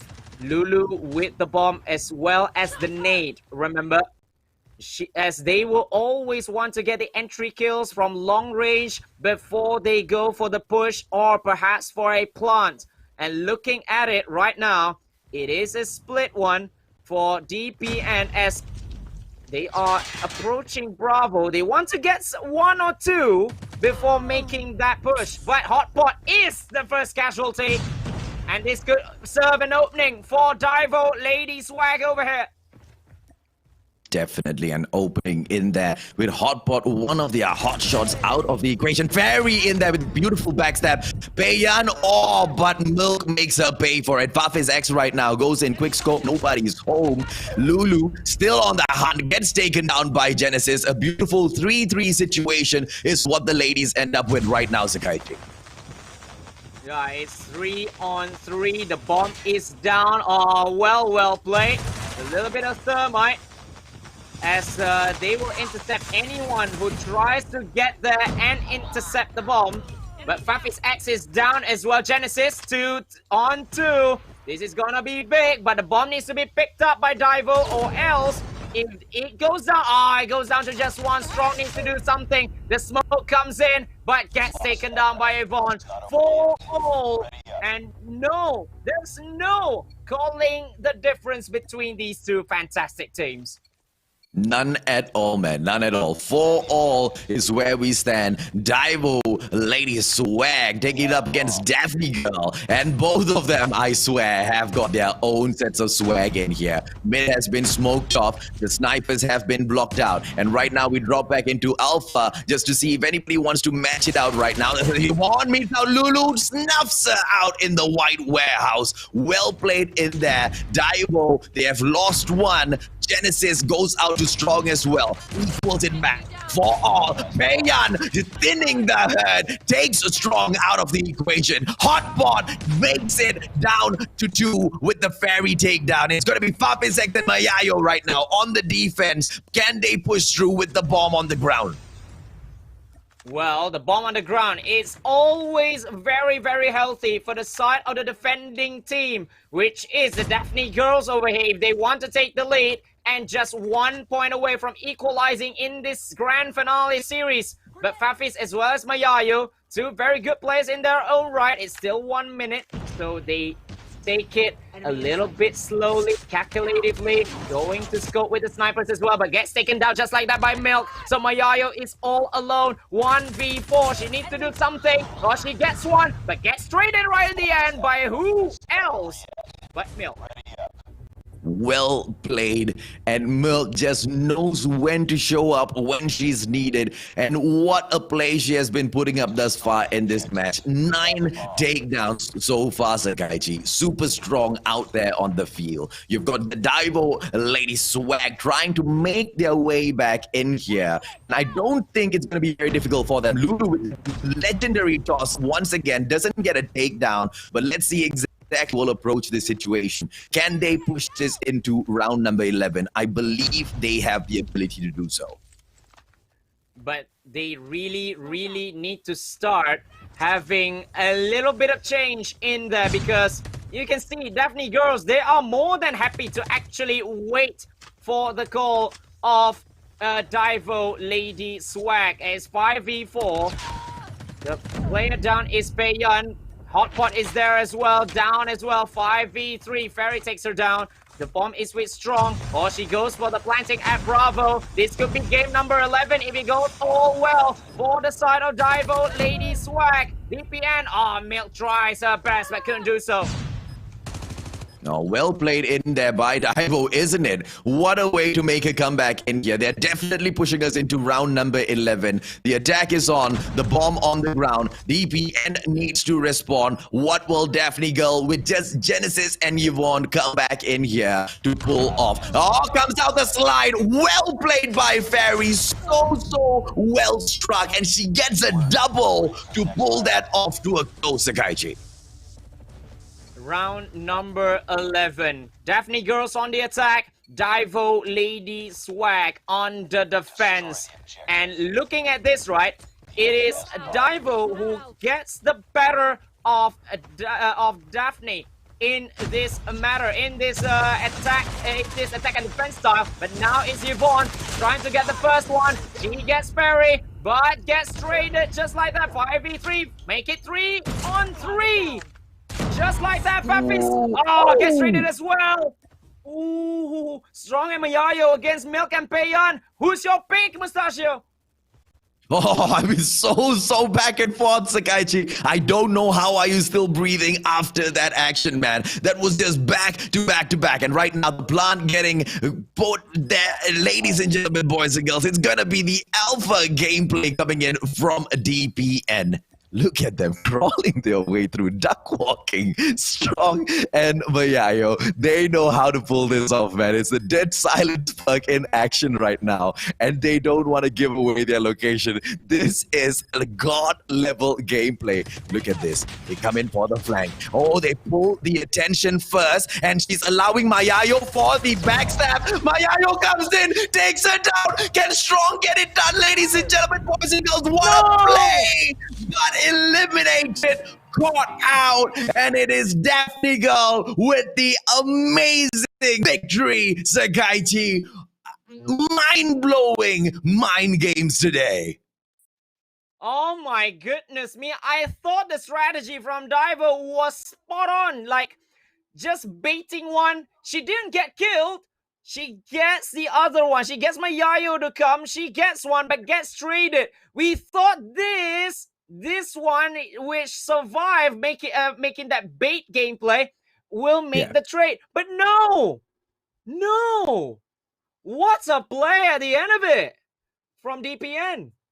Well, let's see exactly what they have in here on the scoreboard, Sakaichi. Because, you know, when we watch that match, right, both squads are so close. And the scoreboard looks like it's from the same team as well, right? It's so similar between the two. And, of course, Milk just taken the MVP that she deserves. Well played by both DAIVO Lady Swag as well as DAPHNE Girl. DAPHNE Girl in there with the win. Absolute shocker toward the very end as well. We could see what they wanted to do, but just couldn't pull it off. But very well played in them today. Yeah, and Milk absolutely instrumental, especially in the clutch rounds, in the rounds in which they really needed it. DAPHNE Girl truly needed her to be on her best, and the best is what she has shown to make it to 1-1. This time, it wasn't a joke. There's no mistake. They executed the game plan really well, although it was back and forth. It's like one leads and then come back. One leads and then it's a stalemate yet again. Getting into game number 11, they executed it perfectly yet again. Although it went to a loss 2v2. Look at this, Mayayo gets Milk. Bayon just gets the snipe right at the end though. That was absolutely fantastic gameplay by these two sides. I mean, either one would have deserved that win. At the end of the day, right, Sakaichi? That's just the way it is, man. It was a beautiful win for DAPHNE Girl. Did DAIVO, I mean, with the swag that they have, that they bring into all of these games, right? They definitely deserve the win in here, man. I feel like both these squads are already champions. Their gameplay, their mind games are just... Look at the comment section. Just watch the audience go wild, right? They are responding to those gameplays because they are just that stellar, man. The ladies have just taken all of this up to another level. Yes, and mad respect to the ladies here in the grand finale. But going into the map selection yet again, here we go. So game number 3, which is Domination. DAIVO bans Summit. And DAPHNE bans Meltdown. And DAPHNE, who just won their game just now, they said, let's go and play at firing range again. You love firing range, we love it too. Especially when we just won it just now. So momentum. Absolutely, man. The momentum is going to make it, and maybe they will go ahead to take this as well, Sakaichi. I mean, they never stop amazing us now, do they? Well, of course, and I believe, like, if this goes all the way to game number 5, it might not actually be enough to differentiate between these two. It is neck and neck up until the end. Remember, 150 to 140 in the first game. 6-5 in the second. How will the third go? Maybe yet another crazy gameplay. We'll never know. Oh, look at this push coming in. Both of the squads having the exact same thing in mind, and they push and they defend and they just amaze. Ladies and gentlemen, boys and girls, Fairies X Payan gets taken down as well. It is Alpha and Charlie captured off. The Bravo fight is still so very hot, as it surely deserves to be. Genesis pops right out, gets the kill, pops back in, and sees what else she can do to help a squad overtake that Bravo site, Sakaichi. Yeah, and nobody is touching it. It just shows how competitive that one goes, but DAIVO is initiating just a little bit, just faking it a little bit, but it is so hard when you get two fantastic teams like this. Yes, Genesis is coming in. Oh, the smoke as well. Very brilliant from her. And she will be taking... Oh, nearly take it all by herself. But Papi said no to that. And DPN, oh, they just continuing where Genesis had left off. So this could be a good lead for DAPHNE girls as they get 2 points already on the board. Solid, well played in there, and what a way to grab that B spot, right? And right now they might come losing it. Are we gonna be able to see DVS right now just make a comeback in here? Bravo! Oh, and what a turnover! So quick, Sakaichi, after battling out for so long. Oh my goodness me. It's so back and forth, back and forth. Now DAIVO has the initiative. They have the 2 points. They've equalized and they have just taken the lead, surely. But there's more to that than just this. The first half is as crazy as this. Well, wait till you see the second half of things. Alpha taken by DPN, and then DAIVO taking back Charlie, and then DAPHNE went back for Bravo. So close. Lulu trying to make the interception, and she just gets taken down, and Bravo will be taken back by the side of DAPHNE girls. But this definitely does not end there, because it's just so tight, it's just so close. 40-37. What on earth is happening in this game, Mustachio? It's so hard to call. Yeah, it's so hard to call, man. It's so hard to call down the wire. And you see why I say both these teams are winners today, Sakaichi, because they are of the same standard. They are of equal standards in here. Their quality is impeccable. They both show us a different side to the game. The mind games are, they bring a new, fresh breath into the game, Sakaichi. Look at this, a full-on lockdown coming in from DAPHNE girl right now. What sort of trickery mind games will the DAIVO lady swag bring up right now to win this back for themselves? Well, surely they are going to end the first half on a high, but take no credit away from DAIVO lady swag, ladies and gentlemen, because they could just make this tie a little bit more tighter, because it's only 75-48. Yes, we've seen tighter scorelines, but DAIVO is more than capable to actually have a 3-cap on their own as well. So remember to watch this until the very end. Sit down and enjoy, ladies and gentlemen, as we go to the second half of things.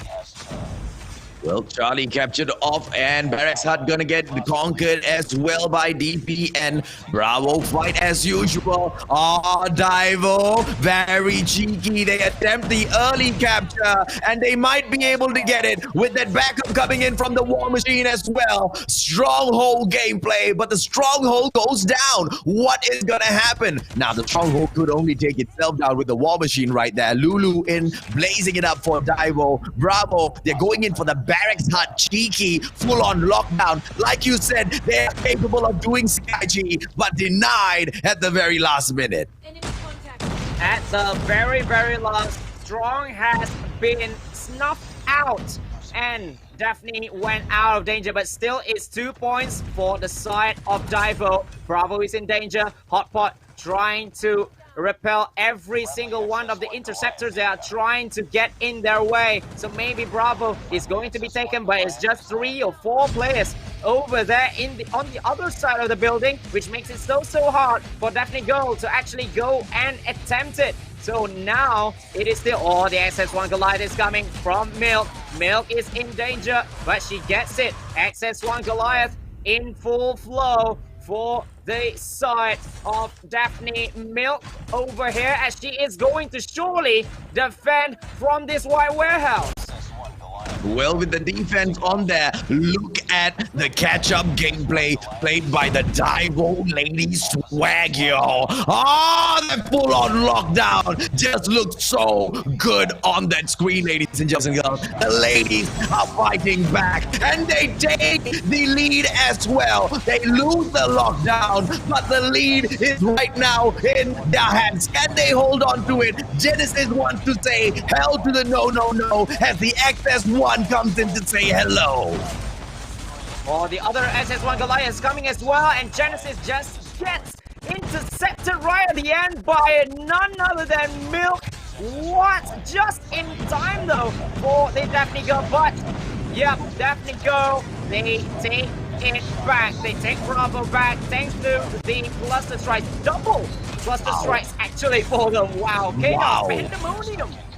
Wow. Because in order to or double cluster strike, it needs to have a reason, Sakaichi. And because the ladies, this is what I'm talking about, man. This is what I love seeing. You see the guys, they say, hey, let's save these cluster strikes. The ladies, if you save the cluster strike, the guy just stands a little bit further away and shoots us.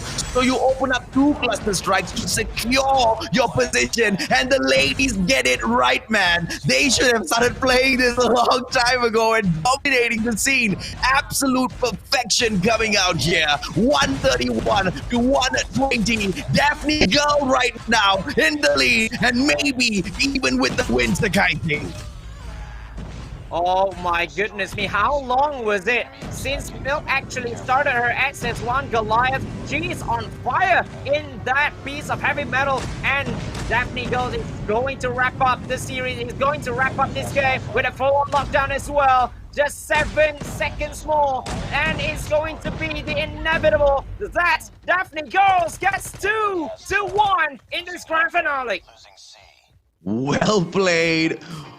I don't know what to say, man. From here, and it is only stating the obvious, Sakaichi. Both these squads, perfection, Sakaichi, perfection. Well played by both of them. You have one getting the better hold of the other, right? Daphne Girl with their positioning, with Milk and her XS1 Eternal Goliath in there. What can take them down after this? Oh my goodness me. This game number 3 is so neck and neck. That's the only thing we can actually say. But the full-on lockdowns that are happening for both these teams, actually, not just one team, but it happened for both. And that makes it even more special, this game. So, Daphne Girls, championship point for them. But DAIVO, like I said, is more than capable of bringing it back up. What a game for the neutral, especially for the neutrals to see between these two fantastic ladies teams. Sakaichi, this in 4 minutes, Sakaichi, you and I would have been sitting down at this spot for 9 straight hours shoutcasting these epic matches, buddy. Okay, and here is how legendary, how much more legendary this can get, right? Is that at this point, we now are at a juncture where we can be forced into a tiebreaker. And that is what I want, man. Even if we have been sitting down here for 9 hours, you give me an option to close this off earlier so I can get back to my dinner or life or whatsoever. I'll say no. You bring it on for the rest of the full-on every single round, and we'll take it, man. That's how amazing the day has been thus far. Yes, like you said, no boring games, but this grand finale just tops it all off. I was sitting here thinking, right? Okay, the semifinals has been crazy, especially Daphne up again, especially Daphne Huntress won. But I think, okay, please top that semifinal. But in just 3 games, we have been going crazy. And I believe all of you viewers who are watching Facebook, YouTube, I don't care. Tell us, has the 3 games bring something out of yourselves? Because we might have 1 or 2 more, remember? So, what a spectacle. Well, Bannon picks in DAIVO's India Summit has been banned off. DPN bans Crossfire from the list. And DBS, the DAIVO lady swag says, let's have this standoff at standoff, ladies. Oh, and Daphne Girl, you know they want to bring it, Sakaichi, because the DAIVO lady swag squad, right? This is do or die for them right now. They have done so much and they have already impressed everyone, but they want this win badly. Can they get it done? I'm so nervous for them. And Daphne, on the other hand, oh, they look so strong, man. They look like they are all set to pick up the title. But I think you get a little bit twisted right there, because the first match was played as standoff. This is another firing range contest there. This is another firing range contest. Yeah, no problem. But for 3 games in a row, Mustachio, firing range is the place in this grand finals. Well, there you go. That is the 9 hours taking its effect, I guess. Firing range will go on, ladies and gentlemen, boys and girls. After all of that, after all of that, standoff is not even where we play. What a play, La Mustachio. Good job. GG already live. Oh, but what a day we are having. This could be the last game, though. On stream again. Yeah, it was crazy. And to watch them come in here again to that firing range gameplay, I think even they are having fun with this. But the two firing range contests that we have saw just now, both of them have been won by DAPHNE girls. So a huge mental boost for them to actually pick this one earlier, that the firing range is the place to go in their championship point attempt number 1. They got 2 attempts, but this is the number 1. Well, let's go. It is gonna be the 2 best squads, hands down, obviously based on the performance thus far, going up against each other in here, ladies and gentlemen, boys and girls. I do not know how else or what else to say, and quite honestly, Sakaichi, we don't have to say anything anymore, man. These 2 squads need no hype. They bring the hype with their shots. Yeah, they bring the hype with their gameplay already. Like, even if there's no commentator, I think these 2 juggernauts, I should say now, they are definitely the juggernauts. They have made a tremendous job in hyping this game already. But let's just go and let's just see how will the story been written. These 2 teams have written the story in such a way that this might end here, or we might go to the real end, the final game, the final boss of it all, of this Fairies Invitational. Firing range yet again. I don't care if we go to the same place for 3 rounds straight, because these 2 surely have put a tremendous amount of time in practicing this, and then they will be showing their best yet again for the 3rd time running in the same map. Well, you reach the final boss, Sakaichi, and for all you know, you find that the final challenge is they need to all toss a grenade, just like how Lulu can. You know who's gonna win that one, man.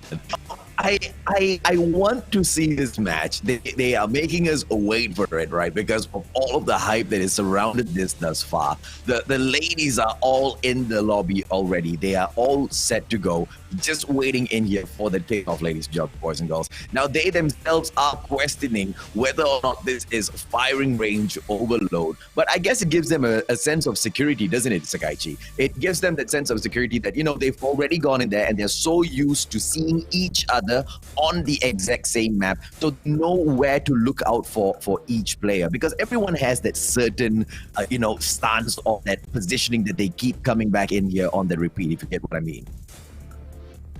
Yeah, so there you go. That's the pre-match talk, and this is the match itself. Firing range, hardpoint, could be the last one, or could be just yet another trailer for the real, the true climax of everything. But remember, the middle lane is the first hardpoint, which is always the toughest one to actually control. And the first one goes to the TA side. DAIVO Lady Swag. Here we go.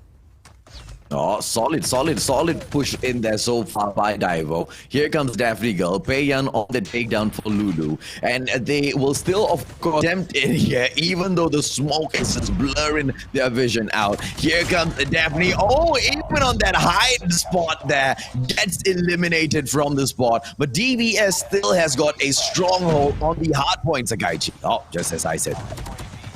Oh, they just left it for 1 second, but they still not letting DAPHNE Girls to actually having a hold, just like what happened in game number 1. This is the exact same position that DAIVO was in just now. DPN having a 30-0 lead at the start, and this is the exact same thing. But DPN, much to their credit, DAPHNE Girls came back to just crawl a little bit, just narrowing down the scoreline. 32-20, all good going into the second one.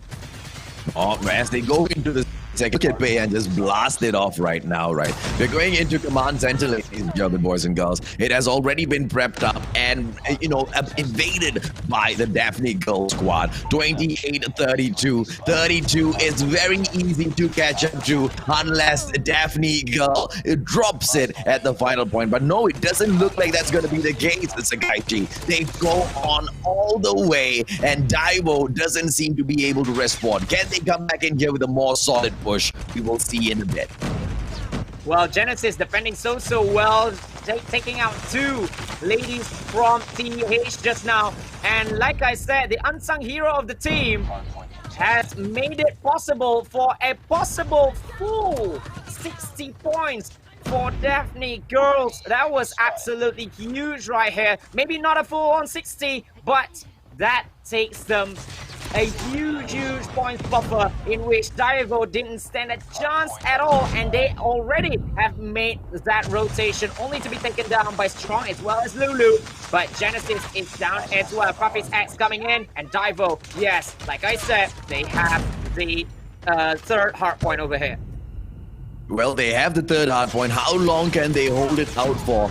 Can they do it as good as what DAPHNE Girl just showed us is needed to pick up all of those precious points? 30 in between them right now. DAIVO not too shabby at all. Here comes Farface X with a wipeout, but DPN just snuffs them out. Mayayo cannot do anything on her own, even with a chopper in there. She gets snuffed out, and that will teach them a very heavy lesson for that solo push. Fairy right now on the whole back end here makes a push again and gets snuffed out. They have messed up that gameplay, Sakaichi.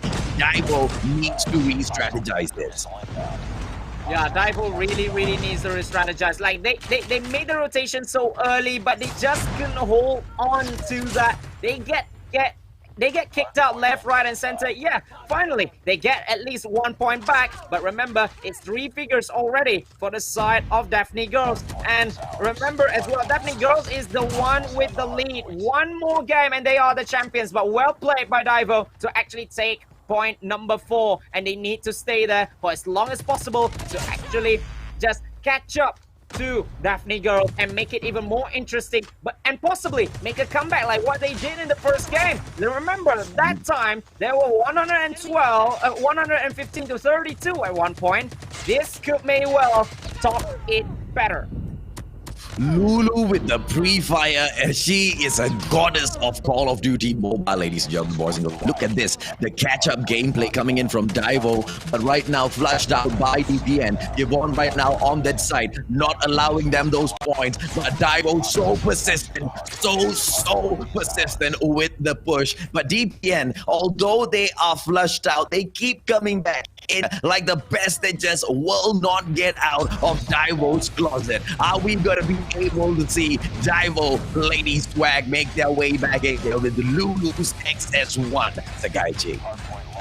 Oh, Lulu with the XS1 Goliath is never a good look. She is just so proficient with that, and going back into the first hard point, remember, is out in the open. But when you get someone at the auto repair, but just gets taken down so quickly by Peiyun making the interception, and DAPHNE Girls are back in business. They are back in the first hard point, and remember, just 26 points before we can crown them as the queens of the Fairies in the Fairy tournament right here. 127. The cluster strike just helps the cause of DAIVO to just delay it a little bit more because no one is going to come in, isn't it? Unfortunately, the kills on the DAIVO side doesn't seem to be as great as what DAPHNE Girl has. So it's score streaks gameplay that usually come in towards the ending of the game, Sakaichi. It looks like it is going to be favoring DAPHNE Girl.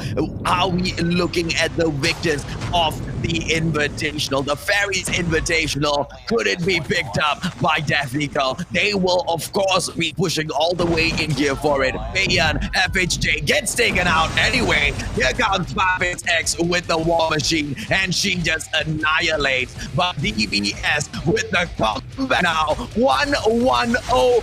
1-2-7. Sakaichi, what's happening, buddy? Oh my goodness me, this could be yet another comeback from Hardpoint though. Oh, Genesis tries to come in. Thanks to the cluster strike that comes in as well. but it was DAIVO's though. But DPN is trying to come in as well. Oh, nicely played. They just gets Mayayo out of the way. And Yvonne, all the shields, everything is coming. Milk is actually waiting at the white warehouse, but we might not need him because they are just so close to becoming the champions of Mustachio. Oh, and they might just get it done. Look at this defense coming in from Yvonne. And ladies and gentlemen, boys and girls, your winners, your champions of the Fairies Invitational. Sekaichi, you say it, buddy. The winner and the new Fairies Invitational champions all the way from TPE is none other than DAPHNE girls. Congratulations to them.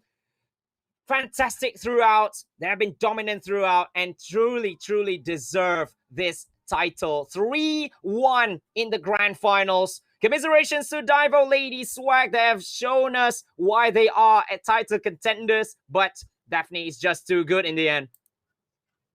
Well, I expected you to just shout out the team's name, but then you went and repeated my whole line for MVP in there. Buddy, Payan comes up all with those crazy takedowns, right? 25 kills she gets in there, 9 assists for her squad, 45 seconds on those spots. Absolute crazy gameplay in here by DAPHNE girl, ladies and gentlemen, boys and girls. But let's not take anything away from the finalists who came all the way down here.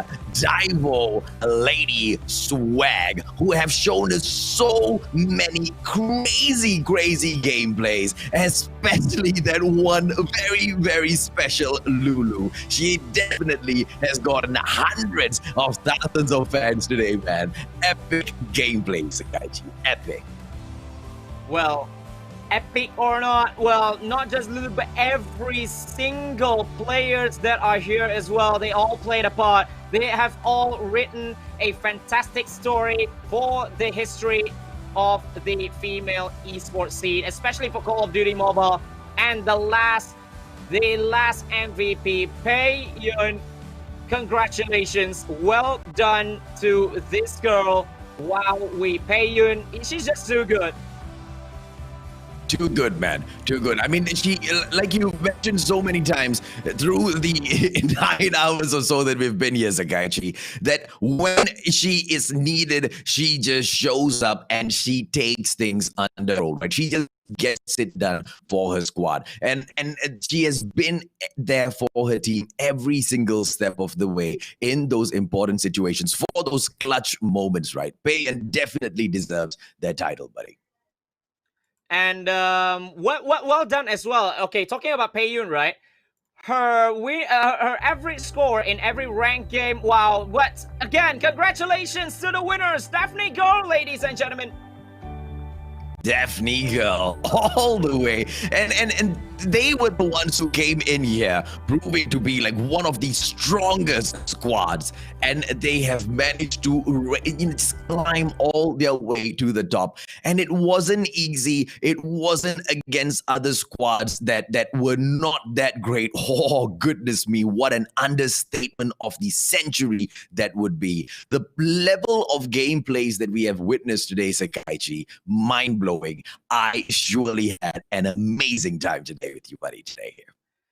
Yeah, this is one of the craziest day. Like, apart from Garena Invitationals, this is one of the craziest Call of Duty Mobile tournaments. And remember, I'm only in the scene for like what? How many months only? Like 4 or 5 months. But this is surely going to be up there. All girls tournament. We thought it's going to be like a direct sort of stuff, but no. It got everything. It got drama. It got directness, aggressiveness, nades play. Crazy. Well, on that note, ladies and gentlemen, boys and girls, Sekaichi and I, it looks like it's finally time to sign off. All right, it looks like it's finally time to sign off. Thank you so much for joining us at the Fairies Invitational, brought to you by Garena Call of Duty Mobile. Ladies and gentlemen, boys and girls, thank you so much for tuning into the ramblings of the two of, hopefully, casters that you want to see coming back in here again and again. The legendary Sekaichi and me, Mustachio. Show signing off. Take care and good night.